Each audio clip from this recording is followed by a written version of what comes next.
Well, well. Well, well, well, well.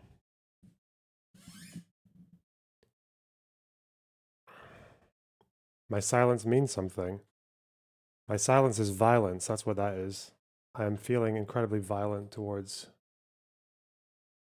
you guys. That's why I waited a bit longer to come on. Build the tension, you know?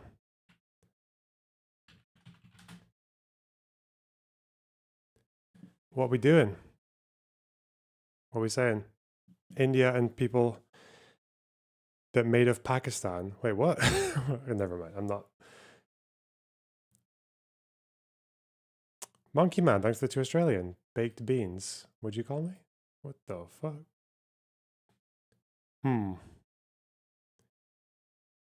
Now that is fresh and fit. Oh no, Myron went on Pierce Morgan. Oh no. Fuck that. I'm not bothering with that. Hell no. Not today. Not today.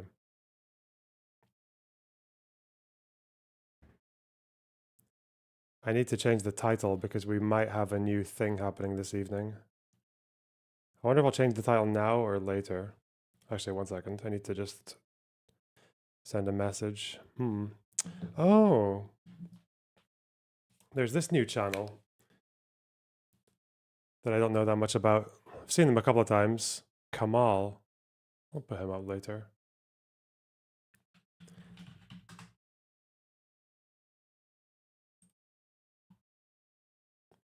You know, every now and then I kind of want to remind myself of what's happening in my own country as well.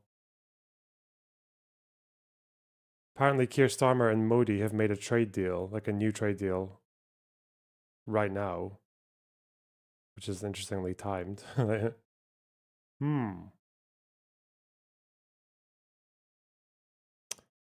Gavin Newsom. Stand-up comedy is at its lowest point since blackface, and what it's the fuck? all Joe. Hey, why did you do that?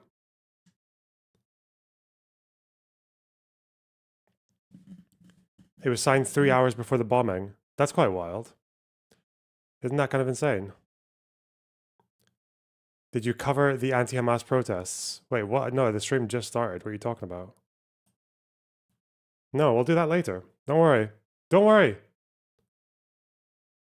I just want to get some local news. And the first thing that comes up is fucking Trump, Newsom talking about Trump on the BBC. Come on. There's nothing happening in this country? There's nothing happening in the UK? Come on. Oh, net migration has fallen. That's 5 months ago, but I guess that's still Keir Starmer. I wonder how that's going to affect the rightoids.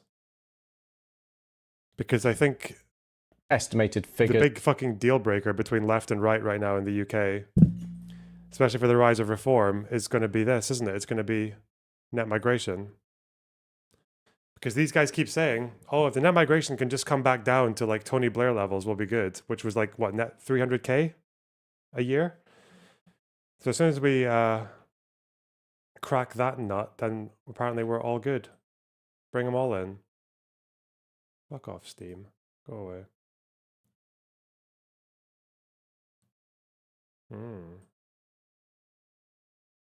Okay.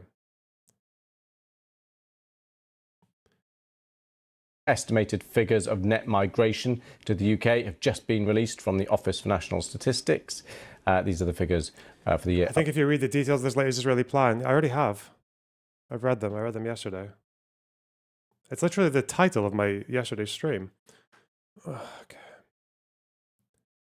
Oh, you're that person. Okay. Why do you keep making new accounts? Estimated figures of net migration to the UK have just been released from the Office for National Statistics.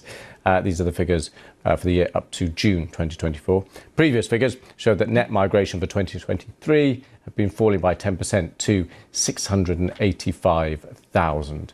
Let's speak to Mary Gregory, Director of Population Statistics at the Office for National Statistics. Thanks for coming on the programme. Good morning. So just talk us through right away. What are the figures? What do they show? Thank you. So we've seen historically very high levels of net migration. In today's figures, the latest figure for the year to June 2024 is 728,000. But what that about, is a oh my 20% God, drop that's so many non-whites. No. What about the... on our updated estimate for Trying to June get into the headspace, you know, you 2023 have to of know the enemy to find it. 906,000. Okay, you might just have to say exactly that again so we're clear, because that was slightly confusing. Jed, if you could just say that again for us. So in the year to the end of June 2024, we had net migration of 728,000, but that's a 20% drop on our updated figure for the year to the end of June 2023, which was 906,000. Okay, and how does the figure of the 685,000 that we were working on previously fit into those? Yes, so we've updated our historic estimates to make the most of having access to additional data and understand more about people who have travelled. So as you might know, when we publish an estimate of migration, we see who's coming into the country, but we don't necessarily know how long they're going to stay. So that can lead to us updating estimates. So we were coming in thinking 685,000, and then we get the figure of 728,000. So we think that's gone up, but that isn't the case because the actual figure back then was 906,000. Yes, and I think that's a really important thing to remember is that what we've seen is a 20% decrease in the most recent year. Okay, and do we have any breakdown of those numbers in terms of where people are coming from, what kind of work, any kind of details of the people? Yes, so we can say a bit more about that. So you might know historically we've seen pre-2020 more people would be coming from the EU than outside the EU. In the latest year, we've got 86 out of every 100 people immigrating to the UK are coming from outside the EU. So that's quite a change in historic patterns. And the countries that are having the highest levels of immigration into the UK are India, Nigeria and Pakistan. And do we have any kind of breakdown of what people are coming to do, kind of big areas of the economy? Yes, so work and student or study related immigration are both the highest, remain the highest. And we've seen a slight drop in the student dependents coming in, but students have stayed relatively stable compared with the previous year. Work-related entry has also stayed relatively similar to a year earlier. I think it's important to remember we've seen policy changes in early 2024, but of course our data only goes up to June 2024, so we don't expect to see the full impact of those policies until the next set of data. I see. And this is for migration, legal migration, these figures. Just talk us through the difference between legal migration, illegal migration, asylum figures and the separate nature of those numbers. Yes, so these figures include asylum, and around 8% of the immigration figure that I've just quoted of 728,000 is asylum. So that includes people coming in on small boats, for example, but it also includes people who've come through other routes and claimed asylum. And just talk us through, if you can, you can't talk clearly about the politics of this, so I'm not going to ask you about that, but just underlining the dates of the numbers and the change in government and changing government policy. So we're not going to get into the specific changes, but when you would expect the kind of lag and what we can view the prism of these numbers through. Of course. So a lot of the changes to the immigration policy came in within the first few months of 2024. What we're showing is the data for a year up to the end of June 2024. So we'll see the early signs through kind of April, May and June. But I think when we publish our next estimates, which will be in May, that will cover the entirety of 2024. And that will be a point when we can see much more new stats about in May. what was the impact. Wow, new stats. Migration stats, yes. Of those policy changes in early 2024.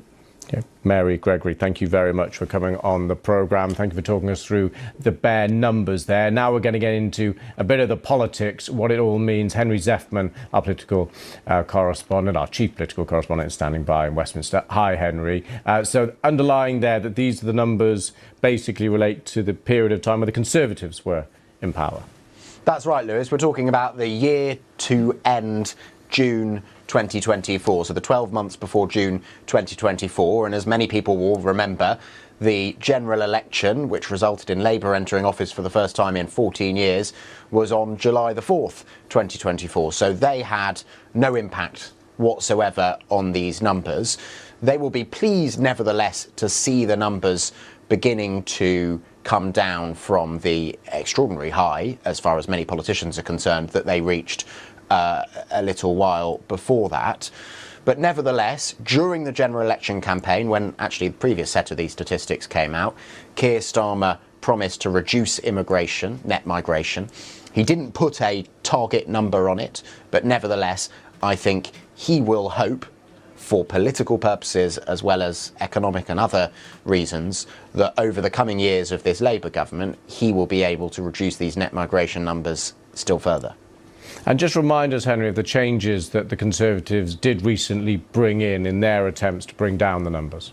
Right, so as Mary was referring to there, at the start of this year, some changes introduced by Rishi Sunak, the previous Conservative Prime Minister, took effect. So they made it much harder for foreign students and also people coming here to work, such as doctors and care workers, to bring dependents, i.e. family members, with them to the UK. He also increased the earnings threshold, the amount of money that you need to be earning if you want to get a visa to come to the UK. So we'd expect, I think, those decisions to have had some impact on the numbers having declined here, though it was very interesting to hear, and I think we should repeat because it's worth remembering when these statistics next roll around, interesting to hear the ONS telling you there that they think actually more of the impact of those measures will be felt over the months after June 2024, i.e. next time we get these statistics. And looking forward to the next time we get these stats, Henry, what has the current government said it wants to do? Reduce immigration, essentially, Lewis. I mean, it is the assessment of pretty much both the leadership of the Labour Party and the Conservative Party, not to mention some other political parties, that their voters believe that immigration is far... When people talk about reducing migration in the UK, how do the government go about enforcing that when the unemployment rate now is like 4%? It's really low. So if unemployment is that low, do they just reduce the number of visas they're allowing, or they just reduce or they increase the threshold, or they focus more on like required job markets? Like, how does the unemployment remain so consistent when you have immigration going up and down and up and down?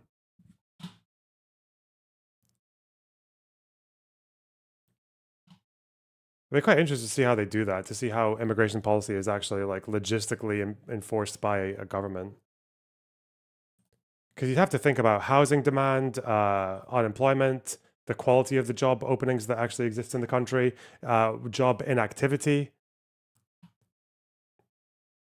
like opportunities for job creation, because you probably have to think about as well, like how many people are trying to borrow money to start businesses, or how many people have already started businesses who need workers. Because I know that like when the refugee crisis from fucking Albania resulted in a bunch of Albanians going to Greece, like something like, I think it was like 10% of the population worth of migrants just came in like a very short space of time, maybe even more.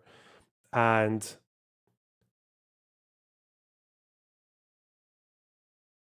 that resulted in a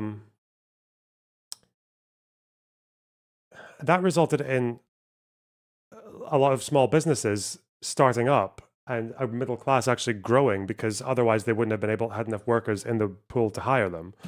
So, and also the particular types of jobs that Albanian migrants were willing to do that others weren't. Yeah.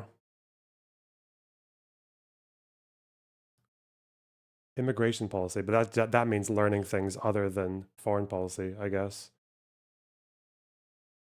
Is this literally brain damaged fucking loser still whining about me? Dead child enthusiast learner box whining about Hassan watching West Side Tyler.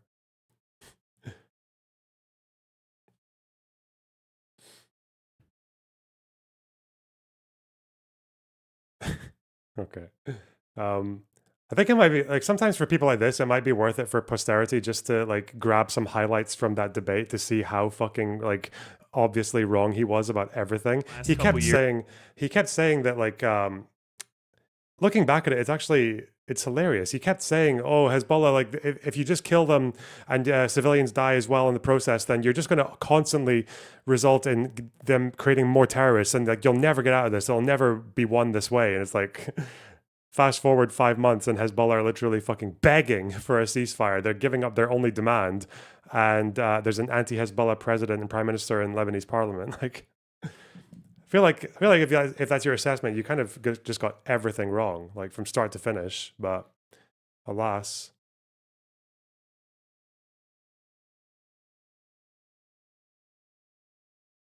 Vosh can never go back to Spain, and that's a good thing. Hold him accountable. Are too high. And it is worth remembering these numbers, even if it is a 20% decrease on the previous year, these numbers are a significant increase on the levels of net migration we were seeing essentially pre-Brexit. And that is why you saw Kemi Badenoch, the new Conservative Party leader, Badenoch? Is that how you pronounce essentially it? Is it Badenoch? I thought it was Badenoch. Fuck. For the Conservatives' record in immigration yesterday. It was to preempt these statistics and preempt the criticism that immigration got out of control on the Conservatives' watch. She said the Conservatives had got immigration wrong, and that was practically her first big speech as Conservative Party leader. So it's telling that that is something she feels she needs to say before she can begin setting out what her own policy on immigration is going to be. Now, the Labour Party has a slightly different electoral coalition, where there are certainly some people who voted Labour at the last general election who believe in the economic benefits of not just some immigration, but high numbers of immigration. But it is definitely the strategic assessment of some people at the top of government that they are going to erode support, not just to the Conservatives, but to the Reform Party at the next general election. And I appreciate that's some time away, unless on Labour's watch as well, the immigration numbers begin to fall.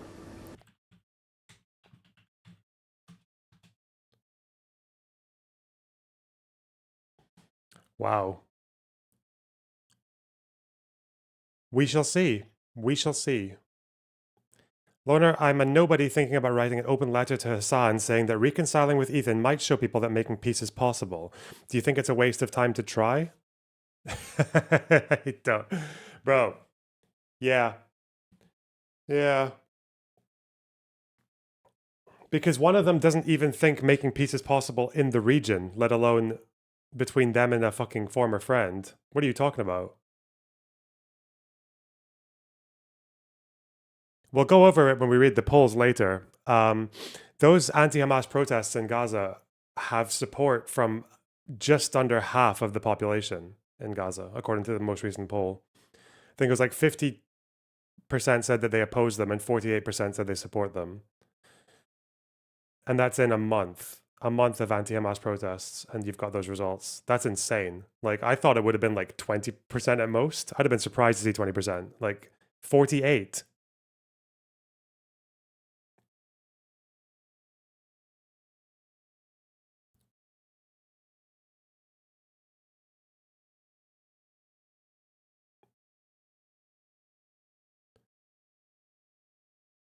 Who's the pollster? PSR. PCPSR.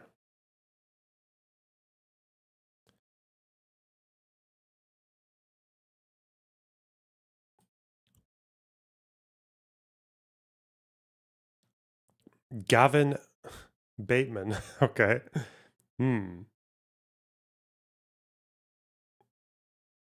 Appreciate your time. Thank you for talking to Newsnight. Can I start with your lawsuit against the Noob question: if they're willing to leave, why is it bad if those wanting to leave do so? It's not. Like, I mean, it's bad that like there's a war happened that made them want to leave, but actually quite a lot of Gazans wanted to leave before October 7th. Like, quite a lot of them wanted to leave. But yeah, that is a thing. It's like, because obviously from the West, the pro-Palestinian thing is like talking about, oh, be steadfast. Like, you want to hold on to your land. You don't want to be Nakba. It's like, bro, people there just want to get the fuck out and never have to deal with this shit again in their lives. Like, yeah. But I guess like it's only an issue if you think like the only reason they wanted to leave is Israel, not Hamas as well, that actually like, you know, decided to take the war to that level.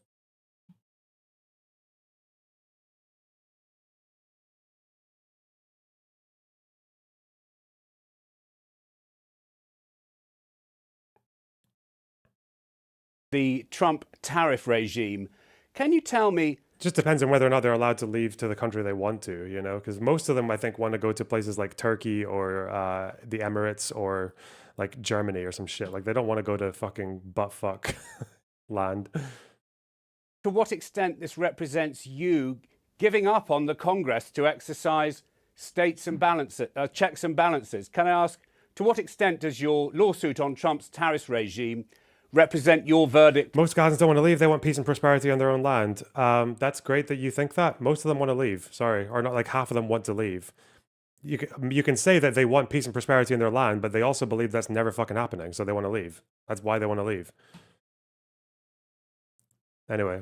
That checks and balances have been dropped by the US Congress.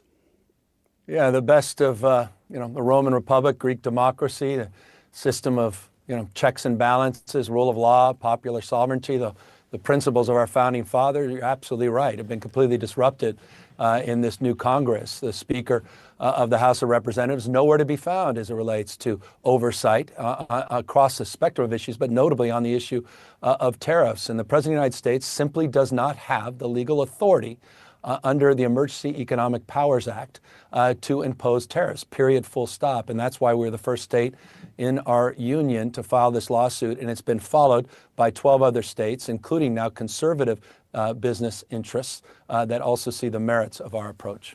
I'm wondering as well if you will come under fire for being the Democratic governor suing your own federal government. This is part of the strategy dilemma for Dems. Do you play dead or do you fight fire in the courts? Yeah, look, I mean, in the contrast of that, the flip side of that is a Republican attacking states happen to be democratically led, like California, the fourth largest economy in the world, $4.1 trillion of economic output. 40% of America's goods movements come through just two ports of entry in Long Beach and LA. In California, we dominate in manufacturing across the spectrum of innovation and entrepreneurialism. The impacts of these tariffs, the recklessness of these tariffs, are disproportionately felt on the tentpole of the U.S. economy. We're 14% of the U.S. economy, so the success of this country is in many respects determined by the success of this state. So for me, it's the prism not of red and blue, but red, white, and blue. The United States of America needing to assert itself with a consistent posture that allowed it to be the envy of the world when Trump got here over 100 days ago. Okay. The most dominant economic country on the globe. The economy was booming, inflation was cooling, Okay. Our allies were being strengthened, so it's a profound and consequential moment. Okay, because I think you took me away from my question there, which is about your strategy if you're seen to attack your own government. And if it's not about red, white and blue, be candid about the failures of the Democrat Party. How much did your chaotic campaign help create the 47th president?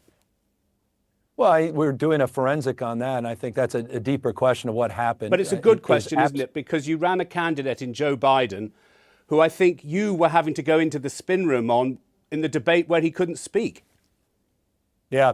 Well, that was a challenging night for all of us, particularly, as you rightfully say, as one of his chief spokespersons at the time, trying to make a case at that moment. And look, I was making a case for what the Biden administration did to strengthen our allies around the world and what I thought was a masterclass in domestic policy making. But obviously, we landed with a 107-day campaign with Kamala Harris. I thought she ran a very good campaign. It was a challenged campaign. Of course, we lost. We lost the popular vote and we lost the electoral vote.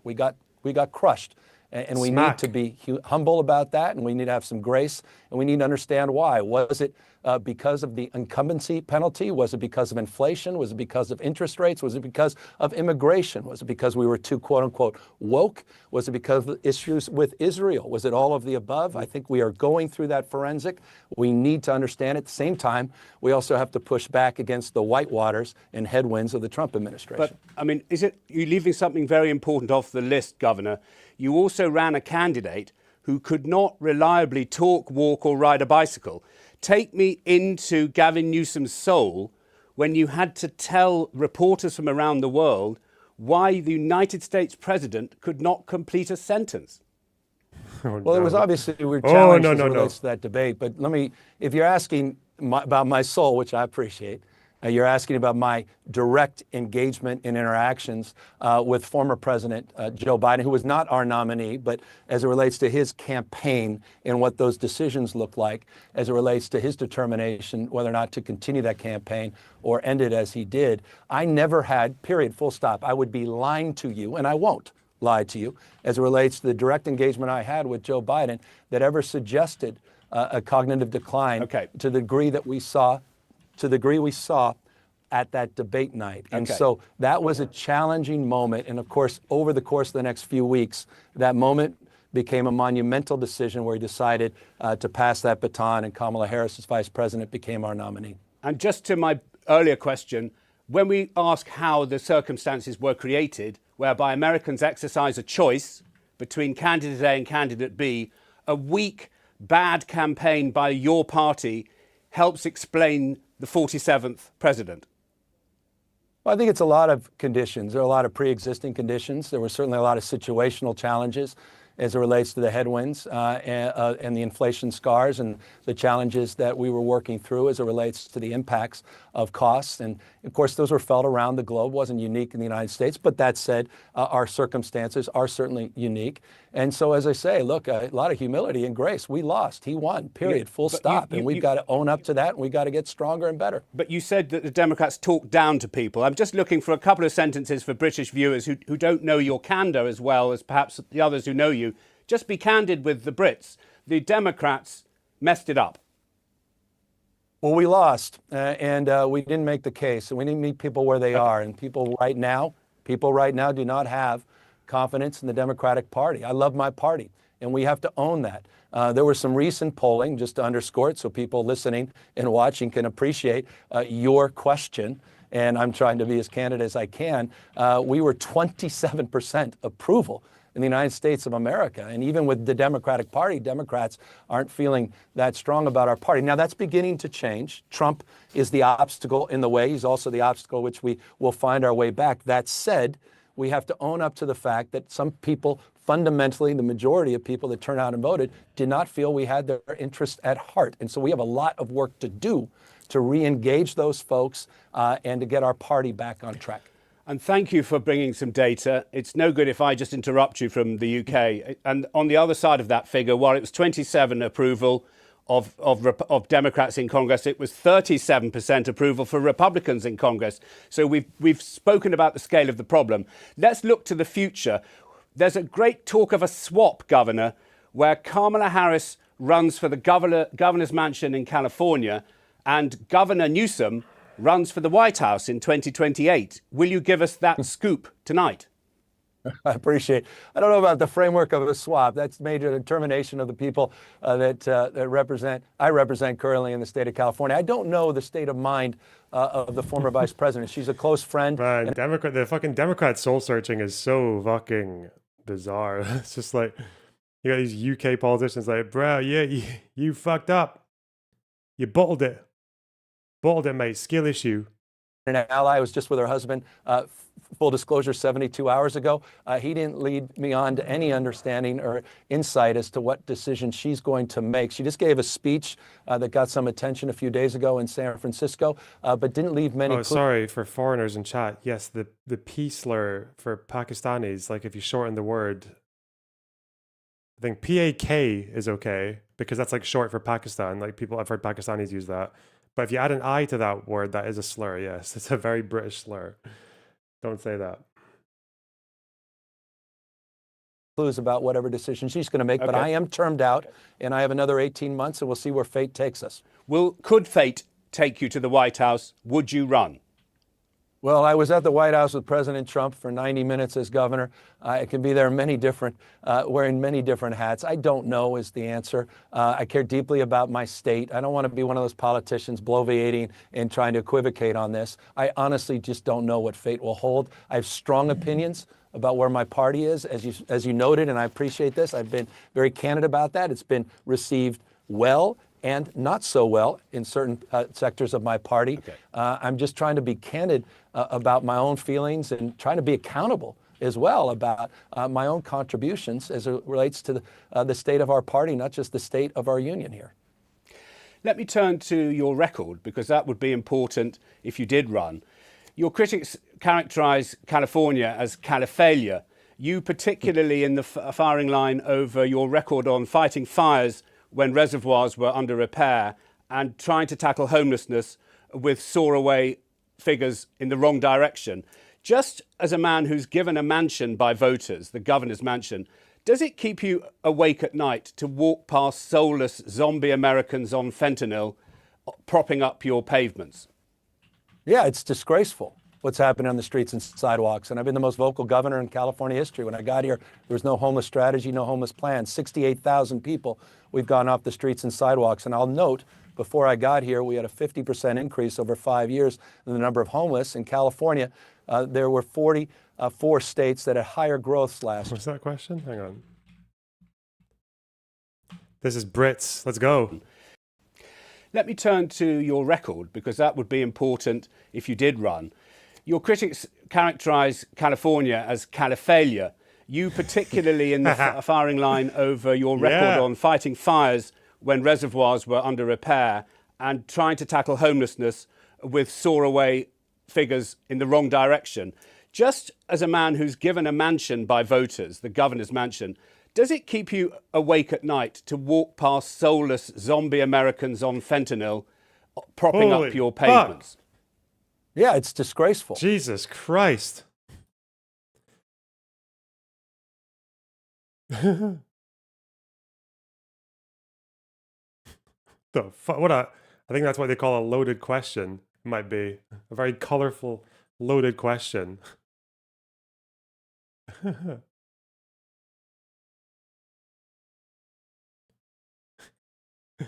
How does it feel being in charge of law and order when you've got crime rates spiking through the roof with these deranged blacks? The fuck, man? What? Jesus. British people. English people. What's happening on the streets and sidewalks. And I've been the most vocal governor in California history. When I got here, there was no homeless strategy, no homeless plan. 68,000 people we've gone off the streets and sidewalks. And I'll note, before I got here, we had a 50% increase over 5 years in the number of homeless. In California, there were 44 states that had higher growths last year. We had the lowest numbers we've ever seen for vets, and we made tremendous progress as it relates to unsheltered homeless, and we're finally moving in the right direction. But it is an absolute disgrace, decades in the making. I own responsibility over the last 6 years, but I also am proud to have been the author of a lot of strategies. As if homeless zombies don't exist in the UK. We do have issues with homelessness quite a lot in the UK, especially major cities like fucking London, Manchester, Glasgow. But I have never seen anything like what I saw walking through the streets of fucking Florida, Miami. Oh my God. Holy shit. Like, I was on a fucking pavement. That's a sidewalk to you guys. And coming up to a crossroads with the traffic lights. And right on the corner, near the button where you push the crossing button, there was someone literally just lying diagonally across the floor, like having a snooze, a sleeping bag. And people are just kind of like walking over them to get to the cross. I was like, what the fuck, man? It's everywhere.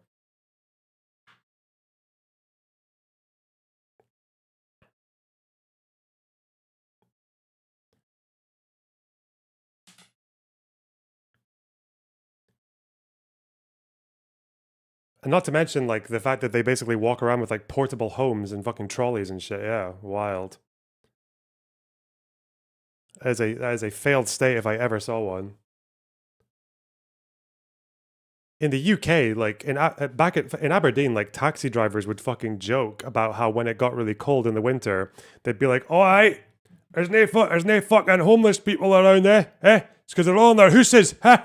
Like, and it kind of was true. They weren't in their houses necessarily, but usually if you were homeless in Aberdeen, there wouldn't be that many people on the streets if it got too cold, and that was because there was generally space in the shelters, or they could get a B&B through the council, like these little tiny little box rooms that they stay in for a while, or just like they've got some social network where they can stay with someone. So you would very rarely have people like sleeping rough in the dead of winter, and yeah. And the reason they'd be out otherwise, like begging, is because that's how they got their money, you know? Now, as time went on, that did get worse, especially as the economy got a bit weaker back home. Like, yeah, there would be people properly sleeping rough in the cold, but it was quite rare. Definitely not like like the United States, or even like, but even major British cities, like it's nothing like what you see or even in like Paris after the Syrian refugee crisis. Like you would literally just see like whole families with suitcases and like a tent, just kind of like wandering around aimlessly. It was like fucking horrible. God.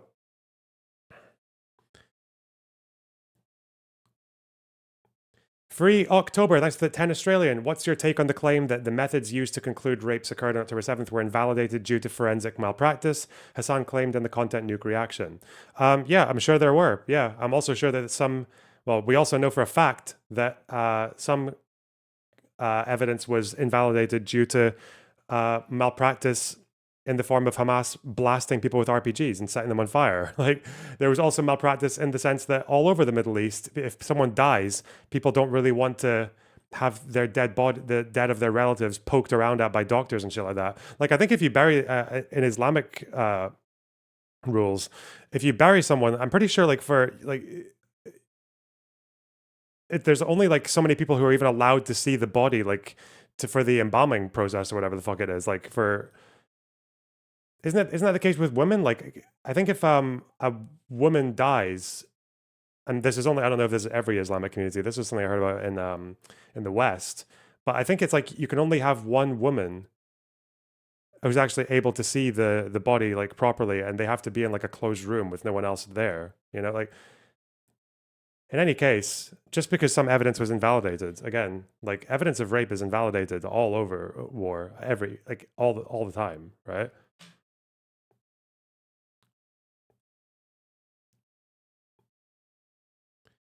Coding Jesus after $2. Why did Ethan capitulate to calling the IDF a terror organization? Probably because the IDF does some things that look like terrorism. I don't know. Whoop. That we believe are having an impact, and we're just getting started. Now, that said, let me add this. We're the fourth largest economy in the world. We just asserted ourselves in that stead. We're population growing. We dominate in every key industry. We have more Fortune 500 companies in the state, dominate in two-way trade, scientists, engineers, more Nobel laureates and venture capital. I know the state and the country. Nah, Pill, no. We're not doing those kind of jokes right now. I'm assuming they're a joke. Holy fuck. We'll find out if it's actually a joke. Jeez. All of those things are true. And as it relates to those wildfires, we are proud of the fact that California has the most aggressive firefighting fleet in the country. And I acknowledge the devastation of these fires, but you should acknowledge that we had 110 engines pre-positioned for them. Not really. I went to the funeral of the grandmom of a Muslim friend of mine, and her body was displayed and prayed upon in the mosque before being buried while shrouded. Like not her fucking nude body though, right? Like not. Did you see enough of her to do like a forensic examination and shit? Yeah. I'm talking about like for the process of like washing the body and shit like that, right? Like I'm pretty sure like you can only have women doing that and a very contained environment. Even if that weren't the case though, again, like even in war where people don't care what you do with the body, like it's still, you're very rarely going to get forensics done on a body in wartime. We're on site within 90 minutes, and that devastation is very raw and real, and we're doing everything we can to get that part of our state recovered. I'd like to ask you, when I leave you, to sing the praises of California, and I know it runs very deep in your heart, and you must feel very proud of the people who fought the fires. There's criticism and there's pride. So thank you for telling me about the greatness of California. I will ask you to sing up for your state. Let me ask you about unconventional politics before I get there. We've just had an election result in the UK which shows that the big established century-old parties can't really deal with voters who get their news from views, other people's views. And I wonder how much this is explaining your own podcast, which you've launched, because you're trying to get to voters. Would you like to come out on Newsnight as conservative curious, Governor Newsom? Well, I don't even need to come out on that. I've always been conservative. I'm open to argument, interested in evidence. I'm not an ideologue. I want to. Success leaves clues. And I'm just a little bit of background, your viewers. I'm a small business person, started pen to paper right out of college with a part-time employee, grew to about 1,000 employees, 21 businesses. I don't say that to impress you, but impress upon you passion for free enterprise, for the private sector. I'm a pragmatic Democrat. I'm progressive on social issues, very pragmatic as it relates to a fiscal approach and an approach to the private sector. That said, I look... Apparently, this is interesting. Apparently, even between 12 and 24 hours, the evidence, the quality of like rape kits already goes down. Apparently, like you get a success, like as in within 12 hours, you've got like an 80% chance of it like showing you something.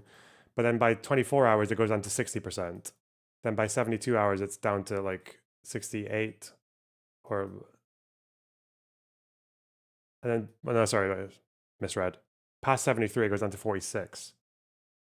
So, yeah, like you have a pretty short window. Once you're past 72 hours, you're kind of fucked.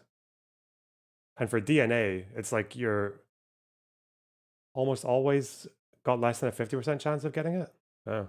For inspiration wherever I can find it. That's the entrepreneur in me. And so I did a podcast in order to explore that. I had a chance to sit down with Charlie Kirk, who's been incredibly effective for the Republican Party and the MAGA movement. Sat down with Steve Bannon, who really previewed what we're all now experiencing, the recklessness of these tariff policies. And I think it's important for both parties to have civil dialogue and engagement. And that's the approach I'm taking with the podcast. The polarization is terrifying, but it's just that Steve Bannon, bantering with Bannon, he's a guy who says the election was stolen, the J6 people. So, I mean, it's all very well, but facts are still virginal, are they not? But let me just ask you... What? This guy is so fucking British. Oh, my God. Of course they are. Yeah. Well, he's got the wrong fact, hasn't he? He thinks the election was stolen. Well, he's got the wrong facts, but he also, and 100% on it relates to those issues. And by the way, he stipulated in our conversation that we have fundamental disagreements in that respect. But look, I also think it's important to illuminate, both parties need to illuminate those major players on the other side. And we're running in these silos, and I don't think it's healthy for democracies around the globe. So I think it's important. We're not platforming folks, we're engaging folks. And I just think it's important around the world that we do this in a civil way. We can be robust, we can be reticent of different points of view. But I think showing some humanity in the cause of trying to understand one another, I think is incredibly important. And it's all the more important because of the shocking violence that's entered your system, your political system. Josh Shapiro, the governor of Pennsylvania, had his house torched. Your friend, the Pelosi family, were attacked in their own home. President Trump, your political rival as a candidate, was shot. I asked you earlier about homelessness keeping you awake. Are you keeping awake at democracy and security of politicians in the United States of America? Yeah, and I think this goes to the spirit of what we're trying to do here. This zero-summism, talking down to people, past people, everybody screaming and yelling, and, the lack of humanity.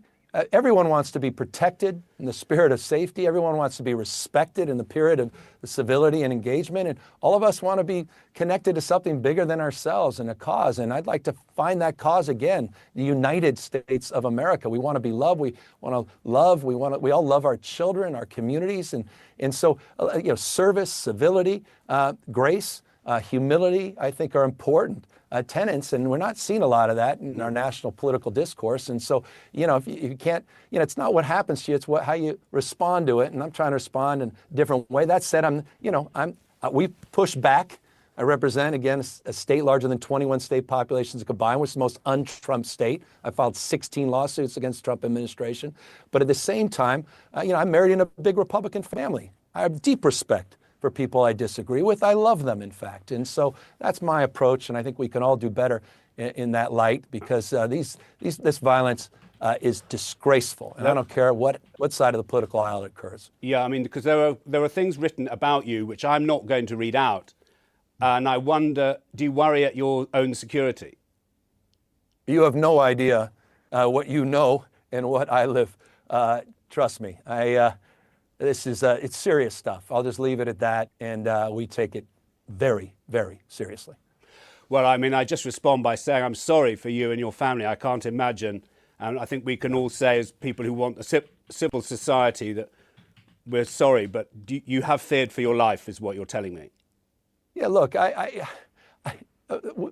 I'm blessed because I have a lot of folks that have my back, but there are a lot of folks out there that don't have that level of support. And I'm not naive about that as well. Look, divorce is not an option. We're all, you know, this spirit of Dr. King, an American icon, we're all bound together by a web of mutuality. We're all in this together. And so, you know, that's the spirit we've got to get back to. This is a serious moment. Okay. Democracy's fraying, people at each other's throat. This frame of, again, everything's zero sum. I'm going to get mine. That's what needs to change. Empathy, care, compassion. It's not just about power, dominance, and aggression. The superpowers are empathy, care, and compassion. And I want that back in our political discourse. On security, 2 Californians by the name of Harry and Meghan are in the news today because Prince Harry wanted a better security deal in his eyes from the UK. Do you think our country has handled this member of the royal family well? Well, I'm a little biased. I don't know. And I mean that. I quite literally haven't paid enough attention to how your country has handled it. I will say this. They're proud residents, and I'm proud they're residents of California.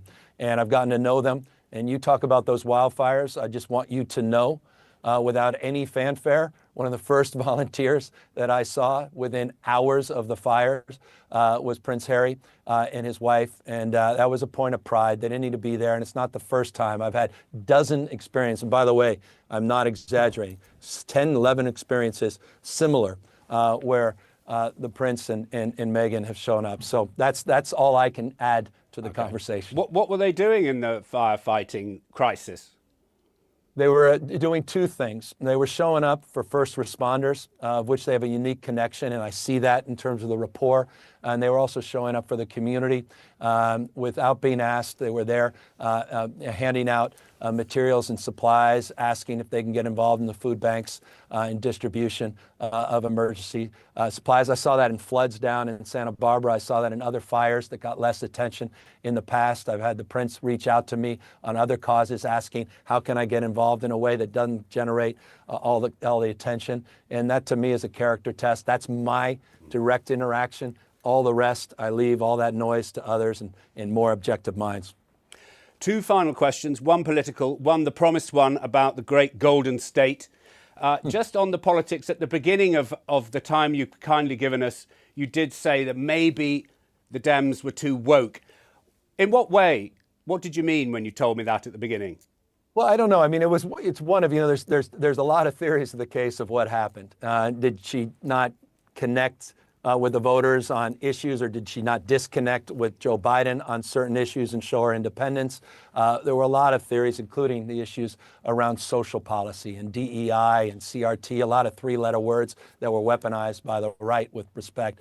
And the issues, obviously, of gender, issues related to trans sports and surgeries that were highlighted in the campaign. And so I think we just, in order to have a real understanding, an honest understanding of what happened, and by the way, which is critical of the Democratic Party, we can't deny what happened. At peril, we don't understand it moving forward. We can't win the next election until we understand why we lost the last election. I think that's one of the things we have to consider. I don't like the way people talk down to people, the trans community. Wow. That said, I have a difference of opinion that's gotten some attention here in the U.S. with my party as it relates to trans sports. But you can say that with humility and grace to members of the trans community and still have their back. And that's the kind of balance I hope we can find in our party going forward. Finally, Winston Churchill, the wartime leader of our country, said the Americans always do the right thing in the end. And many people who are fans of your country love the optimism, the high blue skies. And we've portrayed a horrible... This guy's an absolute fucking character. What the fuck? Polarized I've never seen him before. What's he doing in your politics? But are you still going to take me to the shining city on the hill, the people, the places, the pride of Californians? Are you still going to take me there, Governor Newsom? Come on, I live in, you know, in Ronald Reagan's old office, the coast of dreams. There's the American dream, and there's only one other state that attaches itself to the dream, and that's the California dream. And look, in the spirit of Churchill, the spirit of Justice Brandeis, in a democracy, the most important office, not president, it's not governor, the most important office is office of citizen. And so alive and well, citizenship is alive and well in the United States of America, and you're seeing that.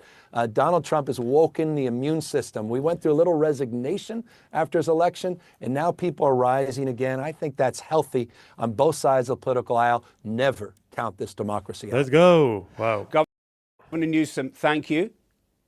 Thank you. And fucking brilliant, man. So what, is he going to be that guy? I don't know. I feel like Buttigieg has more going for him than that, personally. Or AOC, but she's young and a woman. Stop throwing women against Trump. Oh no.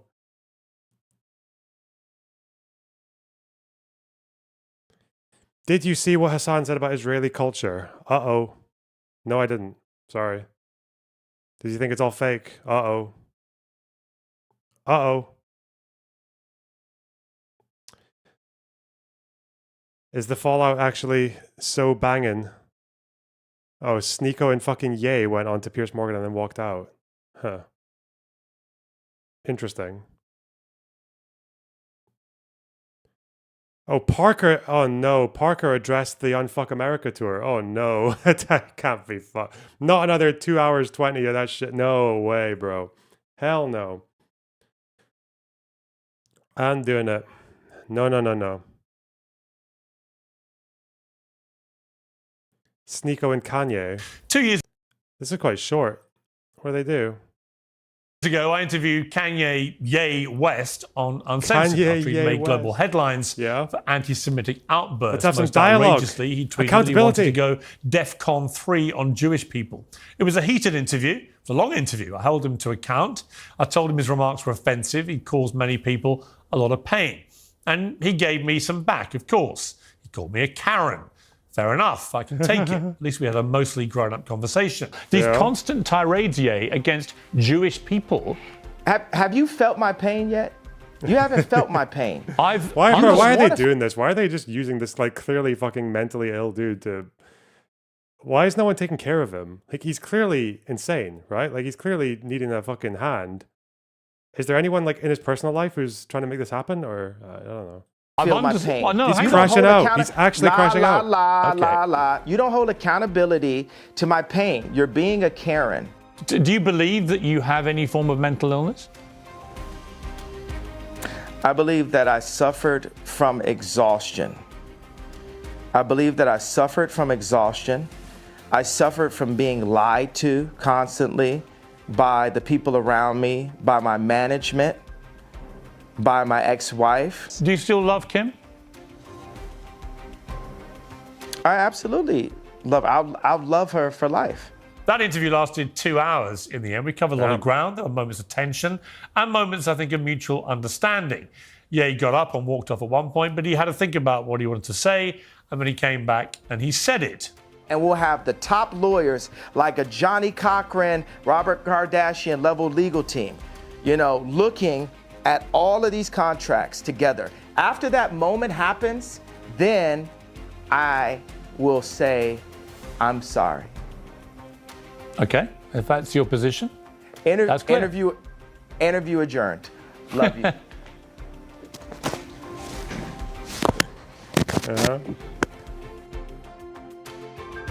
Yeah, thanks for sitting back down. What a highlight. I'll change the subject now. Obviously, I have no idea what's going on in this guy's head, and he's unquestionably a genius artist with a global fan base and massive talent.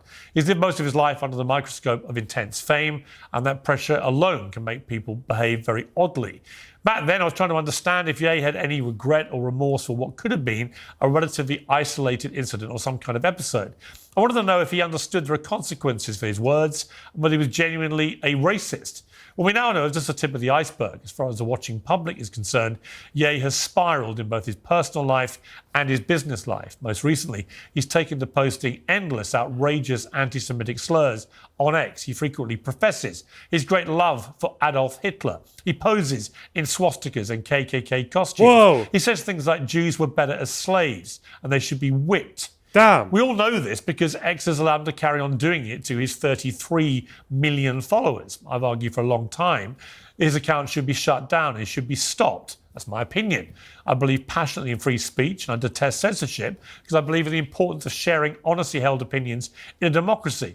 But posting endless, vile, anti-Semitic insults, encouraging violence against Jewish people in these unhinged tirades on a privately owned platform has got nothing to do with free speech. I invited him back onto Uncensored because at least on my show... Make him explain the circle of fifths. Calling him a genius is the dumbest thing ever. No, you saying that is the dumbest thing ever, you pompous fuck. What are you... Like, I don't know if you understand this, but like throughout history, it's quite clear that you don't need to understand the circle of fifths to make good music, right? Like, I don't understand. What the fuck? Do what Kanye has done and like in a studio and then come back and be like, oh, but at least I can explain the circle of fifths. I don't know. Have you ever seen those old videos of like Kanye in a studio figuring out different soundscapes and different parts? Like, no, of course Kanye is a talented musician. Like, I'm sorry, just because you think it's like not because it's like less notes or because you don't like the harmony or whatever, like, come on.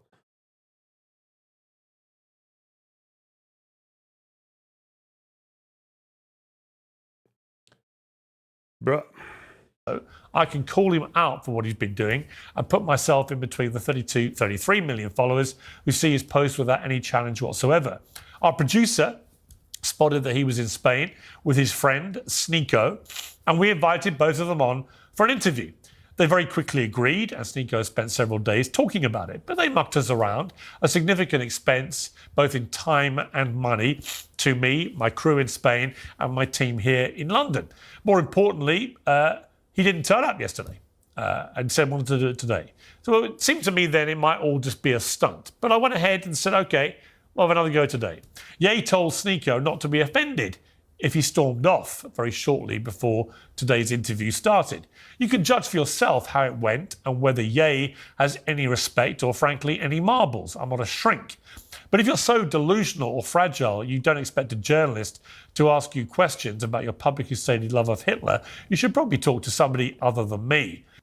What followed, frankly, was a farce. I'm getting you multi-tracks right now. I'm about to step in this interview, but I can hop back on in about whenever it's done. That nuance right there, it's idiotic. It just shows the hate. This is such a long fucking intro. What the hell? We're 5 minutes into a 17-minute video. Put out for people that put love. There's so much love in the art that I put out. What are you talking about? We have to admit this is somewhat entertaining. You know, this is going to be laughed at by many people. It's not what I expected, what's entertaining? I hope so. That was funny. Ye West is rarely out of the headlines at the moment. It's fair to say the headlines are equally rarely positive. The rapper, producer, and fashion designer is currently working on a new album, several new tracks. Horses Unite Second. I promise I will respond to your critiques as soon as they start making sense, okay? Just because you seem to be like trying to antagonize me, but I just don't know what you're saying. I don't know what you're saying. Were previewed on a recent live stream with his friend Sneeko, and both Sneeko and Ye join me now. Well, welcome to Uncensored. Ye, we haven't spoken for a while. How are you? I'm doing good. I don't use the term West, you know, the whole drop the slave name idea. Okay, so we just call you Ye, yeah? Yes, sir. We should call you Ye, When I last interviewed, we had a long conversation. And since then, a lot has happened in your life. And so I'm grateful for the opportunity to try and talk to you about some of this. How would you say your life is at the moment? I mean, you see that view? Yeah. Your life is good? Well, judge it on the view as the answer to how my life is. Judge me by the view. Well, the view is Mallorca. I've been there. It's a beautiful place. And for all intents and purposes, you seem very relaxed and happy. That is in direct contrast to your public image at the moment over the last couple of years, led by your ferocious... Well, hang on, let me finish the question. Led by your ferocious use of... No, but I already disagree. It's not in contrast. There's so many people and artists that are championing the idea of someone being able to just express who they really are and have been able to go through the war of being attacked by the banks, being attacked, by the banks. That's the best way to put it, being attacked by the banks and to still be here with this view is, that's the win. So I think I'm in contrast to your contrast. Okay, but Sneeko really is just here to be the security guard when there's no need for security, isn't he? He's just there to I don't know, can you imagine the kind of person who goes into a club and they've hired security to be with them, but they really only did it to make them look more important than they actually are, that's a good technique. You want to go to a club, like a nice fancy club, bring a guy who dresses up like this with an earpiece and just pretend he's your security guard, but actually he's a wingman. And he's doing really effective wingmanning by making you look important, like you need security.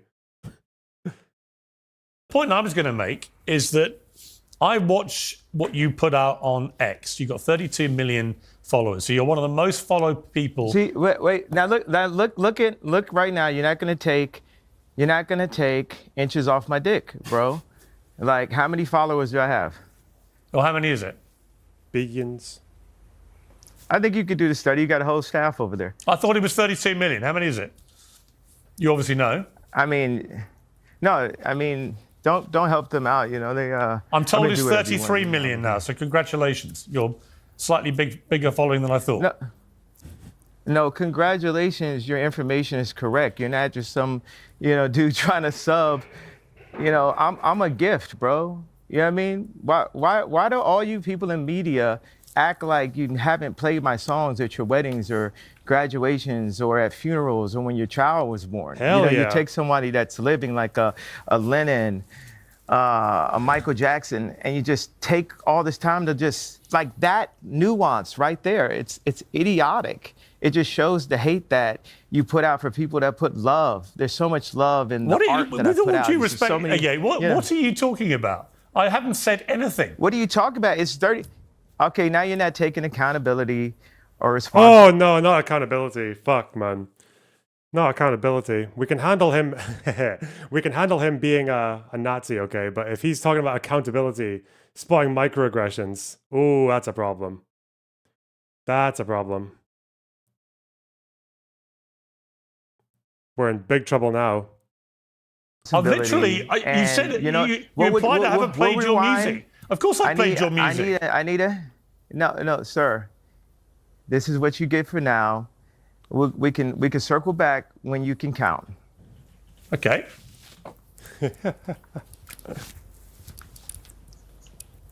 Where's he gone, Sneeko? Dark Fantasy is a fucking banger. And Roses. Those are two fucking yay songs that I just listened to that and I'm like, yeah, and I'm not a big fucking rap fan or whatever, but those two just woo. The gospel part at the start of Dark Fantasy, yeah, hell yeah. That's it for yay.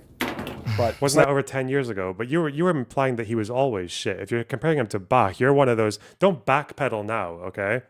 I'm not saying Kanye now is good. What, when he's writing about fucking Nazis and shit and Jews? I think when people say Kanye, when people talk about Kanye being great, they're talking about mid 2000s to 2010s. That's what they're talking about, right? Nice to meet you, Piers. Where's he gone? I think he's going back to work. There's several things he's working on. I was not aware he was going to leave like this, but it seems like he got upset about the. So it's all just a game, is it? Is that the idea? Followers.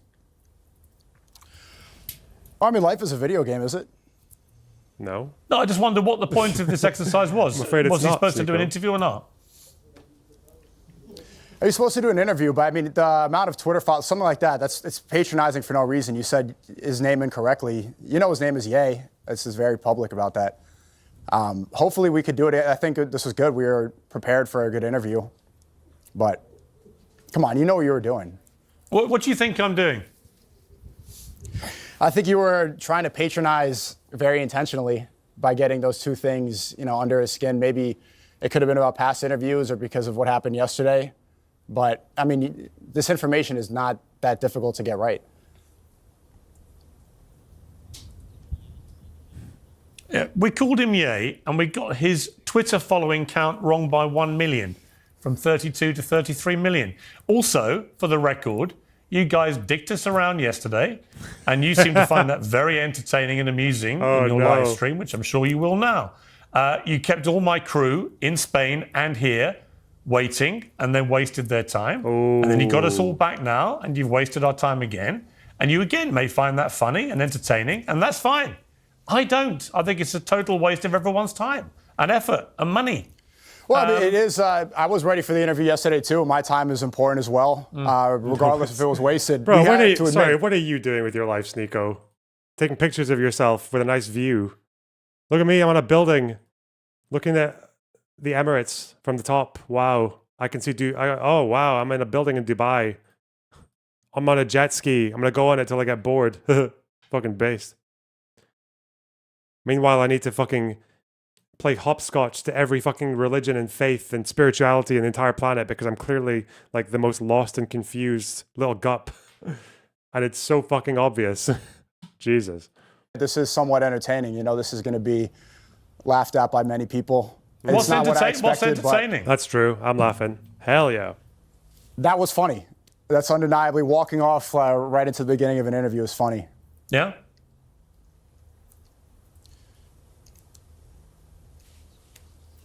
Out of interest, you were subjective. Out of interest, what do you do with him? I'm working on several films right now. I am streaming out here. I'm editing, and I work on things behind the scenes. Some inspiration for art. I'm just there to try to help fulfill his vision. Well, let me ask you the questions I would have asked him. So, I mean, out of interest, what is with his obsession with Hitler? Why is he so rampantly anti-Semitic? I'm not going to answer questions on his behalf. Well, you're going to have to because he's not there. He's not there. Yeah, do as you're told. You'll fucking. He's not there. Literally, he's dropping a track today called Heil Hitler. Why are you happy to be associated with somebody like that? Out of interest. I'm not going to speak on his art and his vision while he's not here. You just asked a question about you deaf motherfucker. Come on, why are you? Yeah, answer for yourself for once in your life. Come on. Think for yourself, Sneeko. You can do it. Why you're happy to be associated with somebody who most of the world believes is now a rampant anti-Semite. Well, you're associated as well. Your show's called Piers Morgan Uncensored. You tried to get him censored on X. And here you are on the days we're going to release this song doing an interview with him. So we're all involved here. It's not like I'm the only one complicit. Yeah, the reason I wanted to get him on was because I don't think anyone holds him to account for anything he does on X. And in fact, he deliberately breaches all of X's rules, and yet he does it with impunity and is allowed to do it, whereas millions of other accounts get suspended for far less offences. So I was going to ask him directly, which is why I mentioned his X following. I was going to ask him about what he puts on X and why he does this, why he continually attacks Jewish people, why he continually celebrates Adolf Hitler. And then I'm curious about, given he's not there, can't answer these questions, what your association is with this guy and whether you're comfortable to be associated with somebody who most people consider to be an anti-Semite. I think I just answered this question. And these are good questions. I think I just answered half of that. We haven't answered the question, though, have you? But, I mean, if I did. You said, what are you doing out here? And I said, I'm doing films and I'm recording behind the scenes and I'm streaming and I'm editing and helping fulfill his vision. Have you been helping him with the track Heil Hitler? No, I don't. I'm not a music guy. And if you wanted to get questions about his Twitter or X correct, then you should have got the number of followers correct. That was something intentional that you knew what you were doing. So I got the size of his dick wrong. Is that what you say? Well, if you know everything else that he's tweeting, you should have got that right as well. Oh, don't be so pathetic, Sneeko.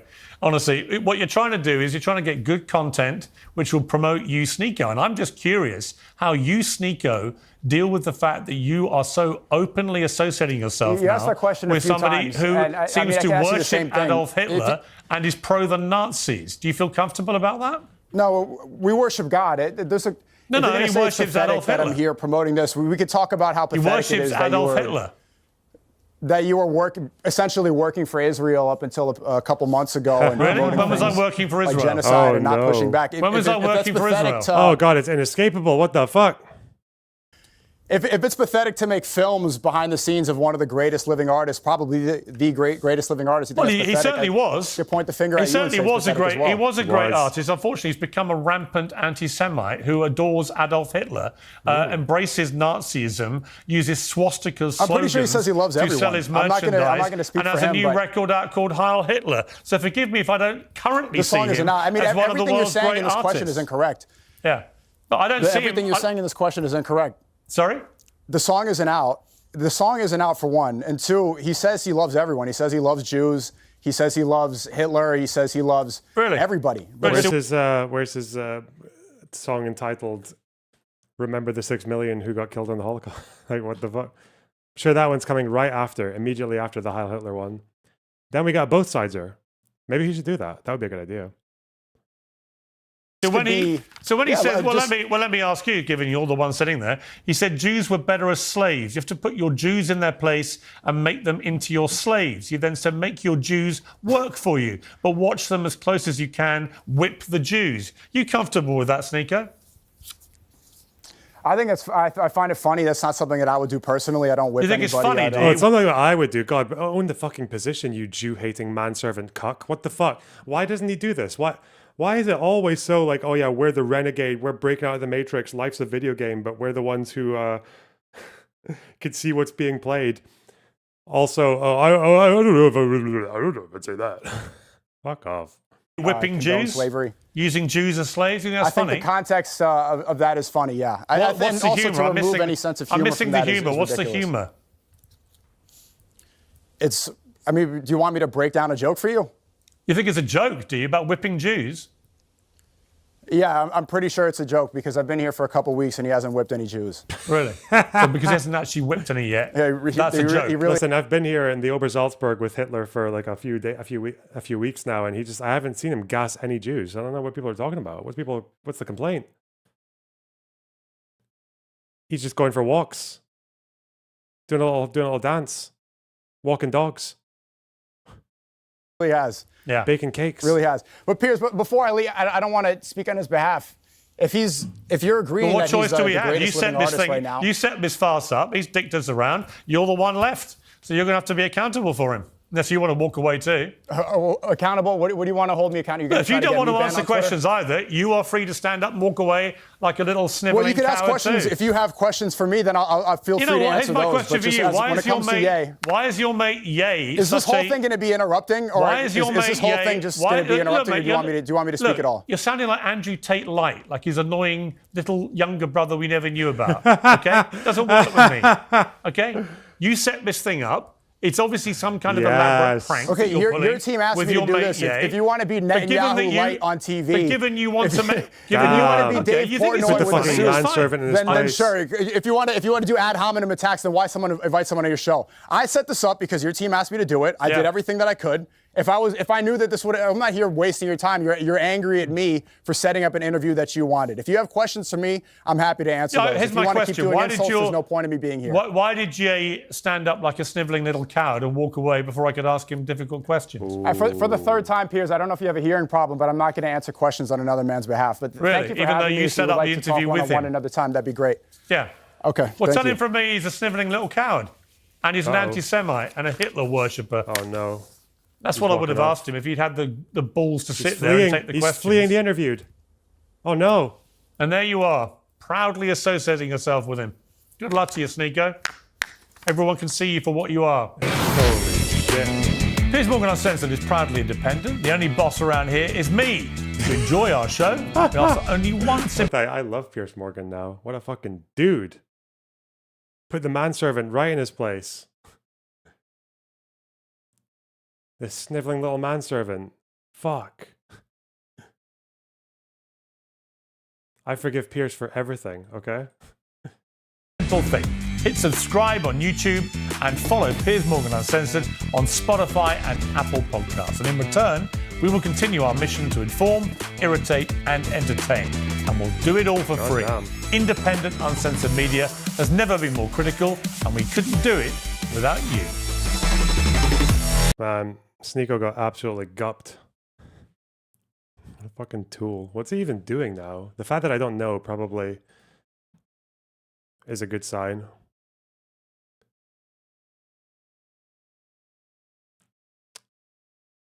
Okay.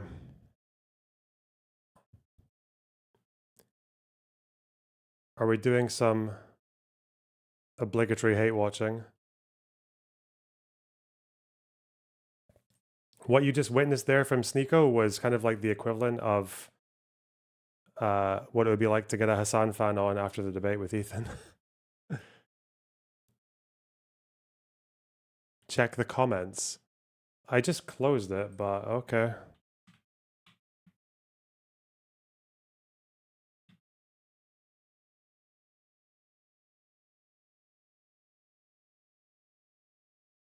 Two years ago, What's happening? What are we talking about? So satisfying seeing Pierce beg for content. Respect to Sneeko, not answering questions on another man's behalf. Elon's Zeitonk. Wait, what? This is actually a Sneeko interview with a Ye cameo. Zeitonk is our best. What the fuck is Zeitonk? What's this?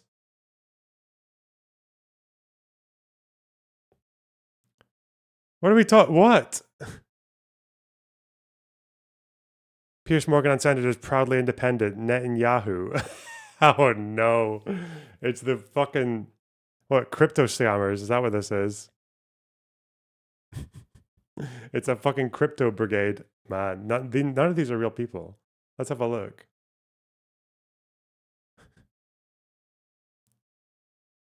Crypto mastermind. Check mark.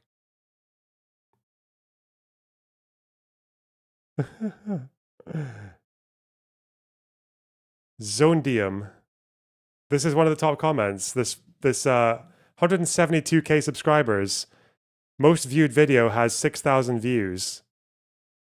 Interesting. Okay. What the fuck? We are still waiting for this altcoin season to start, and who knows how long that will take. But today I discovered Exonedium, which is already doing many things quite right. Now, if most of us are trying to find a new crypto gem, we will likely fail. Let's be honest on that. I do not have any more insight than you guys when it comes to new cryptos, and I can only share my personal opinion. This web... Okay. We are still waiting for this altcoin season to start, and who knows how long that will take. But today I discovered... It's the same video. I just realized the thumbnail. Wait, no, there's three. They give you three default thumbnails, and these alternated between, because this one's slightly different from. Is it? Yeah. It's alternating. This A, B, A, B, A, A. Those two A's in a row. Fuck.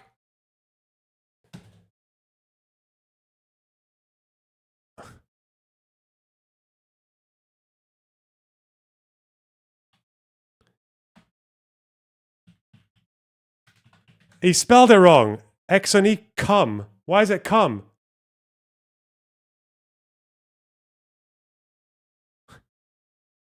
How is Exonidium doing?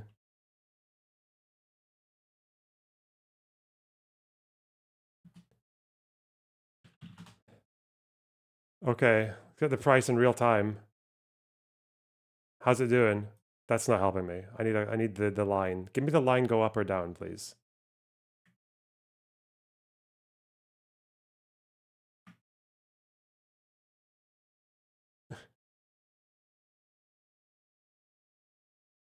Fuck. Wait, how am I supposed to make head or tail of this? What the fuck? Why isn't there a good graph? I just want a regular old graph. Is it not even...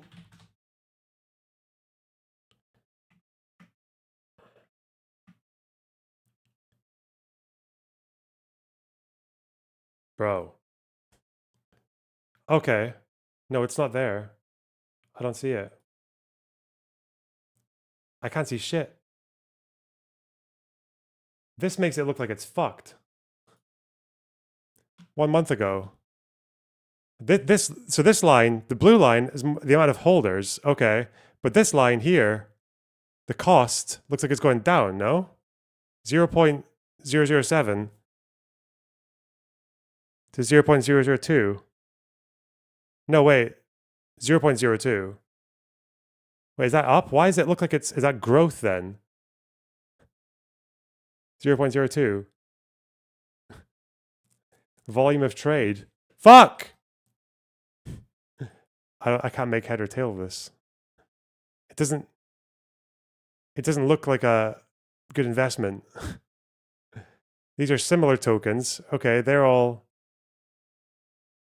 This is the price against Ethereum. Bro.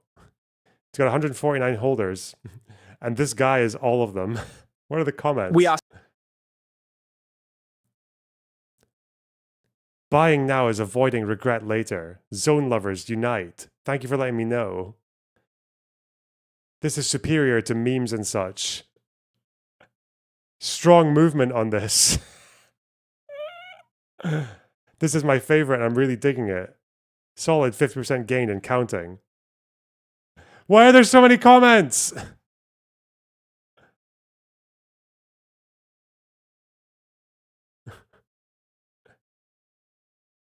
Okay. Holy shit. Oh my god, we need to get a Loner Coin channel. Can I find a channel that's got 150k subs that's not doing anything? What the fuck? This is everywhere. What's this? Stag vixen and shit. You guys know this term? Yeah. It's more like swap. There's Fuentes, like, okay. You like same. Yeah. People call us cucks and then cucks. I'll get cucked and shit just for like to switch it up. But for the rush, Yeah, just like rush. Oh no. Like be on the outside of the door and shit. Car racing. Yeah. Okay, so did y'all figure out what y'all? Yeah, I'm waiting for Jam to come back. He has all like the timestamps and stuff. Yeah. But yeah, we're gonna put it today. And he had the movie up, just watching it. But I think I gotta take time to really study it and know exactly what's going on, so I can pick it. Are we streaming or not? Yeah. We're streaming? Yeah. Oh shit! I wish I knew. oh, we're live. Turn it on. Audio on or off? No, the audio's off. Bro, what am I watching? It's off. It's a fucking void. God. What? Okay. Wow. Hassan claims Hassan Nasrallah is less anti-Semitic than Ethan Klein. Interesting. The actual fucking video that I was watching from Hassan Nasrallah. Here, I'll just show you the full video instead of my reaction to the video. Ironically enough, Hassan Nasrallah less anti-Semitic than Ethan Klein. I cannot stress this enough. Hassan Nasrallah is less anti-Semitic than Ethan Klein. Ethan Klein constantly makes a conflation between Zionism and Judaism. Hassan Nasrallah, on the other hand, does not. The clip that I was watching... Again, most Jews make the conflation in some way or the other between Zionism and Judaism. That's why most Jews have sympathetic views towards Zionism and the state of Israel. What the fuck? Oh, God. Just a TLDR, Hassan knows nothing about Hassan Nasrallah. He doesn't know about the Axis. He doesn't know about what they believe in because all he's ever watched is fucking stupid clips like this that try to convince him that like he basically believes he can just project all his opinions onto them from a safe distance. Hassan Nasrallah over the years has never veered away from saying that he thinks like Israeli Jews should just fuck off to whatever country they came from. More than once. because he believes that a war of attrition from the Axis of Resistance and Hamas and the other Palestinian resistance factions will eventually just kind of like bully the Israeli Jews into leaving. That's what they want. Like they want nothing other than Palestine to be an Islamic state from the river to the sea, and the Jews just, you know, take their chances and hope to not get discriminated against, or they leave. Hassan hasn't read Nasrallah's speeches. He hasn't read any books about Hassan Nasrallah or Hezbollah. I have. This is one of them. This is him trying to fire up the Second Intifada. Their real land is Ethiopia as far as the Falasha are concerned, and Russia as far as the Russian emigres are concerned, and there will be a time when these people will really feel nostalgia for their original homeland. He says it more than once. You can force the invading Zionists to return from whence they came. Let the Falasha go back to Ethiopia and let the Russian Jews go back to Russia. The choice is yours and the example is clear before your eyes. The Israel that owns nuclear weapons and has the strongest air force in the region is weaker than a spider's web.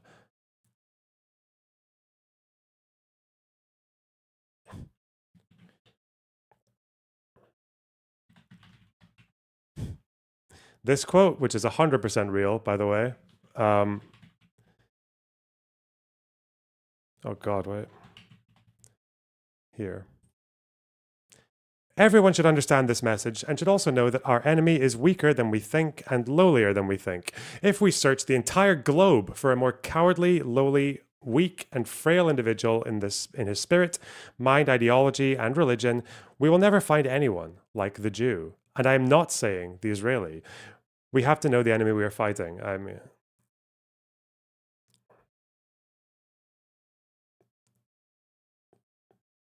but because he's repeating a very common Axis of Resistance trope about Israel being the little Satan, whereas America is the great Satan, apparently that makes him not anti-Semitic. What? Because he basically, and again, the reason they say that, and they'll tell you this, it's in the speeches as well, the reason they say that is because they cannot handle the idea of an Arab or Muslim army getting defeated by Israel on their own. It has to be because America helped them. Watching about Hassan Nasrallah, who is homophobic and definitely has some questionable perspectives. Questionable. Okay. Here he is talking about. Questionable. Well, yeah, he's dead now. But let's hear what the General Secretary of Hezbollah had to say. The actual fucking video that I was watching.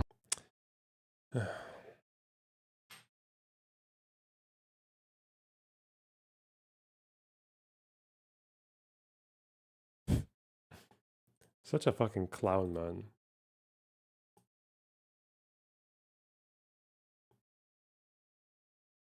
The best argument for Hezbollah not being anti-Semitic is the fact that they don't really fight all that much with Israelis. Like, they don't kill that many Jews. they kill Syrians. That's what they're good at. Or Lebanese people who oppose them. Or Iraqis who oppose them.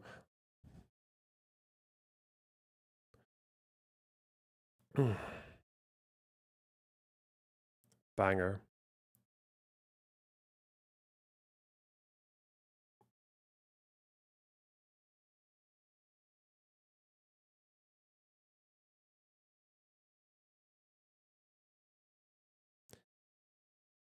Easy. And he had Sam Cedar on as well, and he fucking now says he owned Sam Cedar. And he destroyed him, and he looked like a fool then too. He looked like a fool with me as well. So is that iDubbbz there? I can't even tell. Yeah. Easy. And he had Sam Cedar on as okay, I don't know why we're watching that.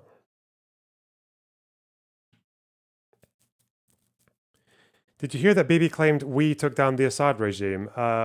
Yeah, I've heard him say, not in that way. He said that it was like an unintended consequence of them fighting with Hezbollah, which shows you, in one part, like how crucial Hezbollah was to Assad's army. But, you know, yeah, but once Hezbollah were sufficiently weakened after the ceasefire, then that was the perfect opportunity to get Assad at his weakest. For sure, yeah.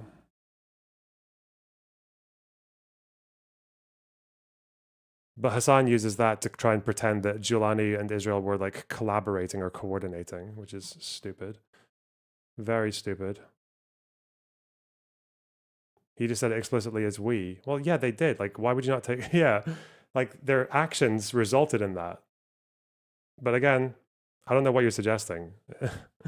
I feel like there's like subtext to you saying that, but who knows?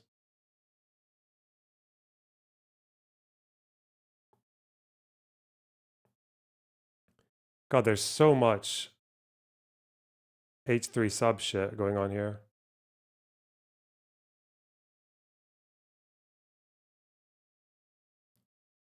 What is this?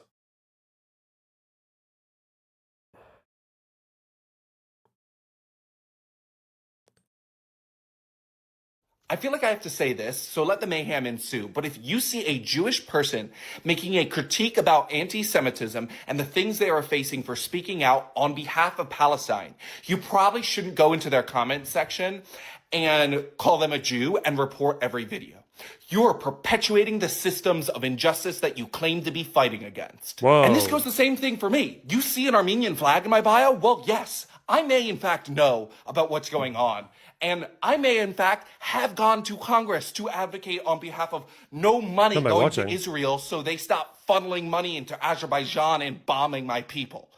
I understand it. I understand 2.5 million of my people being exterminated, my family line being cut down. But that doesn't mean that I go in and further perpetuate this racist system. I may hate the Ottoman Empire. I may hate the Erdogan government for basically canceling out Armenian genocide recognition in the United States. I may hate the Israeli government and the Israeli settlers who are committing violence. I may hate the Azeri government and what they are doing in Nagorno-Karabakh. But guess what? I do not hate the people, because then we are just getting in the same loop of hate, hate, hate. It makes no sense. We are not building a popular movement if we are targeting anyone and everyone who may have an ethnicity that we don't like, because now you're doing the same thing that they're doing. So check yourself, because that is racism. Bro, this coin is down. This zone coin that we were just looking at is fucking... We found it. Look at it. That's it. It's down. Oh no. What happened? Did that guy do a rug pull? That fucker. Oh well. Big loss.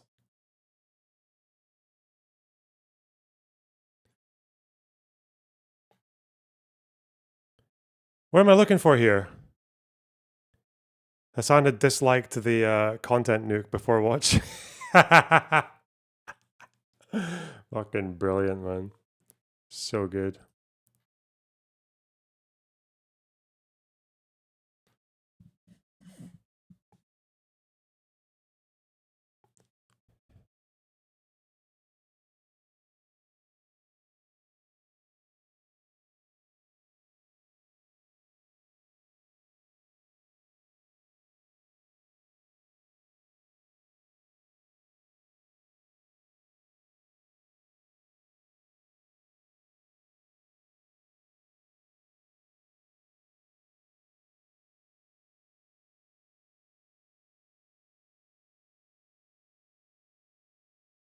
For a very long time, as a matter of fact.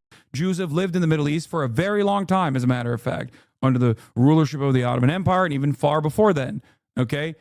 But as far as like Israeli heritage in the Middle East, that's like saying, you know, what about the Boer heritage in South Africa? What about Rhodesia's heritage? Why does nobody care about the Rhodesian heritage in Africa? Shut the fuck up. Israeli heritage in the Middle East is death, destruction, genocide, and apartheid. It is the Nakba, okay? That's all the Israeli heritage is in general, and specifically in the fucking Middle East. Yeah, he's a Jew hater. I don't know what to say. I told you, we're at peak Hassan now. Yeah, like if you believe this, if you want to just lie about all of Jewish history, right? That's it. You want to lie, you want to think that the reason that the Jews from Europe, even the ones that ended up in Israel, were there for the same reason that Boers ended up in South Africa. You're full of shit. What are you talking about? Who started the war in 47? Who accepted the partition plan? Who rejected it? Even that. Who put Jerusalem under siege? Who started firing the first shots in the fighting in Haifa? And not to mention the fact that the majority of Israeli Jews are not even from Europe. Like, so that's, is he just talking about a minority of them? Holy shit. Bro really wants the fucking dhimmi status back.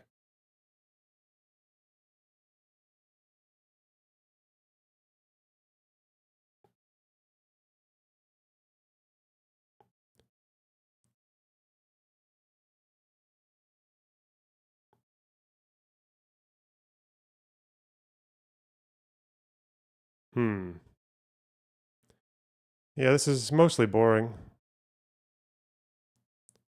iDubbbz watching the nuke with him. Only reason he's not having Bad Empanada on stream is because he's banned. Oh no. Oh dear. Like, oh, Jews have nowhere to go. This exceptionalist argument, like, oh, Jews have no. Is he saying Jewish exceptionalism now? Is he actually pulling that card out? This exceptionalist argument, like, oh, Jews have nowhere to go. You want the Jews to leave Israel? Yeah. Oh my God. Oh my God, weird. so scary. So scary. I'm talking about Israel, man. I'm talking about Israel and Israelis, okay? Go back Fuck. to New Jersey. It's Hassan. like. Thanks for the $10. It's literally, like, I think he just keeps saying it because he thinks like American normies are conditioned to be like, oh, but not the Jews. Like, this is going to be just like the Holocaust. What the fuck? Yes, that is the whole purpose of BDS as well, which is a peaceful mode of resistance, civil disobedience, a demand to boycott Israel. A demand to destroy Israel and force the Israeli Jews to live as a minority in the Middle East, even though every other Arab Muslim state in the last 100 years has treated their Jewish minorities like absolute trash. Yeah. Just take your chances, you know? Palestine will be the first one that'll be like fucking chill. A part of that is because Israel is cast aside as a social pariah in the global stage. This is the most effective, most meaningful mode of peaceful resistance against the Israeli apartheid, against the Israeli genocide. What are we supposed to do? Nothing? We just have to sit around and be like constantly condemning Hamas and condemning the Houthis. That's the only way to fucking stop Israel from doing a genocide, I guess, in Ethan's mind. Yes, the point I'm making there is that before it gets to a point where people are fleeing Israel because their living conditions, their living standards have worsened, Israel makes the decision not to continue his genocide. It's that simple. Of Israelis. No, it's not. You don't think countries are. You think Israel's a fake country? Why do you keep saying, "Oh, we should just stop the genocide"? You what? You think if Israel ceased fire and pulled out of Gaza, you'd be done? Like you just move on? What the fuck are you talking about? He's such a liar. Like what the fuck? There and do not have citizenship anywhere else. So where do you want them to go, Hassan? Back to Poland or back to the Arab countries they were forced out of? What? That's a good question. Where do you live, dumbass? You live in fucking Bel Air. Shut up. Yeah, back to Poland. Yeah, that's what I was implying. That no, he wasn't. He was saying back to Iraq. What? I'm sorry. Why is back to Poland not acceptable? But back to Iraq is okay. They should go to Auschwitz and fucking die in a death camp. Like, what kind of insane? If I felt that way, I would say it. Okay, it's not like anti-Semitism has exploded on the planet. It's not like people are shy about that kind of perspective that they hold. Jesus Christ. So they should all go to America. Is that what you're saying? You should just like force 6 million, 7 million Israeli Jews to go to America? Hassan attempts to deny Jewish heritage in the Middle East. It characterizes them not as indigenous, but as white colonizers. This is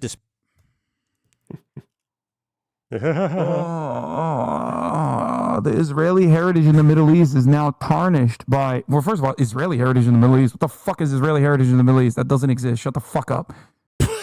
What? What was it called? If we're talking heritage, what was it? What was that land? Once upon a time. He said heritage. He said Jewish heritage. He's pausing a lot. Boy's a fucking Jew hater, man. What the fuck? % of Israelis were born there and do not have citizenship anywhere else. So where do you want them to go, Hassan? Back to Poland or back to the Arab countries they were forced out of? What? What? Where do you live, dumbass? What? You live in fucking Bel Air. Shut up. Yeah, back to Poland.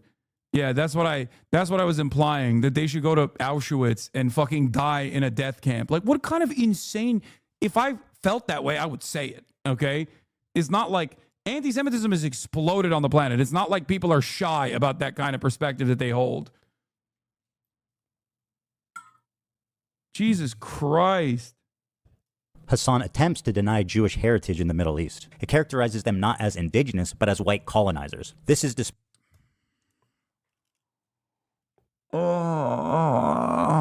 The Israeli heritage in the Middle East is now tarnished by, well, first of all, Israeli heritage in the Middle East. What the fuck is Israeli heritage in the This is like me saying Muslim heritage in the Middle East is tarnished because of the Ottoman genocides, right? Like because of the Armenian, like what would you ever say that? Yeah, what Muslim heritage in the Middle East, that's done now. Fuck. They fucked it by doing a genocide. A far worse one than anything you've ever accused Israel of doing, by the way. More than one, by the way. Fuck me. He said Jewish heritage, not Israeli.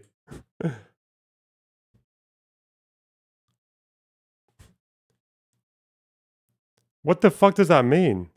Tarnished. German heritage in Europe is just tarnished, you know. They...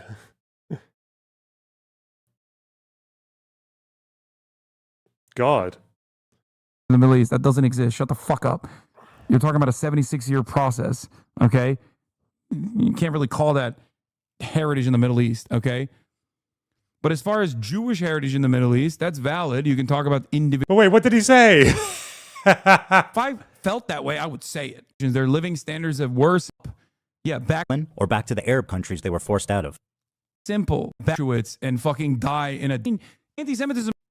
Attempts to deny Jewish heritage in the Middle East. It characterizes. He said Jewish heritage, and then Hassan argues, "Oh, Israeli heritage." And then what happens? As far as Jewish heritage in the Middle East, that's valid. You can talk about individually Arab Jews and whatnot, but that's not what you're talking about. You're playing fast and loose, making this dangerous. Yeah, who's playing fast and loose? This guy's actually, his brain is broken, man. This is your brain on fucking Ottoman colonizer fucking apologia. This is what's going on here. Oh no. This is why. No wonder he needs people holding his hand through these reacts. He's actually fucking ruined. The state of this guy, man.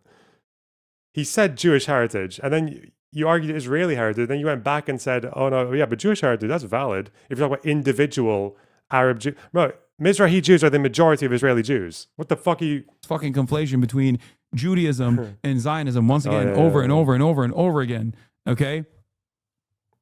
Hassan is denying Israeli heritage in the Middle East. The Israeli heritage in the Middle East, you know what that is? Death and destruction, genocide and apartheid. That's the only thing that Israeli heritage is in the Middle East. If you're talking about Jewish heritage in the Middle East, that's a little different, of course. Jews have lived in the Middle East for a very long time, as a matter of fact, under the rulership of the Ottoman Empire and even far before then, okay? But as far as like Israel... Yeah, and where are all the Middle Eastern Jews now? They're pretty much all in Israel, barring like the Algerians who went to France. The rest of them, they're all in Israel, bro. They're all voting for Netanyahu. They're the ones who vote for the coalition. Like, fuck off. Israeli heritage in the Middle East, that's like saying, you know, what about the Boer heritage in South Africa? What about Rhodesia's heritage? Why does nobody care about the Rhodesian heritage in Africa? Shut the fuck up. Israeli heritage in the Middle East is death, destruction, genocide, and apartheid. It is the Nakba, okay? That's all the Israeli heritage is in general, and specifically in the fucking Middle East. Despite the fact that 60% of Jews in Israel are actually native to the Middle East. This is wild. So these guys did all... Are they native to Israel? Are they native to Israel, Ethan? Are 60% of the Jews living in Israel native to Israel? Are they native to Israel, Ethan? They're not native to Israel. Shut the fuck up. Oh my God, what is this? And then he said they were native to the Middle East. They are. Are refugees just not like a valid concept now? Okay. He tries to, like, the audacity of this fucking asshole to claim that he is not, to claim that he's not doing fucking Zionist propaganda this entire time. Holy fucking shit. Are you native to the Middle East, Ethan? Is that where you're native to? You're an Israeli citizen. Like, what is this? What is this fucking argument? Like, You think anyone, like, the argument is additionally fucked up because Palestinians are native to the Middle East, specifically to the land that is occupied by Israel, dominated by an exterminationist, Jewish supremacist, exterminationist principle, okay? Exterminationist ideology is fascist. Okay. You know where the word, someone in chat asked it, where does the word Jew come from?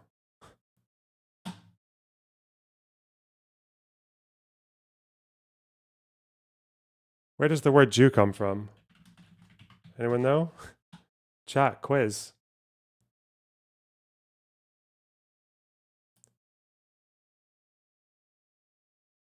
It's from what was called the Kingdom of Judah, which is like here. But okay.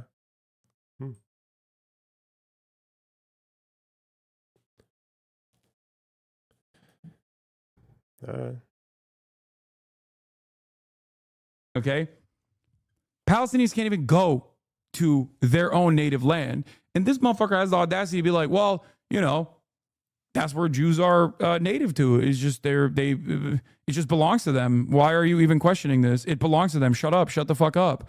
Like, you're a Libyan Jew. It belongs, Palestine belongs to you. Sorry. You're a Jewish person from Morocco. Palestine belongs to you. Sorry. They're native. The thing is, whose fault is that? Whose fault is it that the Libyan Jews didn't want to stay in Libya? Whose fault is it that Iraqi Jews didn't want to stay in Iraq? According to you, it's all Zionism. What, did Zionism cause the Farhud? Did Zionism cause the pogrom in Libya in the 1930s? Like, come on. Native there. Don't ever question this. Don't ever actually mention the history of this. It's not that long ago, by the way. Like, this isn't that long ago. There are people that are still very much alive while all of this was unfolding.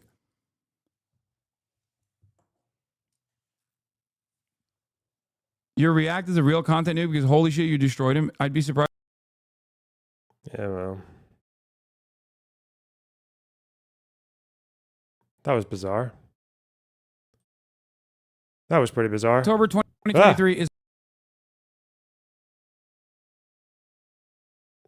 October 2023, Israeli police showed multiple journalists a video of a woman whom Le Parisien called Esther and BBC called Witness S, describing what she claims to have seen from her hiding place near the festival. A militant bent someone over, then Esther understood that he was raping the victim. The militant passed her on to someone else. We're on to discrediting the witness statements now. Hey, let's go. She was still alive and bleeding from the back. The men cut off parts of her body, sliced her breast, threw it on the street, and played with it. Another militant raped her, then while still penetrating her, shot her in the head, and then ejaculated. 2 months later, in December 2023, the New York Times reported accounts with very similar themes from a witness identified as Sapir. This is not something that took place, okay? I need you to understand. This is not real, okay? I don't believe the Patton report actually spoke about this particular incident with the slicing off of their breast. I don't think they mentioned that in the Patton report. But okay. Here. Fucking Zay Squirrel, bro. Also, the person that conducted the fucking UN report admitted that it was a mischaracterization that genital mutilation took place. The UN report didn't say that. In general or in this particular incident? Okay, we need to start sourcing. Wow, let's go.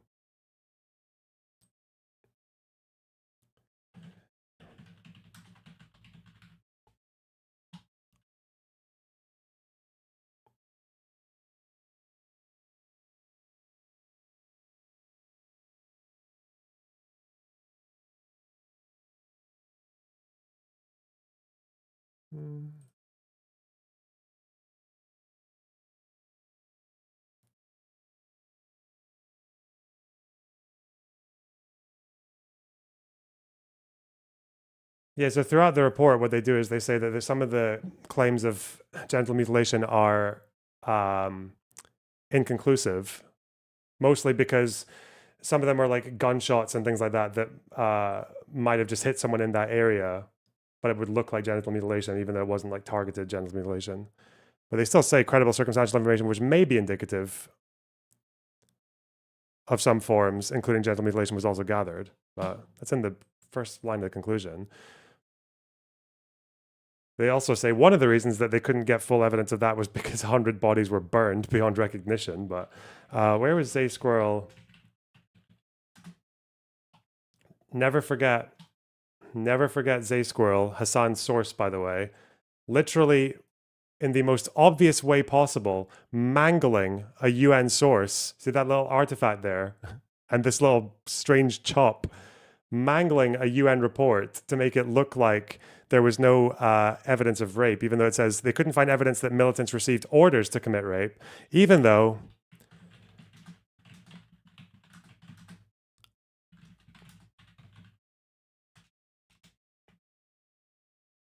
I think it's here.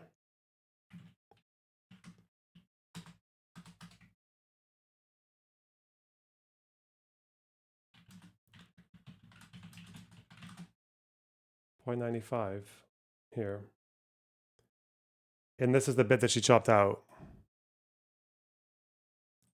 The Commission identified patterns indicative of sexual violence in several locations and concludes that Israeli women were disproportionately subjected to these crimes. The attack on October 7th enabled perpetrators to commit SGBV, and this violence was not isolated but perpetrated in similar ways in several locations and by multiple Palestinian perpetrators. Zay Squirrel literally chopped out this part to make it look like there was no proof of any rape, let alone mass rape, also saying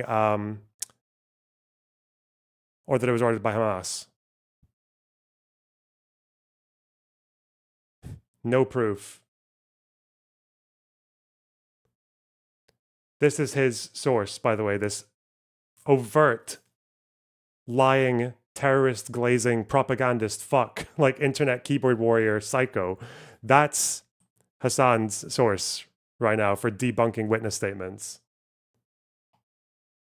That's probably one of the most obvious lies someone could ever carry out on the internet.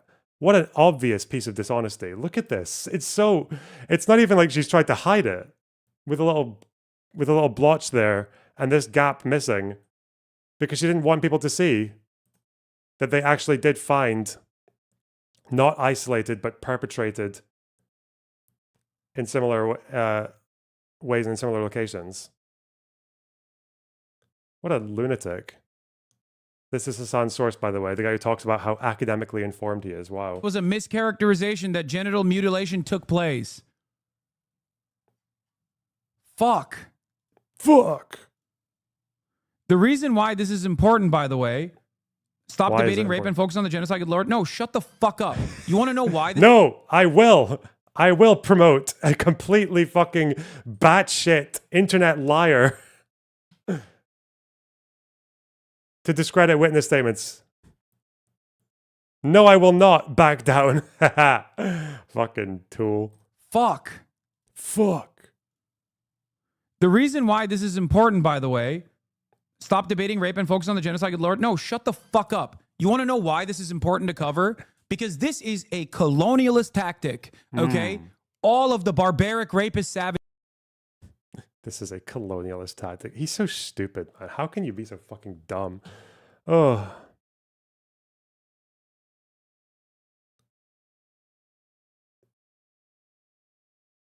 It's important that we know that fuck all rapes happened. Meanwhile, I'm going to believe any singular, isolated, delayed, whatever witness statement from anything that's ever happened to Palestinians. Again, he still parrots the fucking young boy thrown in the oven story from Deir Yassin, even though that is literally based on one witness statement that only emerged 50 years after the fact. Like, more than 50 years after the fact. And no historian that Hassan fucking glazes even bothers to touch it. Oh well.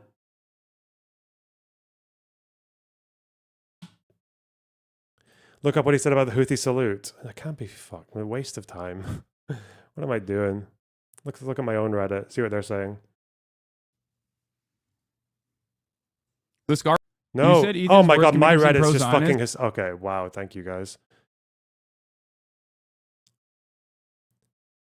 Still supports the Houthis when a chatter says maybe careful not to support terrorism. You said Ethan's words can make him seem pro-Zionist and that he should be more thoughtful, but when he pointed out that your language could come off as supportive of terrorism, Why not just admit that you're careless sometimes too to his fans? It made you look like you can't admit fault. I have no problem with the Houthis.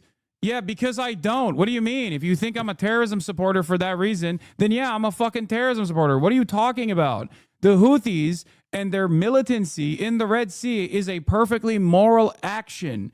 What would you do if there was a genocide happening in your fucking backyard? Why is he still saying backyard? No, this is old. I've already seen this. Your backyard. Their backyard that's 1,000 miles away. Meanwhile, the people who are actually in their backyard, the people who are still hungry, by the way, the fact that there are still Yemenis who are hungry are just getting completely fucked, who are still getting persecuted by the Houthis, the minorities in Houthi control, like the Baha'is and the whatever, like 10 Jews that are left in the place, the Christians who still have to suffer under Houthi rule. They all, fuck them, you know, fuck all the hungry people in Yemen and fuck all the people who are still getting like forcibly conscripted as children, or the Ethiopian migrants who are getting forcibly conscripted and then promised they would get some money that they're never going to get. So basically being taken in as slaves. Forget the fucking Yemeni women who are accused of like trumped up fucking immodesty charges and then taken into prison and then passed around Yemeni security officials and forced to do sex acts on them. Another form of slavery, actually, sexual slavery. Fuck all that. Let's not deal with any of that. Let's go and fire some pot shots. And hopefully, inshallah, we will land at a field in fucking Israel.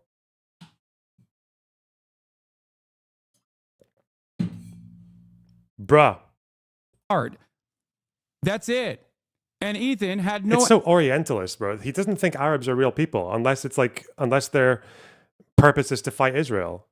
I guess because the Houthis, you know, taking care of their own people and trying to find some kind of resolution to the conflict over there, and making the situation in their own territory so that the UN doesn't have to fucking panic and shit themselves about bringing aid in there.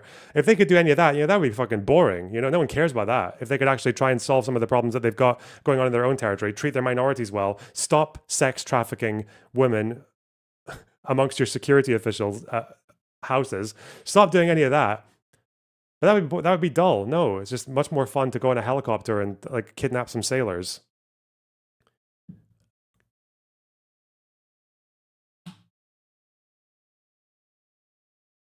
It's like Arabs only exist in the world to do little fucking to tickle Israel. That's Hassan's worldview. Arabs only exist so long as they can just serve the purpose to fucking bother Israel a little bit with shitty missiles.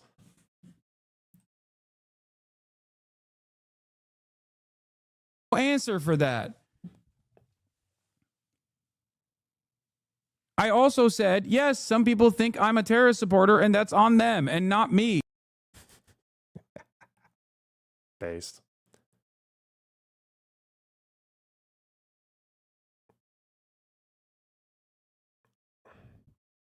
Be ruled by British. Brits leave and country gets partitioned. Lots of people die and displaced in war. Decades later, conflict is ongoing with more wars, terror attacks, and territorial disputes. Be India and Pakistan, pick unrelated. Hey. Why did you laugh when that guy said that people were calling them inbred on campus? Why? No, not my own shit. All right. Israel and US are discussing a temporary US-led post-war administration in Gaza. Yeah, I saw this. This will come up later. This is on the list. It's still in talks, but, you know, it's the only post-war scenario that Netanyahu is even bothering to humor, which is kind of insane.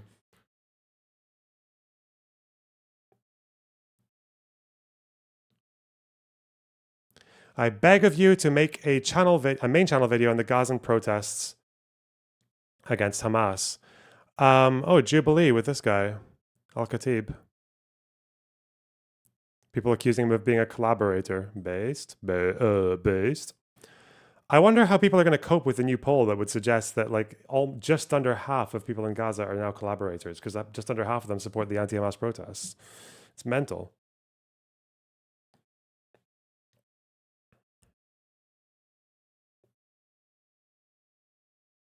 Blunt rotation. Oh, okay, whatever. I feel bad for Dean Withers. He got fame in the space and immediately got hounded by some of the most manipulative people online, on the online left, let it be Hassan or the panel that talked to Z.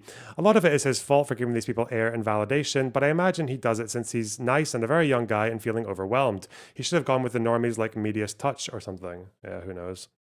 Who knows?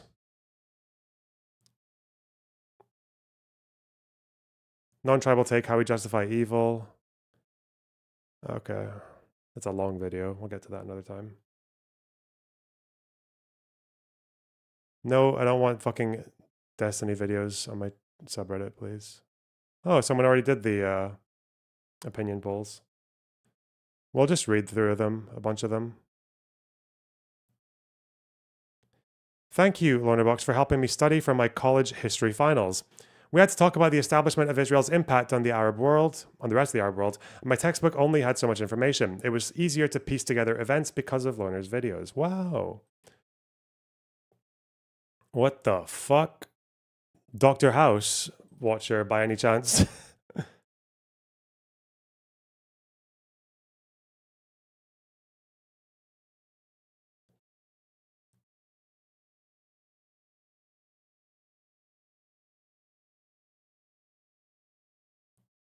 Circumstantial evidence versus direct evidence. From what I gathered, circumstantial evidence is anything that needs to be interpreted, while direct evidence clearly asserts the facts of the matter. A good example I came across was that someone entering a house and stating it's raining outside would be direct evidence, while seeing someone coming in drenched with an umbrella would be circumstantial evidence. From this example, it's easy to deduce that even direct evidence isn't waterproof. I didn't know this. I didn't know that a witness statement was direct evidence rather than circumstantial. I didn't know that.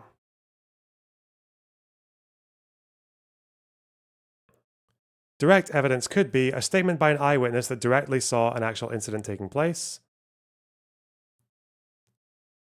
Footage that shows the actual incident taking place, or a contract that clearly states what was agreed upon. Circumstantial evidence would be a statement by an eyewitness that didn't directly see the event.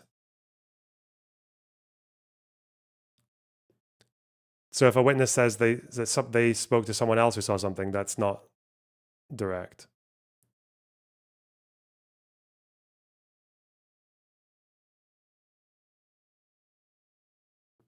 Changes in behavior, suspect of a robbery, suddenly spending significant amounts of money, or someone trying to flee the police. Yeah, it is like primary versus secondary. People always, like, there's always this fucking stupid, Nazis do this a lot, like, or people who just don't know any better, like they act like primary sources are like superior to secondary sources. That's not necessarily true. Like a primary source can be fucking dog shit. A primary source can be like a Nazi officer just going to someone and saying, yeah, everything's fine here. You know, everything's fucking a primary source can be the Red Cross talking about the camps and how they're actually chill, you know, nothing bad's happening really.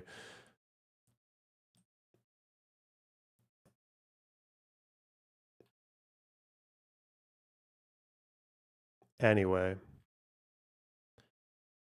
I thought eyewitness testimony is circumstantial. Let's double check. Is eyewitness testimony direct evidence? I thought it was direct, but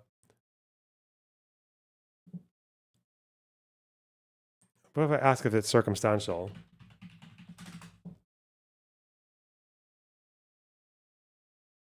So I mean, Google AI is telling me one thing, but maybe I'll have to look at, like, I need to ask a fucking P-score or some shit. So this is saying no, eyewitness testimony is generally considered direct evidence, not circumstantial. But where's this from? Is it from the wiki? Testimony can be direct evidence or it can be circumstantial. For example, a witness saying that she saw the defendant stab a victim is providing direct evidence. By contrast, a witness saying that she saw a defendant enter a house heard screaming. So it depends on what the statement is. Oh. But where's this from? Is this just wiki? What? Where's the fucking... Bro. So the wiki says it. But I don't know what their citation is. It doesn't even say citation needed, bro. What the fuck? Who did this?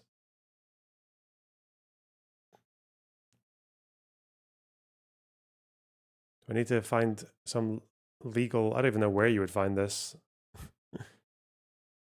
Delete the wiki. What's this? .gov. We trust the .gov.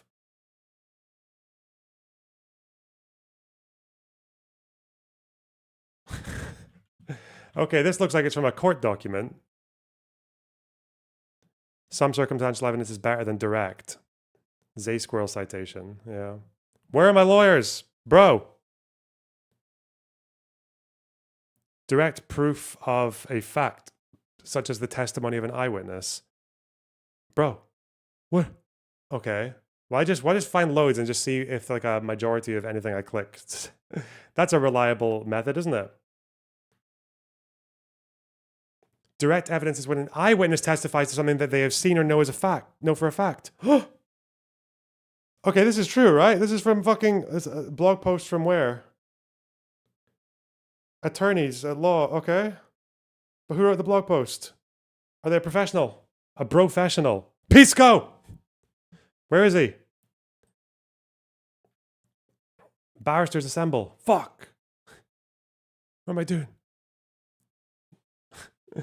I already DM'd him earlier, so we'll see what he says. Be right back. Long-range missiles, anti-tank missiles, grenades. Look at this other deep fryer. You think this is oil? No, it is rocket fuel. You think you can cook a large fries in rocket fuel? You cannot. Doesn't taste good. Look back here. You think these are burger buns? No. These are grenades. This is not the appropriate equipment to produce a Happy Meal. These are not Happy Meals. These are unhappy meals. Terror meals. Meals of death. And then he'll just take like 2 steps to the left. Whoosh. Today I'm in Gaza. We killed Yahya Sinwar. Shalom, shalom, Shabbat.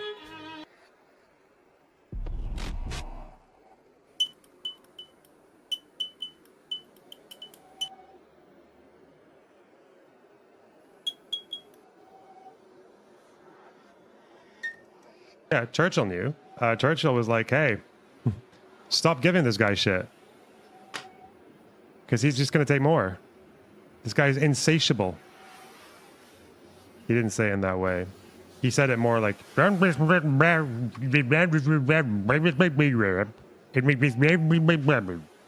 what he said. And the British fucking... Chamberlain was like, nah, what?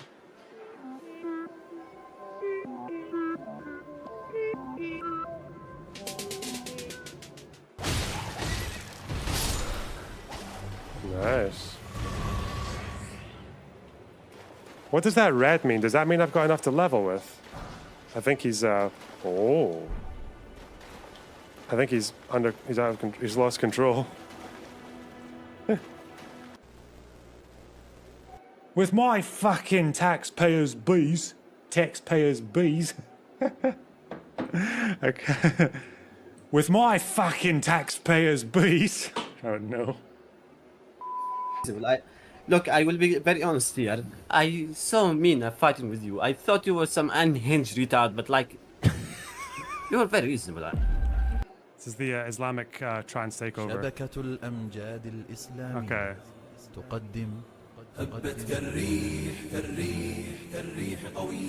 Okay. Oh god, right in the fucking nose.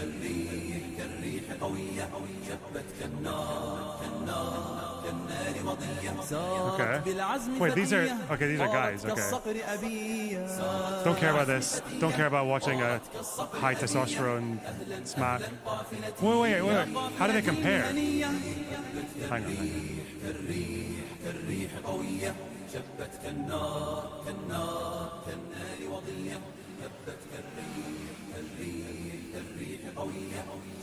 It doesn't look that much stronger.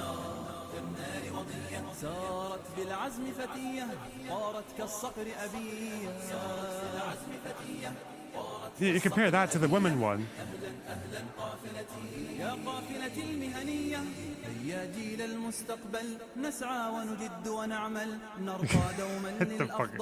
It's not funny. Wait, what's happening here? Okay, let's compare it to a man one.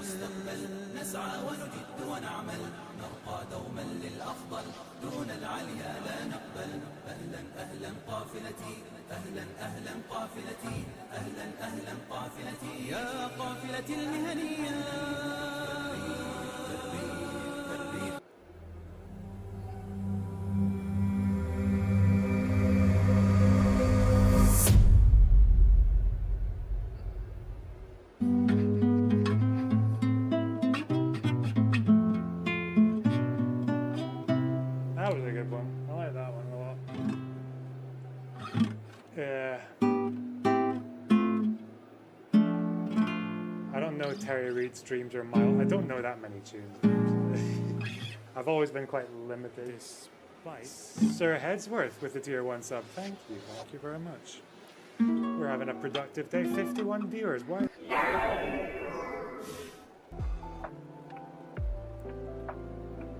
Chapter 1. The commodity. The wealth of societies in which the capitalist mode of production prevails appears as an immense collection of commodities. The individual commodity appears as its elementary form. Our investigation therefore begins with the analysis of the commodity. The commodity is first of all an external object, a thing which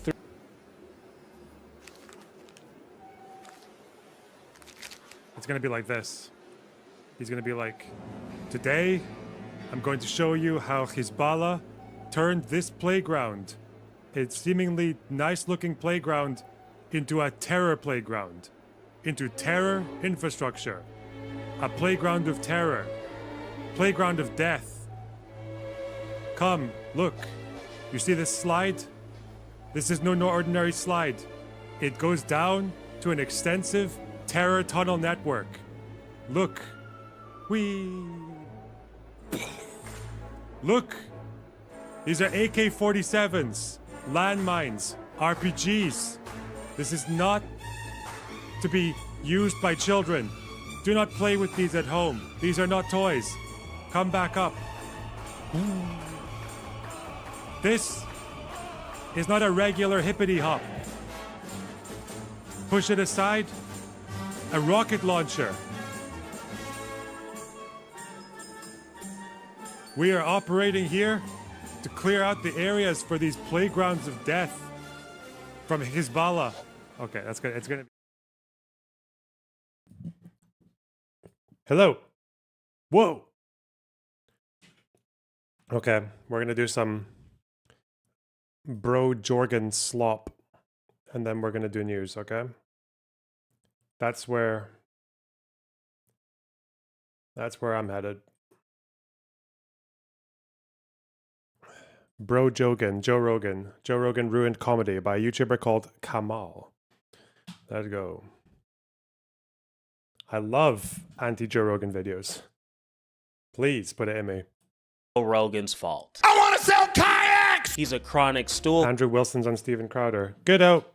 fucker. He's cultivated a crew of some of the most mediocre comedians we've ever seen. Notice I said we, not just me. I'm what the culture feeling. And it seems like No Joke Joro has zero concept of what humor is. You know those powdered wigs that old dudes used to wear and the people in court used to wear? Wiggers, I think they called them. No, wiggers are white people that wish they were black. It's a totally different thing. Yeah. As a lifelong comedy fan, it's been rough watching this man just single-handedly ruin my favorite art form. So let's get into how we got here and what we can do to fix it. Friends was a funny show. Joe, you were great on Friends. I wasn't on Friends. That's a joke. I think a big reason of why Joe Rogan has made so many bad comedy specials and made so many of his obnoxious friends famous is because he doesn't seem to understand basic humor. I know that sounds crazy for arguably the most famous comedian in the world to not understand basic jokes. But when you watch this clip of Joe talking with comedian Annie Letterman, I think you'll get what I'm saying. Listen, everyone has the right to be whatever the f they are. Oh, you think? I think so. What about Nazis? They have more of a right. A third right. I don't think that's right. I think it's something. That's a different word. It's right? Yeah.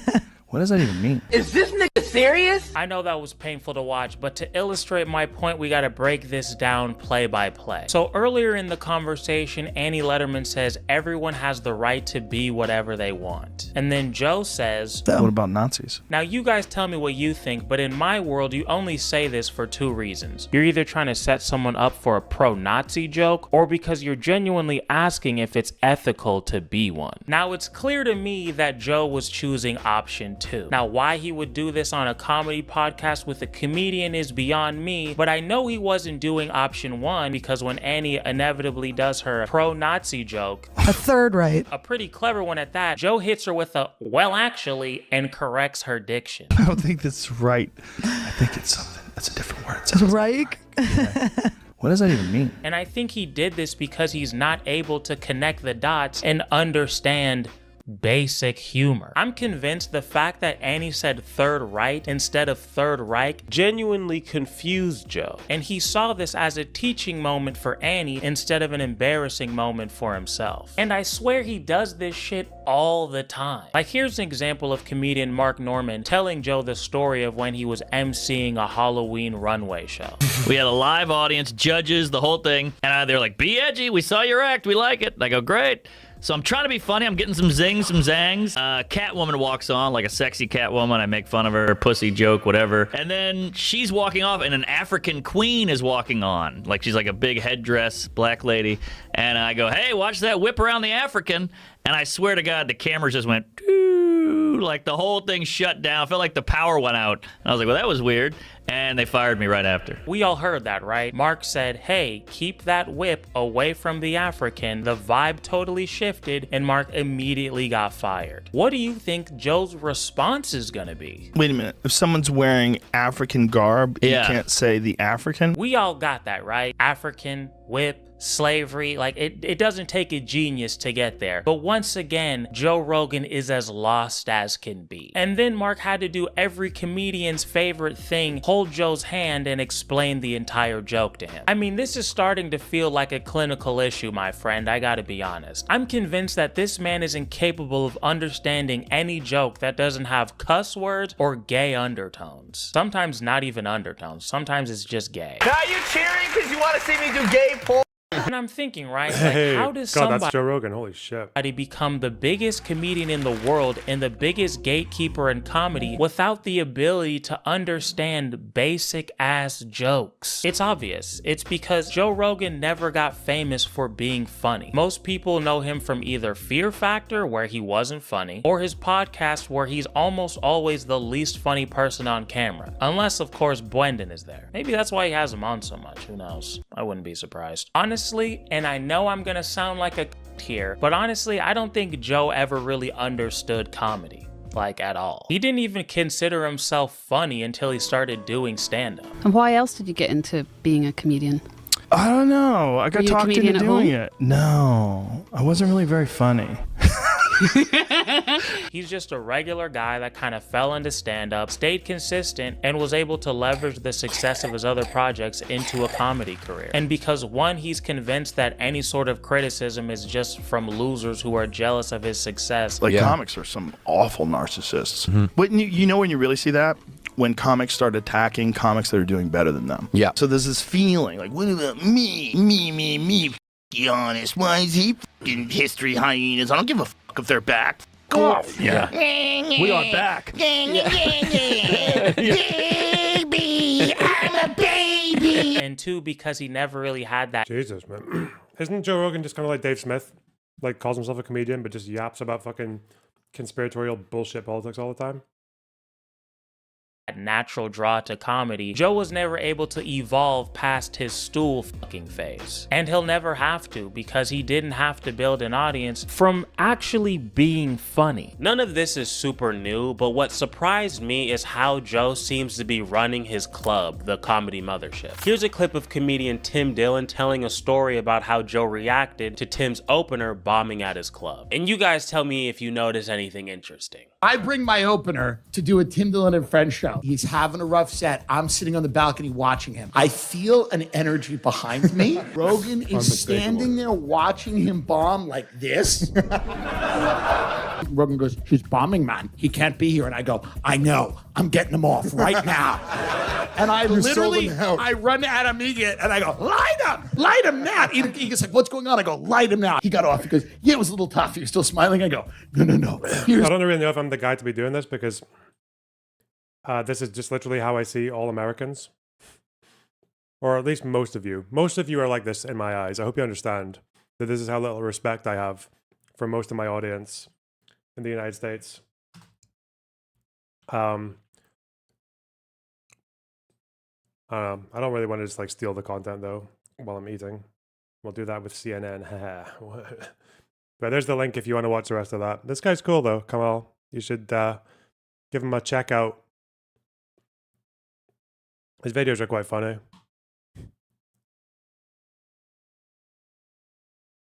He's one of the a growing roster of black creators who got confronted by FD Signifier because FD was like, "Hey, just make sure you're not hanging out with the wrong crowd. You know that. Make sure you're staying away from that dastardly destiny." And I think I came up as well in one of these. Yeah, this one. Stay away from that that nasty vouch. But oh well. Let's look at this one. We have a 4-star general. Wow, I don't even know if they're 4-star. Retired admiral's advice for Pete Hegseth amid signal chat controversy. My next source is retired 4-star Admiral William McRaven. He is the former commander of the U.S. Special Operations Command who oversaw the raid that killed Osama bin Laden. And he has written a new book called Conquering Crisis, 10 Lessons to Learn Before You Need Them. And it's great to have you here. Given this book focuses on leadership in difficult times and what's important in those moments, I wonder what your assessment is of what's playing out right now at the Pentagon. You know, first, Caitlin, thanks for having me on.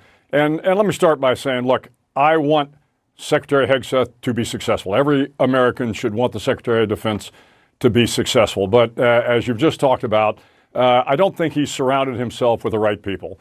In my book, Conquering Crisis, I talk about how crisis leadership is fundamentally different than day-to-day leadership. Crisis leadership, you have time constraints, you have resource constraints, people's lives are at risk, reputations are at risk, and everybody's watching. Well, that's the situation that Pete Hegseth is in. And I have a chapter in the book called The Council of Colonels. And in the military, we have a council of colonels for most generals and admirals. And those are generally colonels that are unpromotable. And they are unpromotable so that they will give the general or the admiral the unvarnished truth. And so if I was advising Secretary Hegseth, I would say, find and bring people around you that will tell you the truth, that will ensure that you don't walk into a minefield. Trust the men and women in uniform. You've got Dan Kane. General Dan Kane is the new chairman of the Joint Chiefs. Dan is a superb officer, as was C.Q. Brown. And Dan will give Secretary Hegseth his very best military advice. Count on those people. Rely on those people. Listen to those people. Have a little humility in the job. You're going to need it. Yeah, and you've emphasized the importance of facing a crisis head on when it comes to you and how you respond in that moment and what that looks like. And I saw that you said that if you don't, it could deteriorate the situation even further. Do you think that is something that's happening right now, whether it's from the way the Pentagon is handling this or the White House in terms of just addressing it head on? Yeah, absolutely. At the end of the day, the truth always comes out. So every leader, when they're in a crisis, particularly when a crisis may be of your own making, you need to confront it head on. You need to be honest. You need to be honest with the rank and file. You need to be honest with your bosses. And the quicker that you come forward with the truth, the quicker you're going to identify what the problems are and begin to solve them. And you have to have a little swagger. You have to have a little confidence. But once again, you better have a little humility going into a job like this, because if you don't, it's going to humble you pretty quickly. Yeah, and on page 84 of your book, you write, and I want to quote now from it, you say, use truth and transparency through the crisis to show that you understand the problem and that you're taking concrete steps to resolve the issue. It may be uncomfortable, demoralizing, and personally embarrassing, but deception and opaqueness are a whole lot worse. One thing in terms of how this is being handled is they haven't seemed to really acknowledge using a platform like Signal to share information. They argue it's not classified. We've heard other people say attack plans are classified. I just wonder what you mean and what you see in terms of how that's been handled. Yeah, it has not been handled well. I mean, we got to be honest about this. Clearly, the information that was broadcast on Signal was classified. Now, they weren't war plans, and I think this is a little bit of the nuance of the wording, is Secretary Hegseth has said we haven't divulged war plans. Well, war plans in a military context, as you know, Caitlin, this is the plan to invade Iraq or something broad and strategic like that. But make no mistake about it, these were operational plans with operational details. They were classified. But you'll also recognize that there was not a single uniformed person on any of those Signal chats, because I have no doubt that had there been a military officer on those chats, they would have said, Mr. Secretary, it's a bad idea using this. We need to go to our secure network to be able to talk. Back again to my point about the Council of Colonels. Secretary Hegseth, surround yourself with people that, yes, you can trust, but people that will tell you the truth. And then you as the secretary, you as the leader of this remarkable organization, get out there, tell the truth, accept responsibility so you can get past this crisis. If you don't do that, it's going to drag on for a long time. He's not going to do any of that. What the fuck are you talking about? Who is this guy? What a waste of advice. What? Two things you said there really stood out to me. One, you say you have no doubt that even if it's not war plans, as you say, that this information was classified in your view. Of course. I mean, there's really no doubt about that. You're talking about operational details prior to an attack. And when you do that, it's classified. Now, it's timely. So, once the strike is over, then the details kind of fade to the back. But there's no doubt in any military mind that those are classified details. Had I released details like that when I was on active duty on an unclassified platform like Signal, it would have been a violation of security. And my only point is, you made a mistake. That's okay. You're going to make mistakes.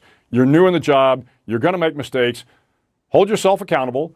You're telling all the rank and file, you're telling the soldiers, sailors, and Marines that you're going to hold them accountable and you want to hold people accountable. Well, hold yourself accountable first. That's the first step to being a good leader.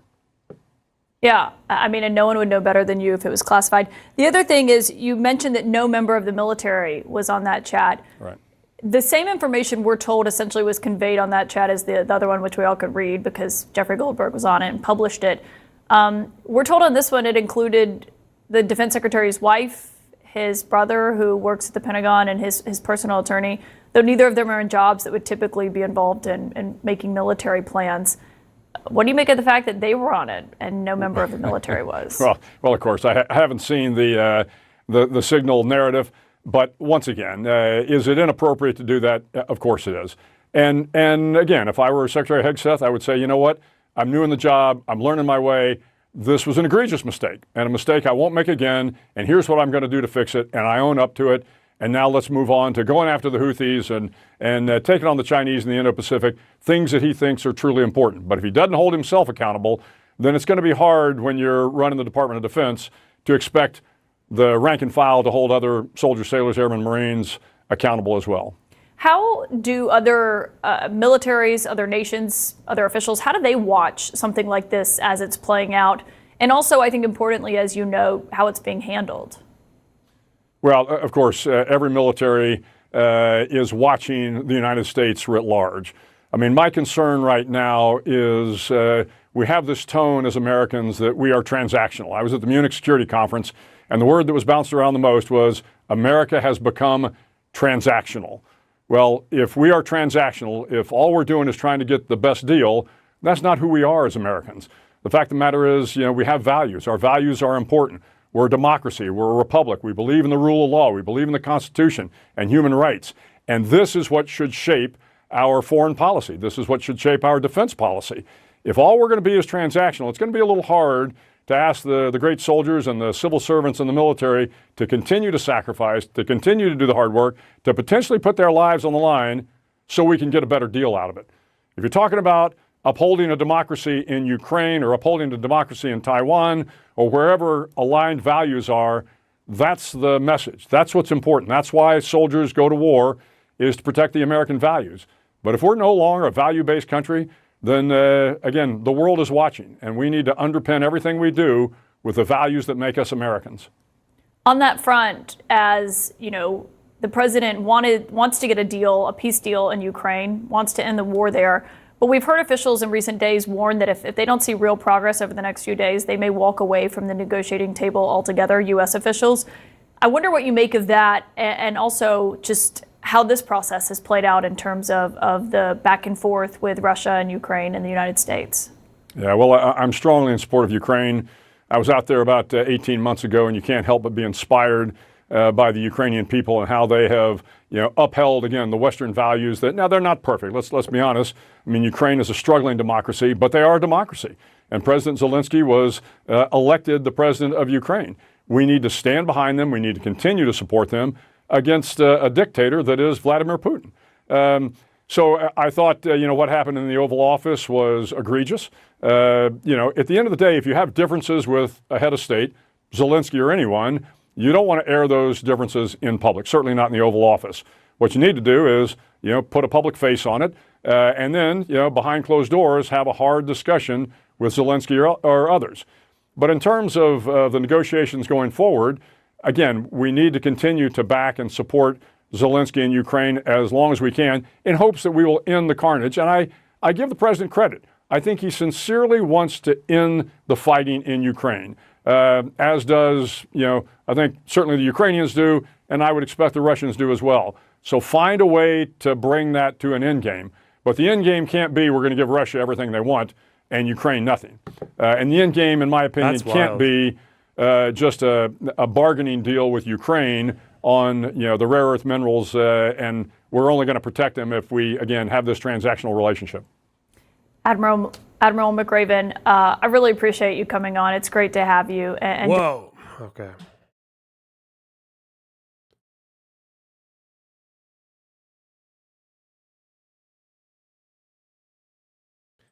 I guess it's time to do some news, eh? Not just get some 4-star general fuck telling us what's what. Who needs that? Who needs that?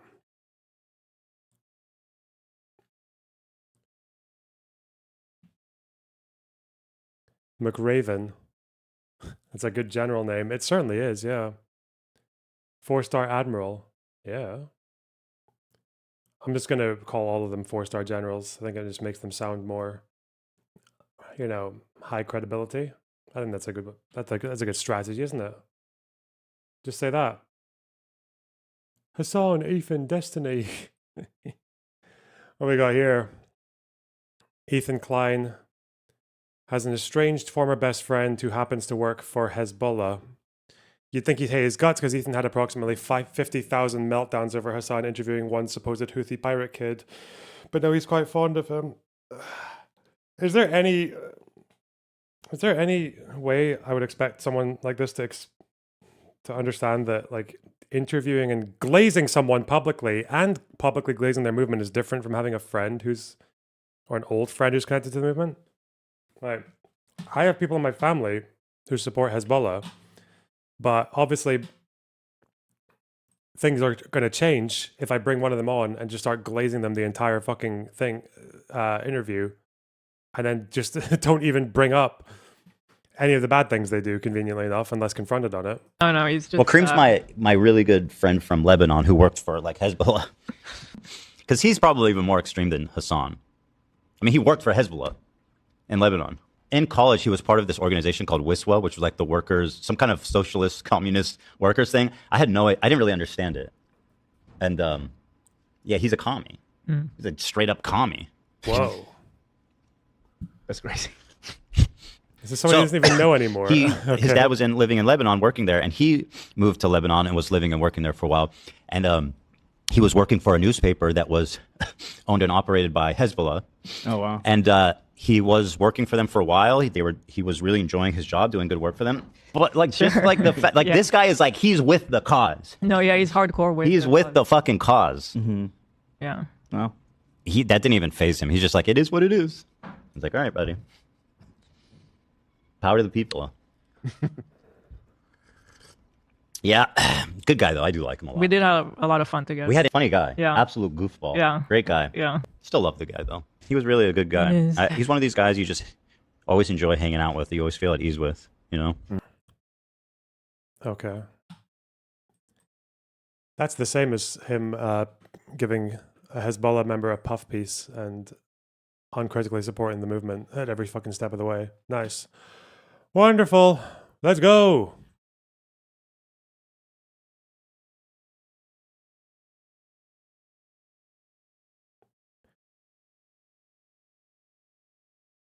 All right.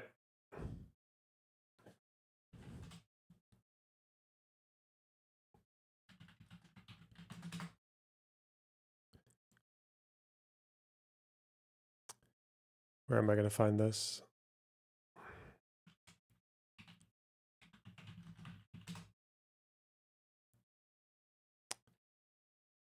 Hmm.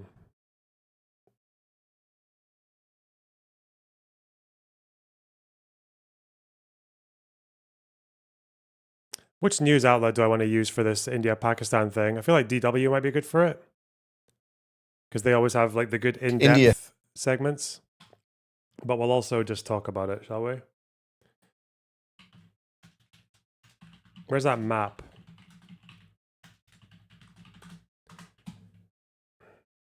So I want you guys to take everything I say here with a bit of a grain of salt because I don't know that much about this conflict, which is code for basically nothing about this conflict. But I can tell you a bit about what's happened recently because I've read about that. Okay. So we've had some recent escalations between India and Pakistan, largely centered around the conflict over the Kashmir region, which is up here. Just so you know, a little tiny bit of background. Kashmir is basically a region that India and Pakistan have been fighting over since the partition in 1947 when the British Empire left. I don't know exactly why each side has like what main arguments they have for their claim over the region, but basically India claims all of it. So does Pakistan. China has a little bit of it here annexed to themselves as well. But this line here has been more or less frozen for the last 6 or 7 decades with very small movements on either side.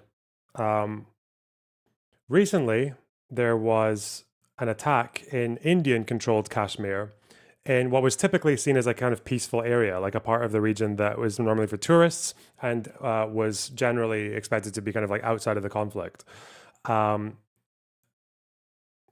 bunch of gunmen in military-style fatigues with rifles came into this area because it was had like a kind of sparse security presence. They get into this area and they interrogated a bunch of tourists.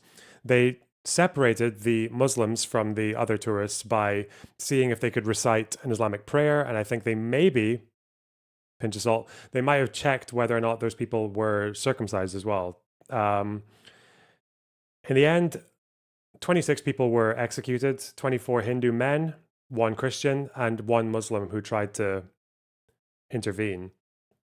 So they spared the women and children. And that's, killed 26 civilian tourists.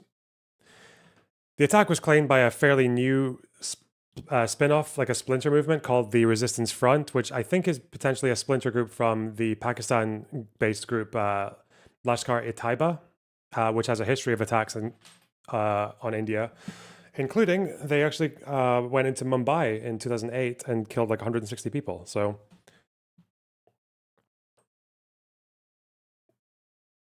that was the attack. India has accused Pakistan of supporting terrorist groups financially with arms, and they have not produced their conclusive evidence of this yet, but it has resulted in the two countries downgrading relations with each other. Pakistani visa holders in India were advised to leave, or I guess like stay indoors, I guess. And since India is blaming Pakistan for harboring these terrorist organizations and supporting them separately from as like separate entities from the military, they it's kind of like India claiming to be fighting with terror groups that are not the Pakistani military, but also blaming the Pakistani government for the attacks. So the government and the terror groups are involved either way now. I didn't know this until recently, but there are kind of important water treaties between India and Pakistan, IP, because a lot of crucial rivers and water sources run between the two countries. The Indus Water Treaty is quite important because 80% of Pakistani agriculture depends on water that comes through India from shared water from the Indus, right? That treaty has been suspended. India has not, as of yet, decided to dam the water, although they definitely could. It's possible. It would take a while. Pakistan has said that they would see any attempt to block water going into the country as an act of war. Like that would be a red line for them. That would just be casus belli. Pakistan has closed the airspace to Indian airlines. Trade has been suspended. Actually, even trade that goes through third countries has been suspended as well. There have been exchanges of fire around the Kashmir region, skirmishes. India claiming to crack down on suspected Pakistani terrorists. The Indians actually did something kind of wild, which was the river. It's called the Jhelum. Jhelum? I can't remember. I don't know how to pronounce it. But India didn't block water yet, but they did release water into Pakistan, occupied Kashmir, just after a few days of heavy rain. So they ended up basically releasing like flood water into the Pakistani administered Kashmir region. And the people who lived there were forced to evacuate. They just released a flood into civilian areas in Pakistan. And the Pakistanis were obviously outraged, but they have not interpreted that as an act of war as of yet. So, given that this attack was on civilians, it was already expected a week ago that the exchange was going to happen, the one that happened yesterday. The difference is that this is an attack on civilians. So exchanges like this have happened before. In 2016, Pakistani militants at the border killed 19 Indian soldiers. And then India responded with airstrikes into Pakistani-administered Kashmir. In 2019, 40 Indian paramilitaries were killed, and India responded with airstrikes, and then they ended up having a fucking dogfight over the region. The difference is, though, is that the targets here were civilians. That's seen as a big escalation.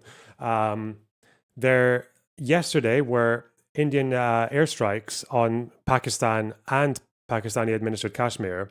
They claimed to be targeting terrorist infrastructure of the two main groups that are in the country that are accused of being supported by the government.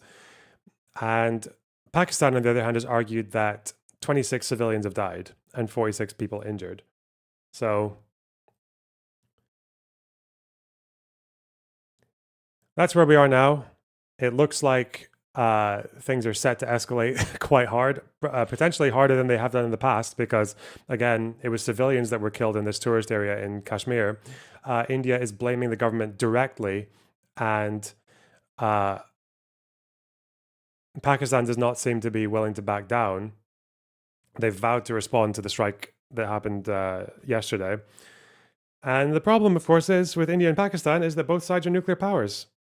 They both have around 140 warheads or 170 warheads each. India have had their nukes since the 70s. Pakistan, 1984, I think they detonated their first weapon. So, I don't know. It looks like as far as which sides are the interesting thing about this conflict so far is that I can't really understand why you would take sides, what the arguments are for both sides, because I honestly have no idea why either side claims that they're the rightful owners of all of Kashmir. I can imagine it might be something to do with demographics, maybe security, maybe the technicalities in the partition plan, but I don't know. From every understanding I get, it's Pakistan seems kind of cringe, They harbored the Taliban, kind of fucked up. India seems kind of cringe, Modi, bit of a fucking psycho, massive Hindu nationalist dickhead. Yeah, chaos. So I guess I'm probably going to spend at least the next few days trying to read as much as I can to understand what the hell's going on, because right now, different Taliban. Okay. Kashmiris, as far as I know, they want independence. So no one cares about them. Yeah, fuck those guys. Don't be a both sideser. What side do you want me to take? With limited knowledge.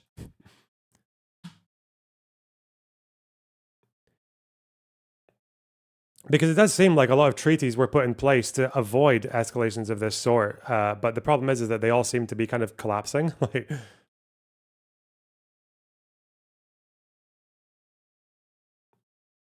So we don't know. I mean, a lot of it depends on whether or not that terror group in Kashmir was actually backed by Pakistan, by the government. But again, we haven't seen the evidence for it. And I don't think any third party has any strong opinion on it, as far as I know.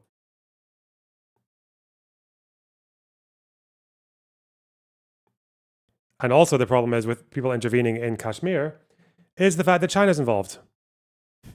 China has a piece of Kashmir that they've annexed. So I don't know. Let's do some news. See what's what. That's where we are so far. Okay, that's day one of me looking into this.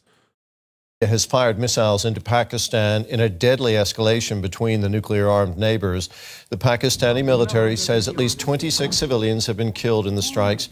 India says it struck infrastructure used by militants linked to last month's attack against tourists. They didn't annex it. They were given it by Pakistan. I did not know that. All right. In Indian-administered Kashmir. Pakistan's military says it will, quote, respond to this aggression at a time, place, and means of our own choice. India's foreign secretary described the strikes as limited. Pakistan says it has shot down 5 Indian jets in response. Our intelligence monitoring of Pakistan-based terrorist modules indicated that further attacks against India were impending.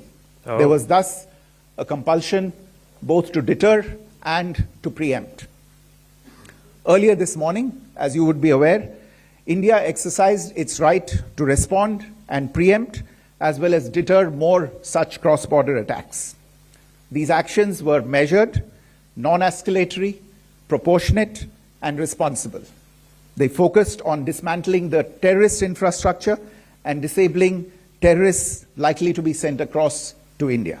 Pakistan armed forces could have shot even more than 10 of their aircraft, but we exercised restraint. And at no time any of their aircraft was allowed to enter into Pakistan's airspace. And also at no time none of Pakistan aircraft went into Indian airspace. Now, I just heard Pakistan's military spokesman there saying that they shot down Indian jets. Well, I asked Shalu Yadav, our senior correspondent in Delhi, if there's any confirmation of that from India. Well, Terry, we've been here before. Whenever there's a serious confrontation between the two nations, both sides make... Is that a 4-star general? I hope so, because otherwise we don't believe a word he says. Claims of inflicting maximum damage on the other side, and there's a lot of misinformation and disinformation that's been going around, especially in the first few hours of this strike by India. So we have to be very, very cautious. Now, as far as the claims of shooting down 5 Indian jets is concerned, we cannot verify it, but we have heard from sources and eyewitnesses in at least 3 parts of northern India where some unidentified debris of aircrafts have been found.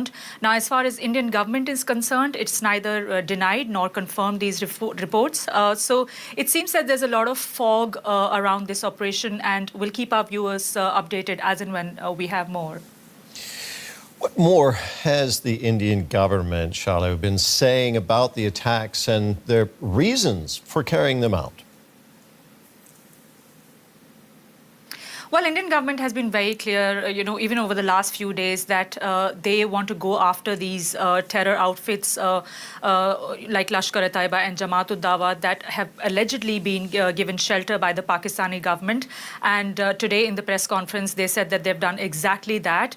But another thing that was worth pointing out from that press conference by the Foreign Secretary was he spelled out the alleged reason, the motive behind this attack, which he said was to incite communal disharmony in the country. As you know, that most of these victims who were killed by these militants were Hindus. And another thing that experts are pointing out is that this time, I mean, we've been here before. We've seen these kind of strikes by India in 2016, in 2019. But this time, India seems to have gotten further into Pakistani territory. And so now it remains to be seen how Pakistan will respond to that. There's widespread concern, of course, in India and Pakistan and elsewhere about what's happening now along that border region. What are people on the streets saying about the attacks where you are? Well, it's been, it's been very emotional last few days for Indians, if you ask me. I mean, if you look at the reactions on the social media and, from people on the streets, they've been, calling for justice and going after those who were responsible for these attacks. Just this morning, our team went out on the streets of Delhi and asked people their reaction to these attacks, and this is what they had to say. These people took the lives of innocent people and they widowed women. So Operation Sindoor is a rightful name. India has fought back against terrorist hideouts. Now time will tell how much Pakistan wants to escalate this. I think justice has been served and it was a well-deserved effort, diligent one by the army, by the government of India, and let's hail the king. Mr. Modi, please. Holy shit. This is a good thing. Fucked up. Yeah, this apparently. Oh, do I want to get into India-Pakistan Twitter? Apparently it's all this. It looks like the Twitter takes are coming in. They're coming in strong. Look at this queen. Where's she even from? What the fuck?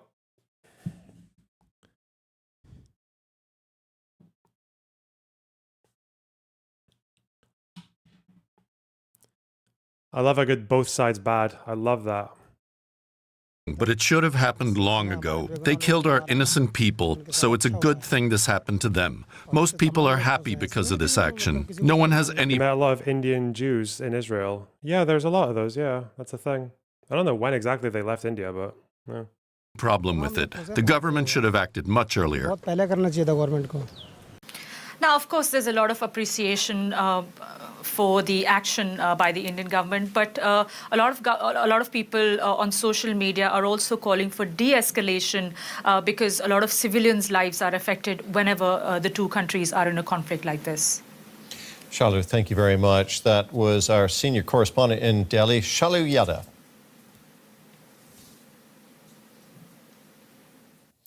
Shamia Shams from DW's Asia Desk is following this story. Shamia, India has repeatedly accused Pakistan of not doing enough to combat terrorist groups operating on its soil. What is Pakistan doing to combat terrorism? Yeah. Well, Pakistan has done things partially. Pakistan has cracked down on militant groups, which it now considers a threat to its existence, like the Tehreek-e-Taliban Pakistan, which is affiliated with the Afghan Taliban rulers in Kabul. There are Baloch separatist militants that are operating in the Balochistan province, so Pakistan takes action against those militant outfits. But it remains a partial strategy. It's a selective crackdown on terrorist militant groups. What remains... Balochistan is like southwest of Pakistan, right? It's like away from India. It's sort of near Pakistan. Borders... it borders Afghanistan and mostly Iran, right? To be seen that Pakistan cracks down on anti-India militant groups. They're not only militant, they're also ideological Islamist groups operating throughout the country. Now, wait, what was this about China? Is this true? So this is apparently the ceded part from Pakistan to China. Was this ceded to China? These look like separate little bits here. What's that about? Did Pakistan give this bit up? How? Was Pakistan at one point like surrounding the Indian Kashmir part?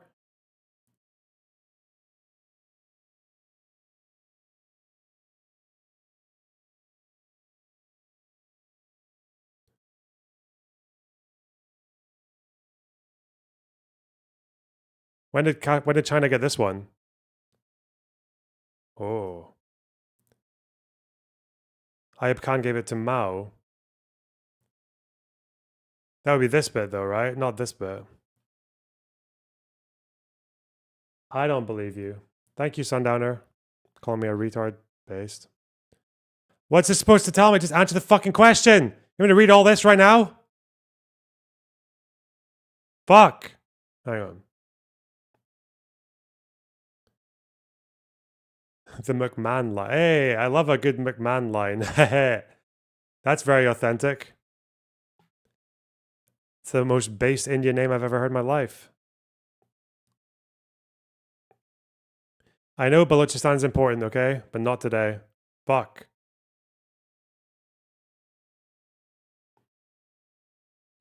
Isn't Balochistan kind of like the reason that Pakistan has attacked Iran? Isn't that a thing? Haven't those two fucking fired shots at each other?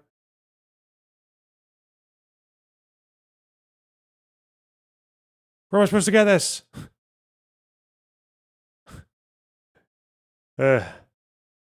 What's it called? Aksai Chin.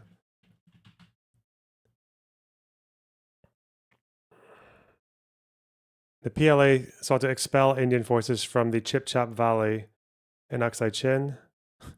Okay.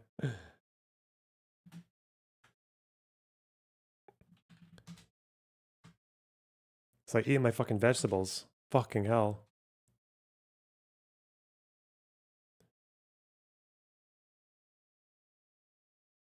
I'll just conclude. Okay, listen.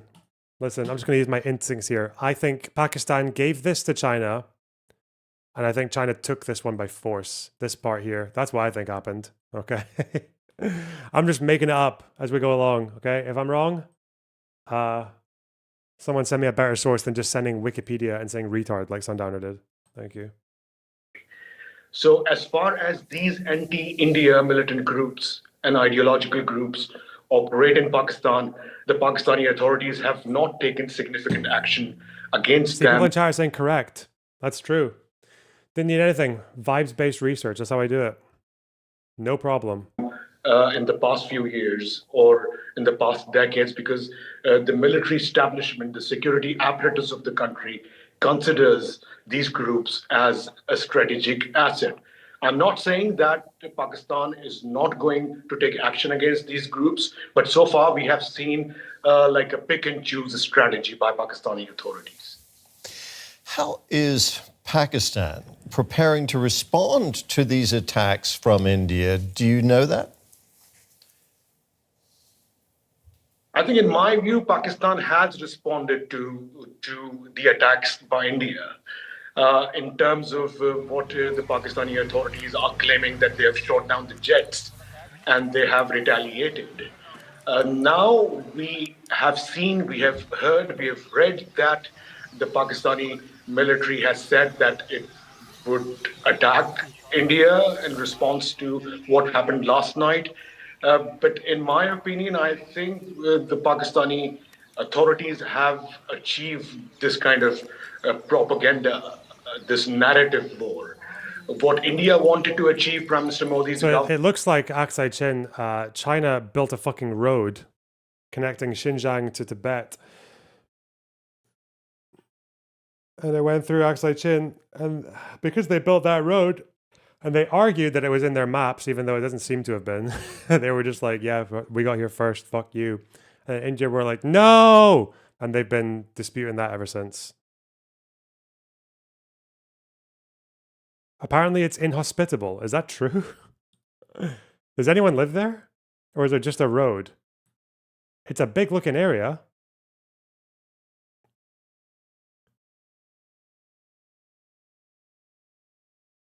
Who lives in no room for conflict? Apparently troop movements are not very... Oh, it's like a... It's got heavy snow, bitterly cold, hills, plateaus. Yeah, it doesn't just... You don't want to fight in rugged mountains.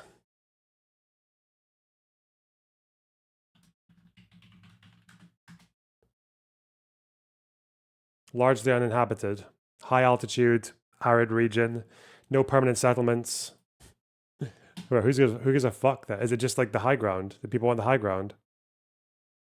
It has in a way achieved that, and Pakistani authorities, by telling the people that it has shot down the jets, it has retaliated, it has responded India in kind. I think should be enough from the Pakistani side.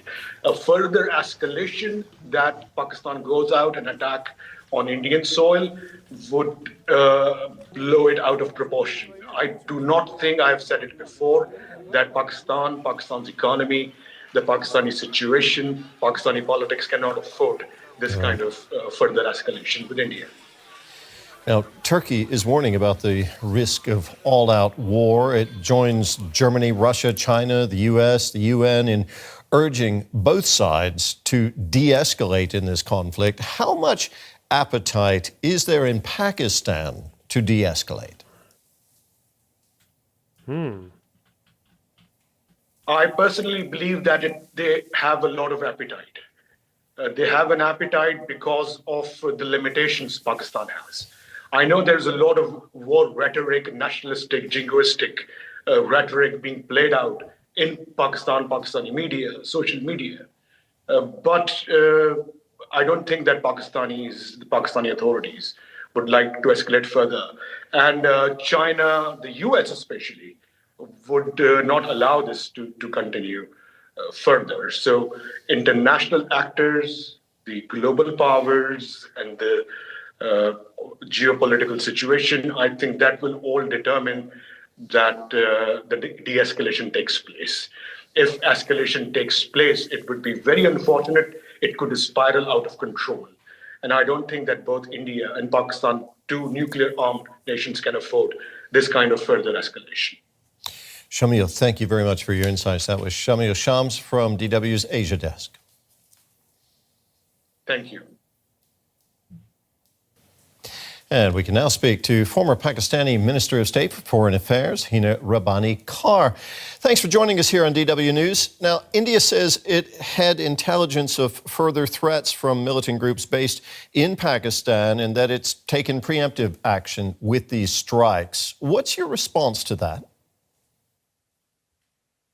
Okay, first, just to add some context over here, currently I'm speaking to you stranded at Doha. Bro, what the fuck is this? Chinese forces objected to Indian road construction in the Galwan River Valley. According to Indian sources, melee fighting. What do you mean melee fighting? Like swords? What the fuck? I think I heard about it. Weren't they fighting with sticks, like clubs?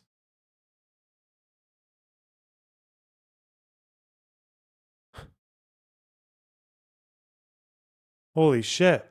I remember reading about this. It's like 2020, yeah?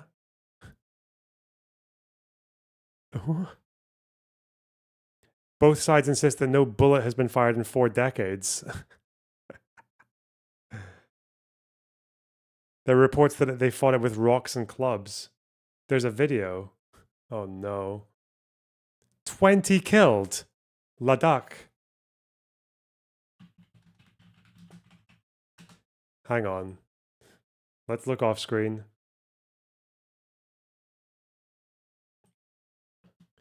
Brutal. Unreported clash. Oh, this is YouTube.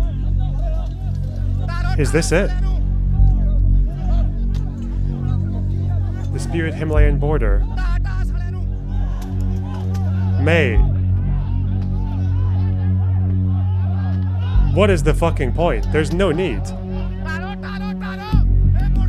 They got fucking COVID masks on and shit. They're kind of overwhelmed though, aren't they?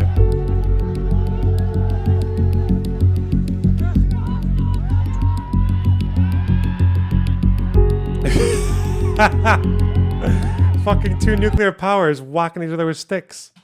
Fuck man, what the...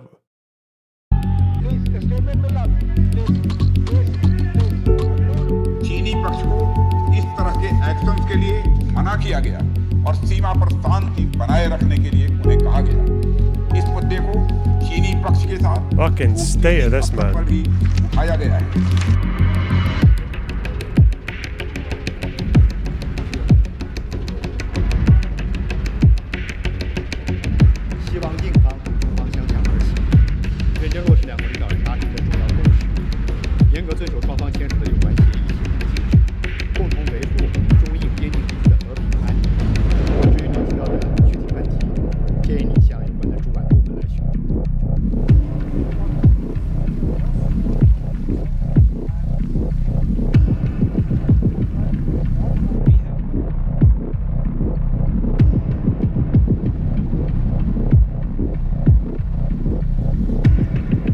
Oh, there they come.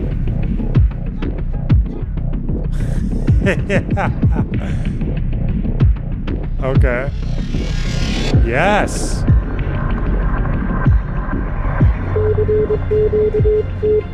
Okay, that's kind of mental. Fucking state of these people, man. Airport Oh. because early or late in the evening or early Your hours of brain the on morning, nationalism. one nuclear-powered belligerent neighbor of Pakistan decided to launch missile attacks into Pakistan's territory, settled area of Pakistan, not across only the LOC, the line of control, on evidence or shreds of evidence which have still not even been provided to Pakistan or to the international community. I just want you to contextualize this, because what we're talking about over here is one country believing, creating a false narrative, going into hyper-nationalism, symbolism of sindoor, etc., to create a body of, I guess, votes or response from its own countries. And in order to do that, can escalate to the extent of actually sending missiles into a nuclear-armed country. Now, imagine where this escalation ladder ends, because as far as, I guess, the world also knows, Pakistan has not only nuclear deterrence capacity, but also the capacity in conventional warfare to match India for every harm that it does to Pakistan, which is, according to international law, now not only our right, but also our responsibility. And India's I want to ask you about how this claim might is that end they have soon. attacked civilians. Now, Pakistan's I Prime do not Minister... see this ending soon. And Sorry, no, go this ahead. is, unfortunately, this has been my shouting out to the world as an ex-foreign minister of Pakistan, that you're ignoring this very belligerent rogue nation which is emerging out of a good India that used to be a secular India that we know. But this Modi's India that has emerged started with 2016. Okay. Unilaterally Let's move telling on the world to another Kashmir, question. I want to etc. ask you about something that Pakistan's Prime Minister has said. Pakistan's Prime Minister has called this... Okay, so India bad, Modi bad. Okay, India used to be good, but now they're bad because Modi's a nationalist nutcase. Okay, now... Good start. Minister so we're Team Pakistan. Has said Pakistan's Prime Minister has called this an act of war. Are you expecting Pakistan to retaliate? Look, as I said, our civilian targets, civilians have been killed in Pakistani territory. It goes beyond the pale of just defending our sovereignty and our national borders. And we are grappling with the question that do you give a belligerent larger nation to attack with missiles or anything of its choosing at will, choosing of its day and time, and just launch a military strike onto civilian population? And that's exactly what they have actually accepted to do. So okay, what we does know this any attack country, has if the taken same place. thing were to happen to Germany today by France, what happens? What do? Do you wait for the next attack on the next civilian? We're all wondering what is going to happen next, but I want to ask you about what's behind this. Sorry for interrupting you, but I'm just wondering, we're all wondering where this is going and how it got here. Pakistan, as you know, has long been accused of backing and providing a haven to organizations deemed as terrorist groups by the US and others. Can you understand that? Oh, not that. Oh, fucking US terror designation. Oh, no. We're not team. Oh, fuck. We were Team Pakistan. Now we're in trouble. Oh, no. I mean, one man's terrorist is another person's peaceful freedom fighter, right? One man's terrorist is another person's Mandela or Hamas. Same thing, really. For why India would say that Pakistan was complicit in that deadly attack on tourists last month in Indian-administered Kashmir. Look, any types of claims can be made. We have seen recent retributions between India and Canada. Canada claims that India has been doing extrajudicial killing on their soil. No such claims have been made about Pakistan by any major country. But India and Pakistan have obviously had this rivalry, and we do believe and have very good evidence that has been provided. Okay, India does extrajudicial executions and Pakistan doesn't. Okay, we're back on Team Pakistan. Okay, we're back in the terrorists. Let's go. We're back in Pakistan. They provide safe harbor for some terrorist organizations, but U.S. designation, big deal, man. That probably just means they make good songs. The United Nations Security Council also that India has its hands all over much of the Baloch insurgency, and repeatedly finances terrorism in Pakistan. Now, for India to We're make a so claim against Pakistan. Pakistan, maybe it's right. But for India to Oh, act on shit. something without giving any evidence to Pakistan to solve this problem, if it even exists, or to the world, to be able to convince, it's pretty much like the press conference that they just did. No questions asked. So They you're think they saying have the impunity to be able to do what they will without any questions asked, because India says, because India believes it, as a rogue nation, I believe they have found that right and been able to do that in 2019, got away with it. And now, I guess the escalation ladder, or what they think is possible within the realm of possibility. Okay. And as far as international law is concerned, I don't think they care much about it. Okay, there are a number of questions here. Here's one. India's foreign secretary says his country has seen no action from Pakistan against militant groups since the Pahalgam attack, the attack on those tourists last month.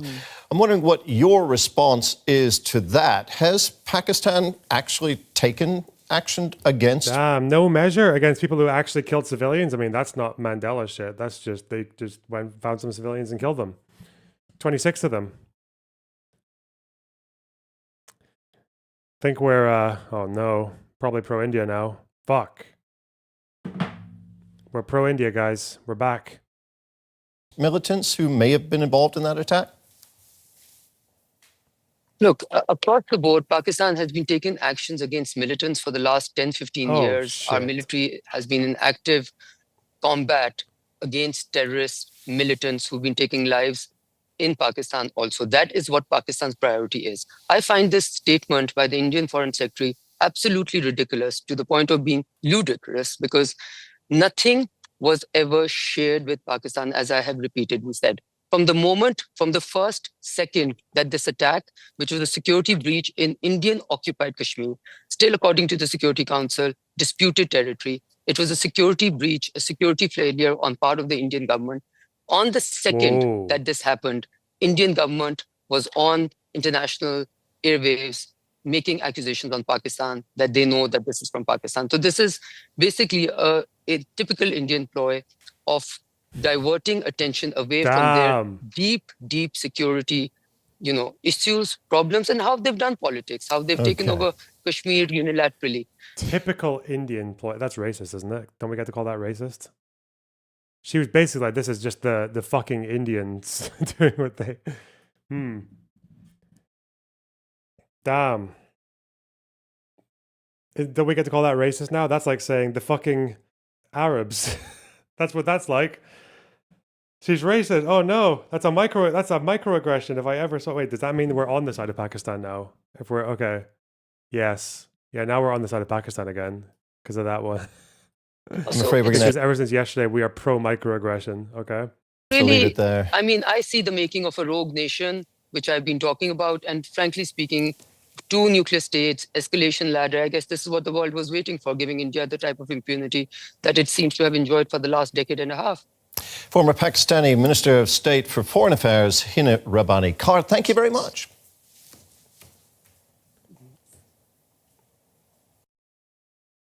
Okay. Wonderful. What's this? My pledge is that I will be pilot and I'll help everyone. Pilot. Yeah, he's a pilot. Great. When I will grow up, I will be army and save Pakistan and destroy India. Strong army. Wow, great. I will open as much educational institution as possible, and I'm proud to be a Pakistani.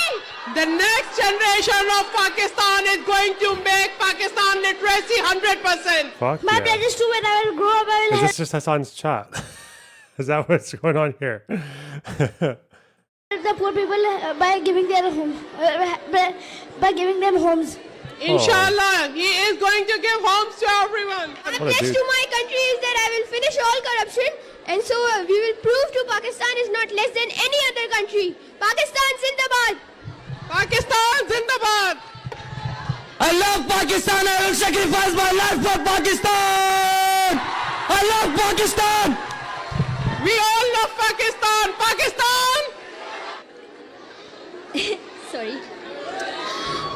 Boy, we are the youth of Pakistan. We our country.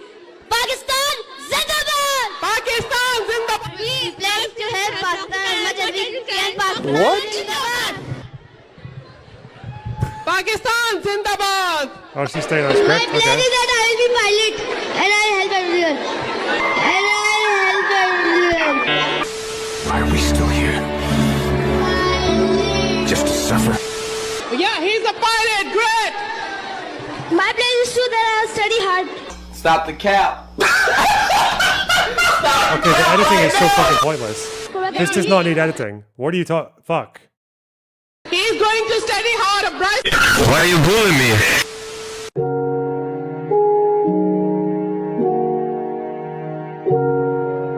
My pledge is to help people who need for like people money and all this. He's going to help the people in Pakistan. Great. To sacrifice my own life for Pakistan. Holy shit. That's the spread. Great. I'll pledge that I will be the I will save my country. He will save the country, inshallah. When I will grow up, I will be army and save Pakistan and destroy India. I'll be pilot. Okay. We're definitely, listen, until... Okay, so it seems to be that Pakistan has created a content cop nuke on India. India's got 1 week to respond. It seems that there are some dislikes on this video, although it is believed that these numbers are inaccurate due to the algorithms of the extension. Okay. Wake up, India.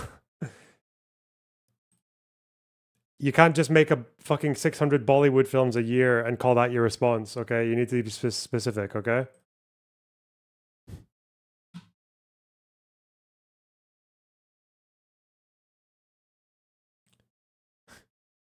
People thought Ethan Hassan was slop. What the fuck?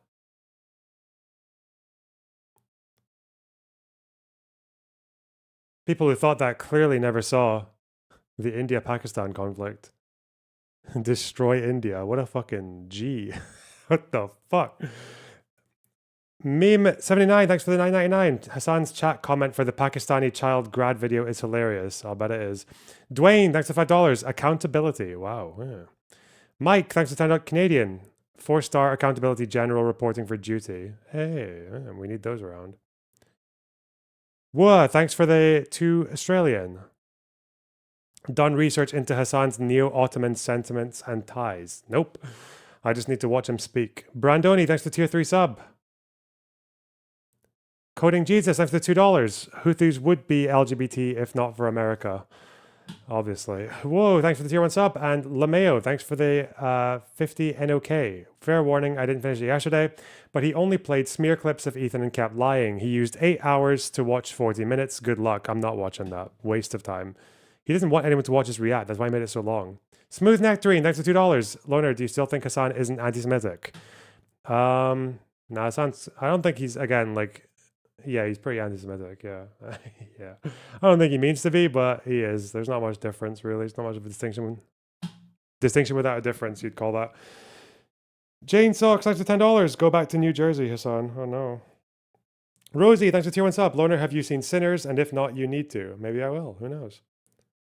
YOLO Swag, thanks for $4.99. Some of us were in high school when MBDTF came out. I still don't know what to do with my Yeezus tour shirt. I don't know what that means, but thank you.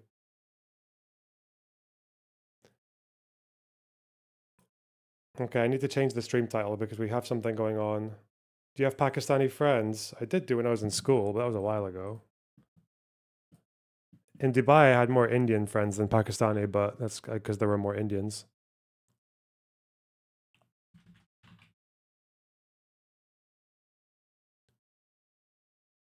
You saw the Kanye interview? Yep. New goal, chat. New goal. 4-star generals. Let's go. Shit. Has anything happened today? Has Pakistan done their retaliatory juju? Or are we just saber rattling? Did they shoot down, what, the planes? Are you asking them if they shoot down the planes? You must save Pakistan. When did you go to Dubai? I lived there for like 3 years. when I was a child.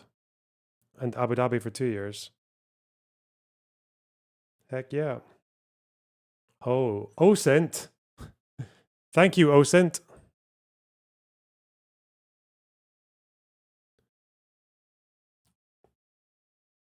New video shows a fighter jet firing flares before being shot down over Bathinda, Punjab. Holy fuck.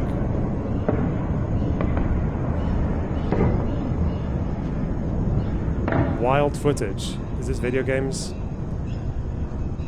Probably not. How do you not know Arabic then, mate? Mate, no one in fucking Dubai speaks Arabic. What are you talking about? You just go to an international school and you're Gucci.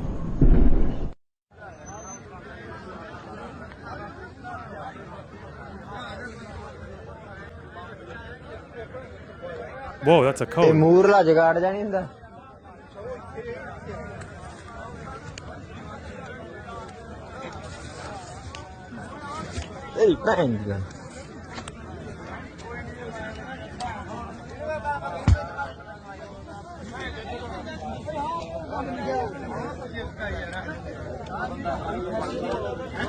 Shot down in Indian territory. No, this would be in Pakistani territory now.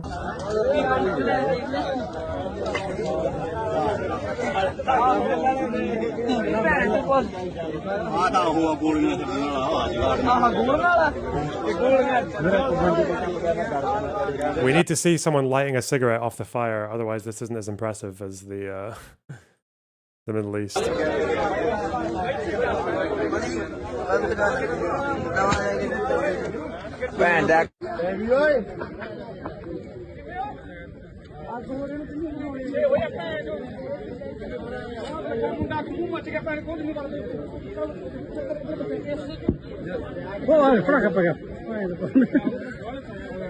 Okay, this camera work is disgusting. What the fuck are you playing at? Is that the video of of some dead people? Okay, so people have died, I guess. Okay. Whatever. Fucked. Was that in Indian Punjab? What? So Pakistan shot down the plane and it landed in Indian Punjab. So it was on the border or what?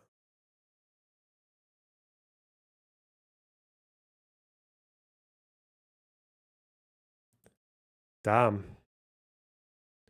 India lost a French jet. I guess that, well, I think we know that that's an old video. Oh. Indian jet's been shot down.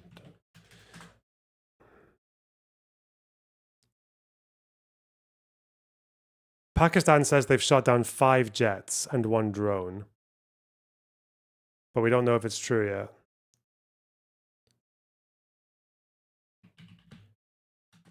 And this is the first time a Rafale jet, is that how you call it? Rafale jet? The Indian jet has been shot down?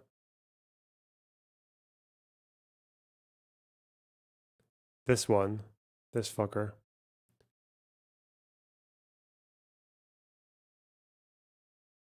Ooh.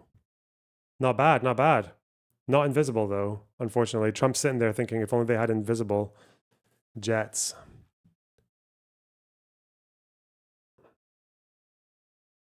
Three French made. Raphael. Is that how you pronounce it? Rafale. Raphael. Oh, fuck you. Hang on.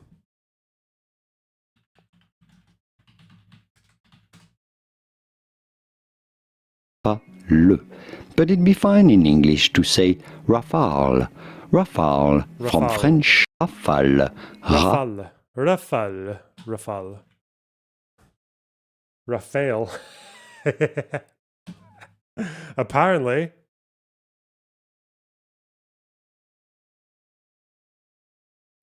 Daniel P, thanks for the 50 Swedish. Fun towards only watching the new Pope Smoke live on stream today. Hell no.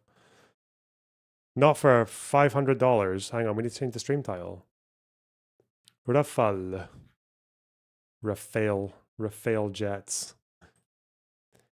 What is Dan tweeting? Dan can't stream. What we got? How the New York Times omitted Hassan Piker's dark side and fawning feature. Thank God the right-wingers are here to protect the truth against the New York Times. Thank God for the Daily Mail, guys.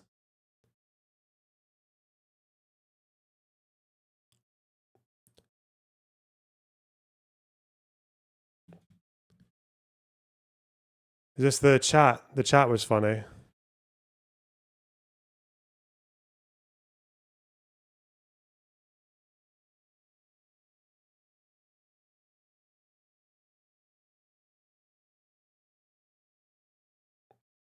Where's the chat?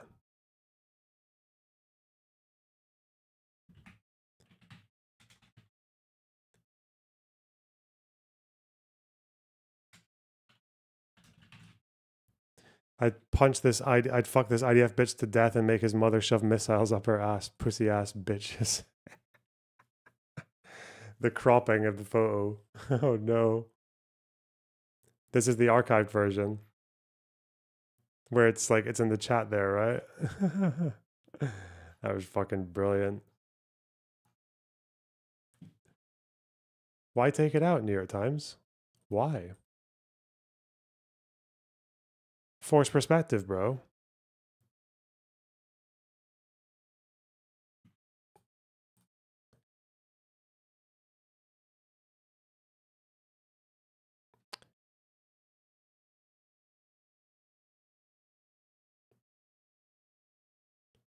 Almost like it draws more attention to the fact that these are puff pieces. You're kidding. What, you guys didn't know this? You guys didn't know that the New York Times literally cut out a picture of Hassan's chat saying unhinged shit from their article? Do we need to go propaganda mode where we just like repeat things over and over again until they sink in? Need to narrow down the critiques to like 3 talking points so that everyone can just spam them. Where are we?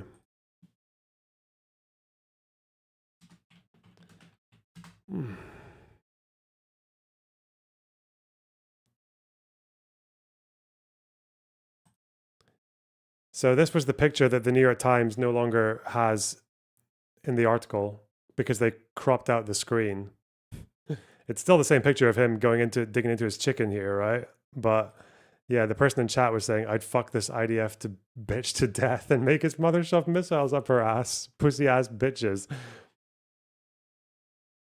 How many animators work for Israel? How many animators work for Israel? How many animators work for Israel? Isn't this all part of their crazy ideology of recreating greater Israel, which includes other countries around that area? So is this just never going to stop?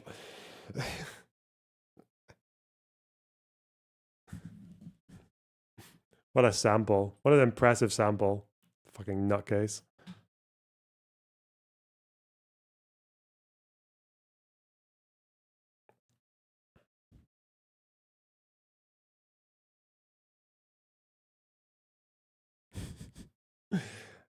He's having a very good day today. Yeet.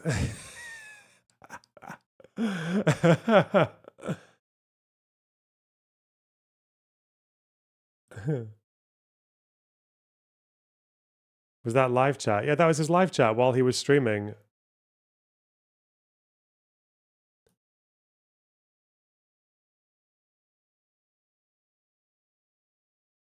Uh-oh, Tectone.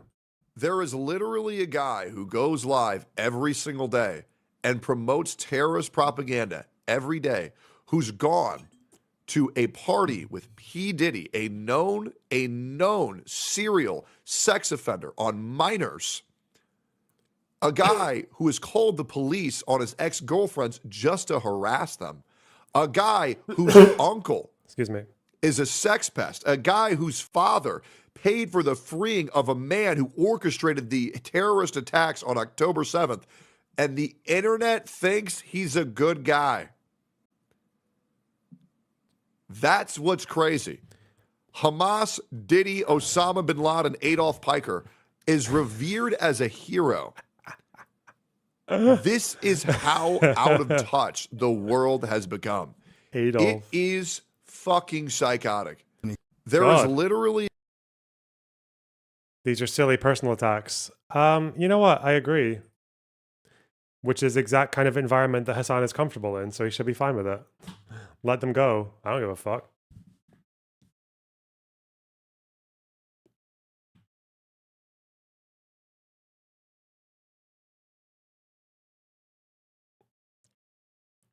Game of Thrones titles. Okay.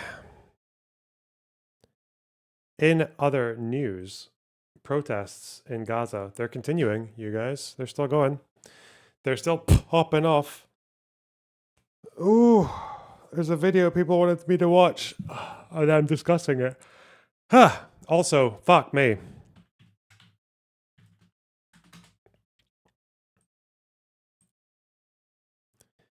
New polls. PSR. New PSR poll. Israel-Palestine. Let's go.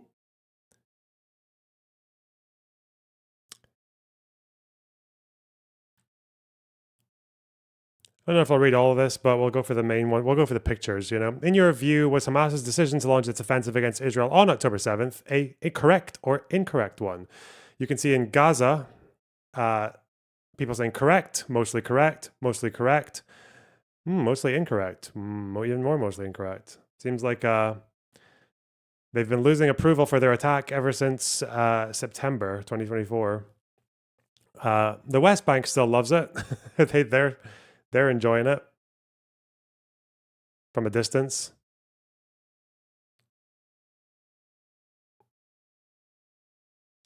Humanitarian conditions in Gaza. Do you have food sufficient for a day or two? Yes, no, seems about equal. Really, it's May 25 that matters. Slightly more yes than no. Has any member of your family been killed? Slightly more yes than no. Has any member of your family been injured? A lot more yes than no. And then in general, shitload more yes than no. Okay. Who will emerge victorious in this war, Hamas or Israel? Majority of Gazans are saying no, well, none of them or Israel. The West Bank is still fucking rooting for Hamas. What the fuck are they watching over there, man? What the fuck are the people in the West Bank watching? I mean, at least it's changing a bit, but fucking hell. What? This contrast is just so interesting to me, you know? It's like the farther away you get from Hamas, the more you hate them. The more you like them. That is, sorry. Memory TV. Somehow I don't think that's true. Some say if Hamas releases detainees, the war will stop and Israel will withdraw. Do you agree or disagree? Mostly disagree. I think they're right to disagree with that. Makes sense. Palestinian, regional, and Israeli parties are demanding the complete disarmament of Hamas in order to stop the war. Do you think the war will end and Israel will withdraw if Hamas agrees to disarm? Most say no. That's true as well. I think Israel will probably stop the big airstrikes and shit like that, but I don't think they'd withdraw their presence. If Hamas stood down, they'd probably want to find someone to hand control over, which is code for just stay there in a quagmire forever because they won't be satisfied with any other occupier, apart from Trump. Do you support or oppose the disarmament of Hamas? Mostly oppose, although it's a bit higher in Gaza now. Again, it's interesting that the ones who are the closest to Hamas are the ones who are most likely to want Hamas to disarm. You see that? Like much more.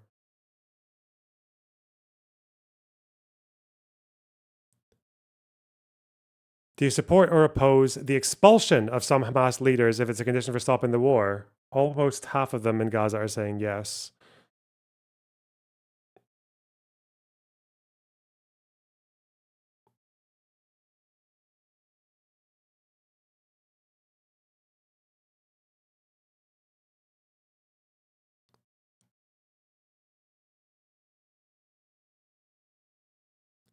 Thoughts on international actors, whether you're satisfied or dissatisfied? So satisfaction is high with Russia and China, low with the United States. Not surprising. If there was a competition between Barghouti, Hania, and Mahmoud Abbas, Hania's dead, bro. But I guess it would be, oh, Hania Sinwar or Khalid Mashal. Okay.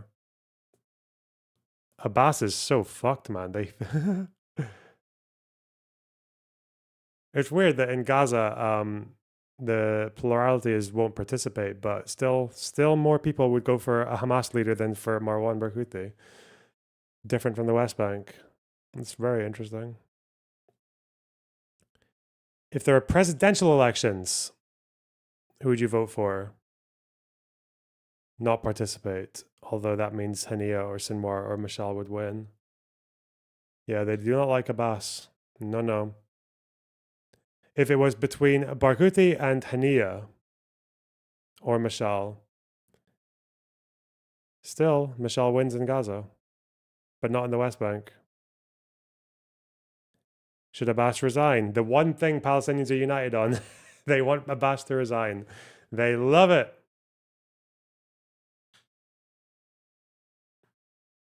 Which party do you support? Fatah, Hamas, mostly Hamas, but also third parties or don't know. Michelle Obama. New elections.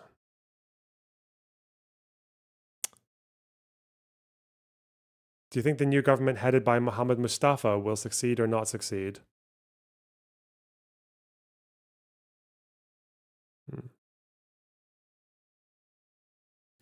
They're traumatized from the war. They don't know what they're saying. Yeah, okay. Peace process. Do you support or oppose the solution based on the establishment of a Palestinian state alongside Israel, known as the two-state solution? In Gaza, 34% support as of May, 45% in the West Bank. Why did it go so high in March 2024? It's very weird. Like that, how margin of error? How the fuck do you make? Okay. Huh. When asked about support or opposition in the territories occupied 6-7, support rises. Yeah, when it involves not recognizing Israel, they're much more likely to support it. Like, would you support a two-state, but without the word solution, it goes up. Yeah. 64% believe the two-state solution is no longer practical because of settlements. Most think it's not likely to happen anytime soon.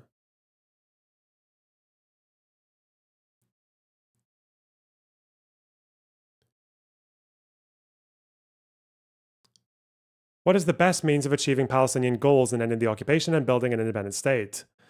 Total 41% armed struggle, 20% peaceful resistance, and 33 negotiations. So 53%, that's actually a majority, is against armed struggle then. A majority would prefer peaceful resistance and negotiations. Huh. Much more so in Gaza. Only a third wants to continue armed struggle. The rest of them, yeah, less than a third.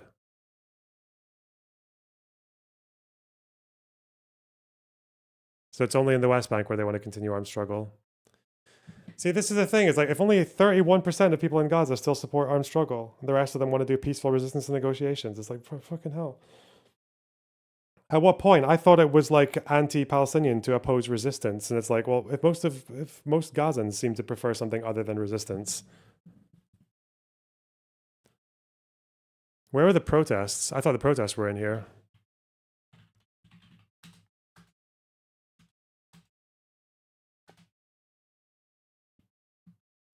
Anti-Hamas.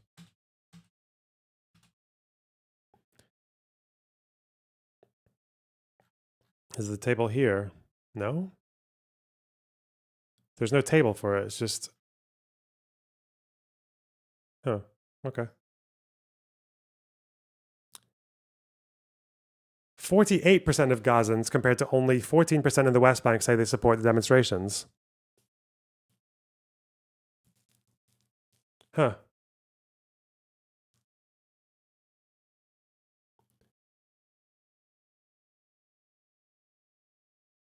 Support stands at 28 in the West Bank and Gaza Strip. Opposition stands at 77% in the West Bank, but only 50 in the Gaza Strip. However, when asked about their opinion of the nature of these anti-Hamas demonstrations, whether they express a genuine opinion of sentiment of a segment of the population or artificial, driven by external hands, a majority, 59%, said they were artificial and driven by external hands, while only 20% said they were expressing the real opinion of the population. Even though almost half of the residents of Gaza support these demonstrations, 54% of them believe that they're motivated by external hands. And 20% believe that they are both, as in a genuine opinion, but also external forces. So even though most of them think that the protests are motivated by external hands, still just under half of them support it. That's very funny. Huh. The day after, speculating they think Hamas will control the area. It makes sense. It's always the case. War doesn't always necessarily radicalize. Anyone who tells you that like war is like a fucking hydra that just produces more terror and makes more people hate you, doesn't know anything about history. Yeah, that's just not the like it bears out in like insurgency and counterinsurgency, like say Iraq. But think about it. Like think about how many countries have had the most brutal fucking wars with each other, and today they're completely fine. Think about Germany and France, right? How many hundreds of years did those guys slaughter each other? And now they're like best fucking allies. How long did it take for Israel to start engaging in like bilateral peaceful relations with Germany? Like 7 years after Israel was formed? Like less than 10 years after the Holocaust ends, you've got Israel, the state where most of the Holocaust survivors went, engaging in peaceful negotiations with West Germany. What's that? You know that Vietnam, if you look at polling, most Vietnamese have a positive view of the United States, or at least a very large number. Yeah, Japan is very friendly with most Japanese people have like a good impression of the United States, even though the America fucking nuked them. So when people do this whole thing, that's why like this one-dimensional like post-it note bullshit that you get from these like far lefties when they're like, oh, but Iran, there was a coup in 1952 and therefore it's like, well, no one gives a fuck. Sorry, no one cares. Like 1950, that was a long time ago, okay? And like countries have gone through far worse than what the CIA did in Iran and made peaceful terms with each other far sooner than what happened with Iran. But it's because people just want to solidify like they want to justify all of the grievance and everything and all of the like bad foreign policy decisions because something bad happened like 70 years ago.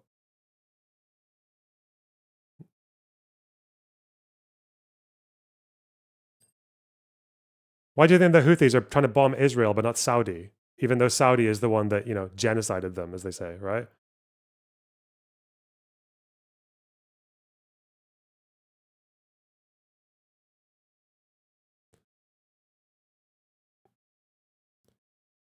Look at Germany and Poland. Yeah, Germany absolutely fucking butt-fucked Poland.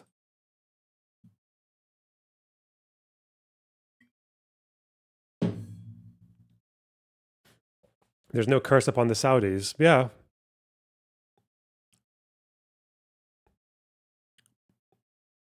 That's a good poll. We'll keep that one. Stick it in.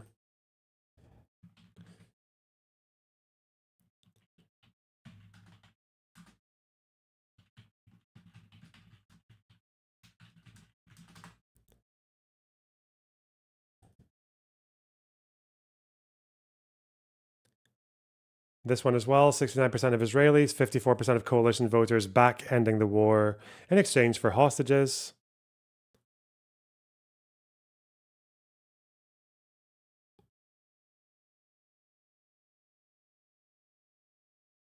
Channel 12.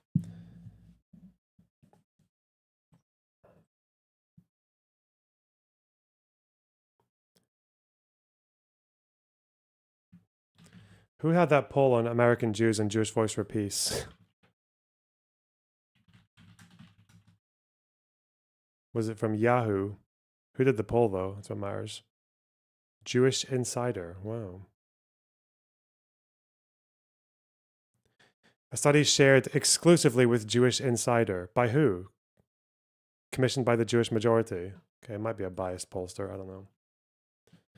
I didn't even think most American Jews would even know who JVP were. But because they're not a very big group.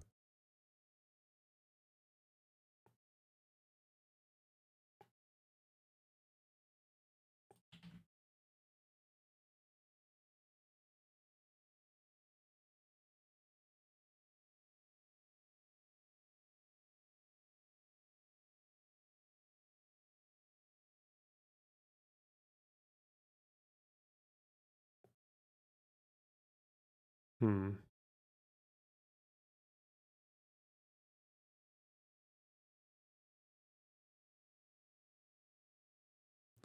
Hmm.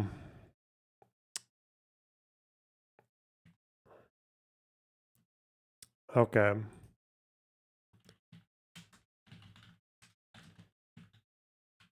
People wanted me to watch this video on the protests in Gaza, which again, I think there's still more because Hamas have thrown out their fucking executive force onto the streets again, and there are curfews, 9 p.m. curfews. They are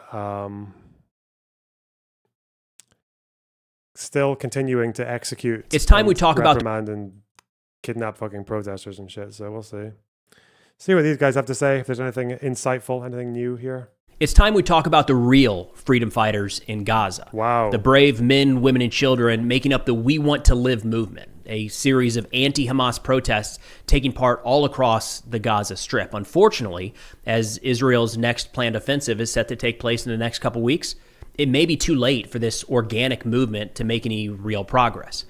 That's the focus of today's conversation with Ahmed Fawad Al-Khatib. Ahmed is a Palestinian-American humanitarian activist who grew up in Gaza and has been an outspoken critic of Hamas and a promoter of peace as the only path forward between Palestinians and Israelis.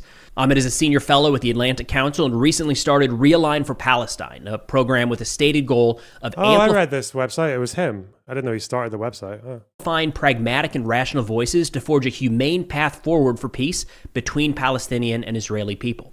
You can follow Ahmed and his work on X and Facebook, which will be linked in What do you know about Irish politics, Learner? Thanks for the $5, Emroth.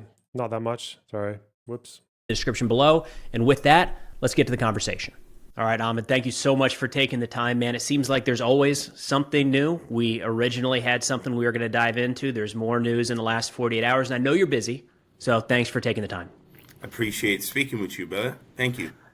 All right, so the first thing that we'd gone back and forth on a little bit, and I was hoping for some insight here, is we'd heard more about these anti-Hamas protests in Gaza. What's going on there? Is it a genuine movement? Is it having any success? Does it have a future? What are you seeing? So I've had the privilege of being connected to a lot of these activists on the ground in Gaza. And what I can share with you is that anti-Hamas sentiments have long been there in the Gaza Strip. There were protests, mass protests against the group in 2017, 2019, 2023, just like 3 months before October 7th, under the banner of We Want to Live. Hamas is deeply unpopular in Gaza before October 7th, not just because of the consequences of the terror attack launched on that date, but certainly the group's behavior since has worsened public perception in the Gaza Strip toward it. And that has generated immense resentment toward the fact that they do exploit the humanitarian relief system to steal and siphon off aid that is then resold and used to pay off fighters and what remains of the group's civil servants. That a lot of the aid is sent underground for the group, for Hamas members, or is sent to Hamas members in certain communities at the expense of the Gazan people. Certainly the behavior of the group in torturing suspected collaborators or attacking people in Gaza, abusing the Palestinian people, that has generated immense resentment. And so what we saw with these protests, it started as small, organic demonstrations that just said, Hamas, get out of our local communities. Hamas would use local spaces to launch attacks, launch rockets, and then these innocent people would face the retaliation from the Israeli military. And they said, enough, like, don't use our spaces to carry out your attacks. This is futile. this is getting us killed and not leading anywhere. And so it is a genuine movement. These are genuine anti-Hamas folks who despise the group, both, again, before October 7th, but especially after October 7th. It started growing. The first phase was in multiple parts of the Gaza Strip. The second phase entailed folks mainly in Beit Lahia and Jabalia, but mainly in Beit Lahia, and that's the northernmost city in the Gaza Strip, because these folks are right at the skirmish line, if you will, between the IDF and Hamas. And they carried out several mass demonstrations against the group, with the last one entailing women and children who came out in large numbers against Hamas, against the war, saying enough is enough. And it's very heartbreaking that they did not receive the kind of coverage or support that I think they deserve. How does Israel fit into this? Because I did see the accusations, understandably so, right away, that these are Israeli-backed protests and that they're not organic. But it seems like it's something that they would have to tiptoe around carefully, because they would want to. What is this? Isn't this old?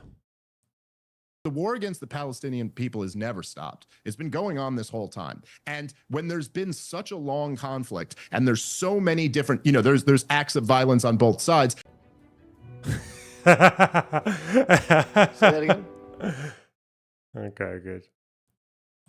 I would think they would want to incentivize this, Good but name. also not Give it a 7 out of 10. Yeah, strong. make it look like it's driven by the IDF. How is that happening, or at all? Well, I mean, of course, Israel would ultimately benefit from some sort of a locally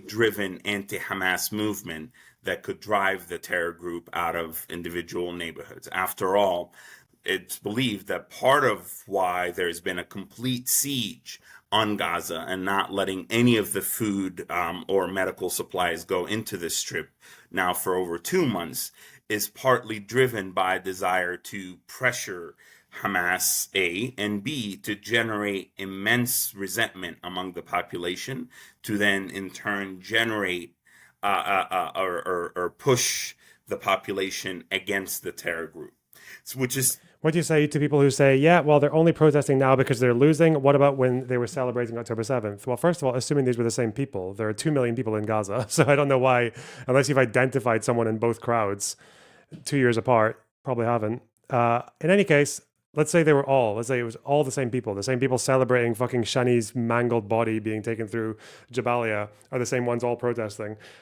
Why do you care? Who cares? Who gives a fuck? If they've changed their minds and they're done with it, then you use that. Yeah, make good out of that. That's all you can do.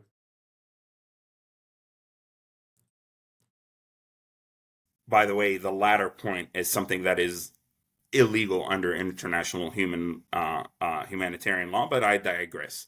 It is very much so the case that these folks did not cooperate with the IDF. These people have, from Beit Lahia to Jabalia, these folks came from communities that were decimated and destroyed and annihilated by the Israeli military. These folks paid the ultimate price. The Israeli military just killed a few of these protesters within the last 7 days. Unfortunately, there's a binary, this fits into the broader binary way of thinking about the Gaza war, which is that if you're not with the resistance, or if you're not with the pro-Palestine narrative, if you're not with this narrow approach that is maintained, we have to maintain a veneer of unity. We have to all be aligned against Israel, lest you be a traitor, then you're not legitimate, then you're suspect. And the truth couldn't be further from the truth.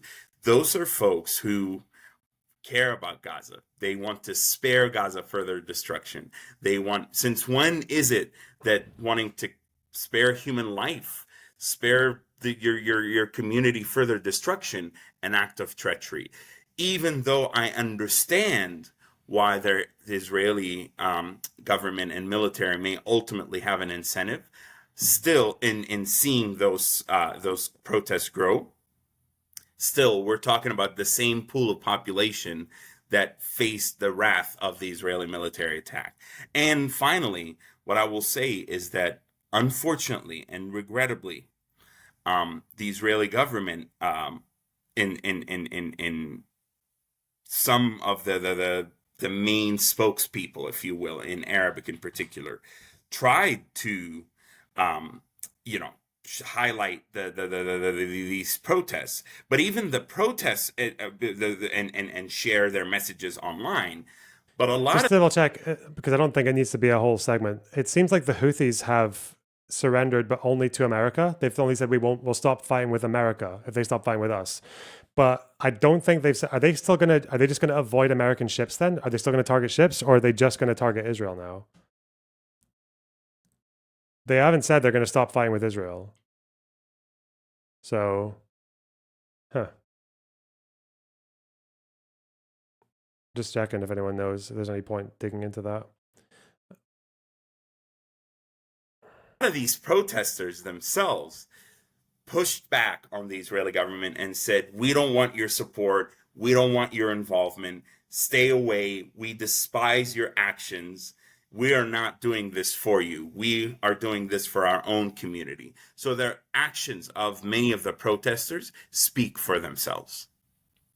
So it seems like you can make an argument in a war like we're seeing in Gaza that somebody that experiences that could turn on the IDF and maybe call them neutral before, just fully 50-50, or they didn't have strong opinions. But seeing what has happened in Gaza, I can understand the argument of somebody saying, actually now I'm going to join Hamas and want to fight back. In what you're describing here, though, are people kind of taking the other stance of saying, actually, I'm going to push back on Hamas. What is driving that split? Because we have seen, or it's been reported, that there has been an uptick in Hamas recruitment throughout the war, or at least some people have made the decision that Israel's actions have driven them into the arms of Hamas. What is happening here to where those same groups of people are turning the other direction? Well, so one mental framework to look at this is that multiple things are true at once. There are multiple truths. Number one is, I think there's been a misunderstanding in somehow an uptick in Hamas recruitment equals the restoration of Hamas's strength. And I think that's entirely false and inaccurate. When you have somebody who gets paid $50 a month potentially, who is very poorly trained, somebody who's 16 or 17, somebody who doesn't have the kind of ideological or tactical training or indoctrination that they once did, somebody who is pure. PG, I know, but you're probably the kind of person that there's no shifting, but like just because they talk about elections when it comes to Hamas, and in any case, 40%, like the biggest number here is saying that they wouldn't even participate in an election. This does not mean that they support Hamas. This just means that they 33% of them support Hamas, which means the majority of them don't. It means the other ones just don't feel like there's any alternative. Like Barghouti, who's been in jail for 20 years. And I'm sorry, if you can look at the specifics of what actions they support, they can support Hamas for whatever reason. We know it's not for armed struggle. Only 31% in Gaza says they support armed struggle. More than would rather negotiations or peaceful resistance. So, I mean, that's kind of like the main thing about Hamas, isn't it?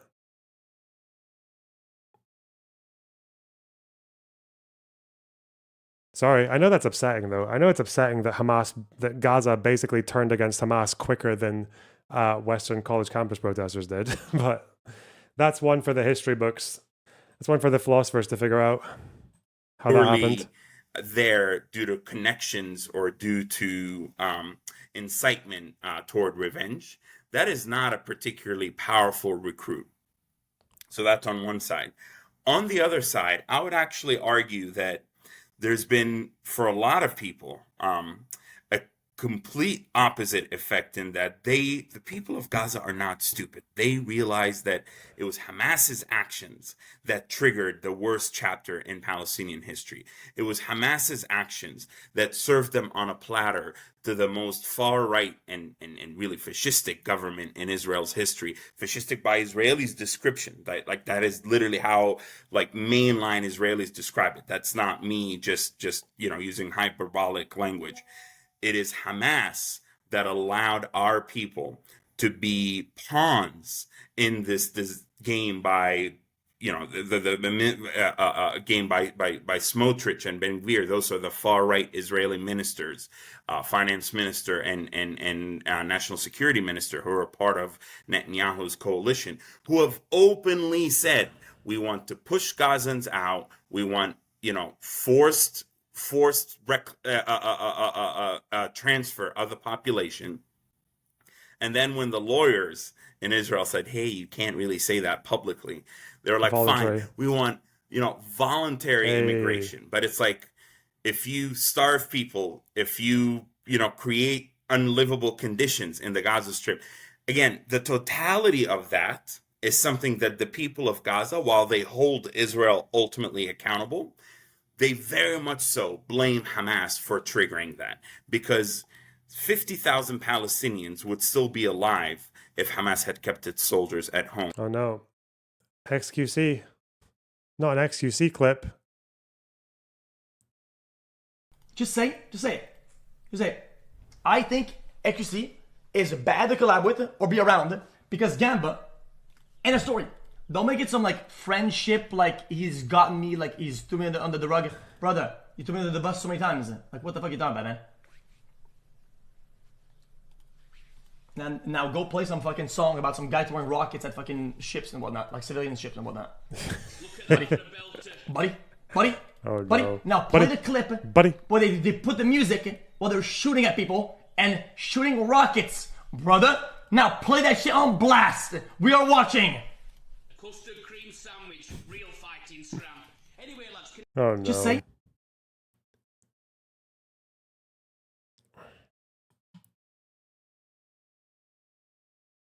On October 6th, Gaza would still have prospects and a better future ahead if Hamas had simply made different choices. So I would argue that, in fact, in a weird, bizarre way, the level of destruction that we've seen, while it is creating immense hostility toward Israel, it is actually finally in the most tragic and horrendous way, proving to the entirety of the population of Gaza, almost the entirety, there's always going to be ideological support for Hamas, of course, that armed resistance is futile. Hamas squandered our resources for 20 years, and now tens of billions of dollars are gone for nothing. Tens of thousands of lives have been lost for nothing, and that the armed resistance narrative is but a fraud that was used to keep Gazans under the boot of an Islamist terror, ISIS-like organization. Oh, Hamas not ISIS. is Oh, shit. ISIS with a better PR machine. Hamas is ISIS with billions of dollars worth of Qatari PR and college students protesting on its behalf, thinking that this is legitimate organic resistance. So the people of Gaza are finally, I think, its full picture coming to them. And again, that's why they decided to come out and to protest. And that's why I call these the true freedom fighters of Gaza, because they have no love lost for the Israeli occupation, military occupation, or attacks, or the brutality or the atrocities or the war crimes that have been committed by the Israeli military throughout this war. On the other hand, they very much so hold Hamas responsible as part of the axis of resistance financed by Iran, and as part of the Qatari-led PR industrial complex, both in the Arab world, within the Muslim Brotherhood kind of Islamist propaganda domains, and certainly in the Western-based pro-Palestine movement. They see all of that as being a complete fraud that has failed them.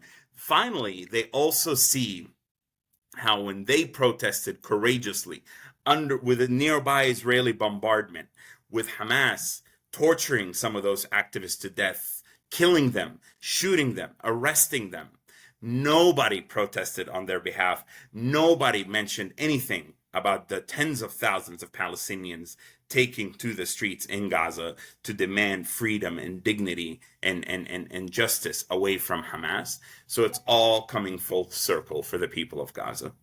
Okay, so what can people who hear this do to support that movement and that group? Because I think there is probably a lot of support for that in the West.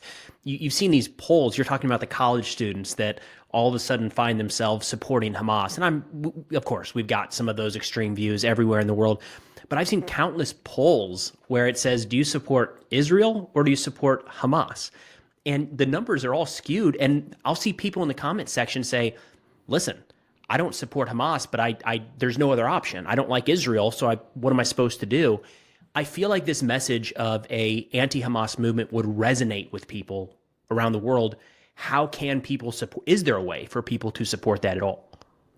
Well, unfortunately, I mean, this goes back to the multiple truths. Like I have said to folks, you can be critical of Israeli policies. You can be critical of the way that not just during the war, but how things are going in the West Bank, how the current Israeli government is carrying this out, is perpetuating the war in a way that I think is immensely unhelpful to accelerate the departure of Hamas.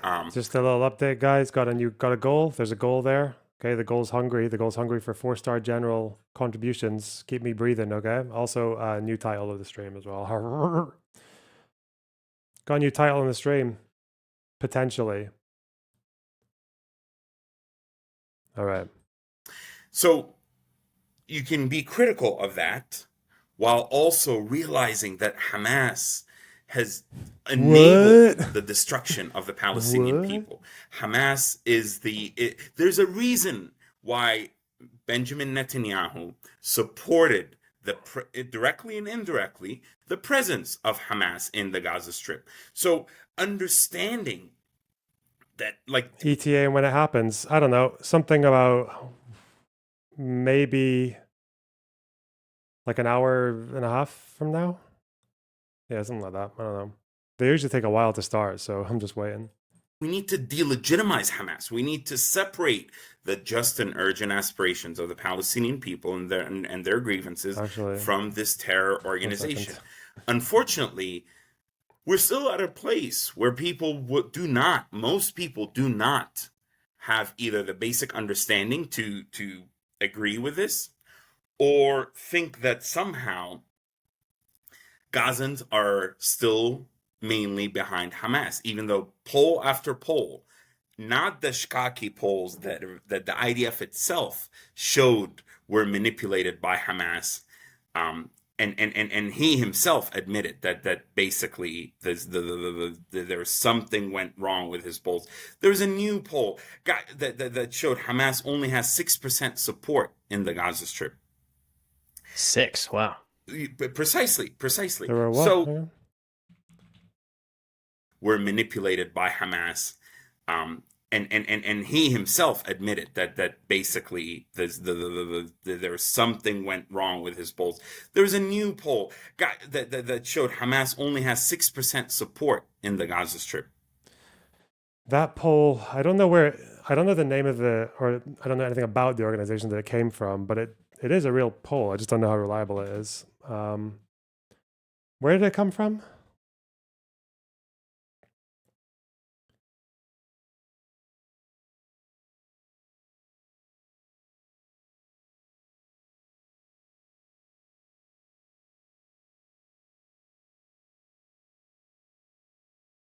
So PSR polls today. What was it called? Was it called the ISEP?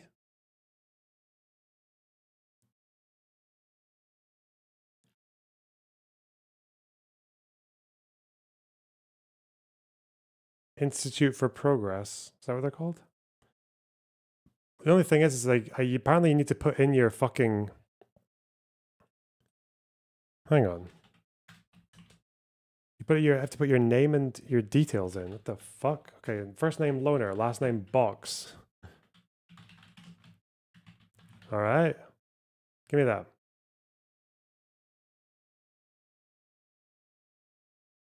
Submitting.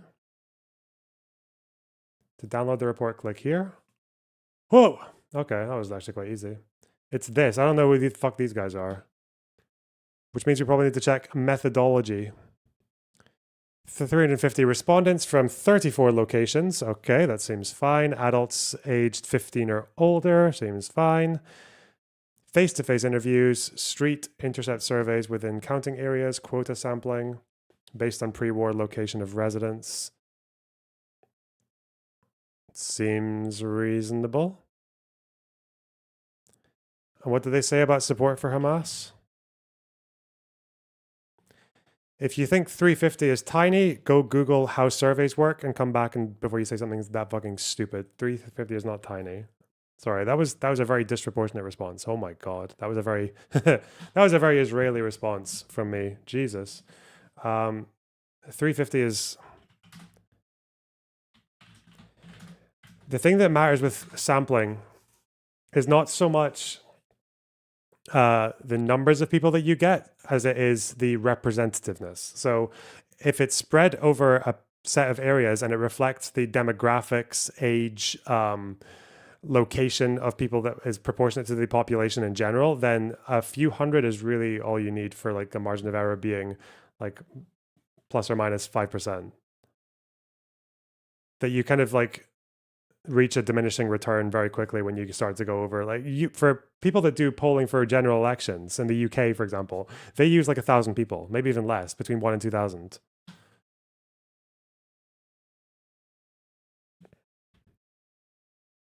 What was the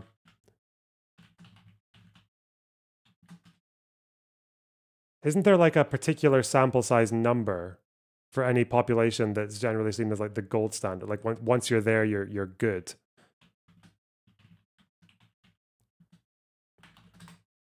Is it not 300 and something? That once you're at 300 and something, you're in pretty reliable territory. Anyway, whatever. Did you guys know what I'm talking about? Like a golden number for sample sizes? It's not 2,000.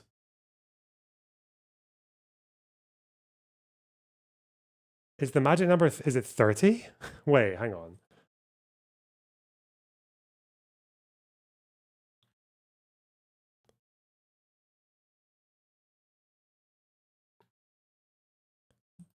I swear there's a golden number, like a magic number for sampling that is basically like once you're there, you're fucking chill. I think it's 384 for like a confidence level of 95%. Is that the number I was thinking of? 384.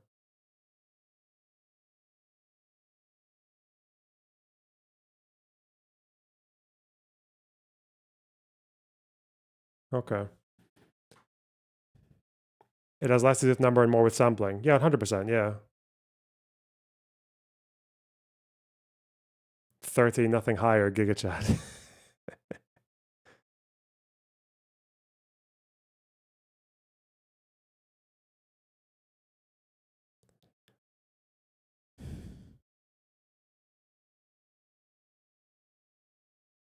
Support for Hamas leaders, Khalid Mashal and Khalil al-Hayya, 6 and 8%.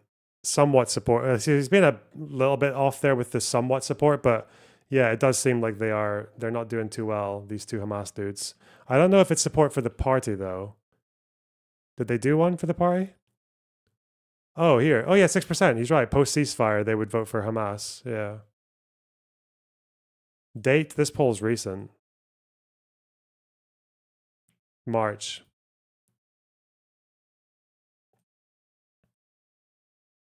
Six. Wow.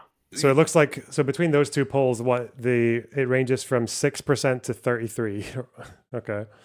But precisely. So what I would say is to try our best to humanize the people of Gaza, separate them from Hamas, propagate a message that holds multiple truths, and to finally push for a rejuvenated pro-Palestine narrative or pro-peace narrative that acknowledges the grievances of Gazans and how they are stuck between Israel on one side and Hamas on the other. The other alternative is I have, for example, worked tirelessly to reach out to Congress, and I went to Congress and I tried to meet with folks there to get them to issue statements of support for the anti-Hamas protesters and statements of condemnation to Hamas's repression of these protesters, and to say that the people of Gaza deserve true freedom and dignity. Is it fair to say Hamas has more support in Columbia University than in Palestine? Definitely not because of the West Bank. But okay. From this terror organization. And some were interested, some were skeptical that the people of Gaza are really anti-Hamas. And so that's one framework that we can work with, is to actually engage some level of policy and media. There was also I try to pitch all the mainstream media outlets.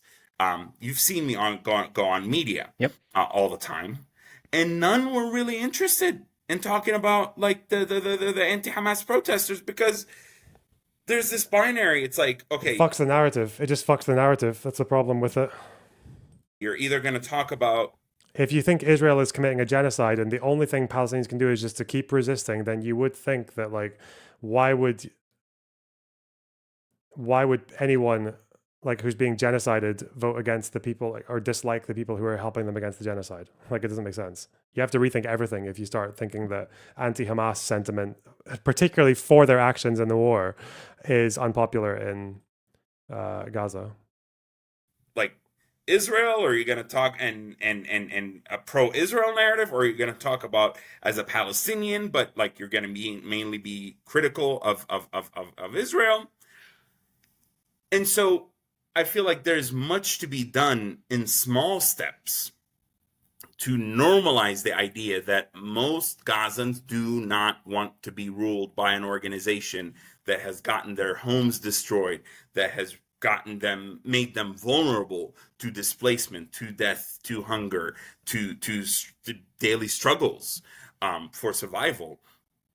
I understand most people in the Western world are busy and around the world really are busy with their own lives, but really small incremental steps to reshape the pro-Palestine narrative, or to reshape how we think about the Palestinian people in Gaza, and to not think of them as monolithic, and to also think about Gaza somewhat, while it's connected to the broad big picture and the West Bank and whatever, but there's a unique special set of circumstances in Gaza that are radically different than what's happening in the West Bank. And so the totality of the aforementioned, I feel, can at least give those people in Gaza a sense that they're not abandoned, that they're not alone, that their voice is heard, because they were reaching out to me and saying, why haven't you been able to get us more support, more resources, more acknowledgement, more media hits? Hamas is coming after some of them. Some of them were asking, what do we do? Who's going to stop Hamas? Who's going to save us from the terror organization? So that's really the part that was heartbreaking. And I think that's the post that I had shared that got you interested in speaking about this, is that we failed those people. We failed the true freedom fighters in Gaza, who did not want anything to do with attacking the kibbutzim or a music festival in Israel or any of that. And there's unfortunately a belief that Gazans are only behaving this way or speaking out this way because Hamas lost, or only because of the consequences. And again, I think that's a further entrenched narrative that refuses to believe Gazans really did not like Hamas. Gazans really hated the terror group. Gazans really did not support what happened on October 7th, but we're powerless to speak out. We're powerless to stop. And yes, you had a few thousand people that have never that participated in October 7th afterwards, in the sense of it was a spectacle. It was, the borders were open, and I'm not justifying it. I'm just saying that the celebrations, the people that went in, all of that. I encourage people to really take a step back from this constant need to say this is only because they're experiencing the consequences of October 7th, rather than a genuine anti-Hamas, pro-peace, pro-democracy approach. You talk about small incremental steps that need to be taken, and this all does sound positive, like a good direction. But to be blunt, is there time? I mean, just a couple days ago, we saw that Israel announced they have they've got 3 weeks. 2 weeks. Yeah, 2 weeks. Exactly. About 2 weeks exactly from today. Yeah.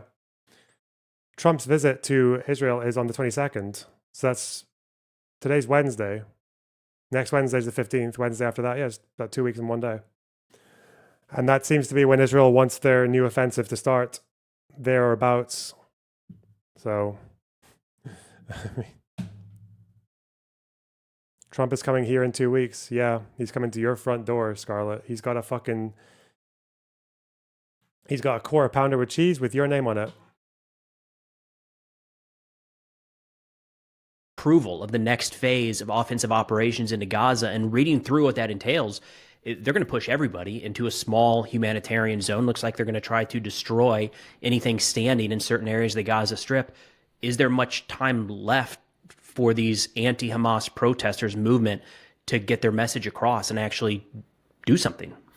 Well, that's the tragedy of it all, Preston, is that I don't think at this point, I think there was a narrow window to really leverage those demonstrations and those anti-Hamas protests. I met with Arab officials. What is the goal of the new offensive? To end Hamas for good and to occupy the Strip. At least 40% of it they want to occupy permanently, and the other 60% in the middle, they're just like not permanently, but also no idea what would replace them. So apart from maybe they want American governance. So yeah, I don't know, give it to Trump. Get American soldiers. Can you imagine? Get Westside Tyler back in, hopping around Gaza.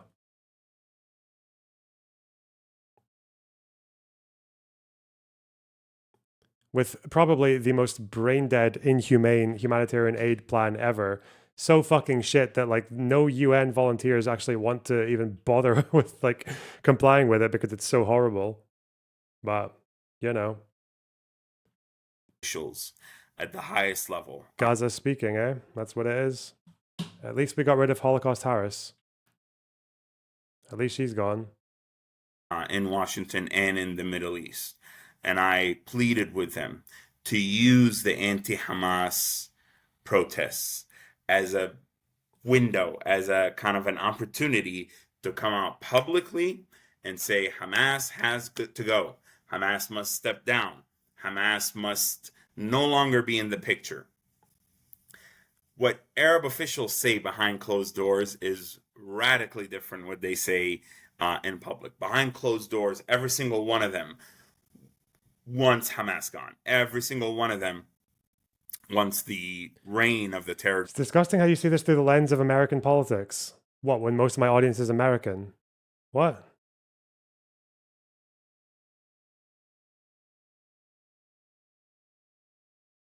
Because I said one thing about Americans. Fuck off. Group to be over. But if you know the Arab world, anything that is said in private is completely useless. It has to be said publicly. And unfortunately, there was still a lot of these Arab nations are dealing with very hostile populations that are, on the one hand, sympathetic to the suffering of the Palestinian people in Gaza and horrified by what's happening on the ground and kind of acting accordingly. On the other hand, are very hostile to their own governments and to the state of Israel and to the prospect of peace or normalization and the expansion of the Abraham Accords. And so they feel that they cannot come out publicly and say Hamas has got to go, because that would put them in on the same side as the Israeli government. Then you have in the United States again, where I think the current administration and other Western officials, not to mention the human rights organizations, like if there had been a mass mobilization, an expedient mobilization of a multilateral mobilization of Arab and Western governments and NGOs and the activists or some part of the activists to say, hey, Hamas, okay, we get it. You did your whole thing, failed. It's time to step down. It's time to save what can be saved of the Palestinian people in unison to make it clear that Hamas has got to go. I think that could have been an unusual window that may have provided a breakthrough. I don't see that happening right now, unfortunately, very sadly. And so I'm immensely concerned about the decision by the Israeli government to expand the operation, not because I don't want for the expedient removal of Hamas. And there's a very difficult, painful reluctance on my part, but nevertheless, this is where I have to be an honest analyst, and like I don't want Israel to go in there, and I also understand that you're not going to remove Hamas without some kind of a direct confrontation. I don't believe the Israeli government is the correct party to carry out the confrontation for a variety of reasons. My biggest concern is you're going to have fatigued soldiers and reservists who have been at it for years now, well, coming up to 2 years almost, who are tired of this war, who are resentful, some of whom might harbor sentiments of revenge. And I worry about what that means to the civilian population. I worry about the idea of raising the entirety of what remains of Gaza. I worry about concentrating people in a small humanitarian bubble. Everything I've seen about the humanitarian bubble concept, which is not entirely new. I mean, I once upon a time advocated for the idea of humanitarian clusters as some. This was back in early 2024.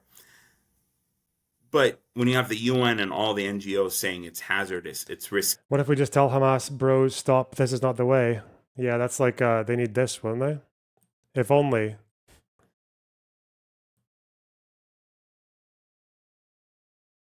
Bro. We don't think it's viable. When you're going to put over 2 million people in a small piece of land in southern Gaza. Finally, when you're going to hold that territory indefinitely, at the end of the day, once you leave, you're still going to be facing the question of who takes over once you leave. It's exactly the scenario we faced in 2005 when the unilateral withdrawal / disengagement happened in a disorganized fashion. And that created a vacuum that ultimately allowed Hamas to take over. Kind of like we had that messy withdrawal from Afghanistan in 2021. And literally before we even left, the Taliban was there. And finally, no credible Palestinian, whether from Gaza or elsewhere, are going to want to work with the IDF under direct military occupation to try to rehabilitate Gaza, to try to set up an alternative to Hamas. And so what I would encourage the United States, the Arab world, and other parties to do is to expediently set up an international peacekeeping force such that instead of the IDF holding, once it clears an area,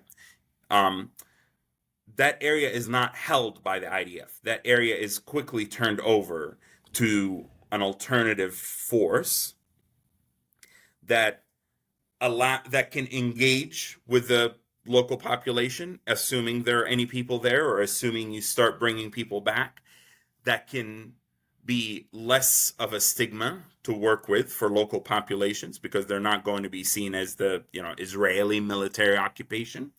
And this force can be very clearly identified as an interim, temporary one, just like KFOR, just like the Kosovo force, just like the multinational force in Bosnia. So I think, unfortunately, this is the failure of imagination. Where we're at right now in this decision to expand the military operation is partly the failure of imagination of how to leverage those anti-Hamas protests as a small window for a breakthrough that could have mobilized especially the Arabs to say, all right, Hamas, your own people are turning against you. This is enough. We've had enough. Well, it's not the rosiest of subjects, Ahmed, but thank you very much for talking through all that. I learned a lot, and there was a lot that I had no idea about with those protests. We'll of course put everything down in the description below, but is there the best place for people to find you and follow your work? I'm curious if we have we can tell we have new viewers here with these questions. If Israel just chopped the country in half and gave part of it to the Palestinians, would the conflict stop in large part? No. The problem is that the way for this to end, and that this has been kind of decided by the UN almost 60 years ago now, is that if there's going to be an Israeli withdrawal, it needs to be as part of a peace negotiation where there is secure borders agreed by both sides, as well as recognition by both sides. The problem with Israel just kind of yeeting out is that they've done that in the past. And the problem is that when they just take their army out unilaterally, they don't really solve the underlying problems of the conflict by doing it. And they do it in a sense that basically always gives the win to the most violent, most militant groups in the region, because they get to take credit for it. So when they come out of Lebanon, in 2000, Hezbollah immediately becomes the dominant force in the south of Lebanon, and they want to destroy Israel, so they just use the extra land that they've gained to fire at the country. When they unilaterally pulled out of Gaza, you got Hamas. So you can't just expect Israel to just yeet the fuck out of wherever they are and expect the inside of these places to sort themselves out. If Israel pulled out of the West Bank tomorrow, Hamas would be in power the day after tomorrow, and then you would have a Hamas territory here, not just here. So yeah, it's a problem.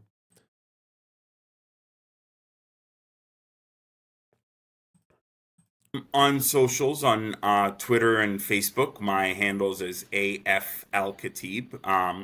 But also I started an organization that I'm slowly building up. It's called Realign for Palestine, and it's seeking to create a framework for what I'm doing with the advocacy and policy work, so that I can invite like-minded Palestinians and Arabs and Muslims and partners to join me in reimagining what it means to be pro-Palestine, away from the pro-Hamas, pro-resistance narratives, and more towards coexistence, nation-building, radical pragmatism, rejection of violence, multiple truths, two-nation solution, because it's time to realign for Palestine. Love that. We'll have all of that in the description below. Ahmed, thank you again so much for taking the time. Thank you for having me, Preston. All right, so again, thank you so much to Ahmed for taking the time to walk through all of this. He's incredibly busy. If you follow this man, he's bouncing all around the world, giving talks left and right, and constantly putting out really, really valuable information about what's... Who says unilateral, though? The PA would happily participate and cooperate in further transfers of the West Bank for their jurisdiction. That's not... So first of all, that's not statehood, and that's also not... Because, again, the PA has been offered proposals from Olmert, and Abbas said no. He said the gaps were too wide. He did not say how those gaps could be closed. So we're still in limbo over what the PA would accept in exchange for an Israeli withdrawal. Second of all, the PA has no authority in Gaza. Third of all, the PA has barely any authority in the West Bank. Fourth of all, I don't think it is out of nowhere that Israel still doesn't really trust the PA to be governing large swathes of the West Bank, because it was the PA who were in charge of Area A when the Second Intifada happened, right? Like, and it's still the case that the PA cannot necessarily be trusted when the IDF are out of there. Like, you still have Hamas, like, and PAJ cells that attempt to have launched attacks into Israel, like even this year. And this is with the very limited control that they have. Didn't Abbas end up saying he regretted rejecting the Olmert peace plan? I don't recall. Last I heard from Abbas was that he said that the gaps were too wide on that one. Olmert is interesting in that because he blamed Abbas for a very long time and still kind of does, but he also seems a lot more like chill about it these days. Like, he still talks highly about Abbas and does see him as someone who genuinely like wanted peace and could actually do it, but you know.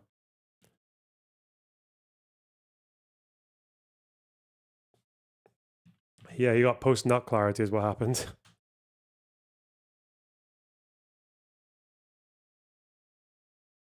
Oh, Vosh is talking to Dylan Burns later today. That's cool. Good for Dylan.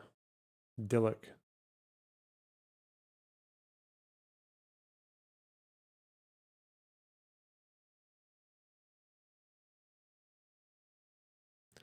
Fucking Asmongold's house.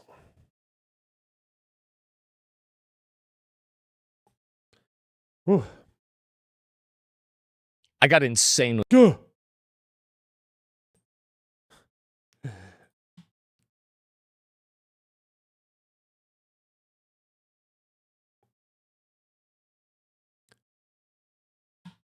Okay. Known rat human, Asmongold. Known human mouse struggles to clean his house, has made efforts to start cleaning his house by himself, I believe, and has posted pictures of it. But now I believe he's found there was a dead animal in his attic. And when he was up there, he fell through his ceiling. Okay. Largest political streamer on Twitch, by the way. And I think he's having to get professionals in now because he's...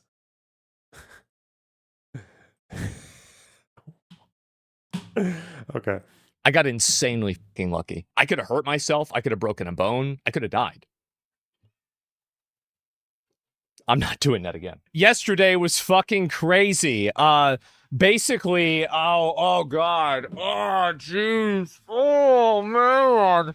We had a pretty big day today, or yesterday, I mean, and yeah.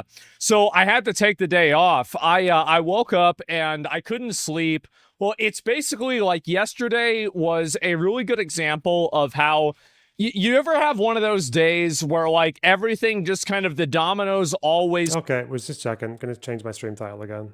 1 minute. Here we go.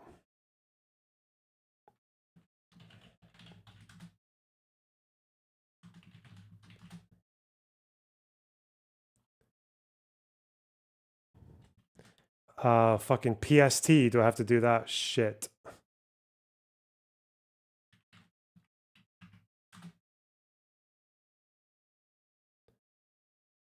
Sure, bro. All right. Fall in a way that is not good for you. Well, this was one of my dominoes yesterday. And so I had to deal with that. I thought this board was safe. This piece of wood. It wasn't. It was not. And so anyway, yep, I fell right through my fucking ceiling. Obviously, I was able to catch myself and, you know, I'm fine, right? I mean, aside from like, you know, 4 or 5 other cuts all over me. Other than that, I'm fine. But yeah, no, nothing broken. It's only a flesh wound. It's totally fine. I'll heal in a few days and that'll be it. And so I'm not worried about it. Good one, Jackass? Yeah, I know. Well, so here's what happened, right? is that apparently, so, okay, let me go back. All right, where do I want to start with trying to explain what happened with this, right? Did you get your wounds disinfected? I actually took a bath and I washed myself completely because there are so many cuts all over me. Like there's this one, there's that one. I think there's one over here too. I don't know if you can really see that one very well. Where is it? There's like some like little bit, maybe a tiny little bit there. Not a whole lot. And let's see. I'm trying to think. Is there any other ones? Oh yeah, my leg is cut up. Let me see. Can I show you? Yep, there it is. Legs cut up as well. But the fact is, I mean, that's nothing. I mean, really, that's nothing. It's not even a big deal. And so anyway, dude, no, it's totally deal. fine. Like, I felt like, honestly, so to me, Nan, thank you again for the 10 subs. I appreciate it. And what animal did you find? And did you clean it up? Yeah, I did. Oh, actually, you know what? I can show you a picture. Yeah, I actually did. Please see a doctor. What, for a few cuts? For a few, like, a few little cuts on you? You want me to go see a doctor? Like, what the fuck? No, that's ridiculous. And no, it's tetanus. There's no tetanus. There's no metal there. What are you talking about?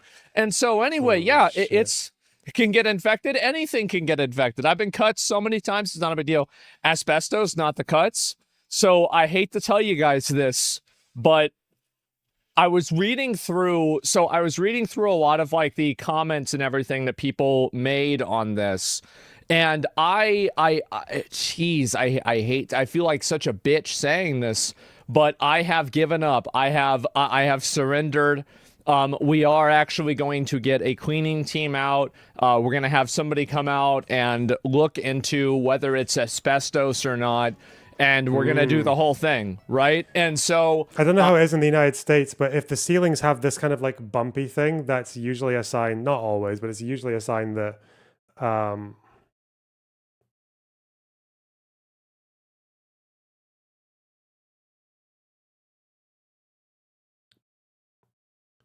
yeah, it's usually a sign that like it might have asbestos underneath it.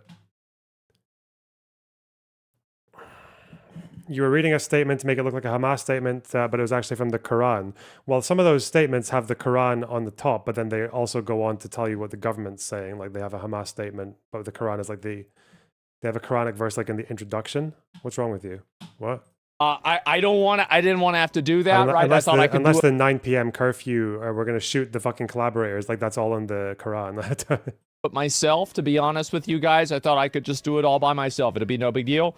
The fact is that yesterday I got so lucky. And like I had people telling me like, oh yeah, this happened to me, you know, and like there's like one post like I woke up in a hospital, like, oh, like I had like bruised ribs and like so all this what fucking Loner Unboxed? That's not my I gave you the timestamp. Arthur Gooney, sorry, chill for a second. You are not the most important person in the room. 1, I don't know what timestamp you're talking about. I can't see it. 2, I don't know the title of the video you're talking about. 3, Loner Unboxed is not me. That's not my editor. That's a fan channel. So, what are you referring to? This stream?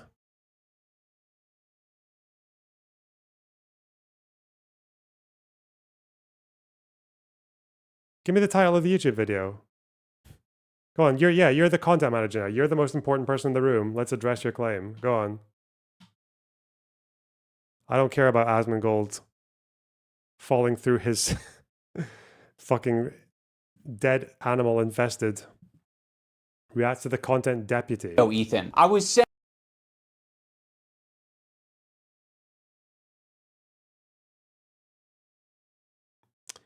Okay, you think this is entirely 100% as 11 minutes. You think this is all Quranic verse? In the Quran, where they said, in light of what our people in Gaza are being subjected to, some gangs are imposing a new reality of chaos, theft, murder, and attacks on the people's property. In light of the cost of high living, monopoly and hoarding of goods by merchants who have no religion other than money is their highest desire, and even after the investigations we conducted with some of these people, they admitted clearly and frankly that the Israeli army, the Israeli enemy, is the one leading them to this. This is Quranic verse. 11 minutes in. Yeah, I said sometimes these things open with Quranic verse on the top. You're talking about this bit. You're a liar. You're a fucking idiot. You can't even read past the first line. What's wrong with you? What a waste of time. Holy shit. Most intelligent Lonerbox critic who comes into chat. Holy fuck. All right. Happens, and like I was also like holding a stick. Like it's one of those things that like it happens. That's not a Quranic verse. What is the bit at the top not even Quranic verse? Wait, hang on. I didn't know I had Muslims in my community because I'm Islamophobic, but hang on. In the name of God, the most gracious, the most merciful. Yeah, they always open with that shit. Yeah. The only reward of those who make war upon God and his messenger and strive after corruption upon earth is that they be killed or crucified in their... This is like a verse, right? Is this hadith or Quran?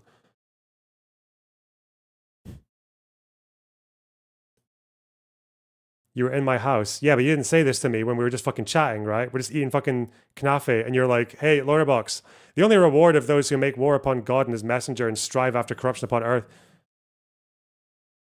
Hey, motherfucker. Whoa. Okay, I can't hear you if you're talking here. Hello? Hello, now I can hear you. You might hear a child in the background. Ignore him. So can you just clarify for me that like the majority of this statement is not actually Quranic verse? He's talking about Hamas and a fucking curfew. It's Quranic taqiyya. Okay, he's fucking trolling. This person's a troll. This Arthur Gooney person's a troll. Probably, but can it's you Quranic translate? taqiyya. Here, I'll tell you if the first part is like from the Quran or not. But if you translate it back to Arabic, if I can barely read it, it's definitely from the Quran. Because reading Quranic Arabic is like the hardest shit. Wait, so if I give you the English, you won't know. Well, no, obviously the only word of those who make war upon God and His ministers. That is not that I don't know about that, but the first part is Bismillah ar-Rahman ar-Rahim, which is what we say before every surah, which is what we say before we eat, which is what we say when we start something. Anything we start, we say that. Like in the name of God, the most gracious, the most Bismillah ar-Rahman ar-Rahim. Yeah. Okay. But the one part about after that, apparently this is not Quran. sure. It's what? The only word of those.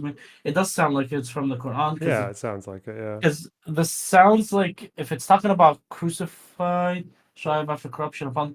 If it's talking about corruption upon the earth, it's probably talking about Israelites. 5:33. Is that right? Chapter 5:33.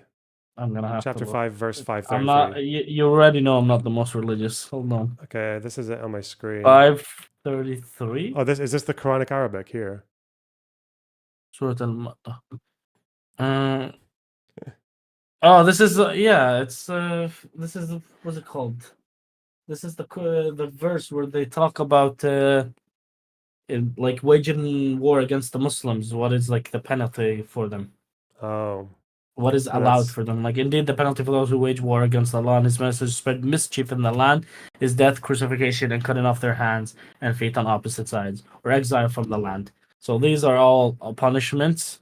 And what's it called? I think the most common punishment was either obviously death or exile. Yeah, it's from the Quran. Okay. That's from the Quran. But, you know, that the part that afterwards were like the curfew gangs and all that. Yeah. But So the part that's about not- that the curfew and the Israeli enemy, that's Israeli not enemy. the Although security Israel- forces in Gaza. That's not Quran. Yeah, no, right? that's not. No, that's not Quran. It might be. You know, I've never seen it myself, but Okay, so Arthur Gooney is probably one of the dumbest fucking troll critic chatters we've ever had in this stream. But okay, and that's saying something. Yeah, it's interesting to say the least. Okay. But hey, you're justifying that very unhinged verse, man. Yeah, what's wrong with that? By the way, I don't think this. I mean, for the medieval times, this verse isn't even that crazy. It's like the penalty for the ones that wage war against us. Yeah. It's death or exile. There's Anyway. obviously crucifixion, but all the other ones are pretty much death at that time. Yeah. Good trolling. Anyway. Top trolling. Yeah. Okay. I wanted to ask about the protests in Hamas and shit, and are they still really ongoing despite Israel announcing what they did? I haven't seen any what they're updates gonna in the do? last week, but I don't know if that's because there aren't videos anymore or because people are just more focused on getting food now. Because now all I see every fucking day is like cute, massive hordes of people with pans reaching them out to get food in them. I've seen people like lugging around like gallons, not the gallon as a measurement, but like the actual gallon container. Yeah. Because in Arabic we say gallon, Mhm. for a gallon, like the container that you put water in. And I've seen just people moving like miles because there's one location where they have water and they're just moving back, and like you can see that their shoe wear is worn out. Yeah. Because they haven't, like, it's just super worn out. Yeah, so maybe that's why. But like the last video I could see of protesters on just from the regular Twitter accounts that post 6, that's all you've got, was like And April what's the most 26th, 27th. That's when they were still going, but they were So still that was bigger. 2 weeks ago. And the PSR poll has said that just under half of Gazans support them, 48%. Man, why are you Islamophobic, man? Me? Yeah, you. People can't pick a side. You're either like justifying Islam or Islamophobic. Because Base? Yeah, I fucking hate you. That voice like scratches it. Like, do you know how you scratch an itch? That voice creates a fucking itch. Yeah. Oh yeah, it's That's fucking very annoying. Islamophobic. Good. What's a Druze? Never heard Do you of think she knows? You think she knows what a Yazidi is, or an Fuck no. Assyrian? No, a Baha'i or. Oh, I'm really curious if she knows. What's it called?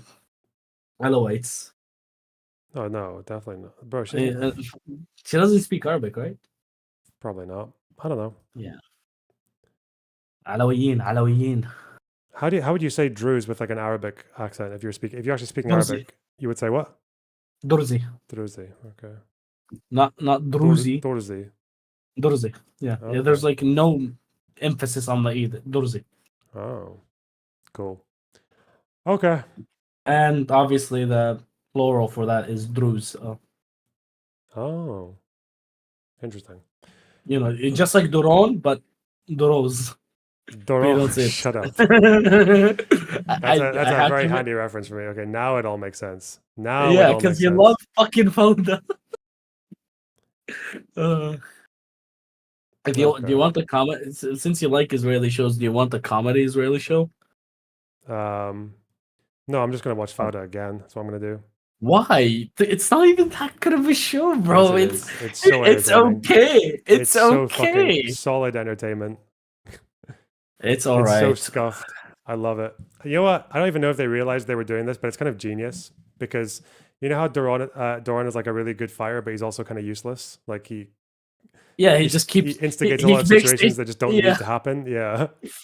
Yeah. The show I was gonna recommend you is called Nepsu. I'll type it in stream chat for anyone that wants to see. It's like a little bit of an exaggeration about the life of an Ethiopian Jew that married an Ashkenazi Jew. A bit of exaggeration because, like, maybe at the time he lived, because it's his life story, but you can clearly see some exaggerations. It's a funny story. It's not like fucking action packed or anything, but you'll see a bunch. It's really interesting. Yeah, if you want to watch Israeli shows, this is one of the Israeli shows that I actually enjoyed. Okay, yeah, let's go for it.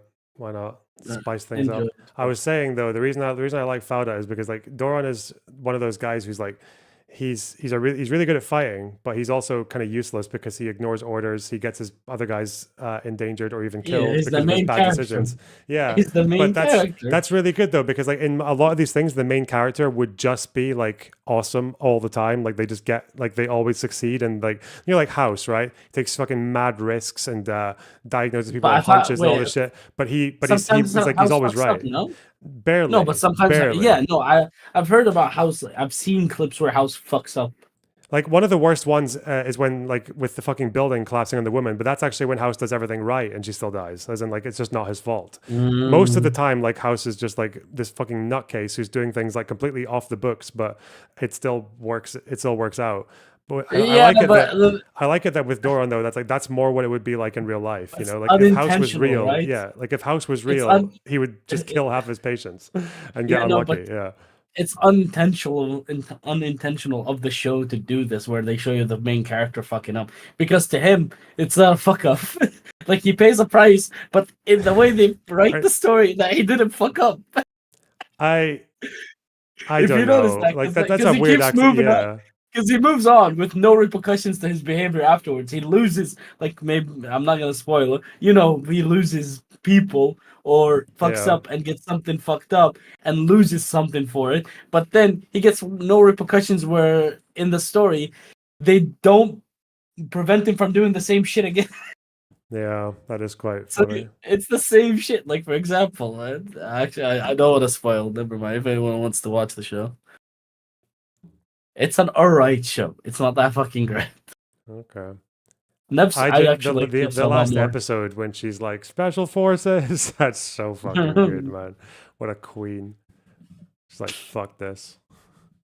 What would wait? Hold on. If she shouted it, would probably in Arabic, right? Yeah. Fuck. What? Quwat Khassa? Maybe. Yes. Yeah. Okay. Yeah, I like Nebs some more. Watch it. It is not an action show, but it's a funny show. All right. I'll give it a pop. Give it a pop. Also, stop justifying the Quran, buddy. Bye bye. Based. Bye bye. So fast that I don't even know how I reacted to it. But the next thing I knew, I was just holding on to the sides, and after that, like a half second later, I was back standing up on top of that, right? And so I was just like shocked, right? And I didn't even really. Does he always have this World of Warcraft pub music in the background? He's always got the little pub music. Do, do, do, do, do, do, do, do, do, do, do. He's always got that shit, right? Every time I see him speak, like he's one of the fucking weirdos in the pub, getting shit-faced and fighting. It took me like maybe an hour to come down of the, from like that fucking, adrenaline high, right? Holding a stick. Yeah, I was He's got trying the to game move open. because Wait, I really? thought, did you get the dead animal? Okay, so why was I in my attic? So I woke up and I smelled a dead animal. Now I can smell like 3 things in my life. I can smell dead rats. Yeah. I can smell blood. Yes, I can smell blood. I can tell when there's blood.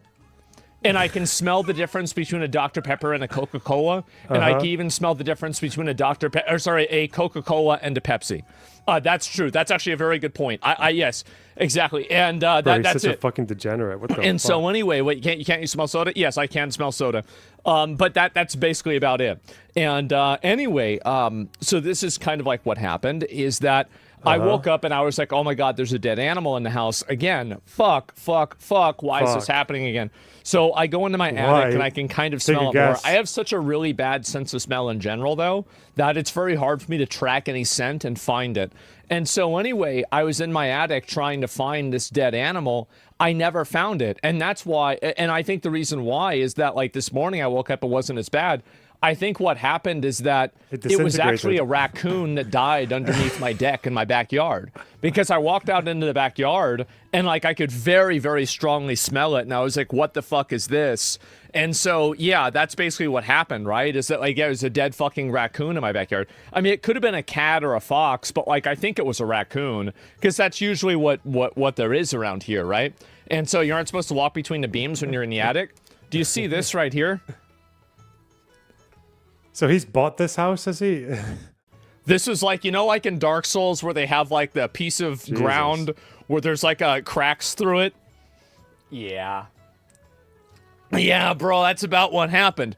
And anyway, so it's yeah, and so that's what I think happened. So the funny thing is that I did all this for nothing. Mom's house. Okay. That's what's really funny about it, is that all of this drama, all of this bullshit, I think was all for nothing. And I'm pretty sure that the actual dead animal isn't even in the house.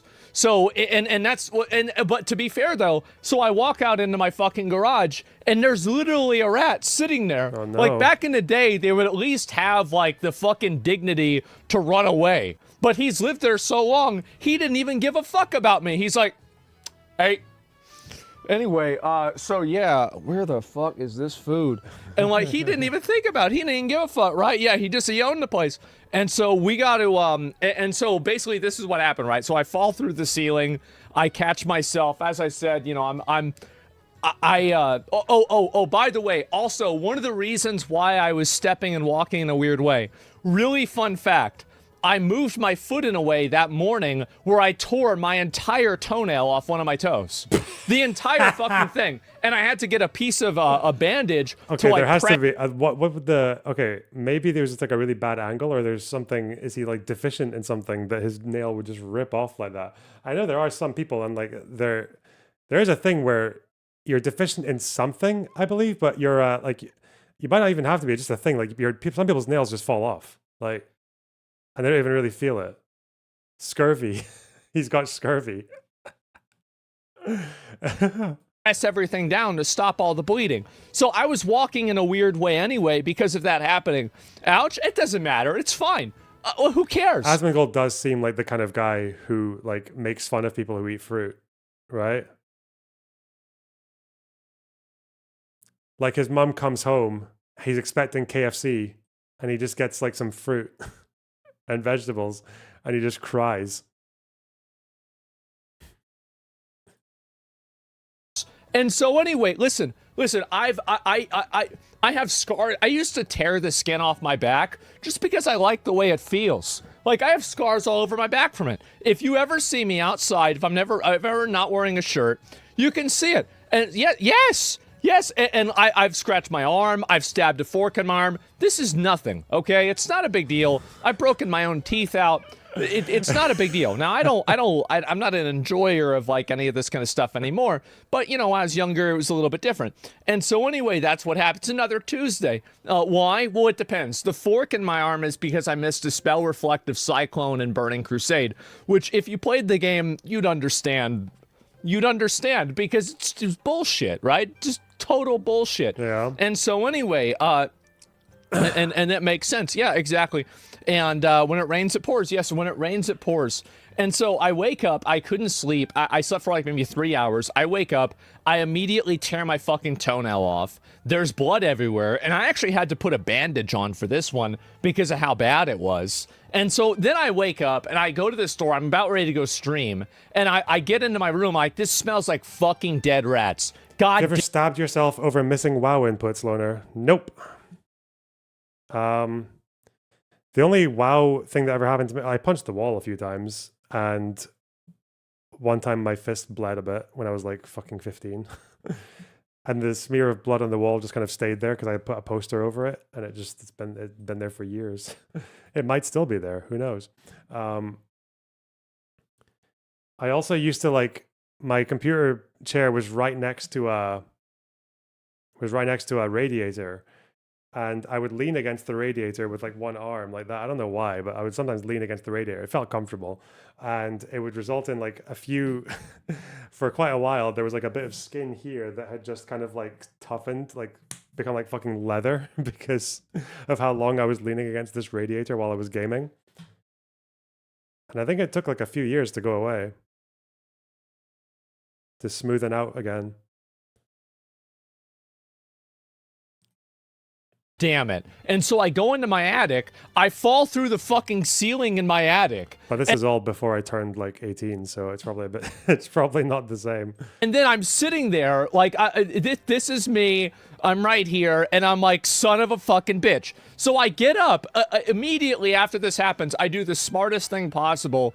I literally just get up and step over the hole, and I keep doing it, right? I'm still looking. I don't even give a fuck about falling through. I'm like, okay, I'm like doing this. I'm like, okay, I can move my legs, move my arms. All right, well, nothing's broken. I'm fine. And so let's just keep going. And anyway, I still couldn't fucking find the thing, right? That was it. Is the TV still there? Yeah, this is my ex-girlfriend's TV. She left when she moved out. You know how it is. But anyway, so yes, that's her TV. Is it? Yes, this is Pink. That's Pink Sparkle's television right there. And should have recorded this. If I could have, I would have. Okay, guys. I understand that it was really funny. And I've fallen down my stairs probably 30 times. There was one time I fell down my stairs Why? and I was holding on like my space heater and my drink. And obviously like I threw them both up in the air. And I was just sitting there laughing after I was falling at the bottom of the stairs. I was just laughing. I was like, man, this should have been so funny if somebody could have watched it. But I've never broken a bone. I've never even come close. I've never fractured anything ever. I've like ran into things. I've slammed my hand against things. I've had my foot run over by a car. Little bro, shout me out, please. What the fuck? What? Shout out Loner Unboxed. The Clips channel. Quranic verse. You know, I'm basically going to be fine, right? I mean, unless something crazy happens. So I'm not really that worried about it. But knock on wood. Hey, yeah, knock on wood. Well, actually, a really funny thing about that. Do you think a good charity stream, actually, no, not charity, a good gaming stream maybe would just be me watching Hassan react to the nuke? Because if he actually takes 8 hours to do it, that would just be a solid gaming stream, no?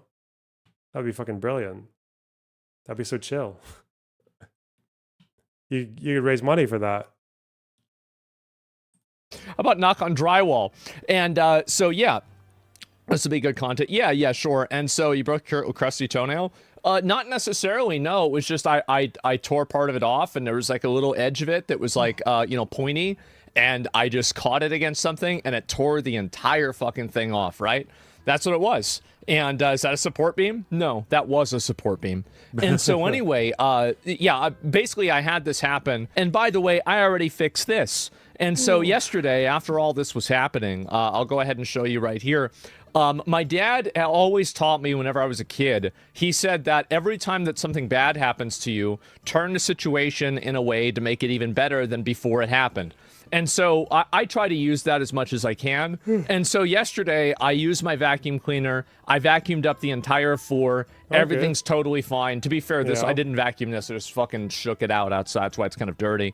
And I did everything. It's already done. Like, it's already done. And this is after, by the way, I had to, and then I had to go to Verizon to help my dad get a new phone, right? And so I'm getting my dad a new phone at the same time. And then also, like, I'm like, okay, well, you want to try an iPad, right? Because I was going to buy him an iPad. And so then I do this, and I actually took a bath yesterday, too, because I was like, well, I was picking my nose.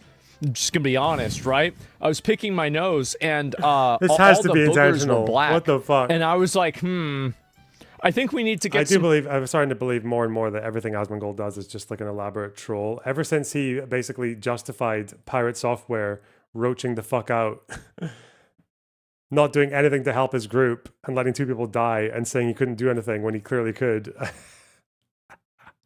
I think it's all just a bit. It's all rage bait. It's all just fucking trolling. Okay.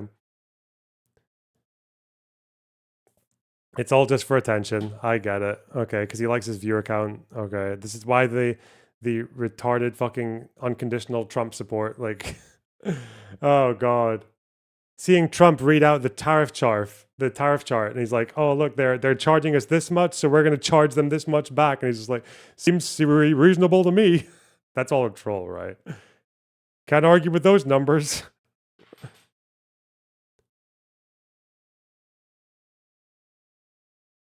God.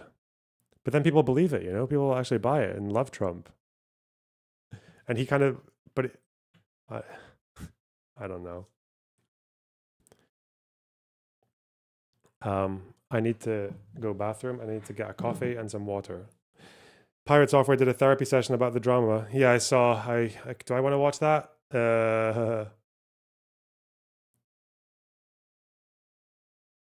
Nah.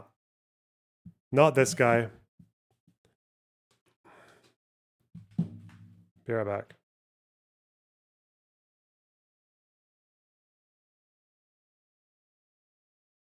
Hezbollah stronghold that using them as a human shield, firing missiles from their towns toward North Israel communities, asking for response of IDF in order to destroy Christian homes and churches and get Israel in trouble by saying that they are attacking Christians. People of the world should know these atrocities by Hezbollah by terrorizing Christians and using them as a human shield.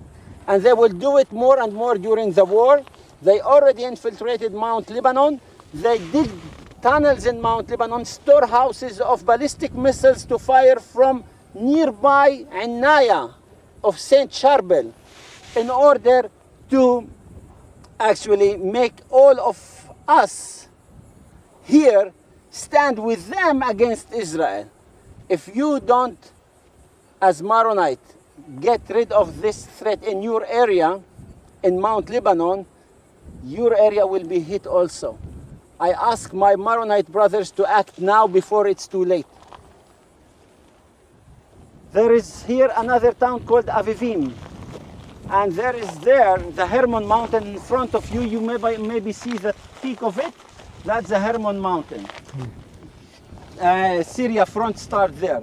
So all this region, from the west to the east, all of it together about 72 kilometer distance or long. And this is what we call the northern front. Iran, Hezbollah, and Syrian, like Iranian Syrian proxies, Shia proxies are in Syria. They call it what we call Ring of Fire and One Front Iran. Today, you think we are bordering with Lebanon. I don't see it Lebanon. I see Iran here. I see Hezbollah, which is Iran. There's no difference. So it's all Iranian who are planning that. And I hope if people of the world want peace and the Arabs want peace, and the Arabs are threatened by Iran too, they should stand with Israel in order to defeat Iranian evil regime and make peace in the Middle East. That's what we should act and how we should act in the future. If you have questions, let me know in this front and I will explain it. The question is, you said we're exposed to Lebanon. Yeah, Lebanon is in front of you. This mountain, all this front is Lebanon. When you say exposed, all the barren land is Lebanon. The green is Israel, the barren land, the brown is Lebanon. This is a really stupid question. When you say exposed, can people see us with Yes, they see you and they now asking themselves who this guy. Yeah. Is it the Maronite who ran away in the 80s? He's wanted or not? You know. They're not the first people to say that, right? Bin Jbeil's where they fought that really hard battle in 2006, right? Bin Jbeil, yeah. Yeah. You see, all these homes are serving Hezbollah as intelligence bases, deceiving people, saying like they gave money from 2006 war, after 2006, to build these homes in the slopes close to the border in order to collect intelligence on our side, under civilian cover. All those homes were not there before 2006. So, just for you to know. Okay, last week all this region was on fire. I think it's better to... Yeah. That was my other question is, can we go down? Oh, God. Let's go now before it's too dangerous for us. Because the other lady we spoke to, she was showing us pictures of guys with binoculars. Yes. In those areas. God.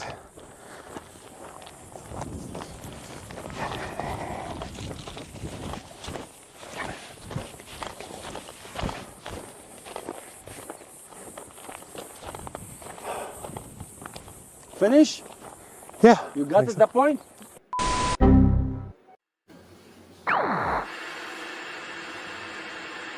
What's with the big ass cup though? What's with the cup?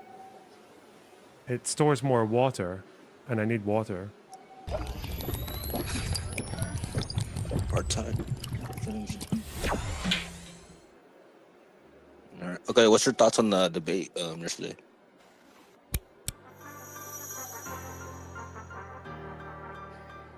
No.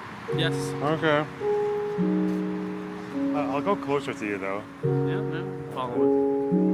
Because that'll maybe look like I'm talking to you guys. This is so f***ing unnatural, holy shit. It's broadly accepted as a racist term. Yeah, I know. That's why I used it. Observe as the political streamer, a fully grown adult, takes criticism on the internet. What does he resort to? Slap a community note on him.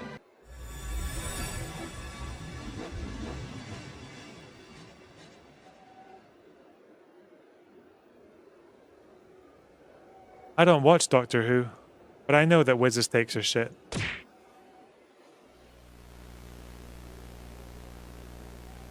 Who the fuck? Look at the kind of fucks who respond to me. Oh, these critiques are pretty good. Fuck you! What can I do with this? Alright.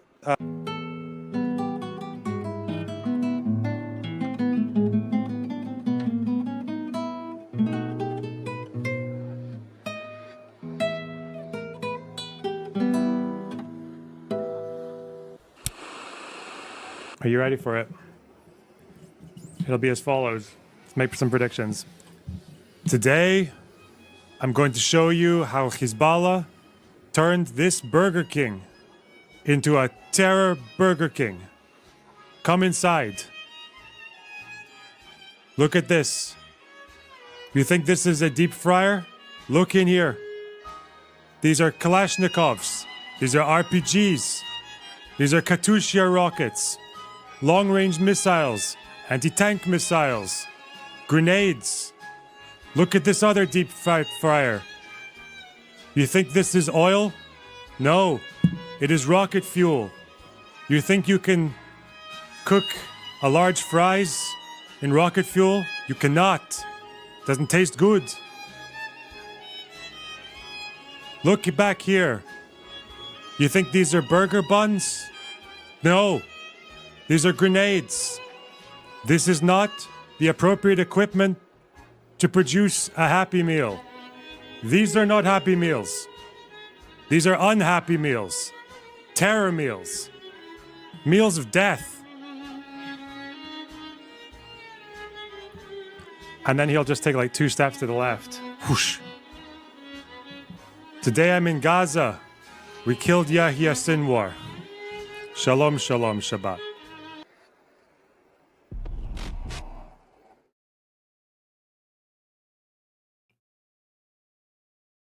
Hey.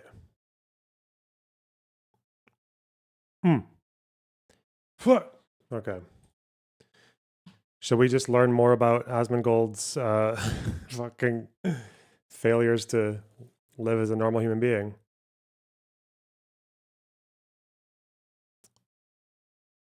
Professionals in here. This doesn't seem very good. And so I am going to hire some professionals and actually get the house cleaned up. My goal originally, whenever I cleaned my house, this was kind of a while ago, and blood? No, I can tell the difference between blood and dirt. Trust me, it's not blood. And anyway, so that's what's going to happen. I've already begun the process. I have somebody that's working on it for me, like making it happen. It is literally happening as we speak, right? And so... what do you plan on reading for India-Pakistan? I don't know. If the wiki hasn't been tarnished by both groups, or one or the other, then I'll probably give them a pop. Oh. Hey, Seus. Thanks for the tier 1 sub. Really appreciate that. There's still a goal chat. God damn it. You're embarrassing me. Fuck. Actual degenerates. That's pretty much it. I'm too underleveled for this dungeon, man. I am, and I thought to myself, how insanely, because I can say, oh, I have super fast reflexes, and I was able to stop myself or whatever. Yeah, maybe that's true, but I also really got lucky. I got insanely fucking lucky. I could have hurt myself. I could have broken a bone. I could have died. I'm not doing that again. Yeah. Like, I'm willing to take risks, right? I'm willing to take risks, but this is a bit much, right? Were you alone? Yeah, of course. Yeah, I live by myself. And so, yeah, that's it. And so glad you're okay. No big balls. Well, hey, I'm the kind of guy, okay, listen. Like, I used to always do things that you shouldn't do with my friends whenever we grew up. And one time we almost got in trouble with the individuals that get you in trouble, and you get in trouble a lot, right? We almost got caught. And I told myself, and I was like... Moth Romance, thanks for 499. Do us proud, box boy. I'll try. What are you talking about, H3? What are you talking about with H3? IP or what? I think he wants to talk about the Hassan debate, but we'll see. We'll see. I felt like last time I had quite a bit of freedom to just talk about what I wanted, so Who knows? I've got some things I'd like to say.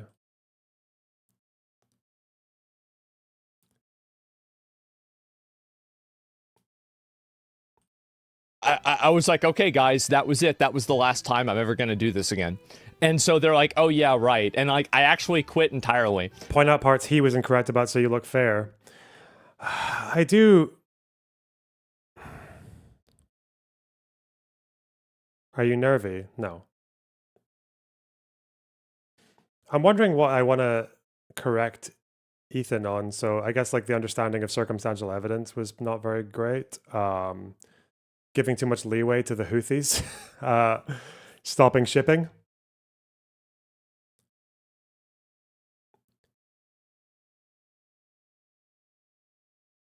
Talking about the nobility of Hezbollah. I guess those are the main ones. But that's all like you you conceded too much, you know?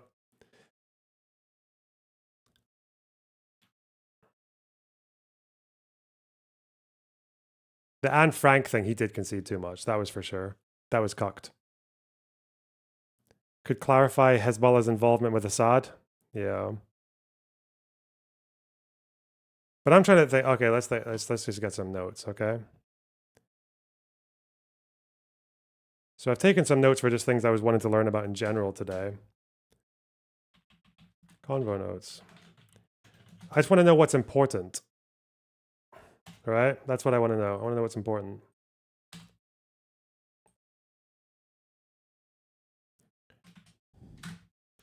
What's important? Is circumstantial evidence important? Loner, I'm thinking of playing Claire Orb's Coup, Expedition 33, but do I need to play Expedition 1, Expedition 2, Expedition 3, Expedition 4, Expedition 5, Expedition 6, Expedition 7, Expedition 8, Thanks to the £20, Feel Like Goblin. I really appreciate that. Very important, yes. Fast and Bulbous, thanks for $5. All should be held to account. Hey, let's go.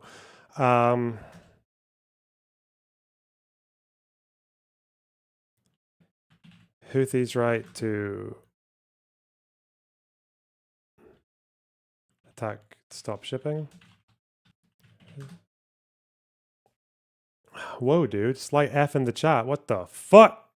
At least it happened now and not later. Clarify Hezb and Assad. No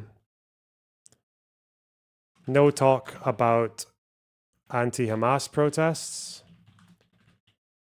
No talk about new Israel plan. No talk about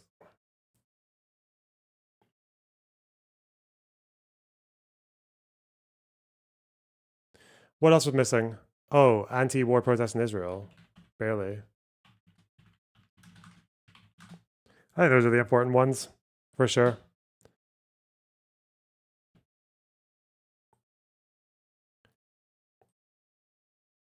Because I think as far as if you want to affect the situation right now as a Westerner, like especially in America, right? You're not convincing your government of shit, okay? You're not convincing your government of anything.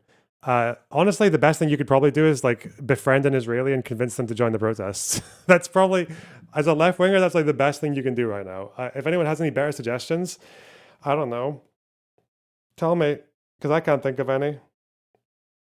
That's what I hope you guys realize. Like I was telling you guys to do that yesterday. I was like, if you're in Israel, here's your fucking chance to stop some really horrible shit going on. But donate to Gazans? How? How do you get money over to Gazans? Right now.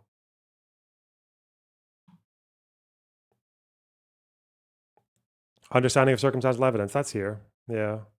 Oh.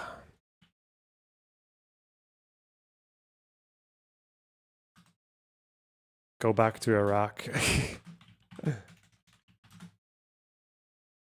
Donate to Hassan. Oh yeah, I suppose that is that you could get gifted subs for Hassan. I quit. They didn't. One of them went to prison. And I never went to jail. I never got arrested. I never even got pulled over. I never got in trouble at all. So I know when over the 110 Insta stories, or was it 109? Thanks for the 19999, Devil. I really appreciate that. Thanks very much. I don't care about how many Insta stories there were. Yeah. Whoa.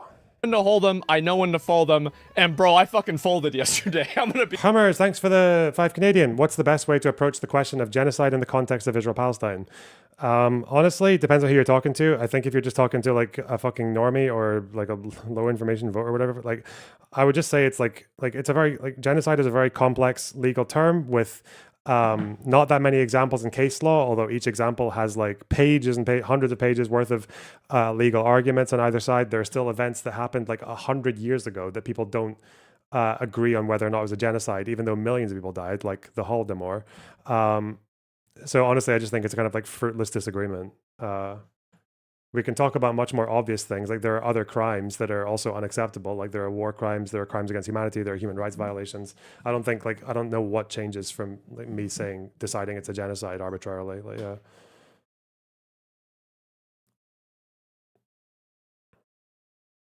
Are you going to correct Ethan on Egypt? What, because of the Lavon affair?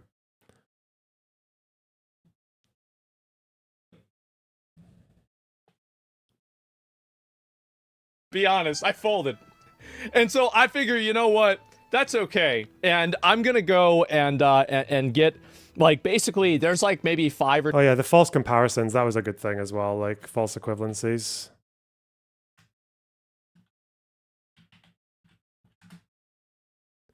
ten different things that are wrong with my house in like a big way. And somebody was talking about like asbestos and everything. I've got to text my friend because like his grandma lives up the street and like, you know, we grew up together. I've got to ask him like, do you know, did your grandma ever get the ceiling checked for asbestos? Because like our houses were built at the same time. Yeah, I've got to hit up Zach McElreevy and so is your tailbone okay? Sure. Yeah, no, I'm fine. I'm totally fine. Yeah, there's no issue at all. When was your house built? I think 1975, somewhere around there, 1980. So, yeah, we're going to have it checked for asbestos. Yep. We're going to have it checked. Uh-huh. Yep. For sure. And so, did that happen today? It's not going to happen today. It'll take a little bit of time, but I've already got everything patched up and everything, and we're okay. Itmar Livni, thanks for the 15 shekels. Also do the tier list thing of hummus being a dog whistle to deny Arab Jewish culture. There is no point in me talking about that. I don't care. The last thing the H3 podcast needs is more people talking about hummus. Fuck that. So, yeah, that's pretty much where we're at. Give me 1 second.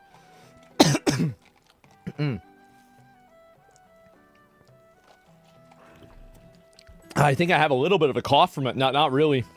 Because, like, I've been trying to, anytime I've coughed anything up, I look to see if there's any debris in it or anything.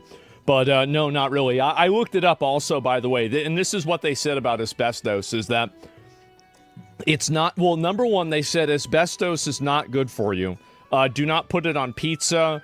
Don't use it as a mixer for alcohol. And also do not inject it either. Yeah, they said this is not good for you at all. And so anyway, but they said that if you have brief exposure to it whenever you're doing home renovations, that it's almost completely non-problematic, right? And that's what they said. The issue really is that when you're in it and you're dealing with it for like a long period of time, right? Because like basically they were explaining that my uncle died of asbestos. Yes, exactly, right? Why not? Well, wrong. It's long-term exposure. And it's like, so you live in a house with asbestos, and basically what asbestos is that it's like it's like some sort of thing. And if you have, if you have too much of it in a certain area, if it gets disturbed, it can be damaging, right? And so that's just a thing. Yeah, it's a fiber, I guess, right? And so basically, for me, I've never had any of that happen. And also, like, by the way, I've lived in this house for 30 years already. So, like, I mean, if I'm already cooked, right? Like, I mean, if this was asbestos and I was getting asbestos poisoning, I was already fucked, right? It fucks up your lungs. Yeah, exactly. And so that's really what it is. It's flame retardant. Yes, exactly.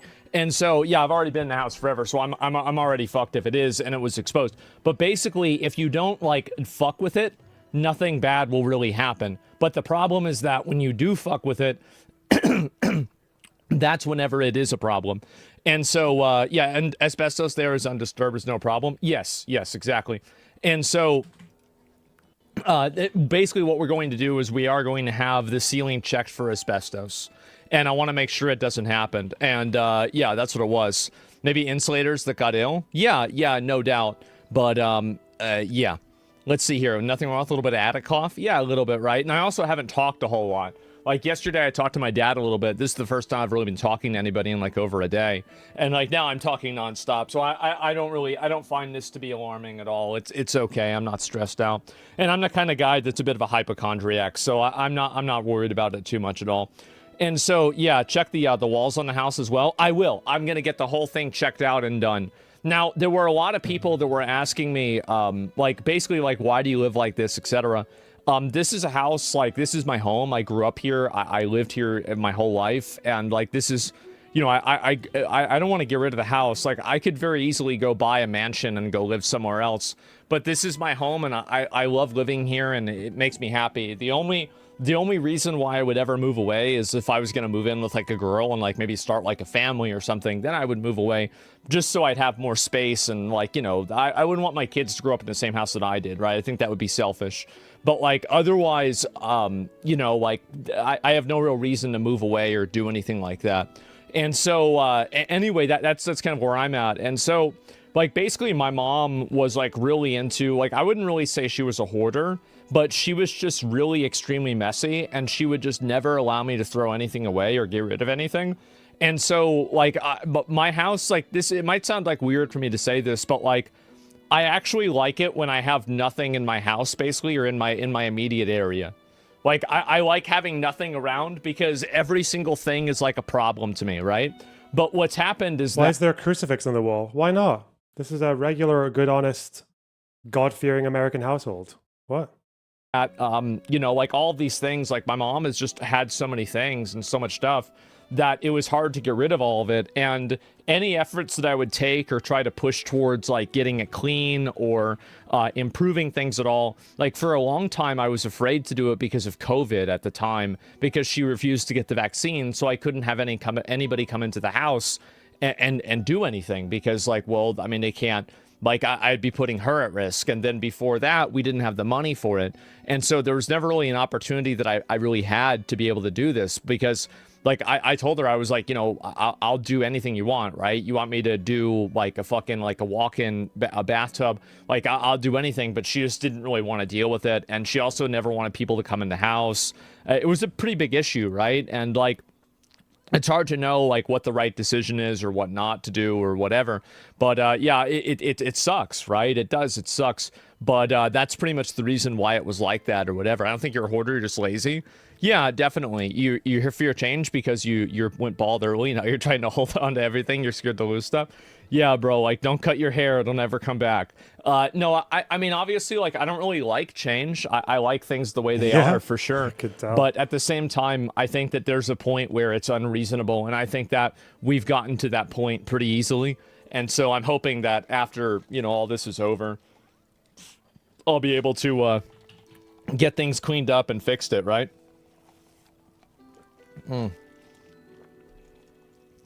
Did you find a dead animal? No. It was built during 1980. It's a very disruptive process to remove it professionally. It's also monitored by the government during the process. It needs to be removed by vetted workers individually. Also, note, asbestos can linger in the air for 10 years. I mean, I don't know really what to say at that point, right? If asbestos is, like, in the air for 10 years, what do they have to, like burn down the house? Like, I have no idea. So I'm not sure what's going to happen or whatever. You can still live in the same house, just a more modern version with the original charm. It's more safer and convenient. Yeah, that's probably what I'm going to have to do. And, like, for example, like, my sink doesn't work. There's one of the bathtubs and bathrooms doesn't work. There's, like, all kinds of things that are wrong with the house. Like, I just, you know, I grew up at this house, and, like, my mom never had any money growing up to, like, really fix a lot of this stuff or any I'm not bored. It's just, it's just so fucking bizarre. I'm just trying to get my head around the fact that I'm actually watching this. Fuck.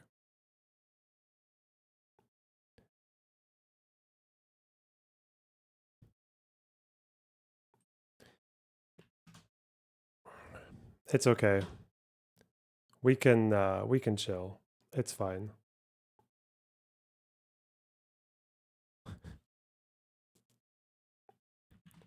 I got 20 minutes.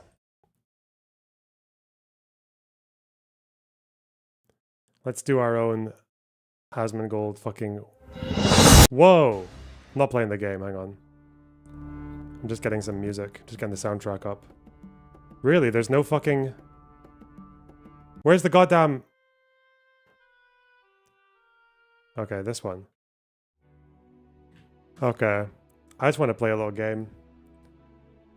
If I win these chess games, it'll be a good chat, okay?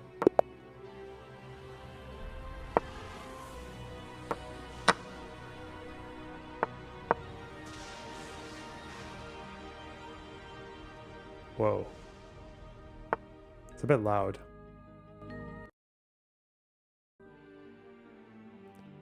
The fuck is this opening? They started the show if you want to watch. Nah.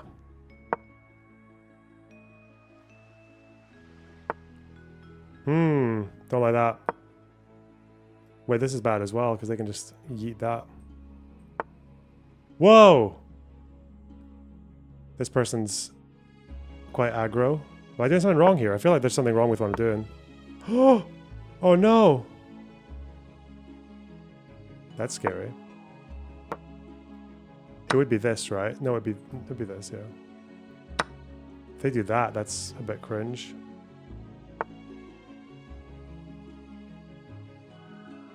I go here?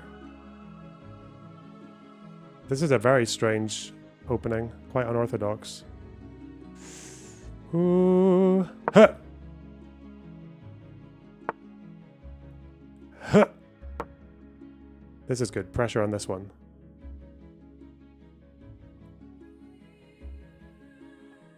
Are you playing Oblivion Remaster? You know what? I'm strongly considering it.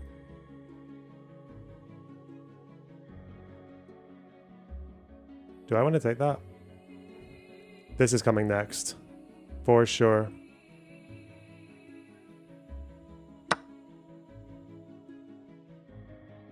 We can handle it. That's coming, right? That's the plan? Oh! I got my pawn up here? Or it's like Castle Queenside. Whoa! Fuck! What happens? I could have done that. That could have been fun. That with en passant? Oh, this is actually okay, because if they take, I'm going to go knight. No, then the pawn. Fuck. That's actually a problem. That's a bad move. Because I just fucked this pawn. I exposed him. Oh well. Moronic move. Oh, they didn't see it. Okay. I don't recognize this tune.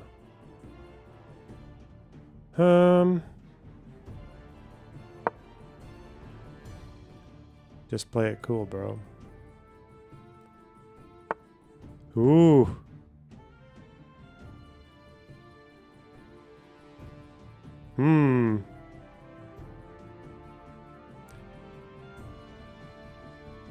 What's the scheme here?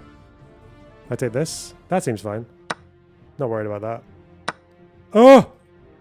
Well, that was shit. I'm playing like a doofus. That's what's happening here. It's okay, though. I can get this knight across. I'm just poorly placed. That's the problem here.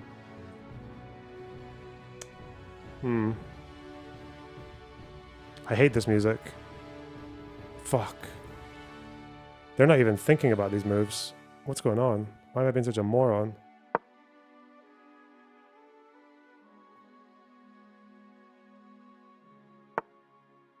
Fuck's sake. Okay, that was bad. What am I doing?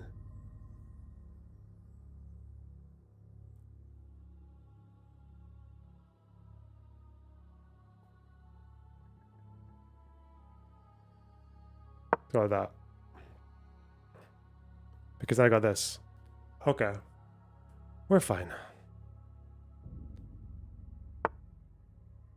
Stop making recommendations, you wankers. Ooh, yeah.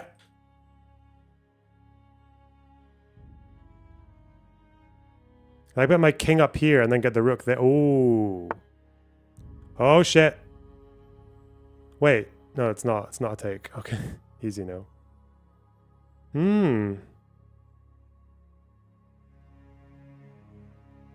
Yeah, I gotta do that. Then it's this, because I don't leave the knight abandoned. Okay. Now, if I get the king around here, then I've got this rook and have some mobility. Ooh, yeah, okay.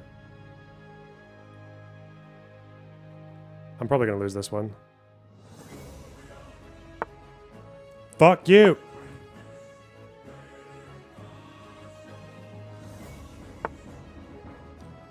Why are you trying to surround me, bro? Fuck this tune. Get around him.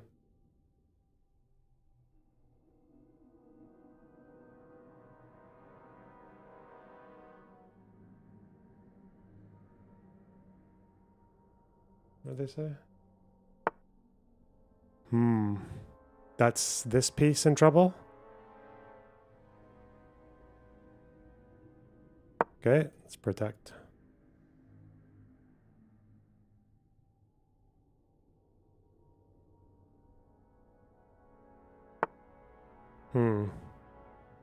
So I get this going? That's quite dangerous.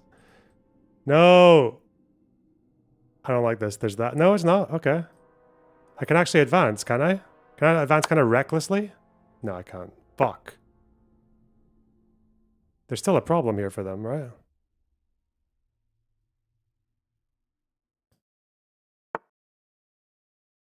Then there's this.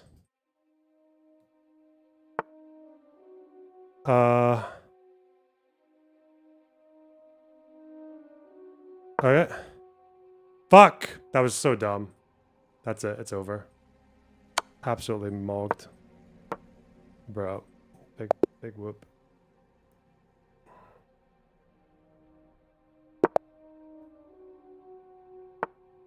Oh yeah, one more.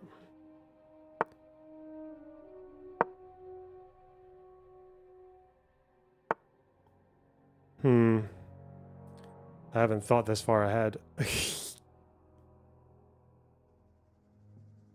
it this? I feel like there's something in this.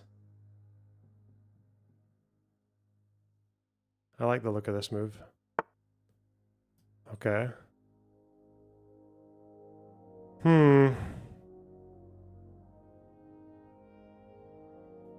They cheated. Hell no. Inconceivable. Fuck it, man.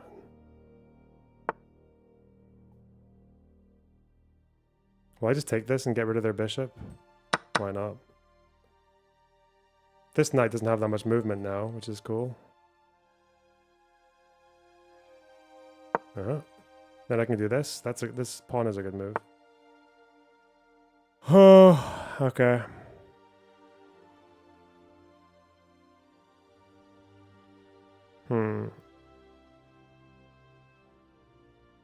Maybe even that. No. I'll do that.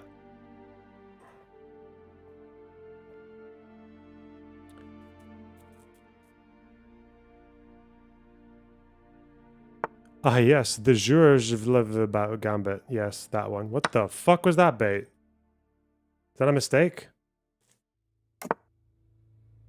Because if I get rid of this, then this one's open for taking, so I'm just up a pawn. 2 pawns now. No, wait, because then the rook... Oh, I see. Let's do that. Let's be more cautious. Yeah.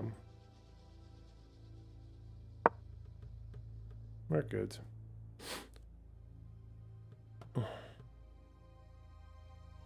Huge doubling of the pawns. It's so over. Shut up. I don't know if it is.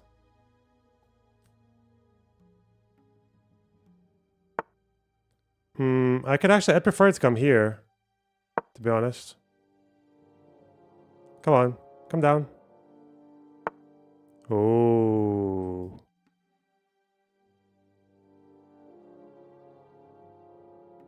Let's go here.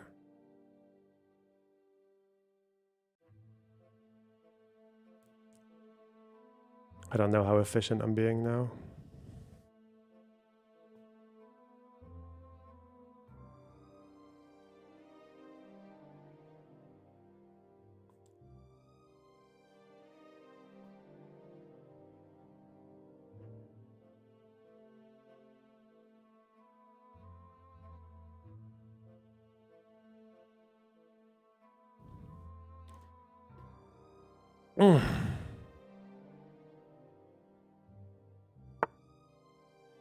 What is that move? Oh, this little scheme. I'm actually kind of in a shit situation here. I should do this first.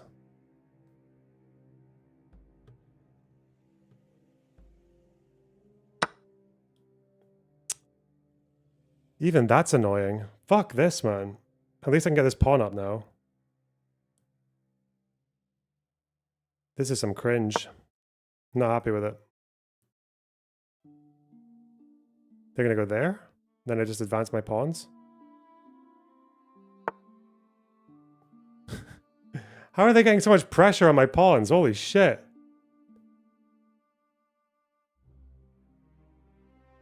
Fuck this. Oh, I can go here. I forgot about this move. Because this pawn is covered. Uh-huh. I just have the most awkwardly placed everything right now.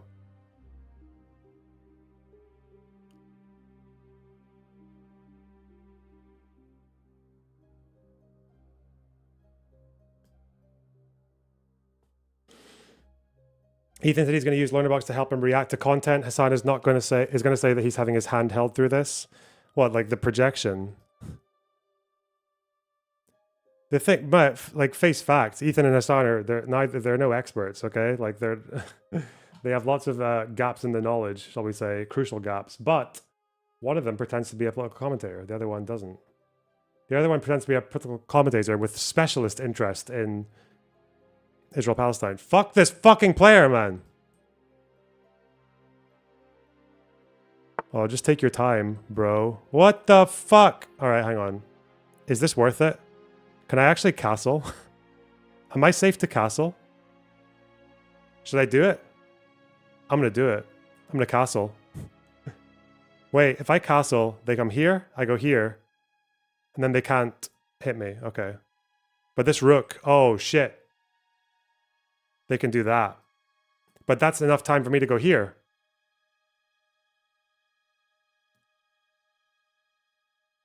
Ha. Ha. Ha. Ha. And then the rook comes. No, we're fine. This is a good meme. This is a good meme move, okay? I'm fine with it. YOLO. Fight, fight. Oh, they did it early. Fuck. It's okay. Maybe I'm dead. Maybe I'm so dead. Oh, I could have done that to annoy them, I guess. This is the most deranged castling move. Oh no. Wait, it's okay, it's okay. What are they gonna do? What are they gonna do? Ah! Oh, they could do that. Nah, they're fucking cooked, bro. Now that... There is that. I gotta be mindful of that one. Okay. What now? I really hate how stuck in the mud this position is, though. I don't love it.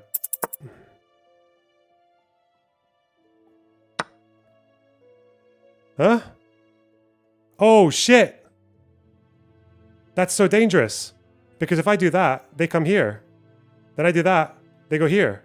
Then I do that, and it's a draw. I can't take that rook. Fuck. Fuck you, prick. Let's go. Let's square. Oh! No problem. Ah. Mm.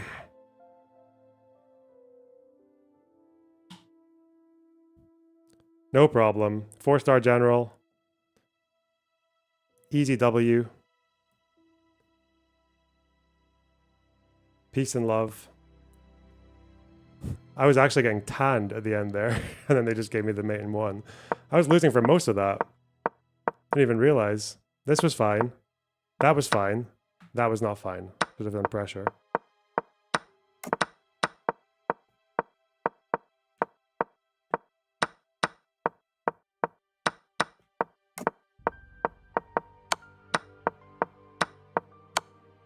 Oh, I could have taken it. I thought they had a forced draw, though. Huh. Okay. Good stuff, guys. Good stuff.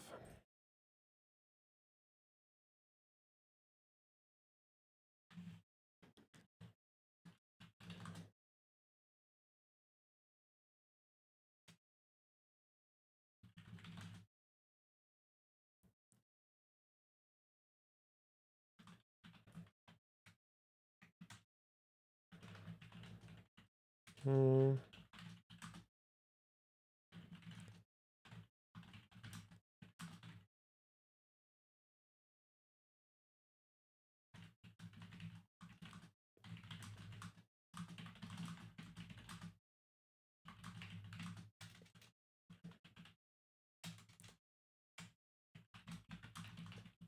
Okay.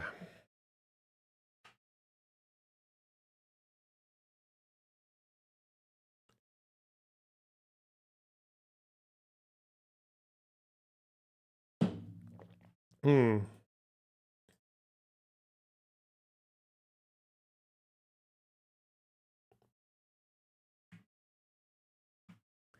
Important for people to remember that Zionism is a fascist ideology. You're not anti-fascist if you're Zionist. Wow. Brilliant. Brilliant, bro.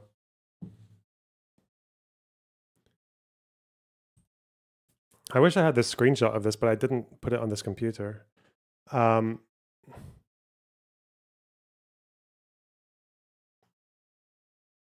You know, I looked up one of those courses for Middle Eastern studies and wanted to see what the required reading was for Israel-Palestine. And it was just like, there was a module in Israel-Palestine for these Middle East studies. I won't tell you which university because I'm, whatever, doxing people and shit. But it was like one of the only module they had on Israel-Palestine for this Middle Eastern Studies course was like, you had to read Ilan Pape's Ethnic Cleansing of Palestine. You had to read like some other books about like Zionism being like the fucking destructive force in the Middle East and everything. And the one mention they had of Middle Eastern Jews, even though it's Middle East studies, was the Jewish victims of Zionism. Like that's what it was called. The only thing was like this chapter from this book about how Middle Eastern Jews were only victimized by Zionists, like, and they don't mention dick about how they were victimized by the Arab countries that they were running away from. It's just like, and some of them are called Middle Eastern Studies, but when you look at the actual course title underneath the heading, it's just like Islamic Studies. And I'm like, that's fine if you're going to do that, but like, it seems weird to just do like Middle Eastern studies like just from the perspective of Islamic studies without the fact that like there are loads of different ethnic and religious groups in the Middle East who are not Islamic. Right? It's just weird.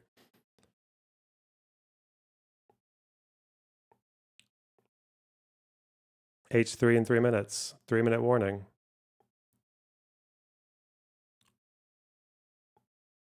I remember in a course, they only made a point to show us that this very racist video about integrating Yemeni Jews into Israel from the 50s. Yeah, they talk about how the arrivals, the Mizrahi arrivals, were treated badly when they went to Israel, which is true. They were treated like shit. But it's interesting that despite getting treated like shit, they would never leave like and go back to the place that they had fled from, even though that was like their ancestral homeland.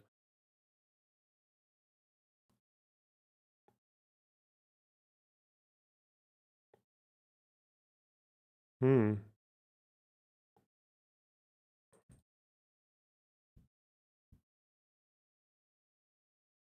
Anyway, he's going to Steven Crowder Lorna Box, but with the sign instead of Sam Cedar. Brilliant. What's he talking about? Yeah, I hit him with that knowledge, and it was perfectly timed, man. That Ty Lopez, and Ian's exactly right. We haven't seen a Ty Lopez hit like that in a decade. Knowledge. This is why it's Orientalist. To literally look at these dudes and go, oh no, they're fucking barbaric baboons. And don't laugh at his fucking stupid ass. No, it's just what a dumb bitch.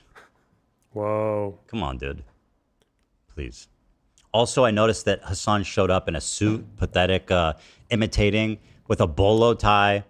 And I'm like, bro, please. Nobody suits up like me. Well, okay. Oh, fuck, I'm not suited up. Is this a problem? I'm just wearing a regular old t-shirt.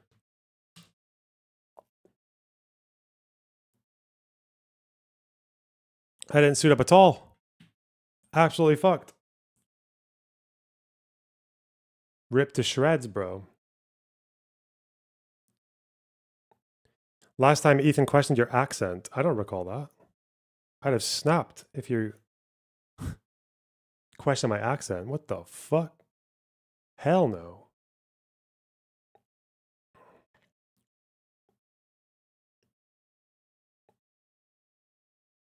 I don't have a suit here, so that's not happening.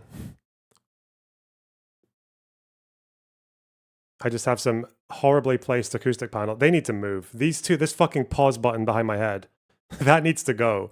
I'm going to use that to soundproof the areas that are off camera. And what goes there will probably be like, I don't know, plants, pictures, tapestry. I don't know. Even though it's quite important to do that wall. I feel, yeah. But I just can't do it. I can't make it happen. Bring back the bookshelf. No. The panels are crooked. They're not. The camera's crooked. The camera's like at an angle. I don't know. Yeah. Josiah's backdrop goes crazy. Does it? I could just do posters. That's possible as well. Just framed pictures.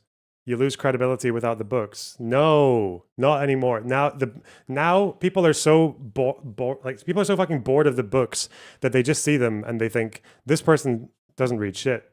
This person's an asshole. This person just who does this person think they are with all their books? It's backfired, okay? No one cares about the books.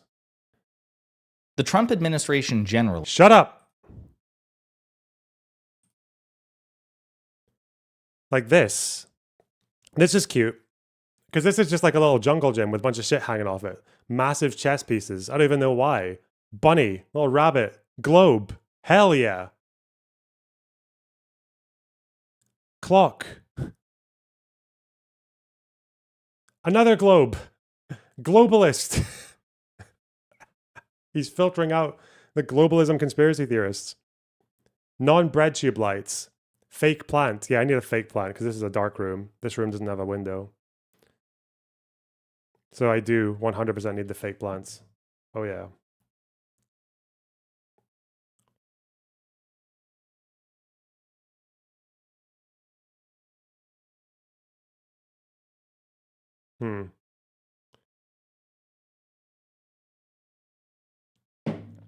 Absolute proof. Thanks to $5. I have a somewhat longer question, but not sure how to fit it into chat. Is there a way to send a question over Discord? I'm at work, so can't do voice. Oh. Yeah, go to Discord and ask it either in stream chat, stream suggestions, or just find me and DM me. Discord.gg/learnerbox. The picture of the Israeli and Palestinian kissing. That's probably a bit insensitive.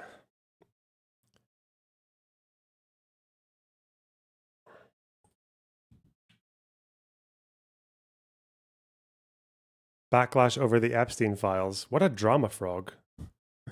Who is this drama creator? This slop YouTuber? Fox admits Trump is unpopular. I love this clickbait. He eats well with these titles.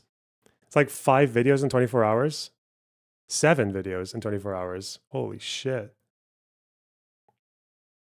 This is all one day, right? Oh no, this is one day. These 4 are from one day. That's unhinged. That is fucking brain damage.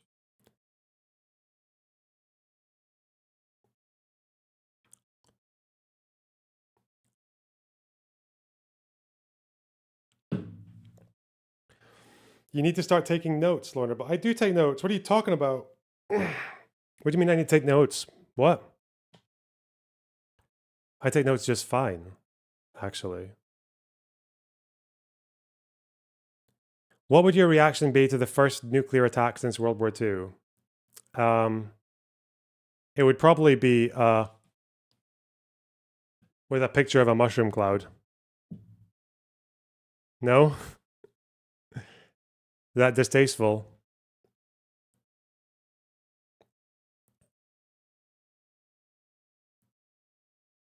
Or like a... I can't believe they did the thing. That's crazy, chat.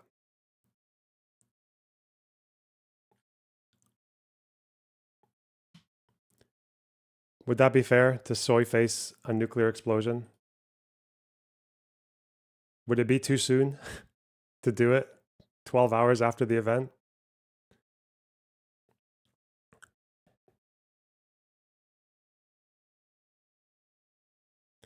You'd look dead in the camera and say, I've now become loner destroyer of cringe.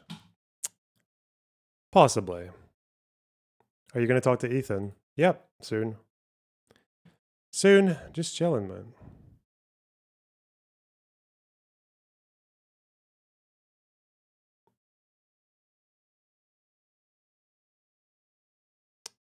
Let's watch some news.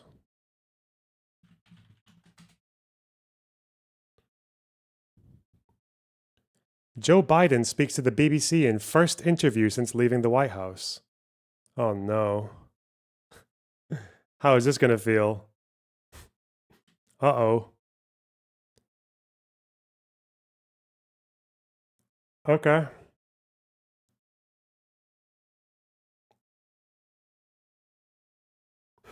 I do fear a little bit. And I don't think it's been forgotten by the people. I think it's been forgotten by the leadership a little bit. Excuse my cough. The fact is that my father and mother's generation knew what was at stake. They knew that that democracy was literally hanging in the balance. You know, the United States has never been able to avoid a war in Europe.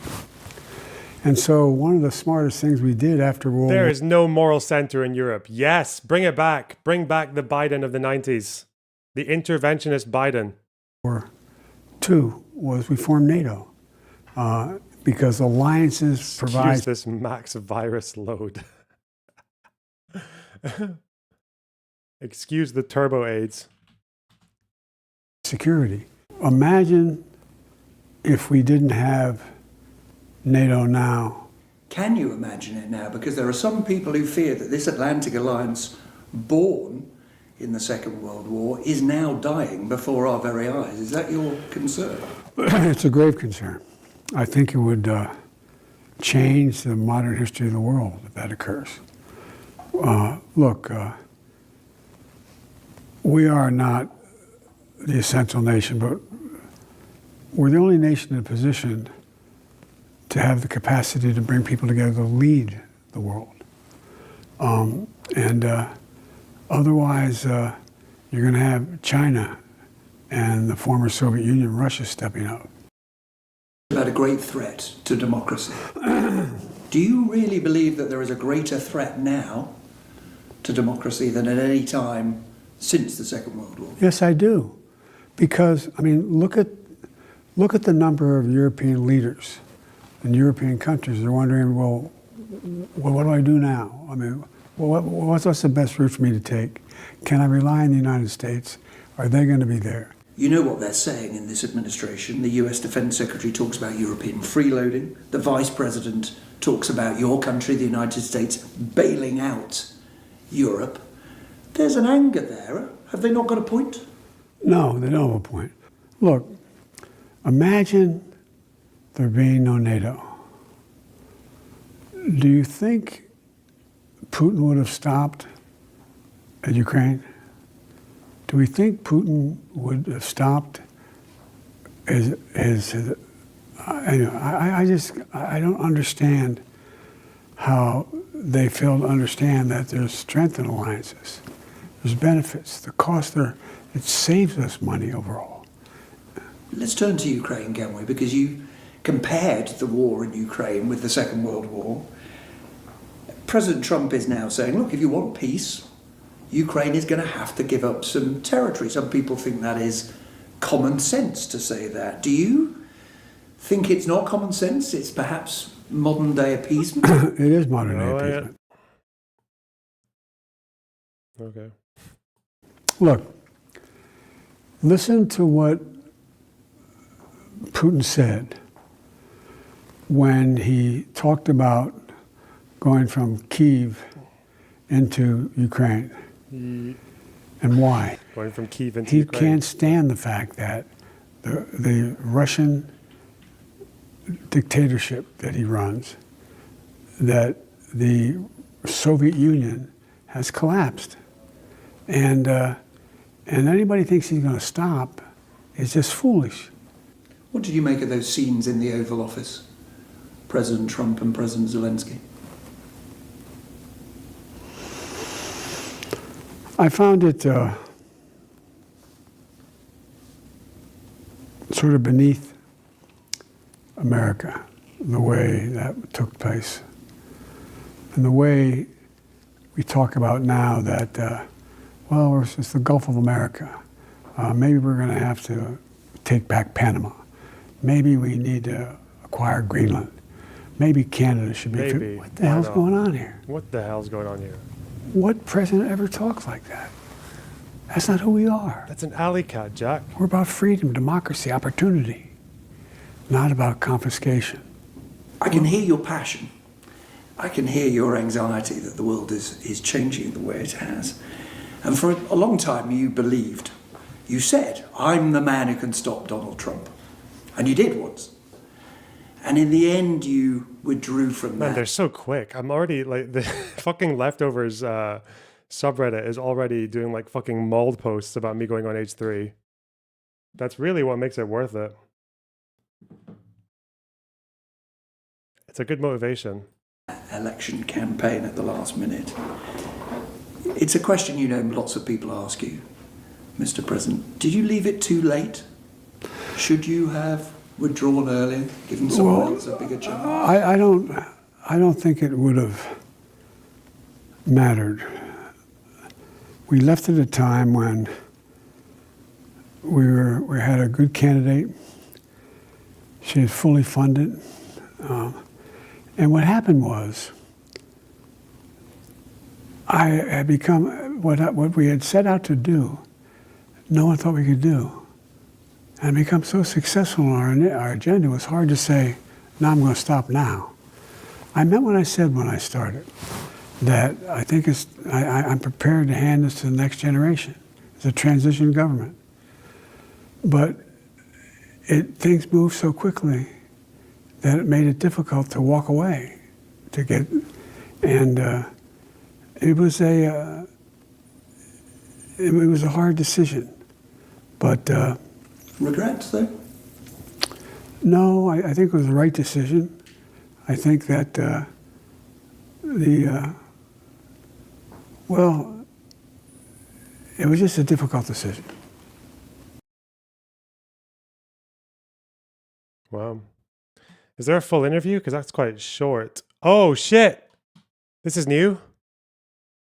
I think about my buddy Sean Hannity when I think. Has Harry Sisson gone MAGA? Wait, what? There's. Excuse me. Is that what happened? Did he got excised for being a player? He got excised by Dean and Parker for fucking women about. So now he's.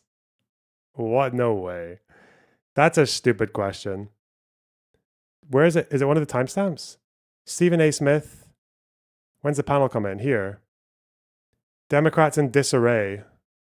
There's a Geraldo Rivera. Okay. That guy's nuts. Cornell West. Oh God, it's a proper fucking nutcase central. Shit. Ugh. Well, we have our appearance set to go in a couple of minutes. Ugh, it seems. When Ethan's done with the ads. Yeah. Check the transcript. Do I want to know? Do I really want to know? I don't think I do. I think we can live without that. Please. Please.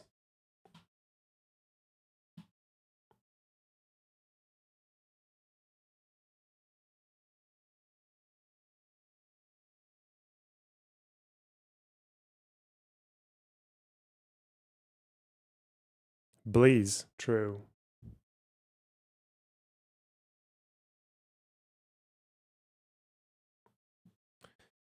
Ooh.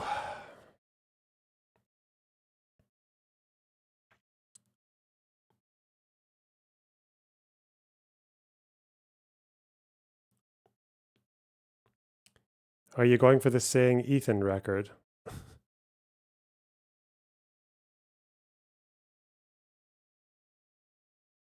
I don't know. I'd have to, if I was going to do a bit like that, I'd probably have to prepare it. I can't just be like, Ethan, Ethan, Ethan, Ethan. Listen to my words, Ethan. Ugh. Ugh.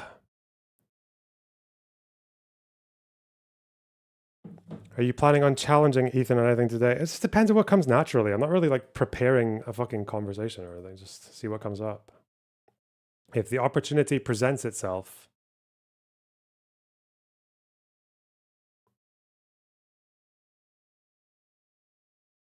Honestly, I'm kind of, I think he conceded too much on some issues, like, especially with the Houthis and the Anne Frank comparisons and all that shit. Like, yeah, there was a bit too much concession happening at some points.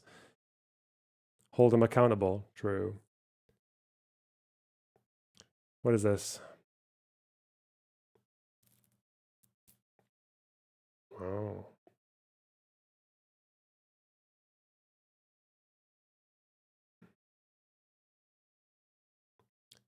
Trump on the Houthis. A great, but so we take their word for it. It was, we hit them very hard. Oh shit! There's a call. They had. All right. Okay. Fuck.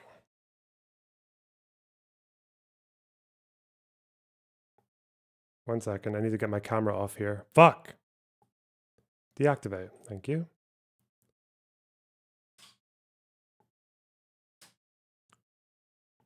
Basically relinquished control over Creator Clash 3, a boxing charity. Do I hit him match with one of these? that they had put together, third year. I heard you guys had to relinquish control. Fucking got him, dude. We got him, bro. A row after Ethan got Lena to drop out. She was supposed to fight. What an insane fucking thing to say with zero evidence. Ian knows that I didn't force Lena to drop out. We've explained what happened in detail, okay? You all fucking forced her to drop out. Give me a break, dude. She would be fighting if you didn't drop that. If you dropped that video after the event, she would be fighting in it. No question about it. No question. And that's kind of your fault, don't you think? Lena is one of the employees at H3H3 Productions. And also another fighter, Harley, also dropped out because he was upset and offended that Ian and iDubbbz had dared to criticize Ethan. So again, what a psychotic loser he is. Harley is Jewish, and he, like me, takes offense to the way that they trivialize anti-Semitism and accuse me of hallucinating. Right? He took cross with that. They were obviously Jewish. That's why he quit. You had another Jewish fighter quit your fight because he didn't trust you guys. He didn't like what you guys were doing. Does that not give you pause? A minority Jewish person quit. You can let Loner in. I wanted Damn you, Jews! There he is. Hello, Loner Box. Wake up, Ethan. Hello. Ah!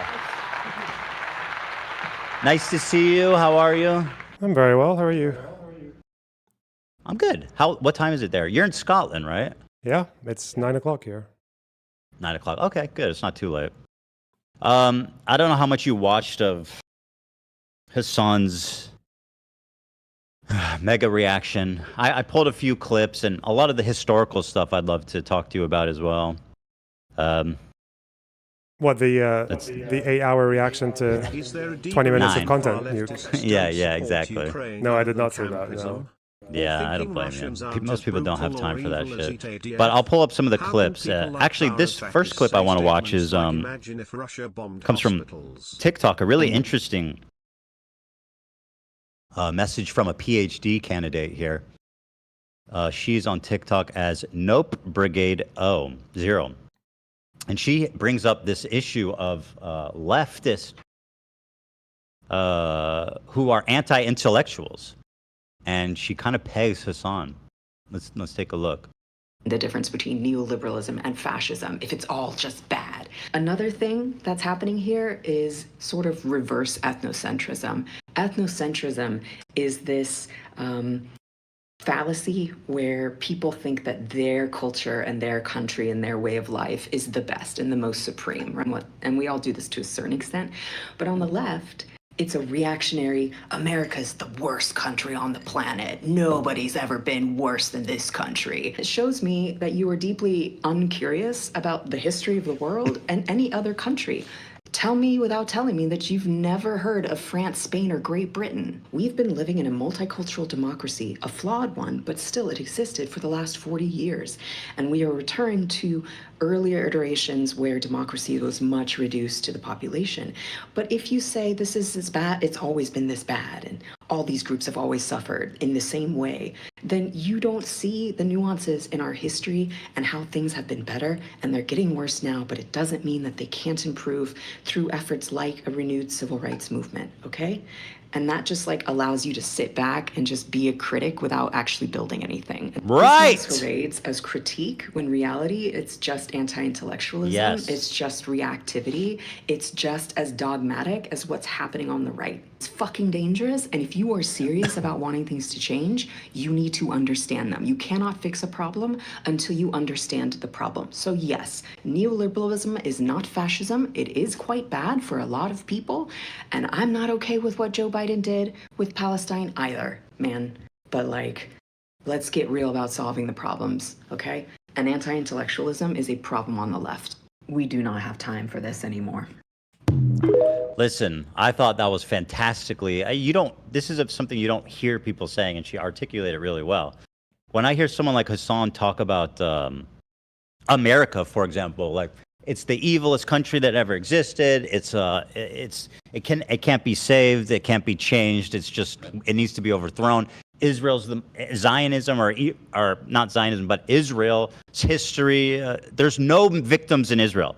The Israelis cannot be victims ever for any reason. It's like there's zero nuance in this conversation. It's what drives me insane. And it's kind of been my whole problem with this. I'm just trying to have an honest conversation, and they lose their fucking mind and call me a Zionist. Your thoughts, Loner? That's all correct. I got nothing else. My voice is echoing in your end. Is there a way to bring that down? Yes. Thank you. There you go, you guys. Okay, yeah, no, I was going to say, it's still echoing. Oh, fuck. We'll fix my it, head's don't gonna worry. Okay, I'll just pretend, I'll do my best. Yeah. Okay. The first time I thought of this term was, I observed it during the Ukraine and Russia war, because it just seemed that regardless of how black and white Russia's imperialist desires were and how often people like Putin and Lavrov and all these people in the Kremlin would keep saying, what we want to do is we want to claim Ukraine because we don't think it's a real country. We think it's a part of the Russian Empire or the former Soviet Union. We think like Ukrainian culture is really just like the little brother of Russian culture. They would say this constantly, but people in the West would still just desperately snatch for whatever excuse they could to blame it on NATO or on the West. And the thing I kind of described that was like left-wing American exceptionalism.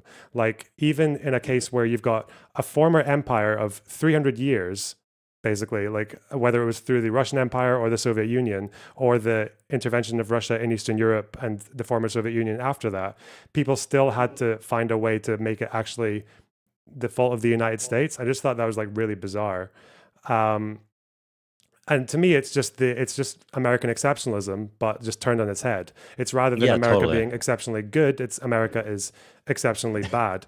And definitely with the Middle East, you see the same thing, right? Like, it's funny that people always like on the far left of things always use terms like Orientalism to describe their critics, but they actually seem to be like the ultimate Orientalists in so many ways, because they so often treat Arabs and Arab leaders or people in the Muslim world as if they just have absolutely no agency and no free will of their own. So when we talk about Iran and the regime and why it is the way it is and why it's so destructive in the region, everyone always says, oh, it's just because of the American coup in 1952. And it's like, America has like bombed entire countries to hell and back even since like in the 70s, and now those countries get along with the United States. Like, America nuked Japan, and America and Japan are friends, but for some reason we have to only expect the worst of Iran because of America getting too involved in their policy from like the 50s to the 70s, which doesn't really make any sense to me. And it is just like,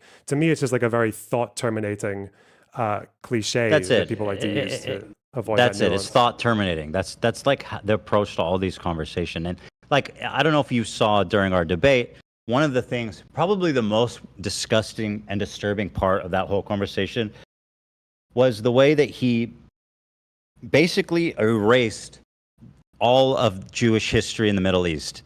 And just, he says the majority of people moved there because of Zionism, because they wanted to be in Israel, which is just fucking insane, by the way. And it's so gross. And Hassan, he surrounds himself with all these like, well, who's this historian he was talking with? He's a historian, quote unquote. They always harp on like the bombings in Baghdad caused all the Jews to flee. And there's just no intellectual rigor. There's no thought for nuance or trying to figure it out. It's I don't know, man. It's really sick. And it's anti-Semitic, frankly. If you're being like, the Jews of the Middle East were not forced out of their homes by anti-Semitism. They went to Israel because of Zionism. That is the most anti-Semitic thing I can pretty much imagine you saying. It's just horrific. And they have no problem saying that. Is the historian you're thinking of Zachary Foster by any chance? Let me Google his name and I'll see. Zachary Foster. Yes, this guy is such a fucking clown, dude. Holy shit. This guy doesn't know anything, and he sits there like as this, and that's what Hassan does. He brings these charlatans out, and by the way, also Jewish. He wears his Jewish friends like a human shield. He's managed to collect every anti-Zionist Jew in the world. That take about the surround bombings, himself with it's them. like the first time I ever heard it, like I would have thought, and I'm not like a history graduate, but the first thing I would have thought just instinctively was like, okay, so you're telling me that 90+% of these people who have lived in this country for like, some of them for over 1,000 years, like this is their ancestral homeland. And you're telling me that they all within 1 year upped and left because of a handful of grenade attacks that killed like 4 people. When in history has this ever happened? Have you managed to convince like 90% of a population to They've been leave there for within 2,000 a year years because of like a couple of attacks? And obviously it And by the way, completely excludes everything that happened before then. Yeah, mental. And again, the historian that brings that entire dialogue forward, Avi Schleim, says the first 2 bombings were done by anti-Semitic terrorists who after the first 2, the vast majority had already signed up to leave. So it's just, there's no rigor to understand what's going on. Here's Hassan. Let me pull up some of the clips here. Let's take a look. You don't run your own country. Hassan has a denims moment, which runs in the family, I guess. Country named Israel runs your country. Have you ever found, wow, and then he puts this clip in here where he comes up to me to try to take a photo with me. Wow. Wow. Remember when he fucking had to admit that this person, I didn't know who the fuck he was, and then he was some dumbass clout chaser? Is there actually a video of me saying that Israel or Jews run America? Is there actually a video of me saying that? No, there isn't. He's saying that like Arabs that wanted to collaborate with America basically said, no, you don't understand. It's actually the Israeli lobby that dominates. It's actually the Jews that dominate America. I mean, I also don't disagree with what he's saying. I often will talk about Hassan? obviously AIPAC and the Zionist lobby. Now, if you don't know the context, he's defending Hassan Nasrallah. He's like, actually, Hassan Nasrallah. Do we have that where he says I'm more anti-Semitic than Hassan Nasrallah? And so he's defending him. And he's actually being like, he's not anti-Semitic at all. It's the Jews that run America.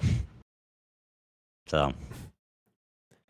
What, the Nasrallah quote when he's saying that it's not Israel that controls America, it's America that controls Israel? That one. Yeah, yeah, I think so. Yeah, because people like Hassan would say that that's an example of Nasrallah fighting anti-Semitism, because you would normally expect people to say it's the other way around, like it's the Zionist occupied government, but Nasrallah would say no, it's the other way around. It's that that Israel is basically like America's little helper. But I think people don't understand why Nasrallah says that. With Nasrallah and the Axis of Resistance, they have this term where they describe America as the great Satan and Israel as the little Satan. The reason that, and I'll tell you this as well, the reason that they say that America is the one that calls the shots and Israel is just like a kind of like a little henchman, is it's not because they're fighting anti-Semitism. It's because the ultimate worst thing ever for these movements is to get defeated by the Jews without any excuse.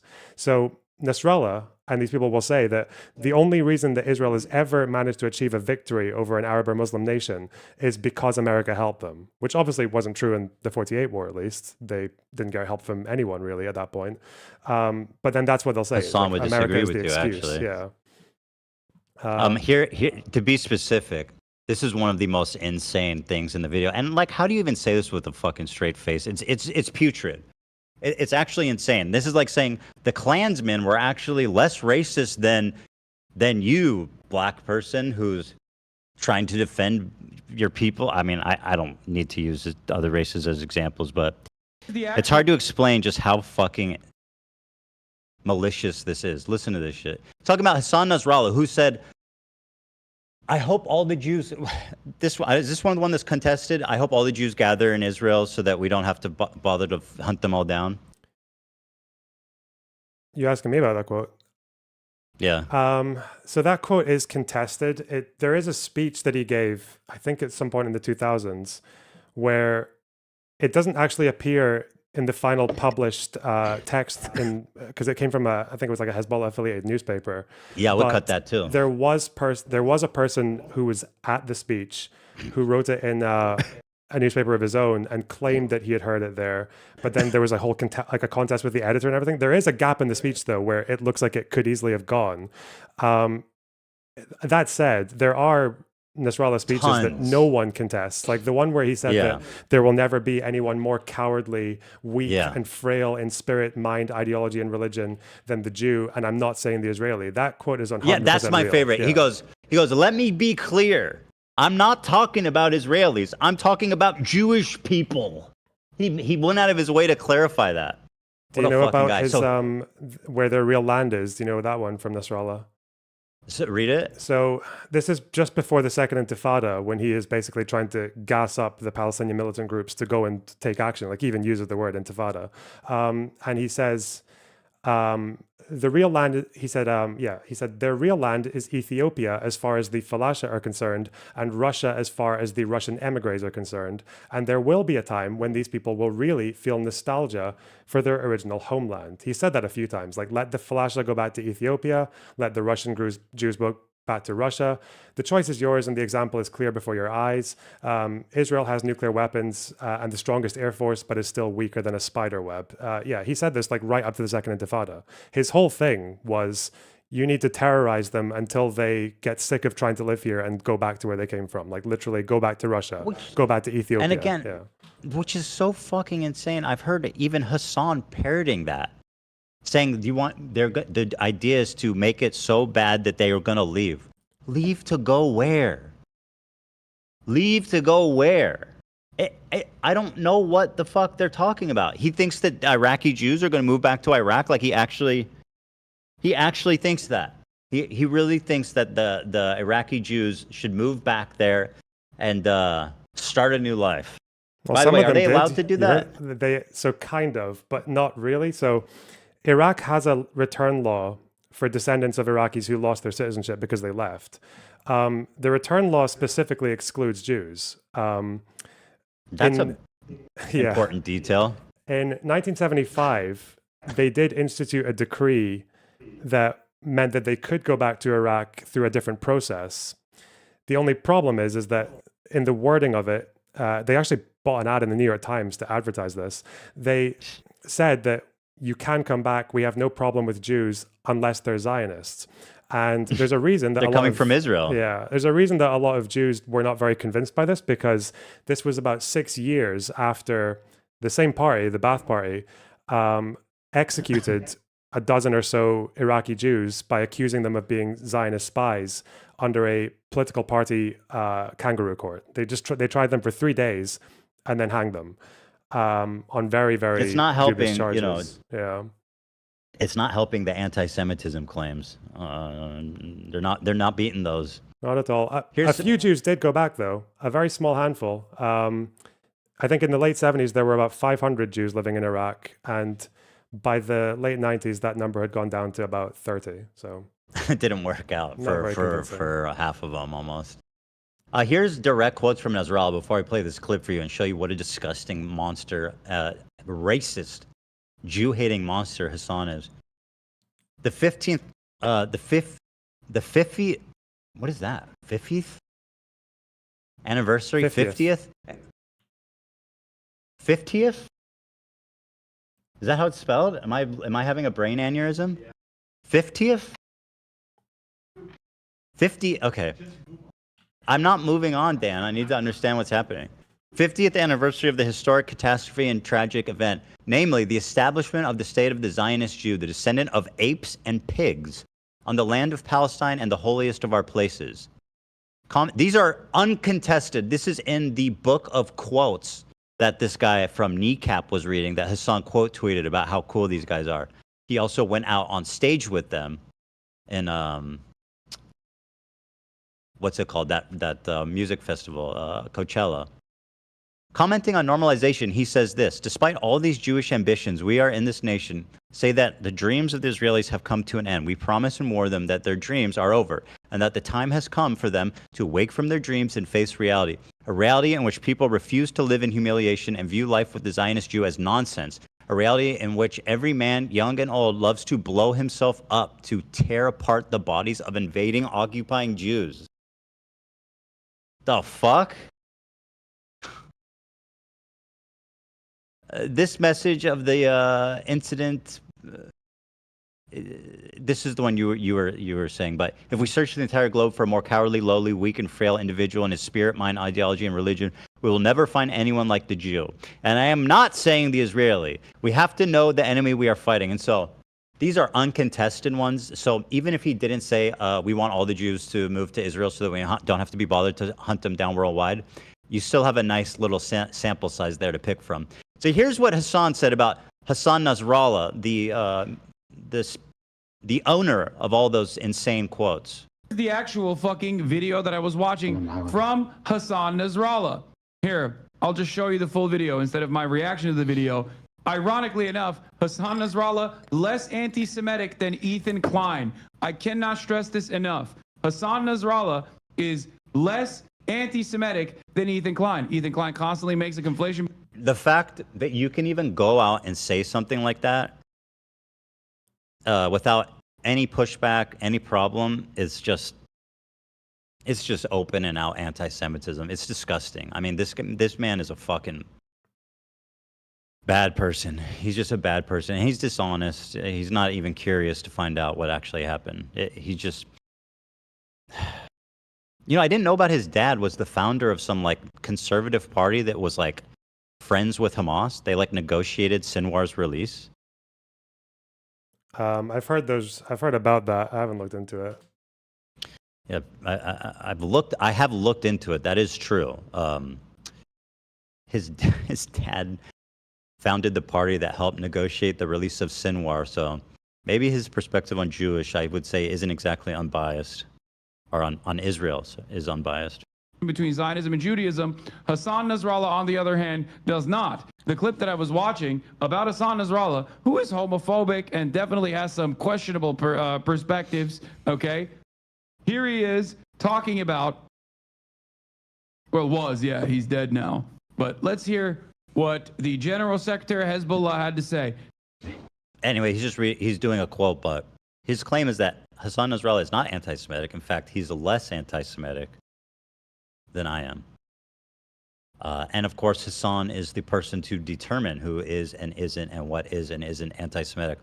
I find it really funny. Throughout the whole thing, he keeps going, anti-Semitism is on the rise, guys. It's on the rise. It's up like 60%, and it's a huge problem. Not me, though. I have nothing to do with that. I don't know. Okay. I feel like after watching that, especially after watching the debate, because I did watch all of that, took like 10 hours, but sorry about that. I think after watching that, I kind of just reached what you might call like peak Hassan, because, you know, every now and then with Trump, this used to happen where Trump would get caught saying or doing something mental, usually in like 2015, 16. And the Democrats always did this like, yes, we got him. That's it. He's done. He's never coming back from this pickle. And then he comes back from it and he's totally fine. I feel like that generally happens with Hassan as well. And honestly, like, given that as a seasoned political veteran, you know, going in one debate and he ends up coming out with like those absurd takes, like standards for how we need to determine sexual violence on October 7th, or the constant equivalence of the Warsaw Ghetto and the with the Houthis, or go back to Iraq. Everyone knows that like go back to Poland, for example, is a trope. That's what I said. And he goes, oh, really? Not? Yeah, I'm just like, yeah. I think once you reach that point, it's just like, yeah, you've kind of got everything you need in terms of like making the point hammer home. And if that doesn't work on people, then nothing will, you know? It's very sad to me that Hassan is paraded around Twitch homepage and interviewed by the New York Times. And he's like, no, I'm racist. I hate Jewish people for sure. And he's not treated like Nick Fuentes, who's on Kick. He's not treated like, you know, any number of disgusting anti-Semitic fucking weirdos, which he is. He's one of them. Here is, let's see. This is not very historical, but I just like to show this because Hassan says his community has nothing to do with harassing us. CPS, a lot of the people were making CPS jokes who were donating.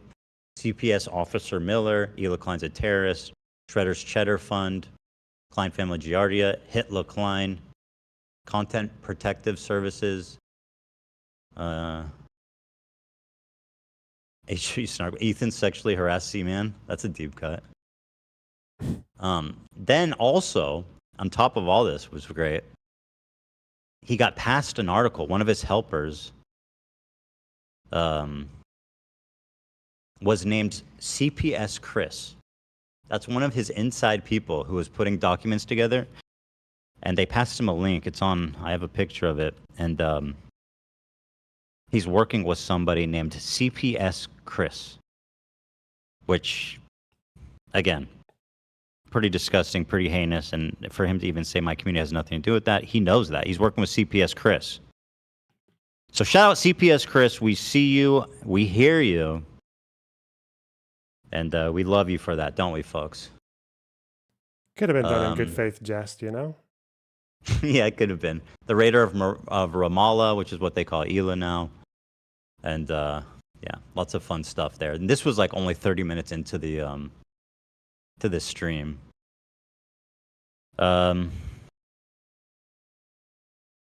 Here is...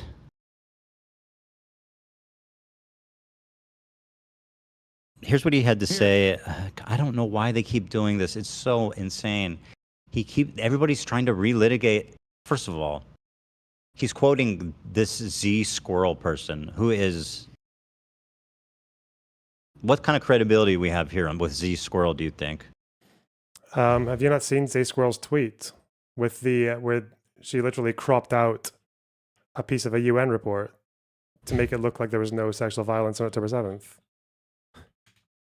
I don't recall. I know she's insane. Like just Okay, a straight up. If you haven't Yeah, seen send this, me. this is like this is about as strong as it gets for using this And person so as a this source. this I is sent it one to of Dan. Hassan's primary sources that he constantly pulls from, including in his reaction. Lonerbox sent us a link. Here it is. Thank you so much. So here's her tweet.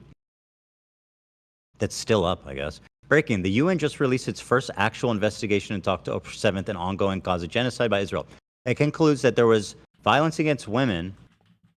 It concludes that though there was violence against women, there was no proof of any rape, let alone mass rapes, or that it was ordered by Hamas. It's over, they said.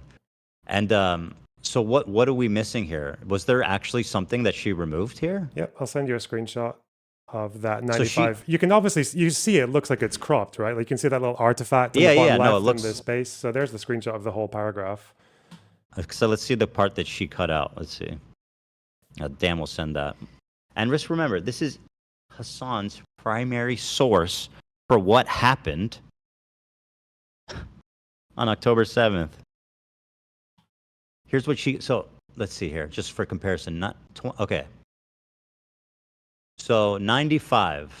The commission identified patterns indicative of sexual violence in several locations and concludes that Israeli women were disproportionately subjected to these crimes. The attacks on the 7th of October enabled perpetrators to commit SGBV. I don't know what that is. I think it's like sexual and gender-based violence. Okay. And this violence was not isolated, but perpetrated in similar ways in several locations by many Palestinian perpetrators. The commission did not find credible evidence, however, that the militants received orders to commit sexual violence, and so it was unable to make a conclusion on this issue.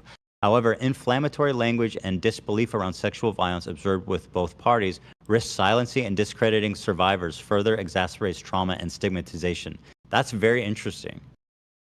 So for whatever reason, she didn't want people to see that there was a pattern of sexual violence across multiple locations by multiple perpetrators. For some reason, that part's not interesting to the claim. So she cut that entire paragraph down to the commission did not find credible evidence, however, that militants received orders to commit sexual violence and so was unable to make a conclusion on this issue.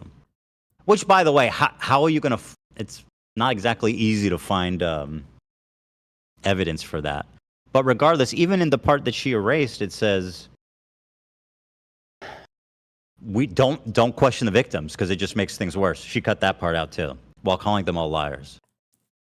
It's unreal, man. It's heinous. Like if you were a journalist for doing like that kind of obvious level of cropping to put it in a screenshot, like you'd just be fired. It's like, it's just open and shut. People are usually not that on the nose. She's lauded. Yeah. And because of people like Hassan, they still raised this person up as being some kind of credible reporter. And there's this whole fucking cloak of, there's a whole like network of these people that lift each other up, that cite each other, and they're all in on this insane cover-up, in my opinion, of any type of Israeli victimhood, to make it seem like there's never been a time in history where the Israelis have been victims. They've only ever been perpetrators. They're perfect evil. You know what I mean? So anyway, here's this. Here's him talking about, yeah. Sure. Also, the person that conducted the fucking UN report admitted that it was a mischaracterization that genital mutilation took place. Fuck. The reason why this is important, by the way, stop debating rape and focus on the genocide, good Lord. No, shut the fuck up. You want to know why this I love is that. important? No, I will continue to debate rape. I don't deny rapes, by the way.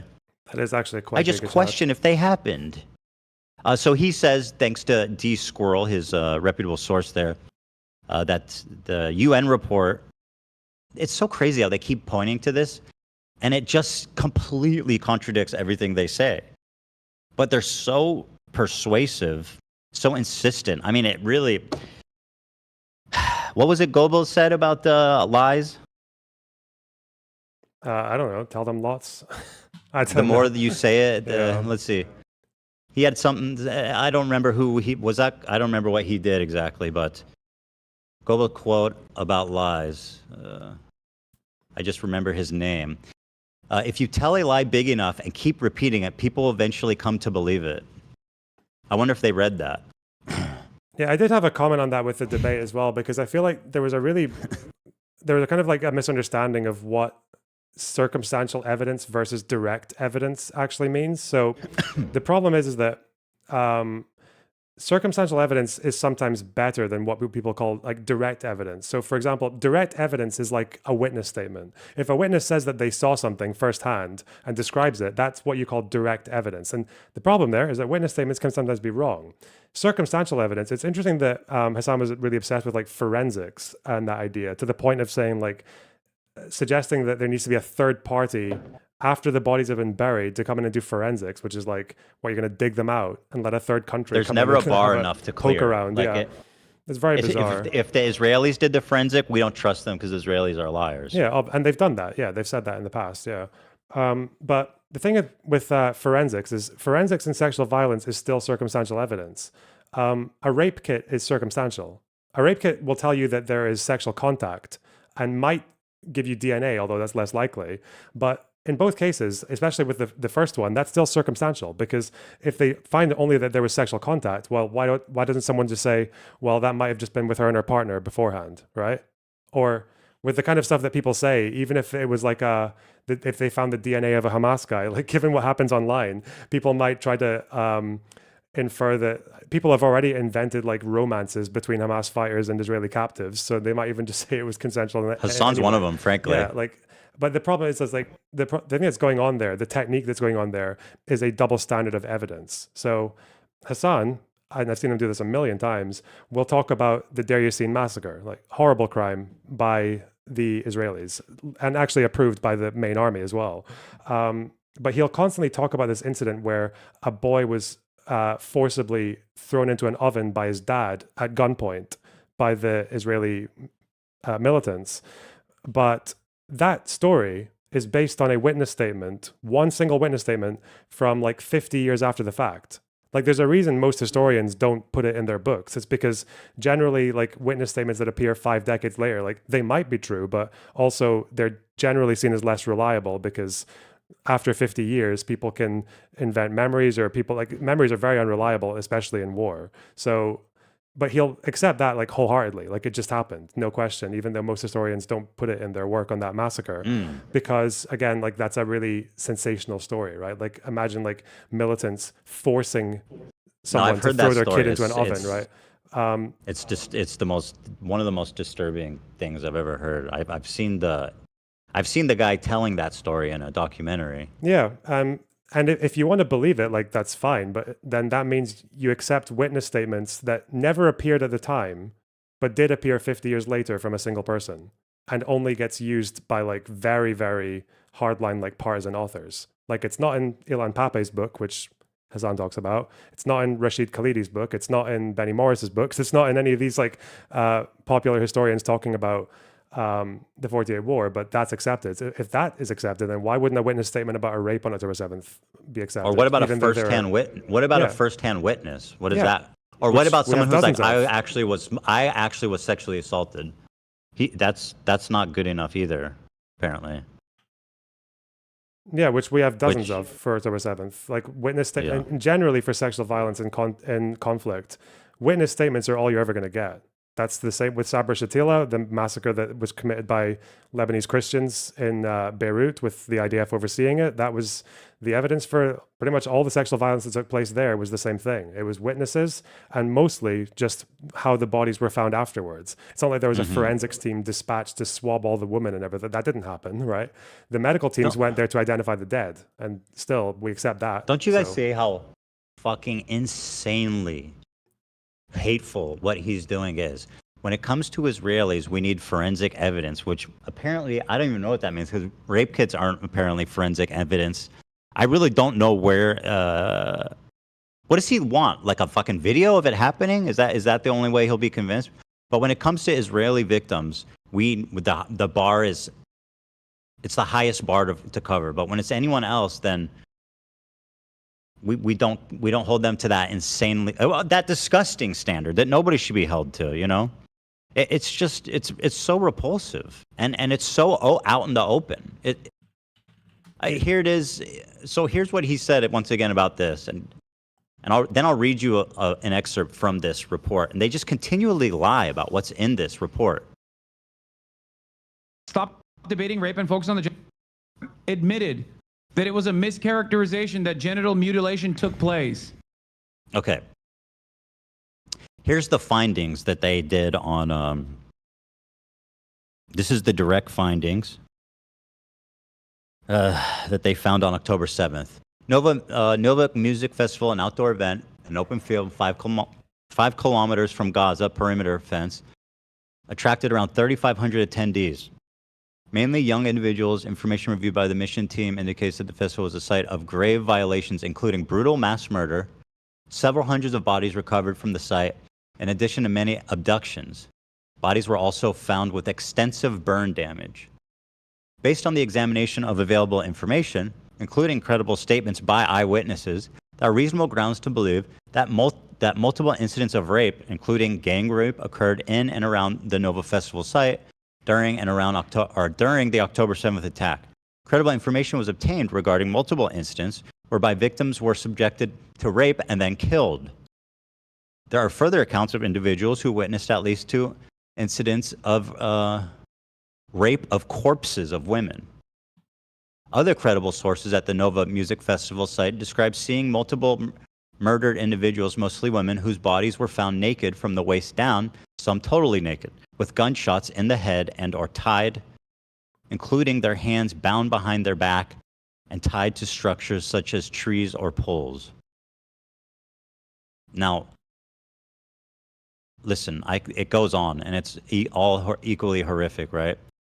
But imagine reading this and then going to the conclusion, or whatever it was she showed, editing it out to misrepresent their conclusion and make it seem like they're saying that the Israelis are lying. I mean, how fucking sick do you need to be? How absolutely disturbed do you need to be? And this is something Hassan has done continually since October 7th. He continually brings up this exact report to say, they lied. This is the proof that they lied. And if you read it, just read the fucking report, you will see what a disgusting, hateful liar he is. What a horrific lie to tell. And for what purpose? It's so gross. There is also something people like to do with that particular report, because they'll say that people will suggest that we shouldn't really take much from this one because it's just like a 2-week fact-finding mission. The only problem is that when they say they need a full investigation, I think it's worth asking what a full investigation really means, because even if you look in that report, the thing that they expect from a full investigation is there are a couple of locations where they didn't get to interview witnesses, and they think maybe if they hang around for longer, they can build connections with some of the potential survivors until they're willing to talk. And a full investigation wouldn't provide you any more. They're not going to dig the bodies out of the ground and start swabbing them, right? They're not going to get access to loads more videos or pictures that are just hidden for some reason. The only thing an additional investigation would do, and it says so in that report, is that they would maybe get more time to get survivor statements, and also they'd get to review a few more locations. The fact that it's not a full investigation doesn't discount anything that was said there. What they found there was about as much as you'll find for sexual violence in just about any conflict. Yeah, yes, exactly.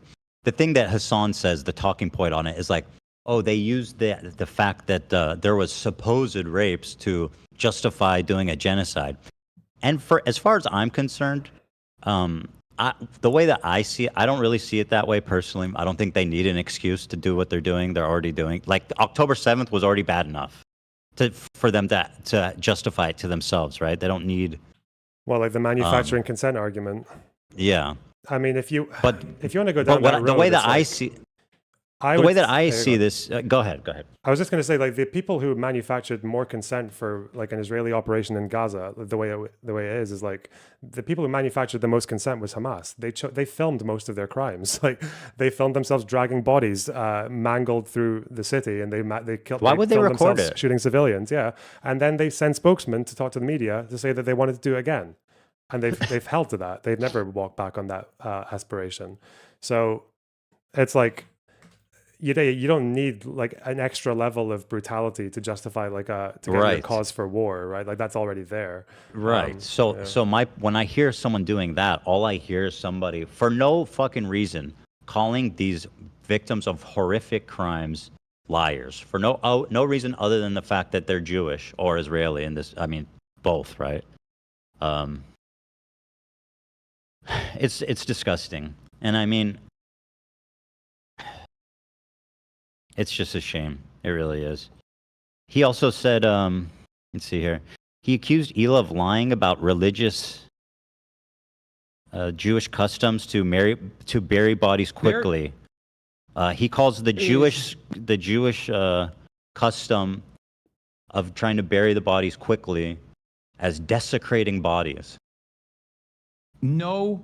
Hassan, please respond to it. It's very important. They're going to use this against you. What do you have to say to Hila's reasoning for Israel not letting forensic investigations that due to religious reasons they bury the body ASAP? That's a fucking lie, and she's wrong. What a horrific, vile human being.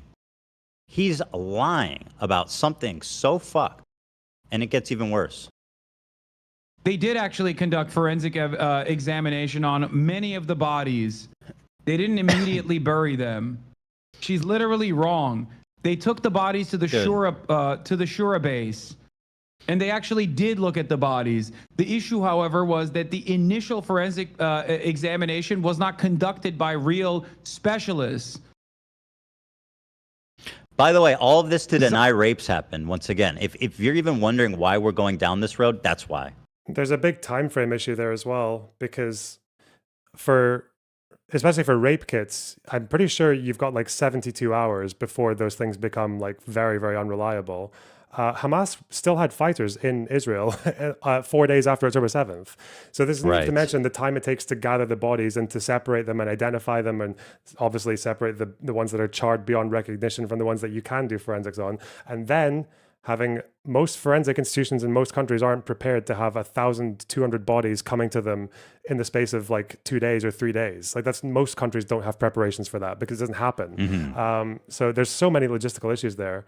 As for burying the dead as soon as possible, that is Jewish custom. It's also Muslim custom as well, by the way. Like they also have lots of burial practices that would make it harder to have doctors poking around in their special areas to look for crimes, which is why when we talk about Palestinians who have been sexually abused by the Israelis, and that's happened all the way since the 48 war, we don't really go by forensic evidence of it. Like it's usually because a witness saw something. It's usually occasionally a soldier will confess to something, but it's usually because witnesses said so or survivors. That's like the main piece of evidence we use. Mm-hmm. The truth, yeah. So the Zaka group he's talking about, who basically in the aftermath, the direct aftermath, there's like an emergency response team called Zaka, and it's a very religious organization. So these people are true believers, right, in that sense, and they show up to do like the most fucked up jobs possible. And by the way, that just tells you something, that in Israel this exists. There's a team of people who show up to sites of mass murdered civilians and clean it up. You have got a group in your neighborhood that does that, you know? And so these guys show up to clean up the bodies. And these guys, by the way, are like traumatized for life after what they saw there. But they're true believers. So a lot of these guys are like, we need to get these bodies in the ground immediately. They thought they knew death, but that didn't prepare them from October 7th. Volunteers with Zaka, an Israeli group that recovers dead bodies, were among the first to reach the victims of Hamas-led attack. The trauma of what they witnessed may last a lifetime.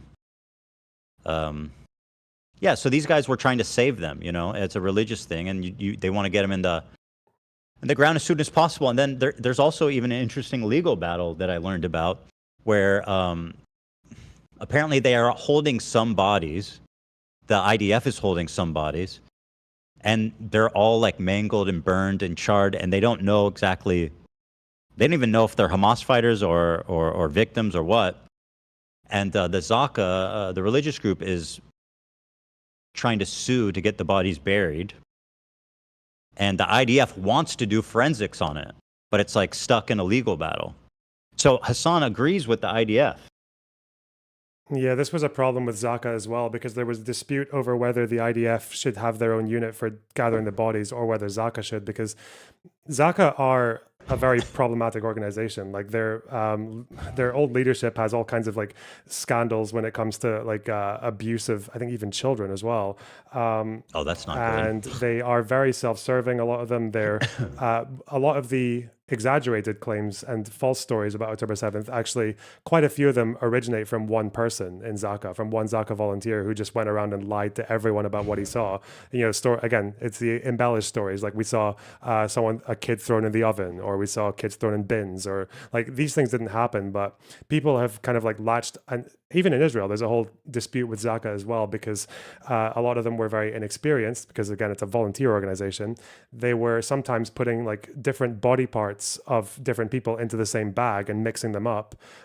They would sometimes take bodies that were already in bags and like take them out of the bag and then put them into a Zaka bag for photo ops. So there is a lot of corruption that's gone on there, because it's a volunteer organization and it's hyper religious, but also people have kind of used that fact to try and smear like every aspect of what people found after the fact. Like the fact is that not every Zaka volunteer is a corrupt individual who wants to like cynically use the dead for their own purposes. Like lots of Zaka volunteers genuinely saw things and said things that are corroborated by other witnesses. So yeah, that's the problem as well. It's like whenever there is a genuine criticism, it has to be used in like the most extreme, like absolutist way possible. That's it. Yeah. That's it, yeah. And I mean, listen, should the IDF be recovering the bodies? Absolutely. You know what I mean? Like they should be, right? I think but it doesn't mean that. It doesn't mean that. Again, remember why we're even talking about this. This is all in service of Hassan denying that rapes happened. This is all in service of him, for some reason, dying on this hill, choosing like this. Even his chatter was like, "Why are you doing this?" And he's like, "No, fuck you. I will question the rapes." Nobody cares, and nobody fucking cares.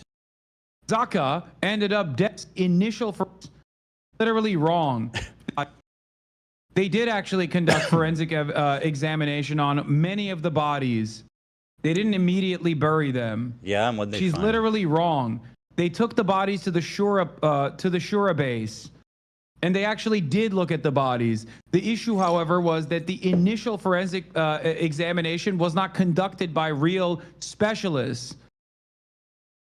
That doesn't happen anywhere. That's such an Zaka insane ended standard. up desecrating the bodies in the process and ruining. He says they desecrated the bodies, which what he means by desecrating the bodies is basically a regular Jewish burial ceremony. So that's fucking cool too, by the way. Any sort of on-the-spot kinetic forensic examination from taking place, because you have to look at the way that like bodies are presented to develop an understanding of what happened, like how this person died. They did. Listen to his standard.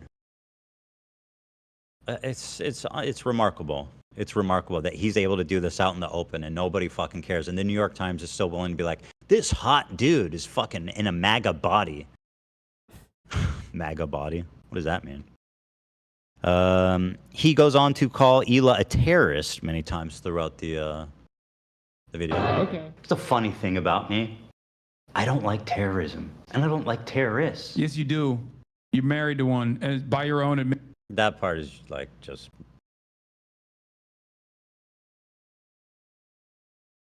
You know. They keep doing this. This conflation is insane. Hila's participating in mandatory military service, right? She's not in a combat role, and she's essentially forced to serve, and she's not in a combat role. Not everybody in the IDF's a terrorist. Is there war crimes the IDF does? Definitely. Could you call some of these people terrorists? Yes. Is everybody in the IDF a terrorist by definition? Of course not. It's a kind of strange thing to say when you have no idea what happened during the raid. Like, That's another thing. We don't even know what happened. Like, that's, yeah. I don't think she even knows what happened, frankly. But imagine, just, dude. Mission. And I don't like terrorists. Yes, you do. You're married to one, by your own admission. You said. Not me. You said. Literally said, he asked me, is she a terrorist? And I said no, for the record. The conversation he's recounting. That post context nuke, though, so. If they're Jews. So that was one. Let's see, he's got a few really good ones here. Oh, this was a really interesting post. Hassan calling Hila a terrorist could have real-life consequences. I believe Hassan is going to drive one of his fans to violence against the clients if he keeps pushing this narrative that Hila's a terrorist. He's doubled down on calling Hila a terrorist on his stream. Didn't have the balls to say that to Ethan's face, though. That's true. That's true. He didn't. I asked, do you think Hila's a terrorist? And he said no. Which also doesn't make sense, considering he thinks all IDF people are terrorists. It's a terrorist organization. He has been pushing snark propaganda openly since the debate. The snark subreddit is one thing, but Hassan's audience is fucking huge with a lot of bitter young men who have been radicalized by Hassan's rhetoric. Repeatedly calling a woman a terrorist like this will dehumanize and demonize her to the point where her fans won't see her as a human being, but a personification of the IDF's cruelty, and they believe violence against her is justified. On this charity stream, you could see just from the donation messages how hateful his community is towards Hila in particular.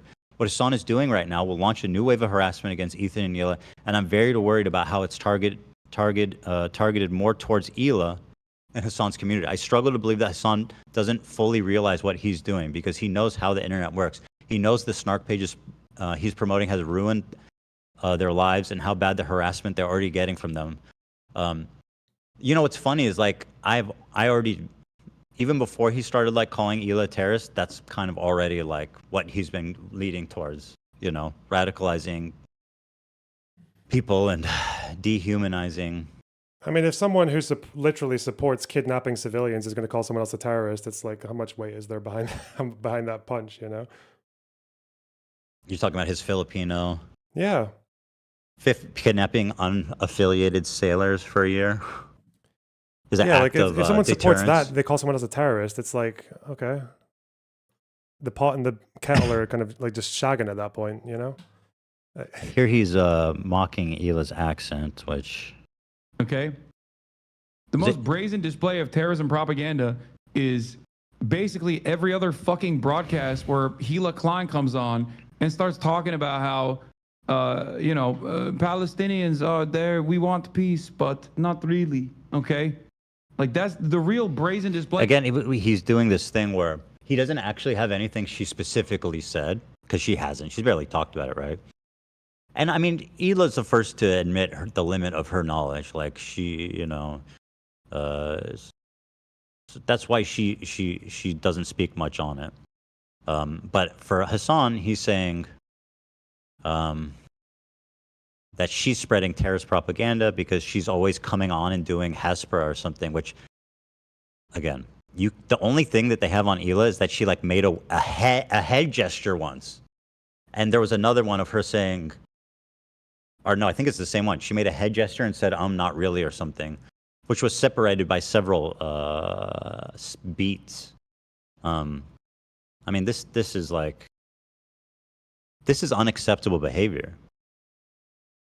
I mean, in any world, in any community, in any place, this is unacceptable behavior, especially towards a, minority group.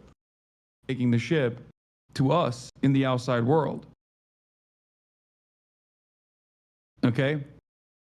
The most brazen display of terrorism propaganda is basically every other fucking broadcast where Hila Klein comes on and starts talking about how, Palestinians are there, we want peace, but not really, okay? Like, that's the real brazen display of fucking terrorism propaganda is Hila Klein and Ethan Klein talking about Gaza, okay?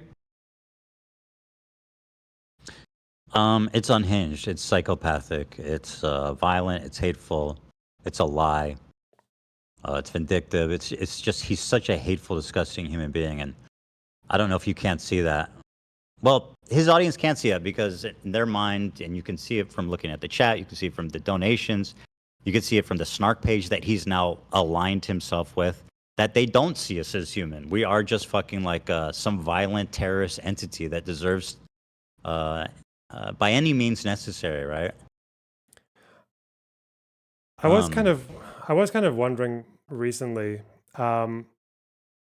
I feel like a lot of, if I was going to summarize like the whole argument that happened between you and him, I feel like if you had to put a debate topic down to it, I feel like it would just be a question of, can you support Palestinians without supporting groups that target civilians?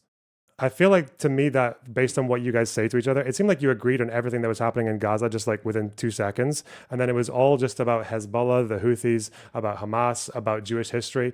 To me, like that's the essence of it, is like, can you support Palestinians without supporting groups like Hezbollah or the Axis that target civilians? Because the thing I've noticed about a lot of these communities that kind of revolve around Hassan is they keep on doing this, like, you know, the human shield defense, where every time someone criticizes them, they somehow manage to find some dead Arab or some like destroyed Palestinian building, and so they can hold it up like a sandbag and say, why are you criticizing me when why are you attacking pro-Palestinian people in the middle of a genocide, like that kind of thing, right?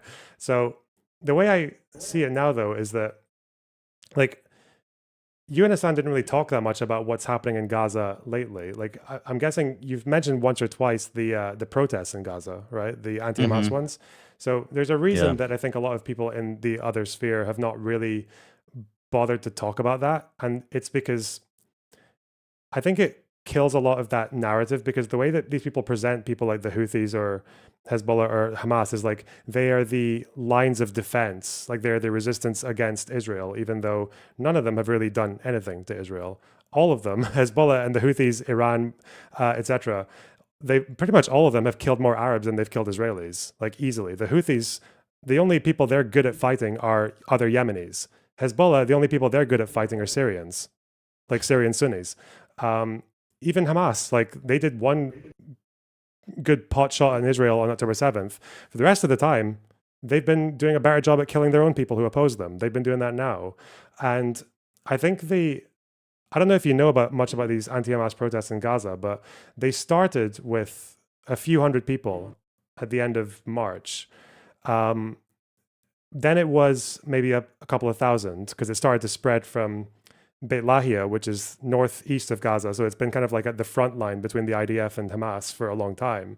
Then it moves to like places like Jabalia, very, very famous Hamas stronghold, refugee camp. Then it goes to Khan Yunis. Then it goes to Rafah. Like, these protests have not stopped. They've been going on all the way through. Even Associated Press now has estimated that the numbers of protesters might be in the thousands or even tens of thousands. They have not stopped. If you look at their messaging, it's quite hard to get reporting on the ground from them, because one, Israel doesn't let journalists into Gaza, but two, the journalists who are in Gaza are either just flat out pro-Hamas, or like Al Jazeera, which is also pro-Hamas, or they are pressured to not say bad things about Hamas, even if they oppose them quietly. So all it's really been is like people collecting iPhone footage of these protests, and these people who are exercising like unhuman like bravery, because they know that Hamas will kill them and has tortured people to death for protesting against them. They've kidnapped people and shot them for protesting. They've brought back like decades old security apparatuses to go and clamp down on the protesters. They put curfews in. The protesters are still growing. There's a poll that came out from PSR, very reputable pollster in Israel-Palestine, that asked just yesterday what they thought of the protesters. And almost half of the people in Gaza, 48%, supported them, even though quite a lot of them think that they're like driven by some external influence, like Saudi or something like that, right? That's like almost half of people in Gaza supporting these protesters who are anti-Hamas. And their messaging, you can look at the chants, you can look at the leaders who speak and give little 2-minute speeches. They're all saying like the same kind of lines, like they're saying was it Mishan Allah Hamas bara, like for the love of God Hamas out, or Hiya Hamas al Bahia, which means like Hamas are terrorists, basically. Or they're saying like they accuse Hamas of dealing in their blood or gambling with their lives or selling them out. And they keep saying, we want white flags, not guns. There was a call to release the hostages from these protesters. Because I think a lot of people in Gaza are starting to understand that before October 7th, the IDF was not acting like they were prepared to go and launch into Gaza for a full ground invasion. There's been no whistleblowers or anything to suggest that they were prepared for anything more than like a small border penetration of 70 people. That's all the IDF had protocol for before October 7th. People who are there are saying things now like, stop firing rockets from our areas, because we know that if you fire a rocket from our town square, the town square is going to get bombed, right? So the same poll also showed the number of people in Gaza who still supports armed resistance is down to 30%. The majority of them support negotiation and peaceful protests. They've realized that Hamas's way of doing things, like armed resistance, is not helping them because it never really has. It's never like trying to target Israeli civilians or launching rockets. It's never helped them. It's never achieved anything for them. And that's becoming a lot more clear. And it's interesting to see that groundswell is starting to take place in Gaza, and people on the like far left, like self-proclaimed pro-Palestinian people, aren't really talking about it. And I think the problem is that it drives such a massive wedge into everything they've tried to advocate for the last year and a half. Like Hassan tried to say that it was like they're protesting against domestic policy. Like, no, they're not. Listen to their chants. You think they're upset about the fucking tax codes in the middle of a war? No, they're not. They're upset because Hamas is basically treating them like fodder. They went into Israel, they capped 1,200 people, then they ran back into Gaza underneath the tunnels with the hostages and said, yep, you can fight us if you want, but you're going to have to rip through the entire city to get to us. And they knew Israel would say yes, because like if you ask Hamas, Israel's the genocidal Zionist entity. Of course they would. So I think things are about to get a lot worse in Gaza right now. Israel's approved a new offensive that is just basically going to mean they're going to permanently occupy 40% of the Strip. The rest of it, they're going to occupy. They say it's not permanent, but they have no vision for what comes next. So it's basically permanent. And the aid situation, it's been like 65 days since an aid truck has gone into Gaza now. Majority of Israelis, even, I think the last poll showed that 69% of them said that they would support a hostage release, even if it ends the war. There are like growing majorities on both sides now that want this to end. And I feel like there are things that people can do to support like either side, like to let the people, Gazan protesters, know that people like in the West actually have their back and realize that there can be something different happening there other than like all the dumb shit that Hamas has tried for the last 20 years. And it would behoove actually someone in the West to let Israeli leftists know that actually the ones who are opposing the war and are opposing the future actions of the IDF now, which seems to be most of them, that they do actually have like people outside of the country who like believe in what they're saying, because you can't pressure Trump to do anything. That ship has sailed. But I think this kind of like, there's a problem with this really like maximalist point of view where people basically think like it's either abolish the Zionist entity, fake country, whatever, or it's Israel is going to genocide and conquer everything, even though there are very large groups on both sides that seem to not really agree with either of this anymore. Why is Hassan so invested in like discrediting the protesters? I've heard him say that. I've heard him say that they're not. It was taken out of context. They like most of them are there to protest Israel. You know, like why is he so determined on you know? Because people not supporting these people. Because Hassan and people like him have spent the last year and a half, 2 years, 3 years. They spent a long time insisting that Israel and Zionism is basically the same as the Nazis. Which is funny because he had to go at you for making a false equivalency between Jews fleeing the Middle East and the Nakba, which is, you can argue it's a false equivalency. Like they weren't kicked out in the same way. But comparing Nazis to Israel, if you're saying that, it's either, or zone of interest is apparently going on Israel proper. That doesn't make any sense at all.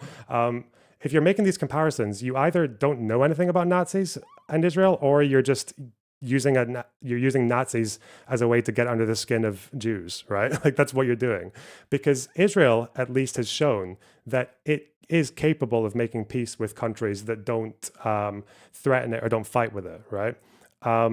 Israel and Egypt fought a war in 67, a very bloody one. They fought another bloody war in 73, and then 6 years later they made peace, right? Israel's made peace with Jordan. Israel, after a long time of fighting with Lebanon, they pulled out. And then after destroying Hezbollah beyond recognition, they pulled basically all the way out of Lebanon as well. Their presence now in Lebanon is like 5 hilltops. They didn't build any settlements there like people said they were going to. The government in Israel is insane. They're very, very right wing. There are at least 2 or 3 people in there who are just outright like genocidal maniacs. But the country is not like the Nazis. And like people comparing things like the Houthis kidnapping sailors to the Warsaw Ghetto uprising. The difference is like the Warsaw Ghetto had about 400,000 people in it. 2.5 years later, 90% of them were dead. And there was no decision that anyone in that ghetto could have made to survive. It wasn't that they were too much of a threat to German security or German sovereignty and they were trying to destroy Germany, right? That wasn't why. It was in the heads of the Nazis, but it wasn't actually why they were killed. You know, some of them, none of them had anything to do with trying to attack Germany. They were disarmed, they were prisoners, and they were killed anyway. A bunch of them died of starvation. The other ones were literally just put in a train and gassed. So the difference is that with Nazis, their victims, there was nothing they could do to escape their fate. There was no amount of politicking or anything that the Jews could do to survive other than run away, or if they wanted to just fight and die to the end. With Gaza, the protesters, they drive a wedge into what people like Hassan are saying is because when they say we want white flags, not arms, it's because they know that Israel didn't have any plans to go and occupy Gaza before October 7th, that they thought Hamas were being pragmatic, that they just wanted to focus on domestic rule, right? They thought Hamas were trying to be like restrained in exchange for Qatari aid money and domestic, like improving the humanitarian situation at home. And then Hamas went and attacked, right? So I think the difference is that if you think Israel is like the Nazis, then you would think, well, you might as well just fight because they're going to do this to you anyway. Even though the protesters seem to understand that if Hamas is gone, then you're not going to see you're not going to see airstrikes all over Gaza if Hamas gives up their arms and says that they'd like someone else to go in. Now, there's still problems with the Israeli government of like letting that happen, but I think that's probably why they don't like what the protesters are saying and why they're ignoring it. It's because if you acknowledge them, then you have to change everything about what you think about Israel. Yeah, this comparison to Nazism is like, it's so hurtful to as a Jewish person, and people throw that around like it's not a direct assault on like Jewish identity. And I mean, Hassan is chief among them, and it's just crazy how it's just completely normalized, you know. Yeah, it's a shame. He's such a piece of shit. The way I see it is Hassan is like, there's protesters, and Hassan is like, no, you guys need to fight till you're all dead. Like over from Los Angeles in his cozy West Hollywood house, you know. Fight till the end, you guys. They're like, we don't want war. We actually want to live in peace. We want this over. He's like, no, you need to fight. It's like, okay. Well, that's what I mean by the Orientalism, right? Because it's so funny what he said about the Houthis, because I think, you know, when he was saying like, what would you do to stop the genocide from Yemen, right? If you're the poorest country. So that's an admission. Saying that is an admission that they're not really doing anything to help, right? Bankrupting the port of Eilat is not going to stop Israel trying to bomb the organization that tried to destroy their country, right? That's not how that works. All the Houthis can do is make a dent in Israel, right? They one of those missiles might actually kill 2 Jews, okay? And they'd probably be civilians. But it's interesting that you would say that, because when he spoke about what should the Houthis do when there's a genocide in their backyard, Israel and Gaza is not in the Houthis' backyard. It's 1,000 miles away. The Houthis' backyard is Yemen. And right now, there are still people who are hungry in Yemen. There's still malnutrition in Yemen. There's still like severe malnutrition in Yemen. There's like really serious hunger issues there. And the Houthis are, so to say that as if like they don't matter, and the Houthis should just instead focus on diverting their resources into their little helicopters and their shitty rockets and going into the sea to kidnap sailors, because inshallah, maybe one of these like missiles will land in a field outside an airport, or maybe like if we kidnap enough people, then another port in Israel will go bankrupt. It's like, that's, so really you're just going to like see the rest of the Arab world as like fodder. Then they don't matter. What the Houthis can do, the answer to that question, what should the Houthis do? The Houthis have the power to take care of their own people. They are in charge of 2/3 of the population in Yemen. They have the ability to stop kidnapping aid workers. The UN literally asked them to do this year. They have the ability to stop stealing aid and divert it equally amongst their population. They have the ability to seek diplomatic relations and normalization. Biden took them off the terror list specifically because that would help distributing aid across Yemen. And then they went and attacked a bunch of ships. The Houthis have the ability to they have the ability to try and use the resources that they have access to alleviate the suffering of their own people. And they would do a much better job of that than they ever will at destroying Israel or like kidnapping sailors and bankrupting ports. Like, it's just LARP. It's just entertainment for Westerners. Like, it's not achieving anything. And I just find that really interesting that it's like the Arabs are only ever viewed through the lens of how do we fuck with Israel? Even though all these groups, in order to do that, there's like this correlation almost between fucking your own society and trying to destroy Israel. Because the Yemens and the Houthi-controlled Yemen, like the Houthis fuck their own society. By the way, they do actually engage in practices that would easily be called slavery, right? They kidnap Ethiopian migrants and force them to the front lines, promising them money, and they never give it to them. That's kind of like slavery. They have child soldiers. That's kind of like slavery. Children can't choose, especially if they're under like 14, 15. They arrest Yemeni women on trumped up charges of immodesty or like drug taking or prostitution or whatever, and then take those women and pass them around the security officials and force them to commit sexual acts on them, which is a form of slavery, like sexual slavery. They do all these things, and that's not from the Saudi press, by the way. This is from Yemeni lawyers and human rights organizations and from victims themselves.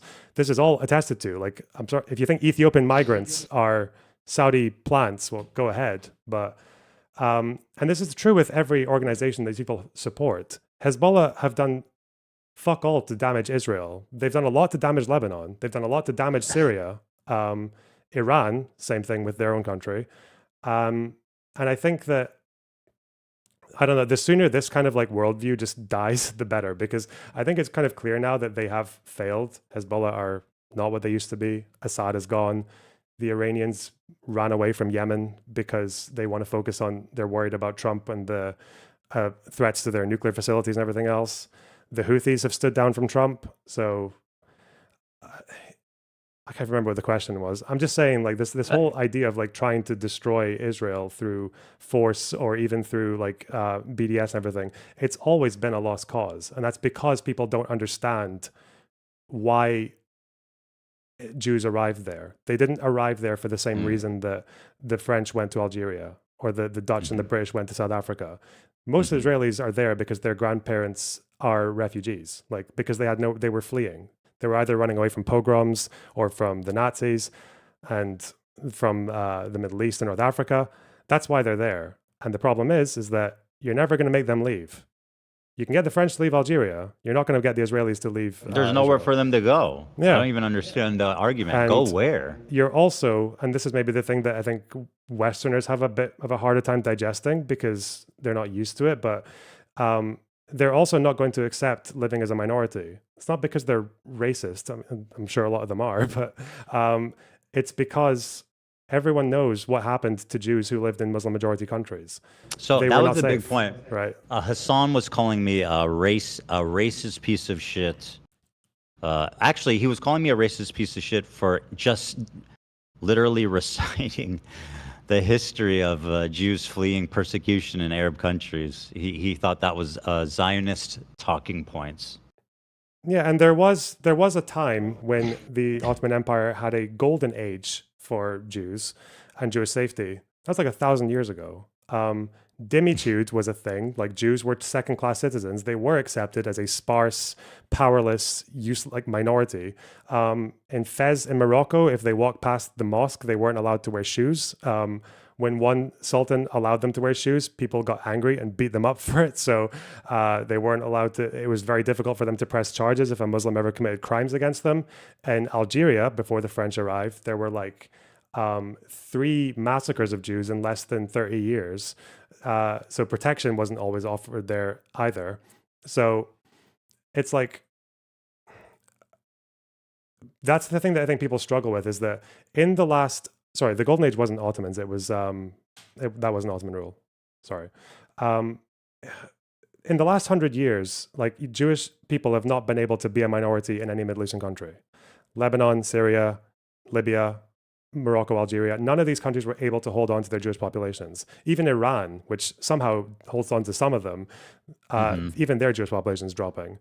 So if they can't do that, then I just think it's very weird for people to say, when they talk about Israeli Jews being a minority in a one state of Palestine, then it's like, well, are you really suggesting that out of all the countries in the last 100 years, that Palestine will be the first one that takes care of their Jewish minority and respects them and gives them equal rights? Like Palestine, especially the one group of after, people like, that has the most of an excuse to be anti-Semitic, right? Like yeah, Palestinians exactly. are number one.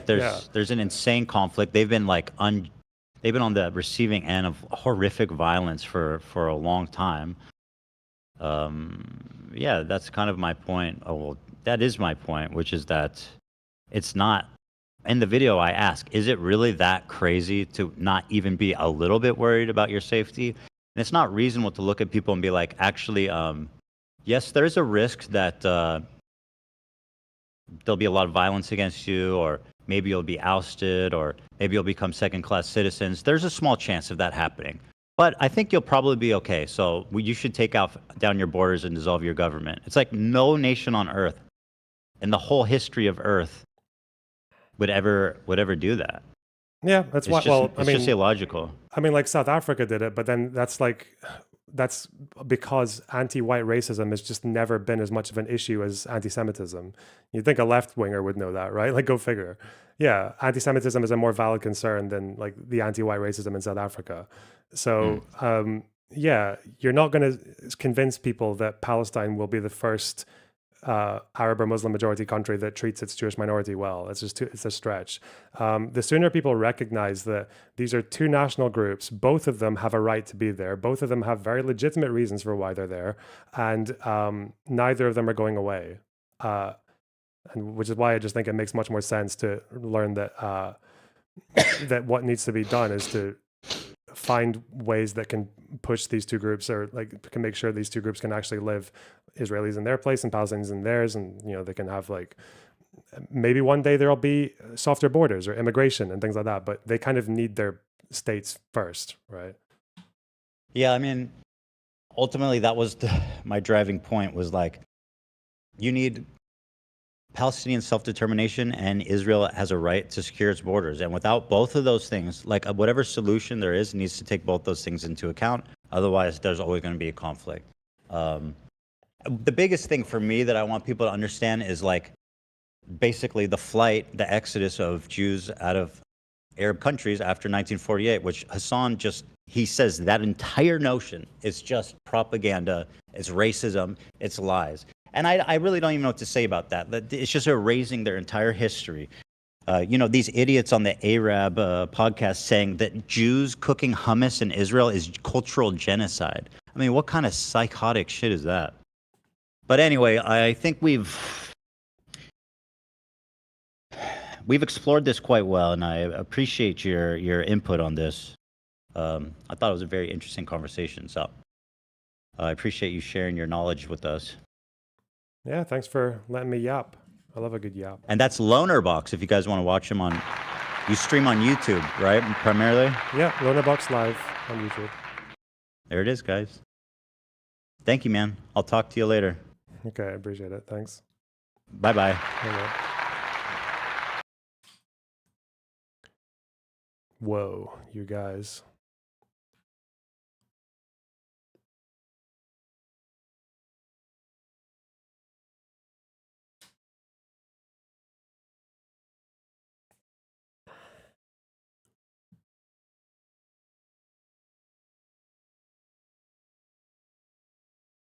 Okay, okay.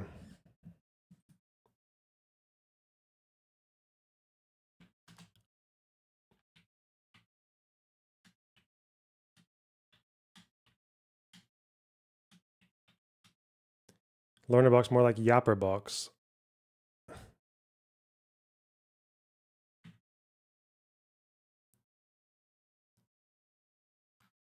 Yeah, I don't like the I just got very I'm at peak Hassan. I couldn't do it. I was like, fuck. I'm just gonna take a chance and just yap about what I care about. Fuck knows, man.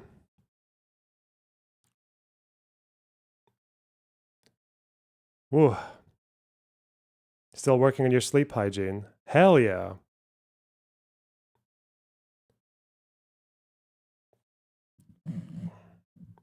Well, shit, guys. I think Queeman has wanted to debate me for a while, but we'll see. 3Ds Max, thanks for $5.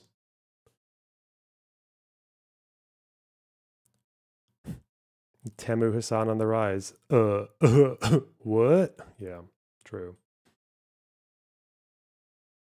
Morgan Gramsick, thanks for the $9.99. Family. Oh, I appreciate that. Glitterbell, thanks for the $10 combined. Please don't validate resignation. This needs to be beaten. True. It's Yaya. Thanks for the $9.99. Can you please encourage the audience to take action in helping Gaza in Israel or otherwise with the aid block? Yeah. I think honestly, the only thing you can do now is befriend an Israeli and make them protest. I don't know. Fucking bully them. They love being bullied. If you're an Israeli right now, and I can tell you're there because you give me fucking shekels. If you guys aren't joining the protests at this point, then you're kind of a cunt. Sorry. Whoops.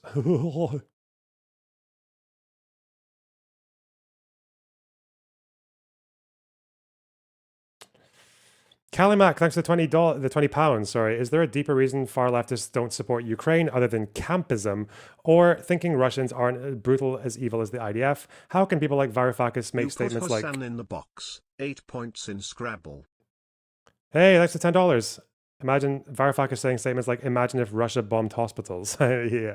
Imagine if Russia would do that. That's fucking... Why do people have to do this stupid competition as well? Like, imagine if Russia targeted civilians. That's crazy, chat. I could never. Never happen. Not even a thing.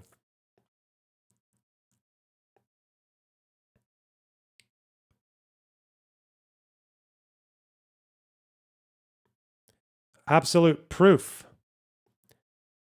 Thanks for the $5. I have a somewhat longer question, but not sure. Oh yeah, I got that one already. I'll have a look at that. As an Israeli, I won't join the protest until Hamas surrendered its weapons and releases its hostages. Sorry. Listen, Gilad.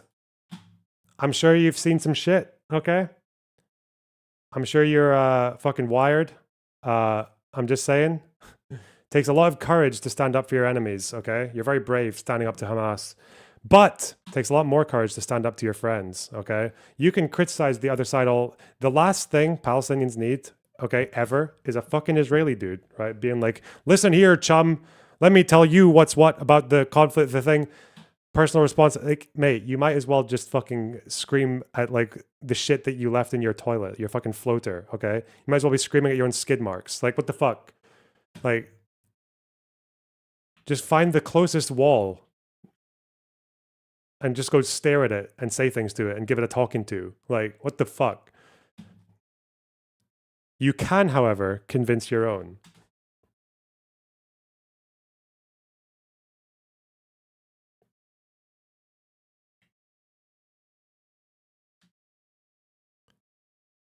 You didn't stand up to Steven. You can beat him up now, but you didn't press him. Okay, excuse me. I'll go to Florida and have me a good fucking gnome for breakfast. What?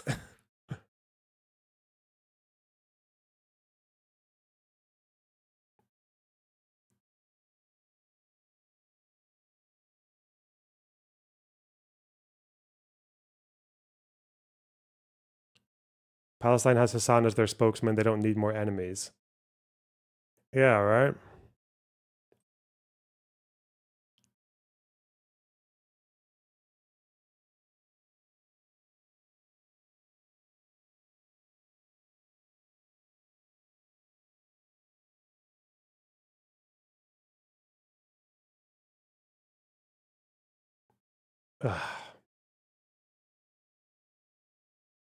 What?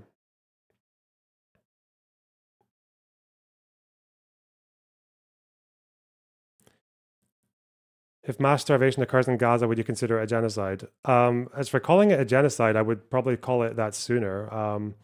If they don't resume aid by the end of the month, I'm just going to say that they're motivated by genocidal intent. There's no excuse. There's like no fucking excuse. Yeah, like they're saying that the best time to restart it will be like when around the Trump visit because they've got enough aid until then. If that's true, still kind of fucking sick, still pretty criminal, but not genocide.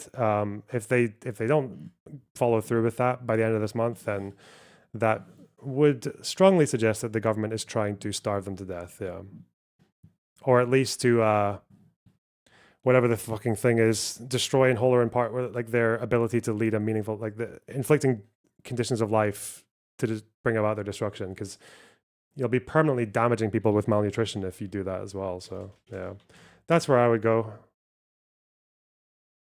What does Hassan say back in DMs? Thanks for the 199. I really appreciate that, Roach Dog Jr.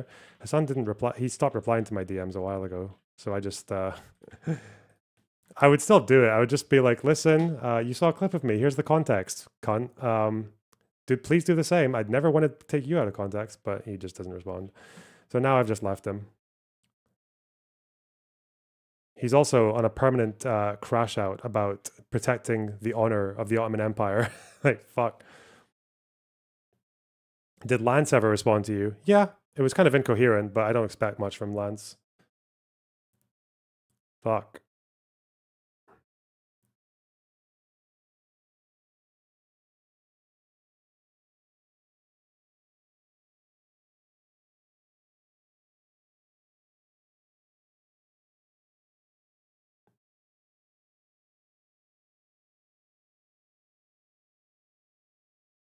Who is Lance? Doesn't matter. Not important.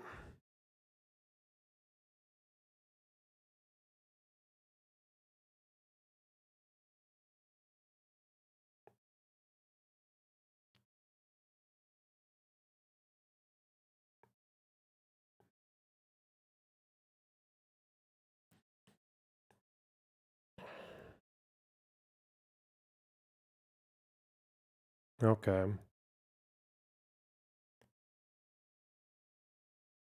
Is there any prediction? How long do they have food until there's a real famine? I mean, the UN is basically saying like almost like very soon. Yeah, the UN saying very soon. The Israelis are saying they've still got enough for like a month or something. I don't know. They keep saying that they've got plenty for a few more weeks, but a few more weeks is 6 weeks a few weeks? I don't know. The World Food Program has run out of food, though. They've emptied out their last stockpile. They're going to be serving that up for the next few days. I don't know about the other organizations, like the private ones or Hamas or Central Kitchen or whatever the fuck else is kicking about. I don't know. I don't even know which percentage. I think World Food Program actually makes most of them. So who knows? Jonowitz, thanks for the tier 2 sub. Really appreciate that.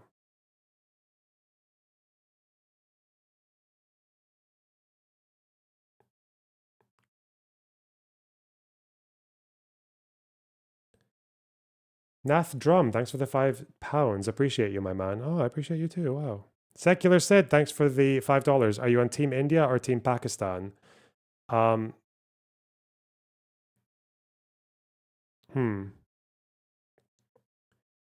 think it was.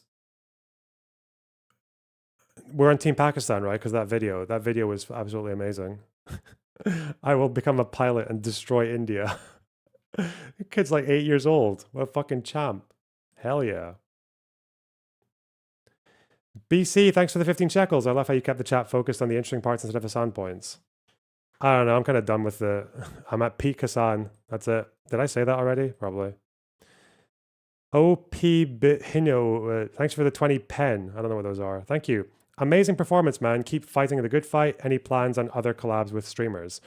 It's really up to me. Like, I should be making those decisions. Maybe I should do more of it. Now, we're 8 hours into the stream, so maybe I should make it a 16-hour stream by watching Hassan watch the context puke. The context nuke puke. Because he's puking on the context nuke. Yeah, they're definitely.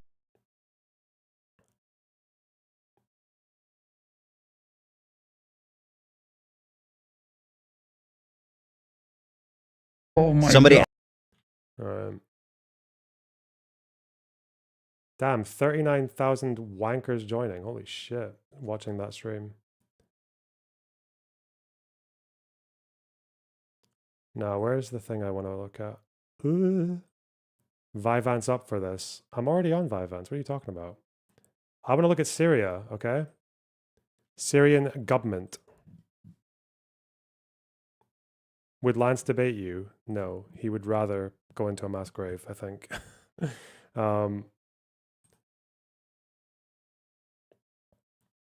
Guys, what do I do with this? What do I do with this information? Am I really supposed to... Someone did this like 5 minutes into the call. What the fuck, man? We need a full embargo.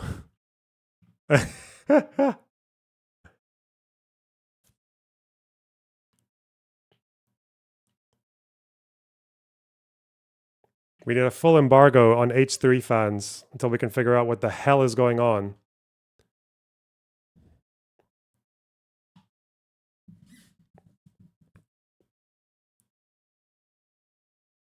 Since the ousting of Syria's President Bashar al-Assad in early December, Since the ousting of Syria's President Bashar al-Assad in early December, clashes between the new government's armed forces and insurgents from the country's minority groups have been frequent. In March, the violence was savage, with the former president's Alawite minority community in the coastal region coming under attack. Human rights groups estimate some 900 civilians were killed, an apparent response to a series of deadly raids on security forces by rebels loyal to the toppled president.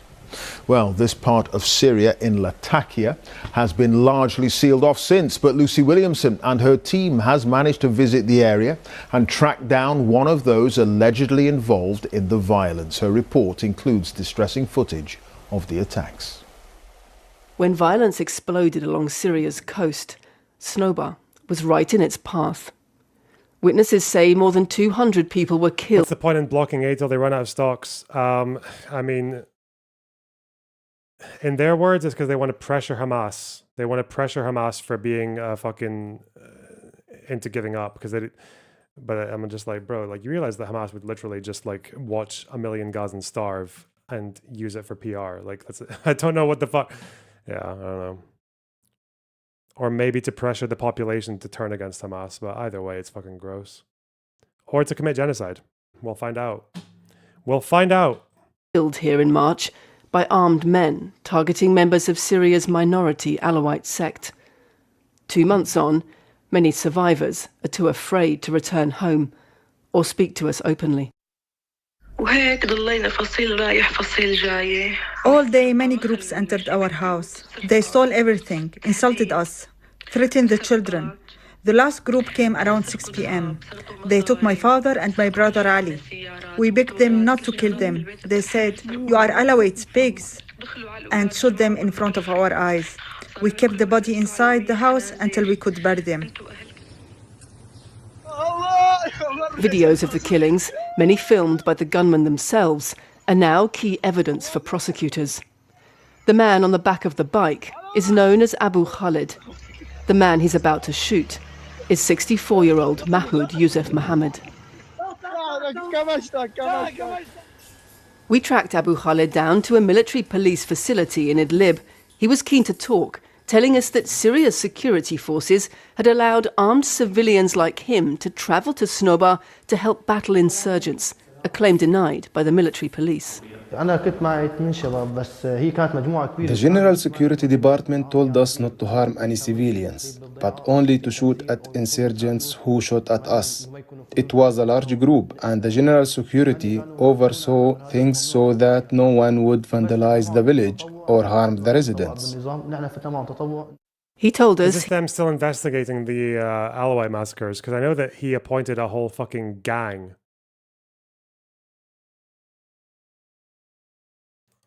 A bunch of goons to go and investigate this, but... he had killed Mahmoud in self-defense and that the 64-year-old had been armed. But the video he filmed doesn't support his account. Look at the camera, he says, before shooting Mahmoud 3 times. There's no visible weapon near Mahmoud. You didn't die, he asks. Mahmoud can be heard begging for his life as Abu Khalid shoots him again. But when Abu Khalid weeps, it's not for Mahmoud, or even for himself. It's for his brother, killed in a bomb attack by Assad's forces in 2018. I cannot trust al-Shara. A treasonous statement. That should that be a bannable offense? How can you... Bro. That's fake news, okay? Anyway, sorry. Before shooting. He told us he had killed Mahmoud in self-defense and that the 64-year-old had been armed. But the video he filmed doesn't support his account. Look at the camera, he says, before shooting Mahmoud 3 times. There's no visible weapon near Mahmoud. Jesus Christ. You didn't die, he asks. Mahmoud can be heard begging for his life as Abu Khalid shoots him again. But when Abu Khalid weeps, it's not for Mahmoud, or even for himself. Wait, who is with this? Who is this guy with? Sorry, someone needs to fill me in the fucking background. I'm miles away. Was this guy HTS? Or who is he? What's happened to him? What did he do? So he killed that guy, clearly not in self-defense. He's not HTS. Is he SNA? Who is he?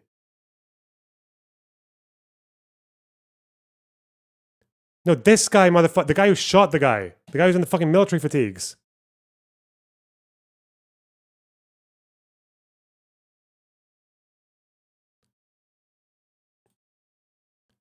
He was shooting Alawites. Oh, really? What the fuck? Wow, that's crazy, chap. He was a volunteer. Okay. Okay. For his brother, killed in a bomb attack by Assad's forces in 2018. He was 8 years old, and I carried him in my arms. I held him as his soul left his body. Oh, that's not They good. ignore everything. So they basically brought guys who had fucking had high chances of hating Alawites, but also having been fucked up by Assad forces. That's not a good idea. You shouldn't give those guys guns, bro. Fucking hell. That happened in Syria before, the bombing and the killing, and they focused on the video I filmed. He insists he didn't kill Mahmoud in sectarian revenge. If I was going for revenge for what they did to us, I wouldn't have left any of them, he said. Mahmoud's house sits right at the edge of Snowbar, beside the highway where former regime fighters launched deadly attacks the previous day. Mahmoud's family told us that his body lay here at the entrance to his house for 3 days. Got another yeet tweet, and Ethan said something after I left. Okay, after that. Before they were able to bury him. They told us he was a farmer with a military background who'd come out that day to check on the family home after smelling a fire nearby. Residents, many too scared to return, told us that several armed groups rampaged through their villages that day, foreign fighters, civilians, and factions now supposedly under government control. The region's security chief told me any violations were isolated acts by individuals. His face is covered after receiving threats from Islamic State jihadists. Those who were proven to have assaulted civilians have been arrested, whether from factions, those affiliated with the government security forces, or the civilians who came to help. They were arrested by the military police. Do you accept that some of your forces may have been involved in this? These were individual cases, and they were arrested. After the situation was under control, we began removing all the rioters and arresting anyone who had harmed civilians. Government forces are now building trust in Alawite villages by promising protection from the government's own extremist allies. But they're also eyeing a continued threat from thousands of former regime fighters hiding in these hills. Syria's stability... Jelani banned shooting in the air in the day one. Well, he tried to, didn't he? But people kept doing it anyway. Depends on the transfer of military control, not just political power. Shit. But until a few months ago, many of Syria's new security forces were rebel fighters with different opposition groups.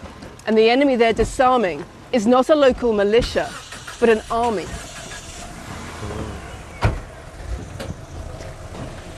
The future of Snowbar is a test for the future of Syria. And whether its new Islamist leaders can hold this wounded country together without resorting to the repression of the past. Lucy Williamson, BBC News, on the Syrian coast. Whoa.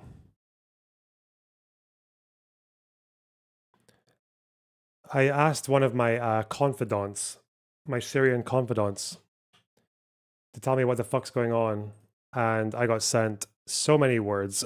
many words were said. I'm gonna have to catch up with it. What is this? Is this after talk comments?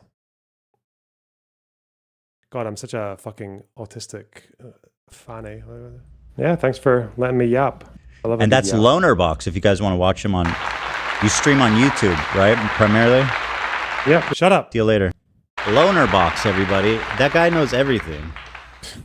Okay. He knows every damn thing. Now, actually, now's a good time to go. He touched on what's happening right now in Gaza.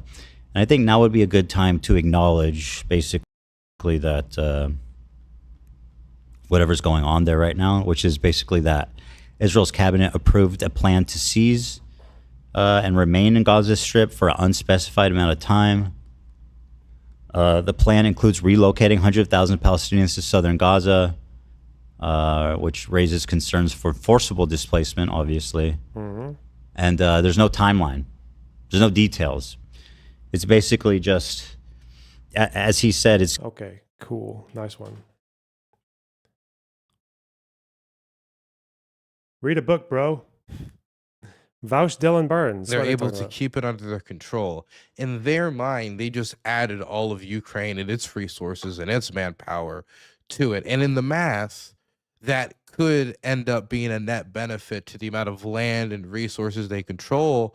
Definitely when it comes to, I mean, you know, maybe the people in the village have a certain value, but Thanks, maybe Wacko the Mastermind. stuff under the villagers' feet could have an even more significant value to certain investment firms all over the world, where your demographics matter to a certain degree. But you could also import North Korean workers, which the Russians just imported 15,000 North Korean workers to work in its defense industry in areas where they just don't have enough manpower to work it. So, I mean, they're trying to find workarounds that, you know, will make it so these long-term issues can at least be abated in the short term. But I mean, the slow demographic crawl is not something you can solve with North Korean internships, we'll call it.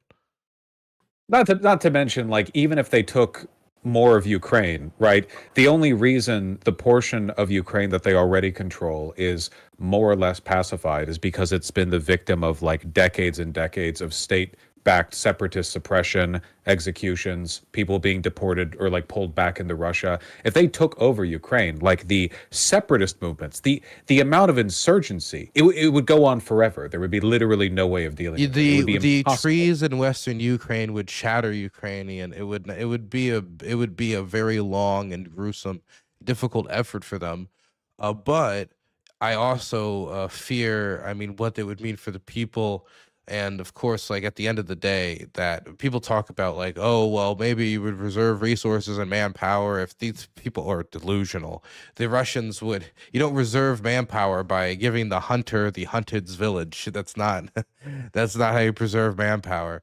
I'm really hoping it never gets to any point like that. No, God, yeah. Hopefully, I guess it's just kind of like it's shocking to think of in the long run, like no matter what path things take, it doesn't work out for Russia. It works out to varying extents for Ukraine. It just seems like it's difficult to think of geopolitics in the context of like rational nations theory when you understand that one side is being at least a little bit suicidal. It's a little bit harrowing. I mean, obviously they haven't like done anything super crazy, like busted out the nukes or whatever. Hopefully. When will you and Dylan collab? We've spoken before, ages ago. I think we've spoken recently off stream about doing stuff in the future. Yeah, we'll probably do more of that. Yeah, for sure. I'd like to get back yapping with Dylan because he's a good dude. The frustration of my chat, I've been holding off on that. Then don't talk to me about what's possible, okay? But when I listen to Putin, he does sound like somebody playing like a Hearts of Iron mod sometimes. He's just like on the Reddit boards, just like just going off on history.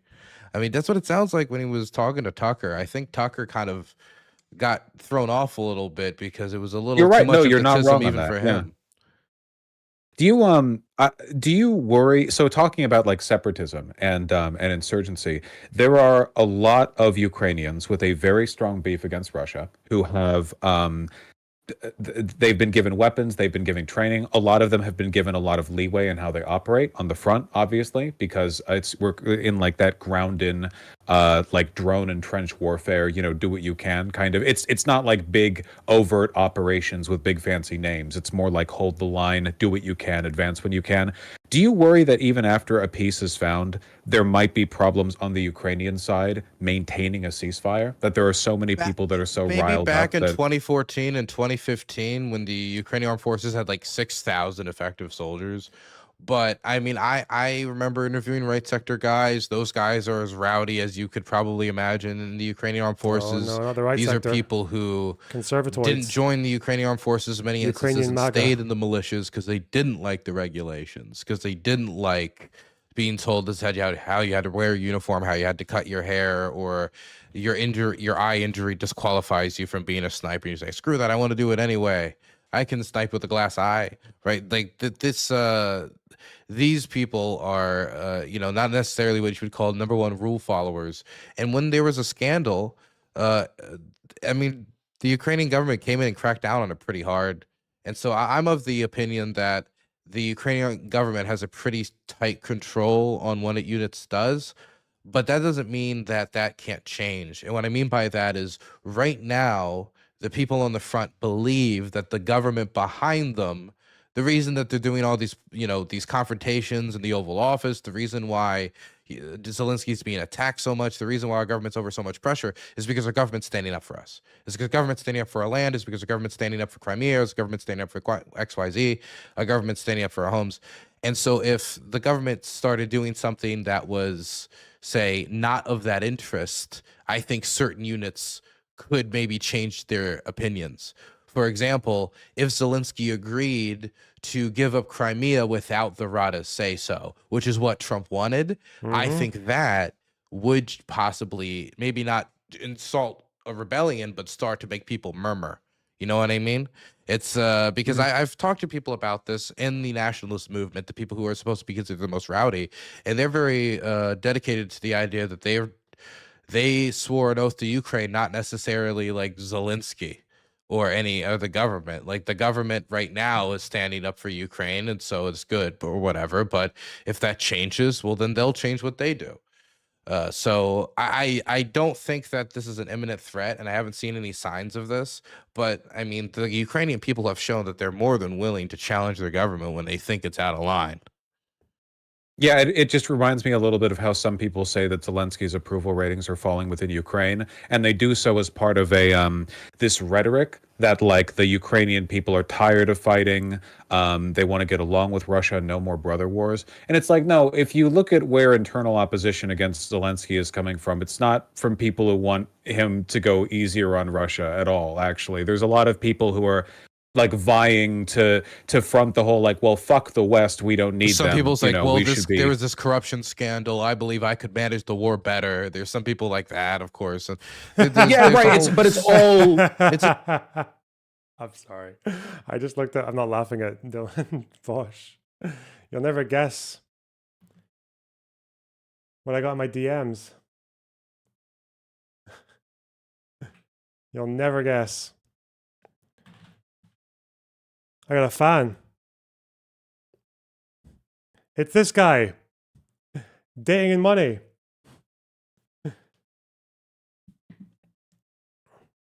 He says, Nibba, you a loner in a box.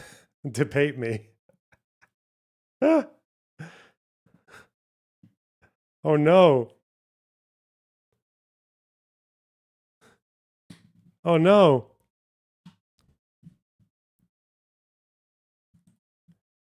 Okay, let's say yes. Let's go. Let's get some slop. Yeah, when?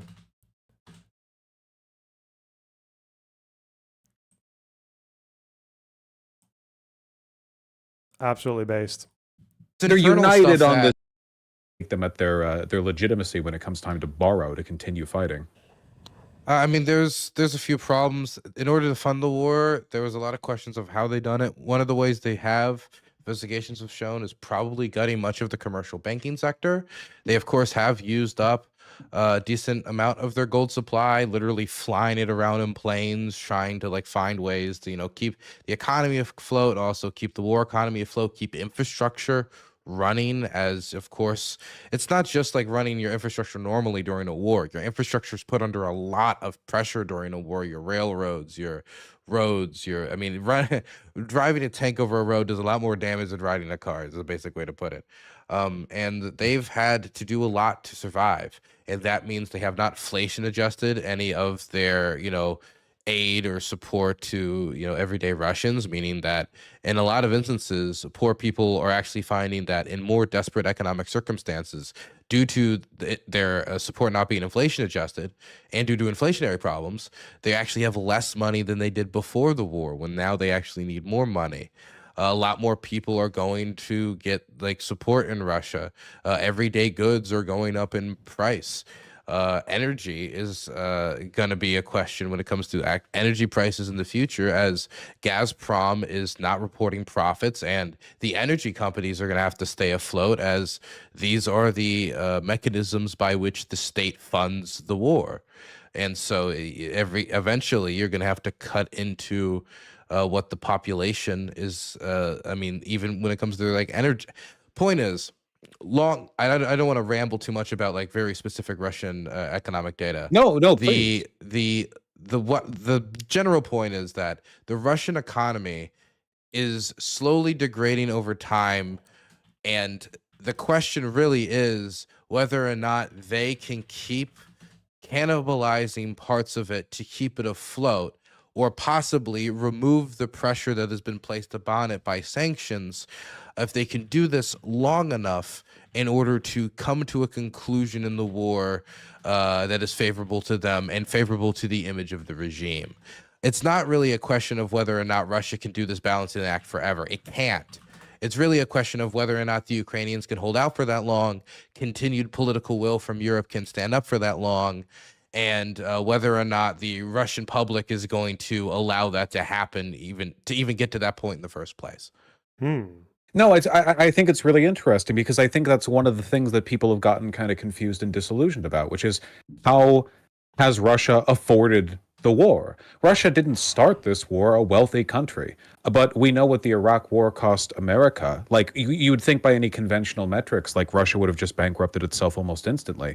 And it turns out, like you said, right, they're liquidating everything. You've got gold and commercial banking. You have the population, which to them is a lot cheaper than ours is to us, you know, for like in terms of labor costs and what we're willing to pay out for people who die. There's their stockpile of Cold War ammunition and machinery, but but it is all finite. Like war does materially deplete nations. What are they doing? Is there a mute going on there? What happened? Who did that? What the fuck? Dylan's not panicking, so it's me? Keeping a distance from Well- Russia, even though they've always been kind of like on the fence in terms of their support, since they're allied and they pull weapons to them. The Iran as well has other things on their table right now. China, of course, has beef with Russia. It just seems like they're exhausting through every possible option, and I think it's interesting to see what it looks like when a more or less modern country has to burn through everything. What would Russia even look like? I don't even know what Russia looks like outside of like Moscow, right? Because that's the impression I get. You've got Moscow, St. Petersburg, a few other major cities that are more or less taken care of, and then outside of that, just a infinite wasteland. I mean, it's not like an infinite sort of waste. like There's a lot of villages. There's a lot of smaller cities. You can go to like beautiful Murmansk.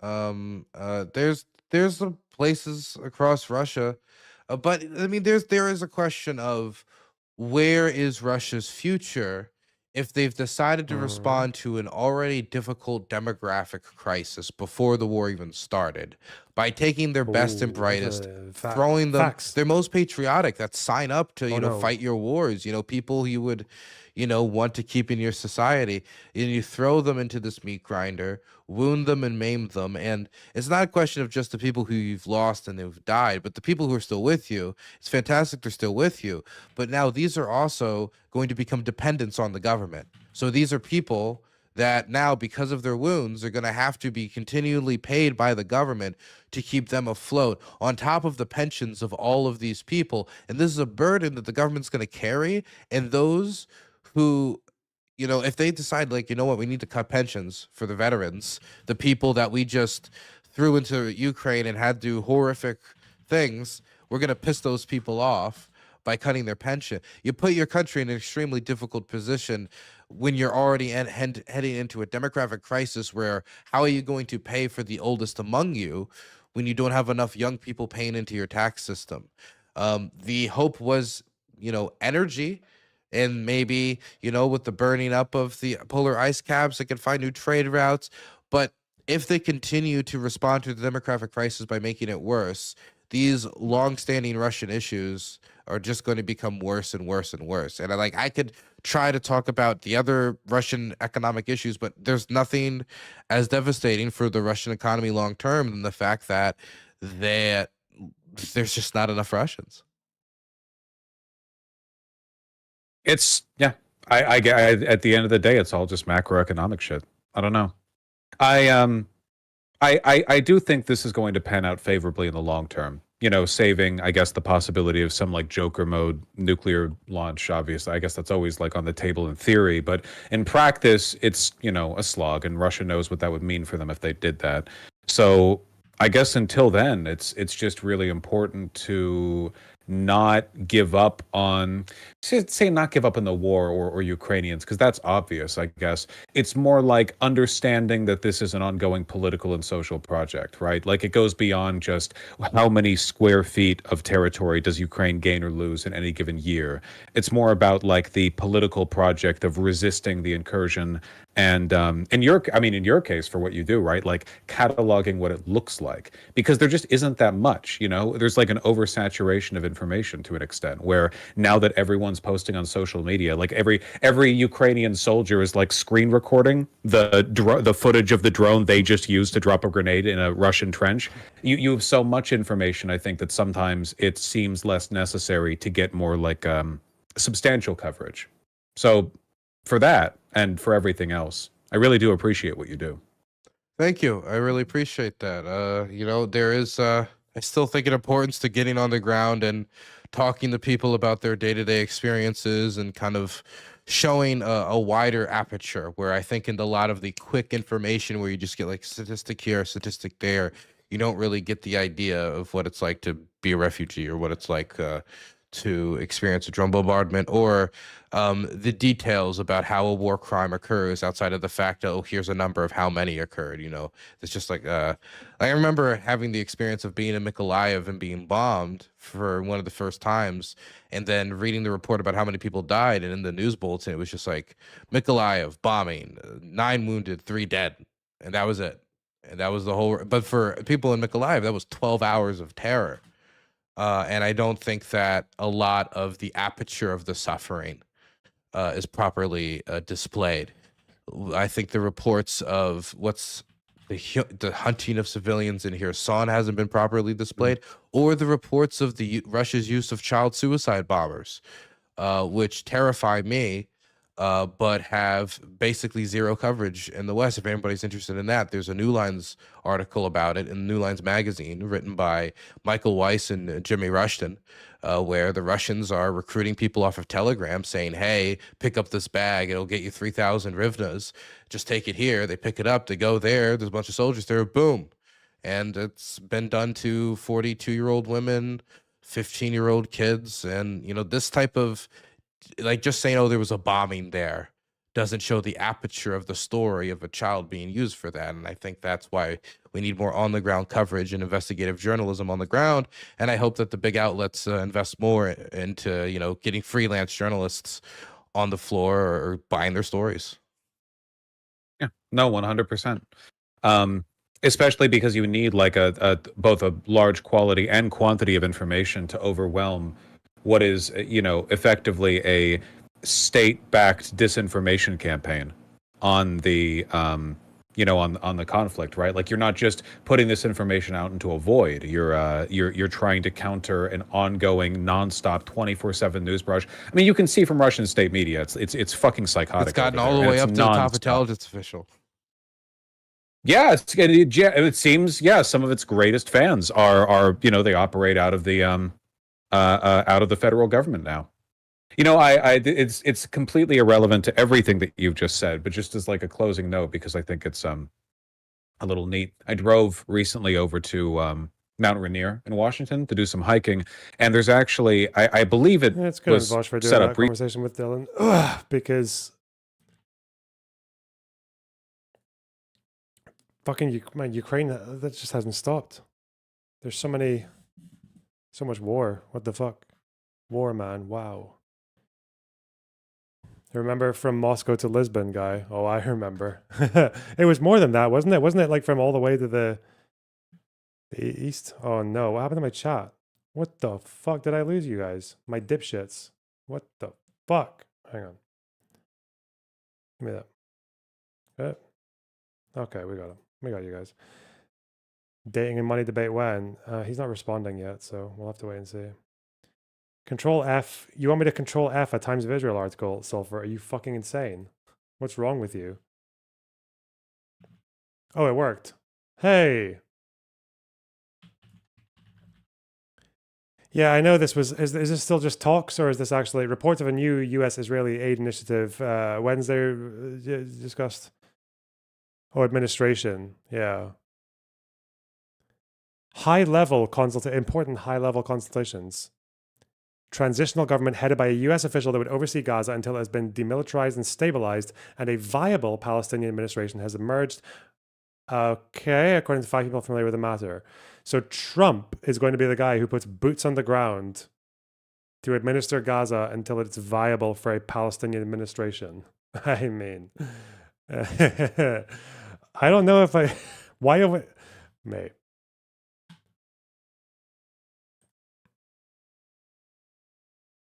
Good luck with that, bro.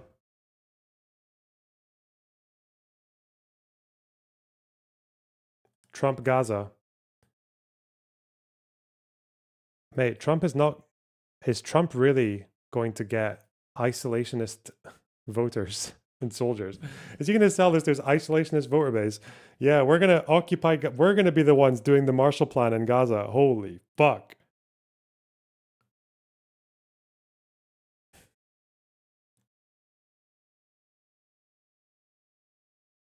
Trump said no new wars, but he didn't say we're going to get involved in all the currently existing wars. He didn't say that, did he? He's like, no, we're not going to start any new wars, but we are going to get involved in all the current wars. This is boots on the ground, right? Like you can't, obviously this is boots on the ground.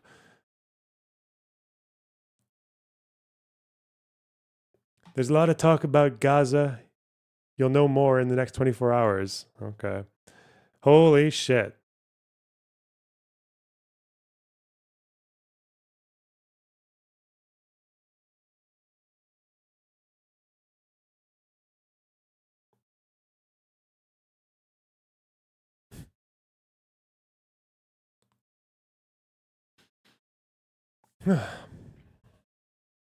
Well, good luck.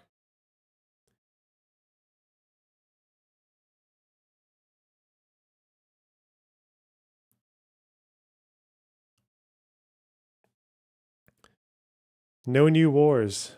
Just going to get involved in all the current wars. Based.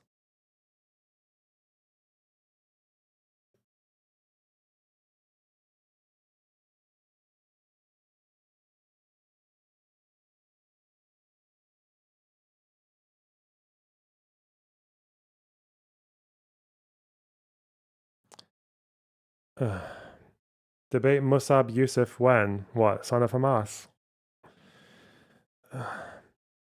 I don't like people who just kind of don't really debate. They just bloviate. And I don't like that. Mod chat as well, if you could. What's in the mod chat? You guys molding. Oh, this. I might have to watch this tomorrow's stream because it's an hour 20, bro.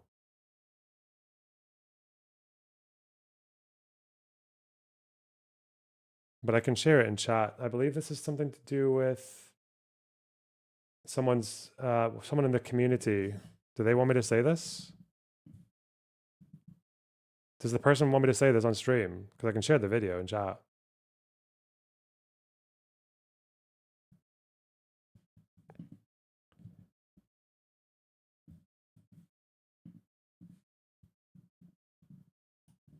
It's not The Settlers by Louis Theroux.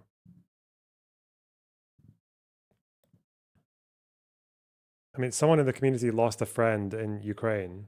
That's what happened. But, oh, well, I guess that's fucking given away now because Sulfur just tagged them, but okay. Uh-oh.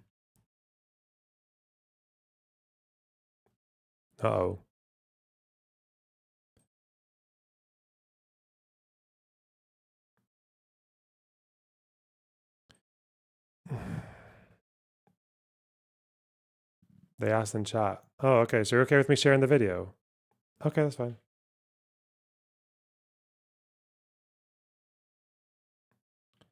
I believe you. All right. I can look at this tomorrow. It's like an hour 20, but yeah, it's about someone who I think it just recently died in Ukraine and they are related to someone in chat or they know someone in chat.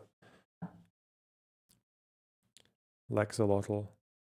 There's a 5-minute video. Ah, okay. I can do that now or tomorrow. I'll do it tomorrow because I don't see a 5-minute video. I only see the 1 hour one. 1 hour 20. I'll do it tomorrow when there's more wankers watching.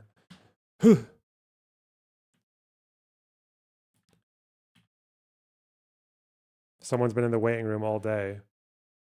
We'll see if it can be quick. I don't think it'll be quick.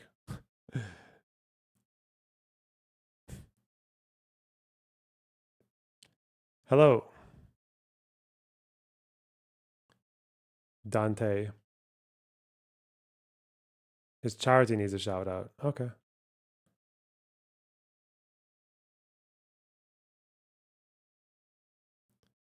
Well, looks like Dante is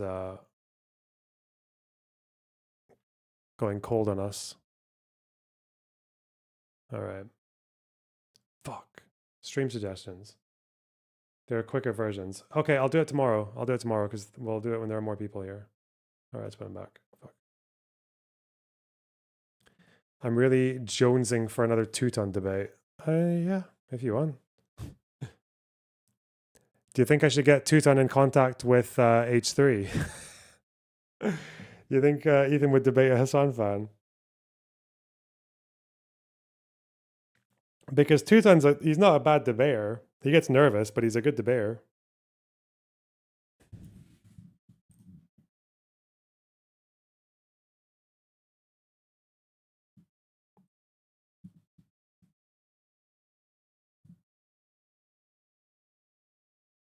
You can tell he's like got a working head.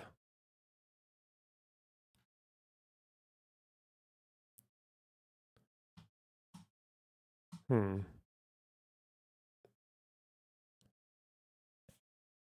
give him a lot of credit for someone so young. Hell yeah.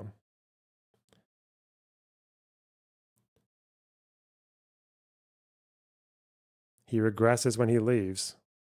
He's not a relative, he's a friend. Okay, gotcha. Wait, what the? Yo, Loner. Ah! Hello. Shabbat Shalom. So, Lunarbox, what's your thoughts on the recent convo with the Ethan Klein? It's good. I don't know. I didn't want to talk about Hassan clips. I was so done. I was like, I get it. I'm just going to talk about what I went through and hope it goes well. That was the plan. Are you on the Indian Pakistan arc? We're getting there. Yeah. Looks like both sides are pretty cringe right now, but they're also good memes. So I don't know. Like they make good memes. What can I say? Is that a fair way to put it? Is that sensitive to the issue? Yeah, pretty good. Pretty good comparison. Okay. Pretty good comparison. What else is on your mind? Shit, I think I forgot. Do you think this drama is like beyond drama at this point? Oh, long gone. Yeah, it's like interpersonal shit. Like people fucking spreading my address around. Ethan, all the shit that's going on with him. Yeah, of course it is. You know how they say power corrupts? Yeah, it's true, kind of, but I think it's also the case that impotence corrupts. If you're failing and like you want to achieve something and you just can't fucking do it, and you feel weak and useless and like jaded, then it just brings out the worst in people. And I think what's happened now is that, especially since Trump's come in office, I think these people have realized that all the energy they've devoted to talking about this conflict and trying to set things straight in the world has been a complete abject fucking failure. Then they've just kind of resorted to other means of like consolation prizes, which is like, well, if we can't save Palestine or help the resistance, well, what we can do is fucking try to destroy the lives of people who disagree with us on minor fucking issues, on like minor differences, right? Because a lot of it is actually minor differences in the grand scheme of things. These guys never attack with the same ferocity. They don't devote the same level of fucking ire to Yishai Fleischer or Elon Levy or any of these like actually fucking pro-Israel like right-wingers.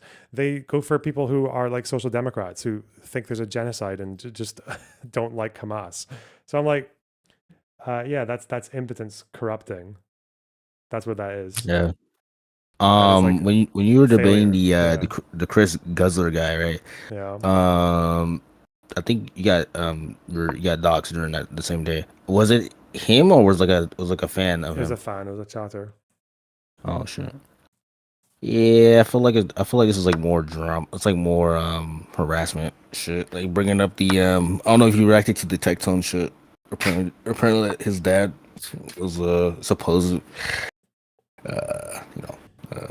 gooner in the military. So is that's one way to put it? Yeah.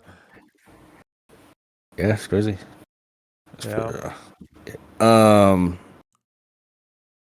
Would you?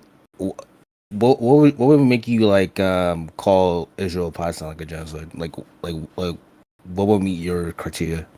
If they don't like, to me, it has to be quite clear that their goal is to just kill fucking Palestinians for absolutely no reason. Not to pressure Hamas, not to kill civilians when you're taking out like a tunnel, like not to have reckless soldiers and just kind of let them get away with it. No, this is like for example, if they don't let aid in after the end of this month, like by the end of this month, that's like there's no other inference. Like they're just letting people starve for no good reason. So I'd probably say that's a good indicator of it. Like that would make me do it. So if it doesn't meet the 8 at the 30-day mark, you'll call it would you call it like an ethnic?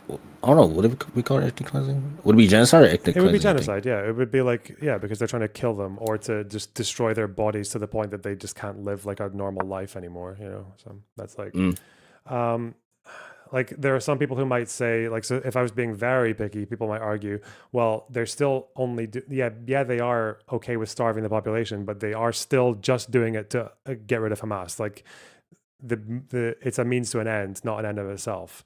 And I would say, like, that might be true, but I don't know if we're splitting hairs at this point, right? That's how I'd probably take that.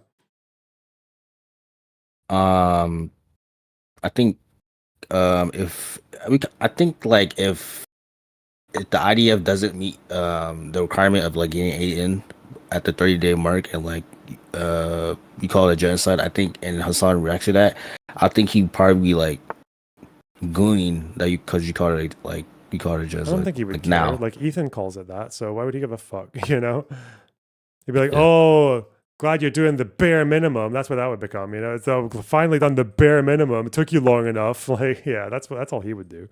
Like, give a fuck. Yeah, and I don't care though. I'm not like trying to fucking please Monsieur Picard. Not trying to make him happy. That's not my goal. Giving him Interesting. take clips to goon over. What Guy was needs the a fucking education, man. That's the problem. Jesus. He needs to be like a Wikipedia or ChatGPT. Ethan, Jesus, Ethan? intellectual. Fuck me. Oh fuck! I could have done it here. I pinned the both. Oh, dick. Now he's. What gonna was go the there. breaking point between you and Hassan's like relation, like, because you're on like good terms, right? Kind of ish. Because you reacted to, I think, because I seen the stream where he reacted to your video was it on Israel Palestine? I think it was. It was pretty Jover when he realized that I was talking to Destiny. I guess that kind of like it was always going downhill after that. Yup. Oh, I went upon at least. Okay. Fuck this wanker. Okay. Yeah, it was probably that. And also just like I don't know. He's just kind of like he's just really stupid. I don't know what to say. He's just a dumb fuck. And I don't know why these guys focus as hard as they do on attacking like social democrats. I mean, I do. It's like ideology, but I kind of cringe. It's just whatever. It's also just what you get for not towing the line, I guess. Boo. Okay, I'm one pawn up. Not getting this one yet, though. Oh yeah, I remember. I was gonna ask like, what do you think that like made Badabana like so like hostile towards you and like other political commentators? Because he's because he's actually a tanky who bothers to like read about what like Marxist Leninists and all these people are supposed to do. And for them, yeah, the biggest enemy is someone who is left enough to grab people over to like left-wing ideas, but not enough to take them over to revolution and like just like kill all the fucking Zionists or whatever. Like it's like people who are close to them, but like just far enough to be like a massive problem. Yeah, this is like people have always said this, like people would be more revolutionary in their eyes were it not for social democrats taking people's left-wing instincts and instincts to better the lives of the workers or the colonized or whatever else, but by limiting that to to something other than like a revolution, like a full revolution, that they fucking hate that shit. That makes them so angry that people do that. So that's why like they're the biggest enemies. They call social democrats like the social fascists. It's aristocracy, right? Madame Panada used to fucking rail against her. As soon as she started becoming more right-wing, because she has done, he's left her alone. Like he doesn't give a fuck about going after like actual right-wingers. It's like that narcissism of small differences, I guess they call it. And also because he's clinically insane, you know. Yeah, I don't know like what made him start doing like the whole doxing shit. Like yeah, that's just mental health, I think. I don't know, like doxing a person over like a political disagreement was like kind of like crazy, like kind of cringe, kind of like kind of goofy, kind of goofy. Kind of a little pug moment. Fuck. What's your thoughts on Irrelevant? My fellow brother. Seems like a good dude. Okay, I like his vibe. Shit. Oh, yeah. Question. Okay, it's about Lunacord. Can we unban the N-word? Yes. Type in Wait, chat. fuck me. All right. Yeah. Yeah. Okay, so Sulfur. I'm betting right now. You got. I got. Wait, not in chat. You green did in lit. YouTube chat or what? Oh no, like Discord. Just the Discord. Look the Discord. Okay. Yeah, is green lit? Sure. Why not? Thumbs up. All right, bet. Sulfur. If you're watching this, Box, the big up. He gave me the nuclear annual pass. Okay. The most important thing, eh? Hell yeah! I gotta let Reddy know. You gotta hold people accountable. Hell yeah.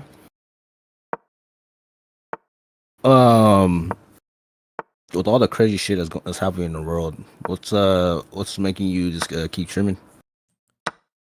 With all the drama slap. Crazy stuff in the world is stuff to talk about. You know, people want to know.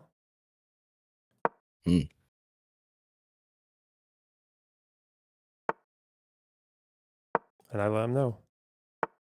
Interesting.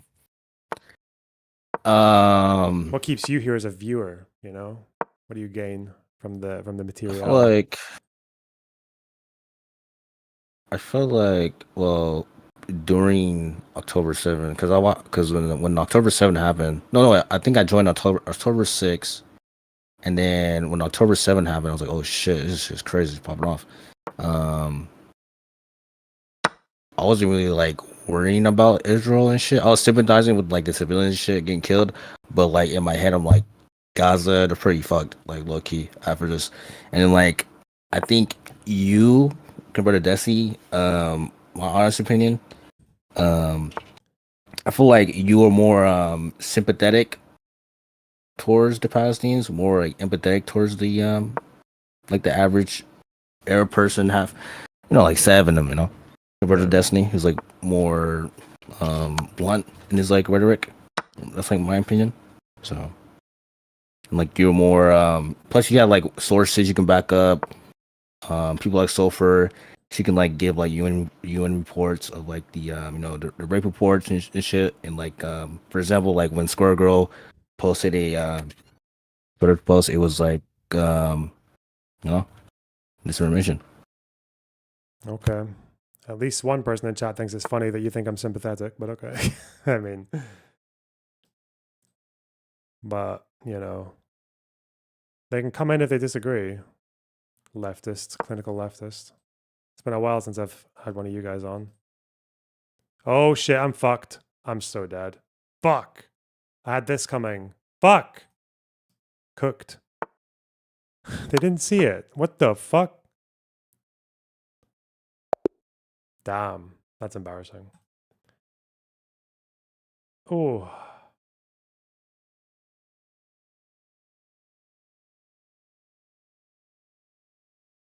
I don't know, man.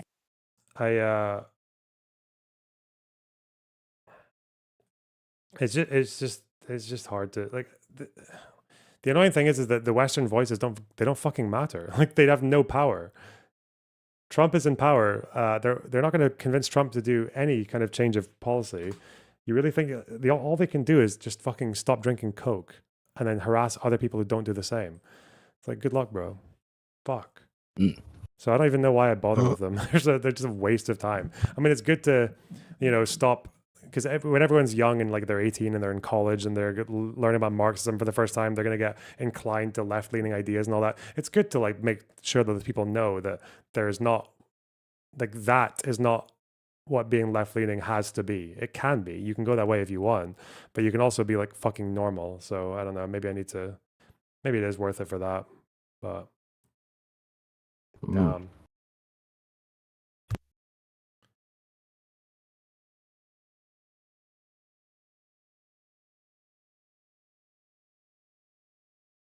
they harass Jews in the West. Well, I mean, if that counts as them having power, sure.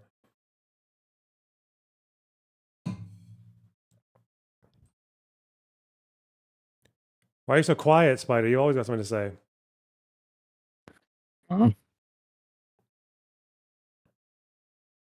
Any more questions? Try getting questions. Pretty good.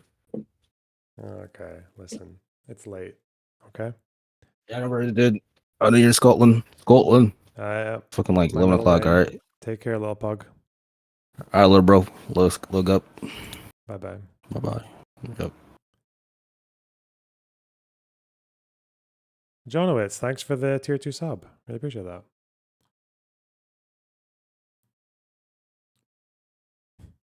Okay. Good memes, guys. Good yaps. Did we solve the conflict? Wow. Sorry. Little bugs. I'm sorry. I'm such a child. Okay. Do I want to host? I want to raid out to Dylan Burns. Who's he talking to? Oh, he's talking to a libertarian. Nice. We love those ones. Will people even remember the campus protests? I will never forget.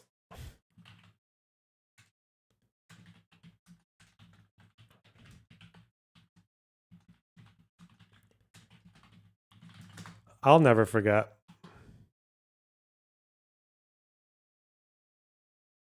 Is this a different camera angle? No way.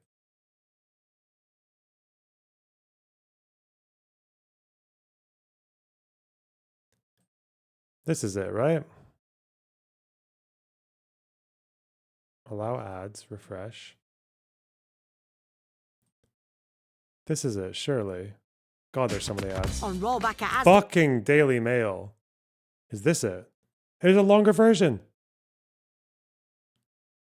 What the fuck? I never saw this angle.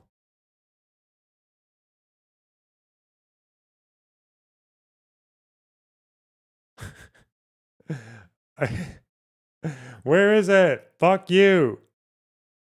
How many ads are there?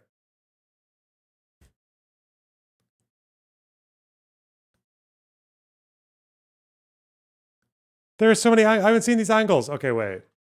Hang on.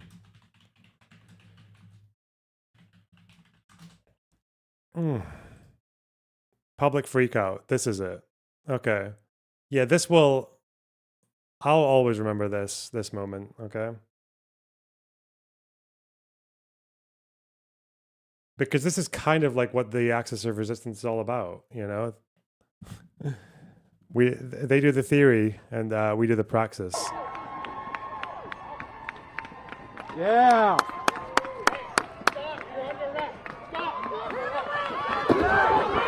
That's probably like. Hey, stop.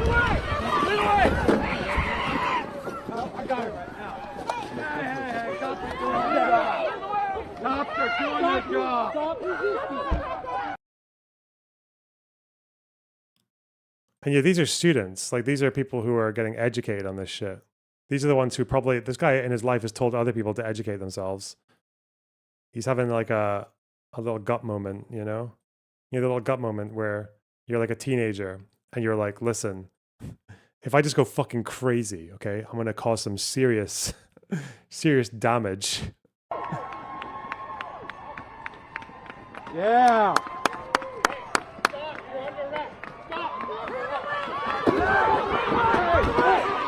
Hey, stop. I got it right now. Hey, stop doing that. Stop, they're doing their job. Stop resisting. Yeah, you know. We'll always remember that.